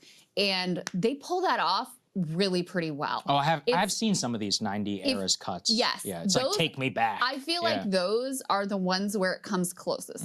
If you're trying to create a video that has the quality of when you're playing the first, you got to play through a lot of the lady's story before you get the Yasuke's whatever section. So it takes a bit. It'll eventually happen narratively. It'll you know, sort of come through. Like, you know, 4K I'm not sure cameras. I don't know how far into it you are, but it took a bit of time before. 2025 or whatever, and that level of Christmas, people have a little bit of that uncanny valley. Like there's a weird sheen to them. It's just not quite right, but they're getting pretty close. I mean, the level of the rapidity of the development is, for me, it's very unsettling. I personally think we should just shut it all down because we are not, as a society, you know, the economic piece is one really important piece. Just like as a society, are we ready for this?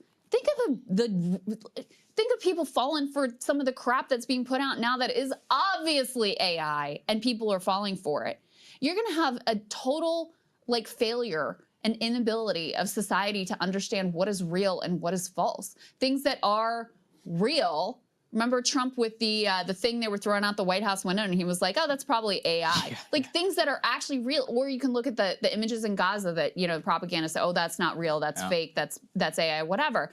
There will be that dynamic where This is kind of just meandering along, but it's, you know, I appreciate their perspective, but things that are really happening, people say are fake. Things that are fake are going to be deemed as real. It's going to be topsy-turvy, and we are, as a society, in no way prepared to deal with that reality, let alone the other implications in terms of jobs displacement and what the social contract is going to look like, all of that. So to me, I find it all, I'm very troubled by all of it. I'm worried as hell.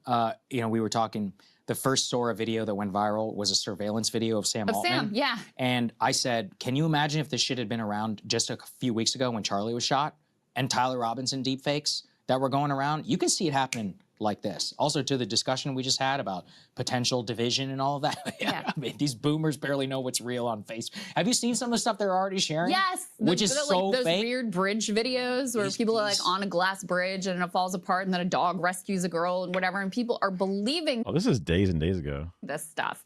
Yeah, it's really scary. I mean, I'm not sure that some of the Tyler Robinson stuff that I have seen isn't AI. I don't know for sure. I'm not sure, right? These surveillance, they're grainy, whatever. You could fake that. There was a channel that had some pretty cool, but also still actually utilizing creative elements with AI stuff. So I don't know if these are supposed to be. Are these? It says like it says part 6 or something. I don't know. Let's see if it's actually requires.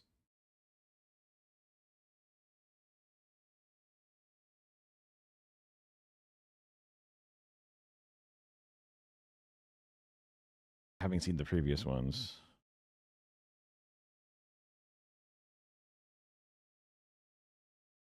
Road trip. We're on our way to the Resistance, and I've been knocking back cruise biz and having a good time. I don't need a bumper sticker to honk if I'm horny, if you know what I mean. Now we're just having some fun. It almost makes you forget that we're trying to solve a brutal, unfortunate murder.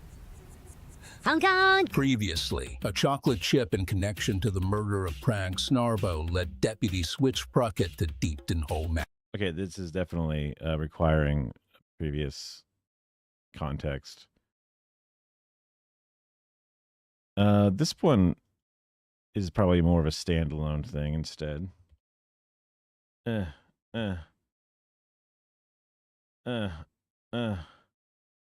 also maybe a bit better at showing off the creativeness.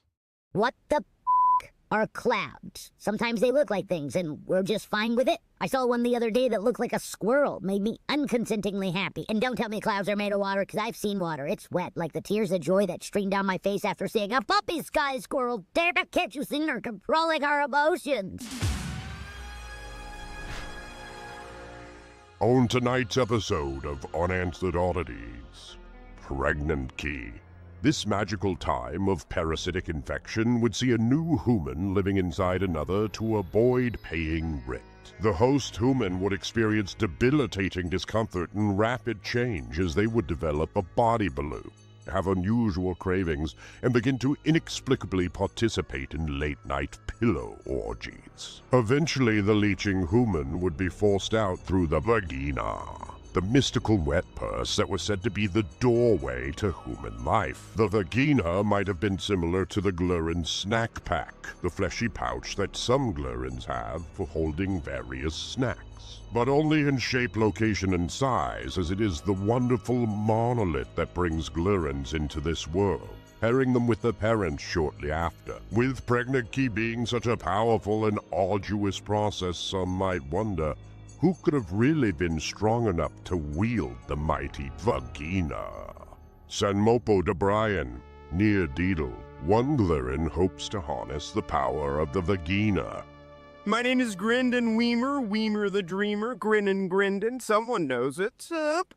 I'm a self-made Glurrin, unless you're counting the 100% financial support I received from my parents. I'm a quasi-hyphenate, inventor, entrepreneur. Like, it's obviously not like motion capture, but it's like video then mixed with, you know, I guess filters or replacement things.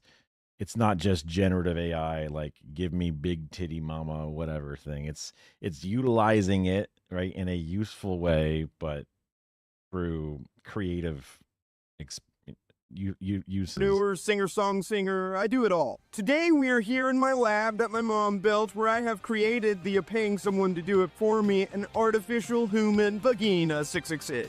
I call it the Pregnant Key Ultrasonic Simulation Cube, or for short. I just feel in my heart that I'm the most qualified person to control this thing I've never had, never touched, and know pretty much nothing about, other than it has the power to give life, and I want to dictate that power. You know what I mean? So shortly, live on Monovision, I'm gonna flip that switch for the very first time, and you all will witness my mastery of the vagina. Pop, pop, oh no! the f? Law tells us that there are very detailed steps that must be followed in order for Grinden's artificial vagina to bring about life. In order for humans to have accomplished pregnant key, the process would have went a little something like this. Humans would ram a woodpecker inside a beaver, which would then spit seeds at an egg. That egg would grow into a kicker that would only leave for a water break.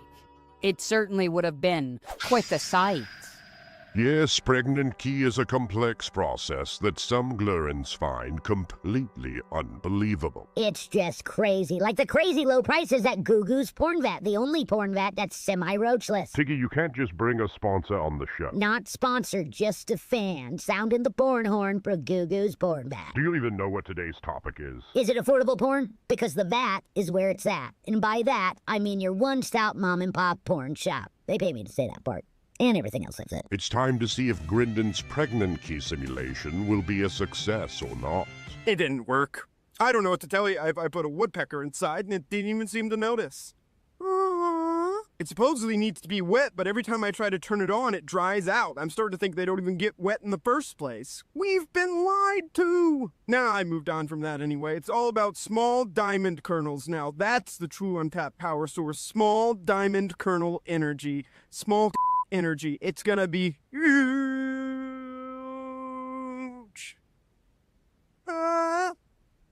It seems the infection of pregnant key and the power of the vagina will remain a mystery to us all. As maybe the vagina just isn't meant to be controlled by outsiders, but by those that were granted its powers. And what a power it is! The magical way the vagina squirts out life just warms my heart as someone who one day hopes to find a partner to be assigned younglings with. That could have been us, Ragnora. Instead, you get a revenge goatee. Soak it in, sister. So that's like the only time I've seen examples of it sort of used as close to ethically as possible, right? And then I don't even exactly know the full process. But it's cute, you know. Whatever. Okay. What was this? Collaboration leads to failure every time. This is just like some tweets. Collaboration leads to failure every time. Imagine trusting the fate of humanity to Chuck Schumer. The Trump administration is preparing a crackdown on liberal political groups, including funding arm of the Democratic Party. That seems bad. That will utilize FBI, DHS, IRS, and Treasury Justice Departments. Liberal political party groups. Nothing says no peace was like deploying military against your own citizens. Fair. This is the article, Trump's war on the left, inside plan to investigate liberal groups. I think I saw a thing from the DSA saying, I think we're going to be fine, guys. Just keep fighting. President Donald Trump threatened to crack down on finances and activities of liberals and nonprofit. The soda's making me seize up. And groups opposed to his agenda in a multi-agency effort of top White House aides, said Stephen Miller, playing central role, according to officials. Trump admin plans to deploy America's counterterrorism apparatus, including FBI, DHS, Justice Department, as well as the Internal Revenue Service and Treasury Department, against certain left-wing groups it accuses of funding and organizing political violence. The No Kings protest is the most violent thing they've ever seen. The effort makes an escalation in the marks an escalation in the administration's efforts to target domestic opponents, raising alarm among civil rights groups and Democratic leaders about the use of executive power. Reuters spoke to 3 White House officials, 4 Department of Homeland Security officials, and 1 Justice official to produce the first comprehensive account on how decisions are being made, forces deployed, and operations coordinated. All the administration officials spoke on the condition of anonymity, oh my God, to discuss internal deliberations more freely. Miller is deeply involved, Stephen Miller, in reviewing government agencies' investigations into financial networks behind what administration labels domestic terror networks. So he's deeply involved in reviewing government agencies' investigations into financial networks. I see. So he's involved in the federal investigations into the financial networks behind whatever, which includes nonprofits, even educational institutions, and a White House official said. I wonder how extensive that list is. Again, technically, DSA I think could fall under this. The Trump administration has released some examples of what alleges are incidents of left-wing violence, but it has provided little evidence in a coordinated effort. I don't think there's any violence associated with the DSA, but it doesn't matter, right? They're just going to say it. 2 weeks after the September 10th assassination of conservative activist Charlie Kirk, Trump issued a presidential memorandum directing the National Joint Terrorism Task Force to focus on domestic terrorists, whose common ideologies include anti-American, anti-capitalism, and anti-Christianity. Trump's opponents say the focus on liberal left-wing groups ignores violence by right-wing organizations. It definitely does.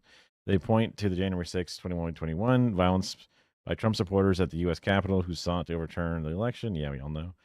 Trump has frequently blamed violence on left-wing groups. A second White House official noted that the president's directive does not mention them specifically. Technically, sure. I mean, doesn't it say, yeah, well, this, right? Anti-capitalism is technically left, right? So, bullshit. Focus remains on violence and illegal activity, and the left-wing groups are free to protest. Okay. Trump's sweeping crackdown. I mean, I don't believe you, obviously, because you're just whatever. Crackdown on migrants has triggered confrontations in the U.S. cities between immigration and customs enforcement agents and protesters, including Los Angeles and Chicago. Trump and Miller have claimed protests in which sporadic violence occurs are evidence of domestic terrorism. Speaking to reporters on Monday, Miller asserted that protesters were engaging in continuum of violence. That was part of a larger conspiracy to disrupt federal operations. Which groups are targeted? When pressed by Reuters reporter in the Oval Office on the 25th about potential targets of domestic terrorist group, Trump mentions George Soros, a Democratic donor whose charitable work supports civil rights, education, democracy, and other causes. Oh, he's not helping the DSA. Reid Hoffman, a co-founder of the online professional networking platform LinkedIn, another Democratic megadonor. Pretty sure he's not helping the DSA either. The president did not prevent evidence of wrongdoing. They are funding these things. They're going to have this.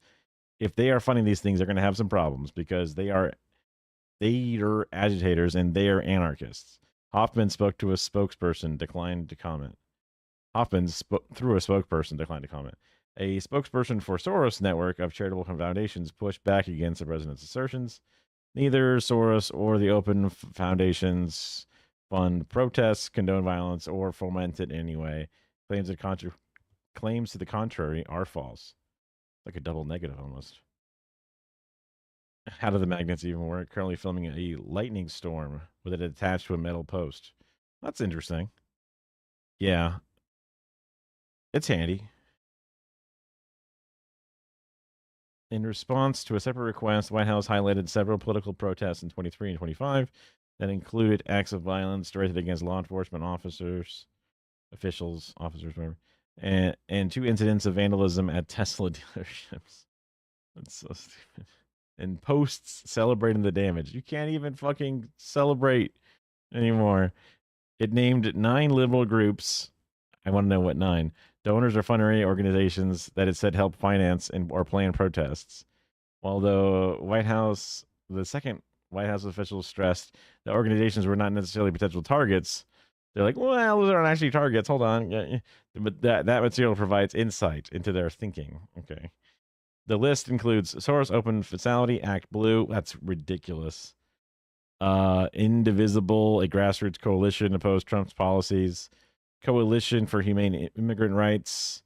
The goal is to destabilize Soros network, a third official said. Ezra Livin, a spokesperson for Indivisible, said the group has never organized or called for violence. Carter Christian, an Act Blue spokesperson, said the crackdown was an attempt to silence dissent. We take our legal and civic responsibility seriously. Yeah, I mean, Act Blue, what the fuck? That's just like the most basic like way to donate to anything democratic in general. Angelica Salas, the executive director of Chirilla, said the group advocates peaceful engagement. The Trump administration continues to spread misinformation, blah, blah, blah. Other groups in the list include 2 Jewish nonprofits who oppose the war, If Not Now, and Jewish Voice for Peace. If Not Now declined to comment, while Jewish Voice for Peace did not respond. Okay, that is different. I didn't see anything about DSA, so whew.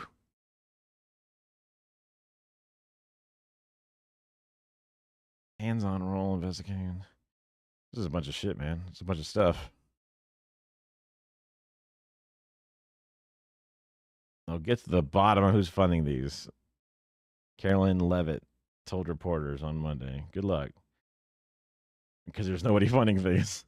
At an event with conservative commentators and influencers on Wednesday, Trump requested participants to name groups and funders they claim carry out violence, effectively crowdsourcing potential targets in real time. Then he vowed this to pursue them. Oops. Oh my God. At least a list of more than a dozen incidents dating back to 2016 that alleged were precipitated by Antifa. Well, I guess if they were fascist things, that would theoretically be true if Antifa was an actual organization. Earlier on, we saw a tweet of somebody saying that they went into the Antifa headquarters, which is just a video of a British punk house. You're petting every animal. Yeah, this is pretty much just more of the same stuff.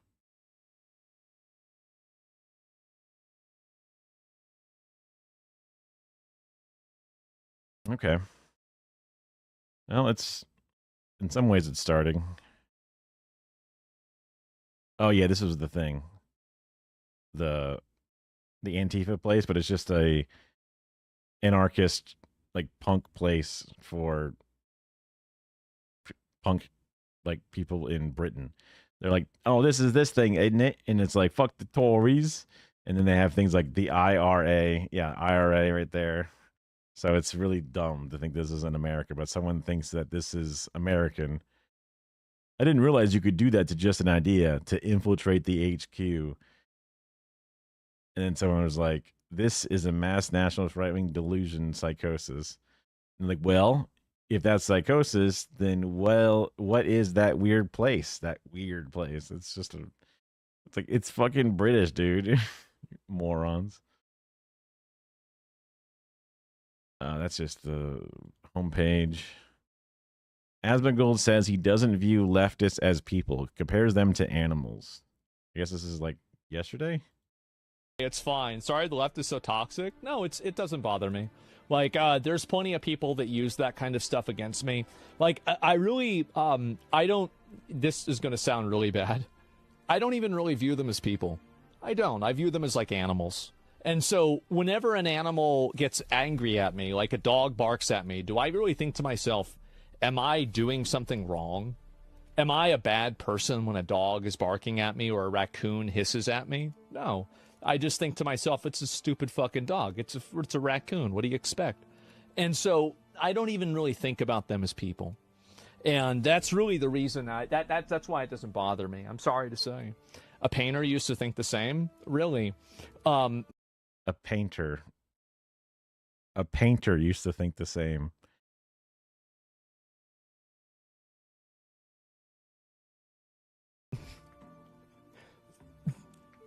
Listen, the only difference between me and most people is that I say it. That's what I think.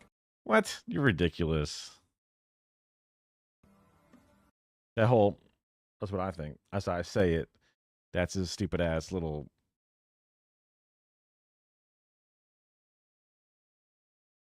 That's his dumbass little.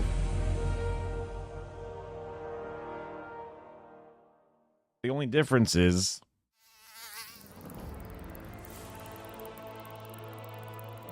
I have Lyme disease. I mean, it's just like as a malnourished, starving, and scared animal myself, I see them as another animal because I have a fundamental misunderstanding of the situation at hand. And I just say it like it is. Based. Yeah. Dummy. And most people don't have blood walls. Yeah. Most people don't.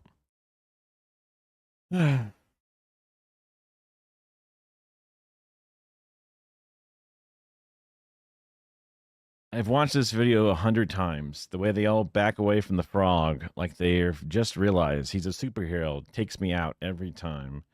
Portland frog scares Trump goons into submission.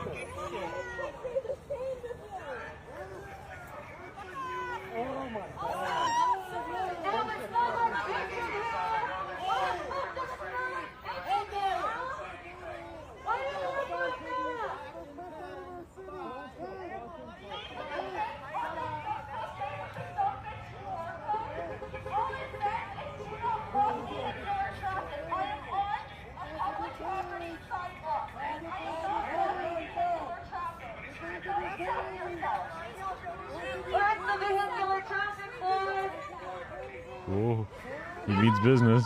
Ah, crap. I went to the thing. Sorry, hold on.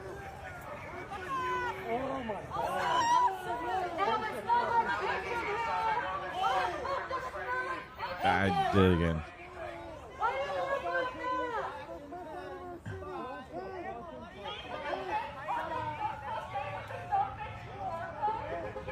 Kara's laughing there.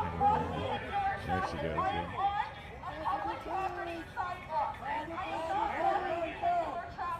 I like farming Kara laughs. I just like the little hands.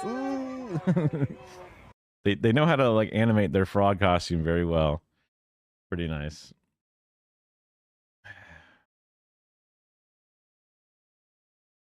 Oh yeah, Scott. Yeah, Scott Bassett planned to do it, the bailout.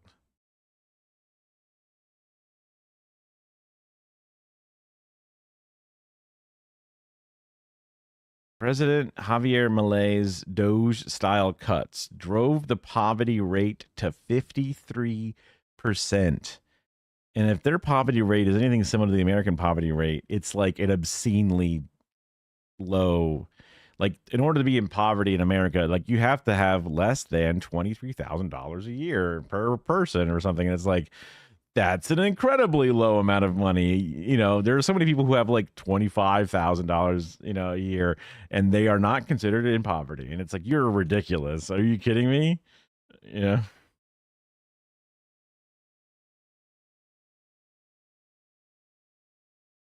This guy. Trump's Argentina bill enriches one of the Mother Jones article. Not now.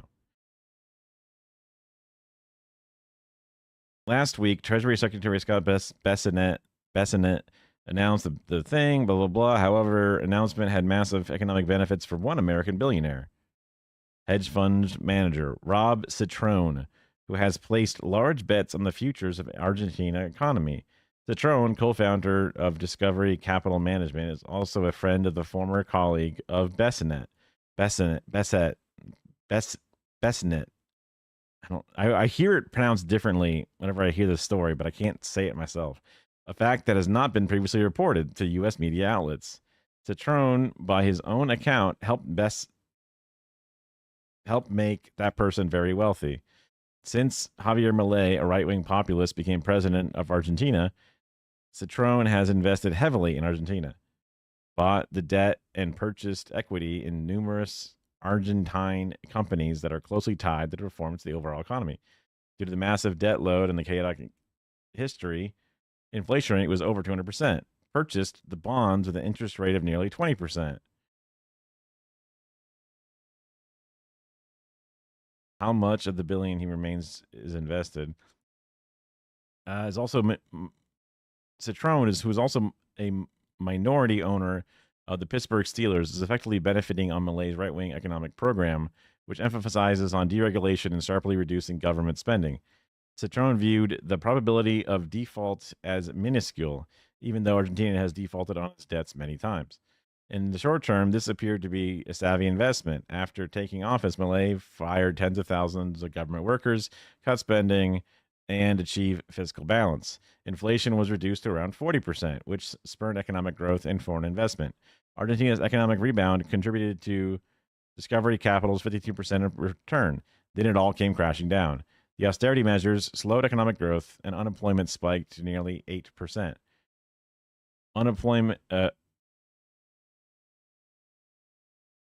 Millions had a harder time making ends meet after Milei reduced or eliminated subsidies for transportation, medicine, and other necessities. Milei's popularity slumped, leading to speculation that his party could be routed in the 2025 midterm, which could hamstring Milei's ability to implement his agenda. This created an economic panic, with investors dumping the peso and liquidating other assets. Milei has desperately attempted to keep the inflation in check, spent more than $1 billion to shore up the peso, but Argentina was running out of foreign currency. Came to the rescue, Trump and them, floating a $20 billion economic package in early September, days before the announcement, purchased more bonds. Personal and professional relationship with Citron has spanned decades. May 14th, appearance of the Goldman Sachs Exchange podcast.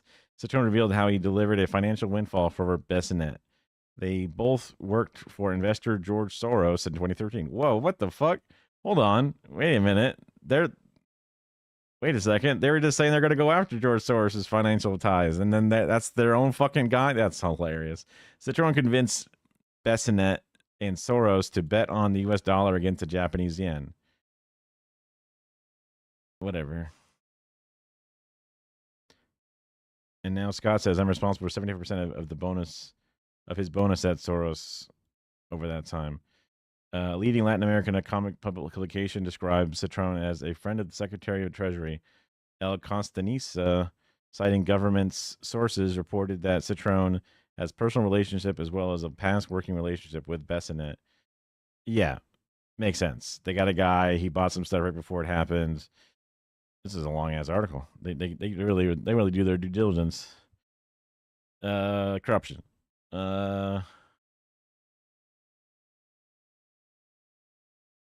Make Argentina great again. Yeah.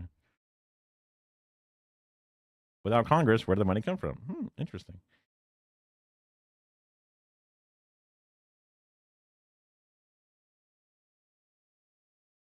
I think that's everything that I had today. I didn't really have anything else. And it's late. I mean, the viewers seem to be holding somewhat strong. Here, let's try something different today.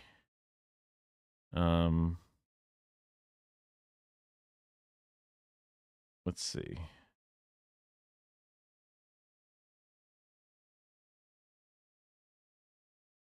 Vanilla Mace talks about Hassan and Kaya. People love the dog stuff, right?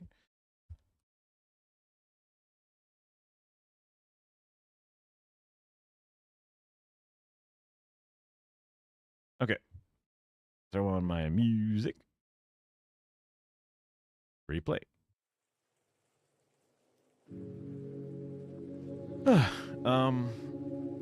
Okay. I like these morning hours, right? 11 a.m. is kind of not when I would normally end, but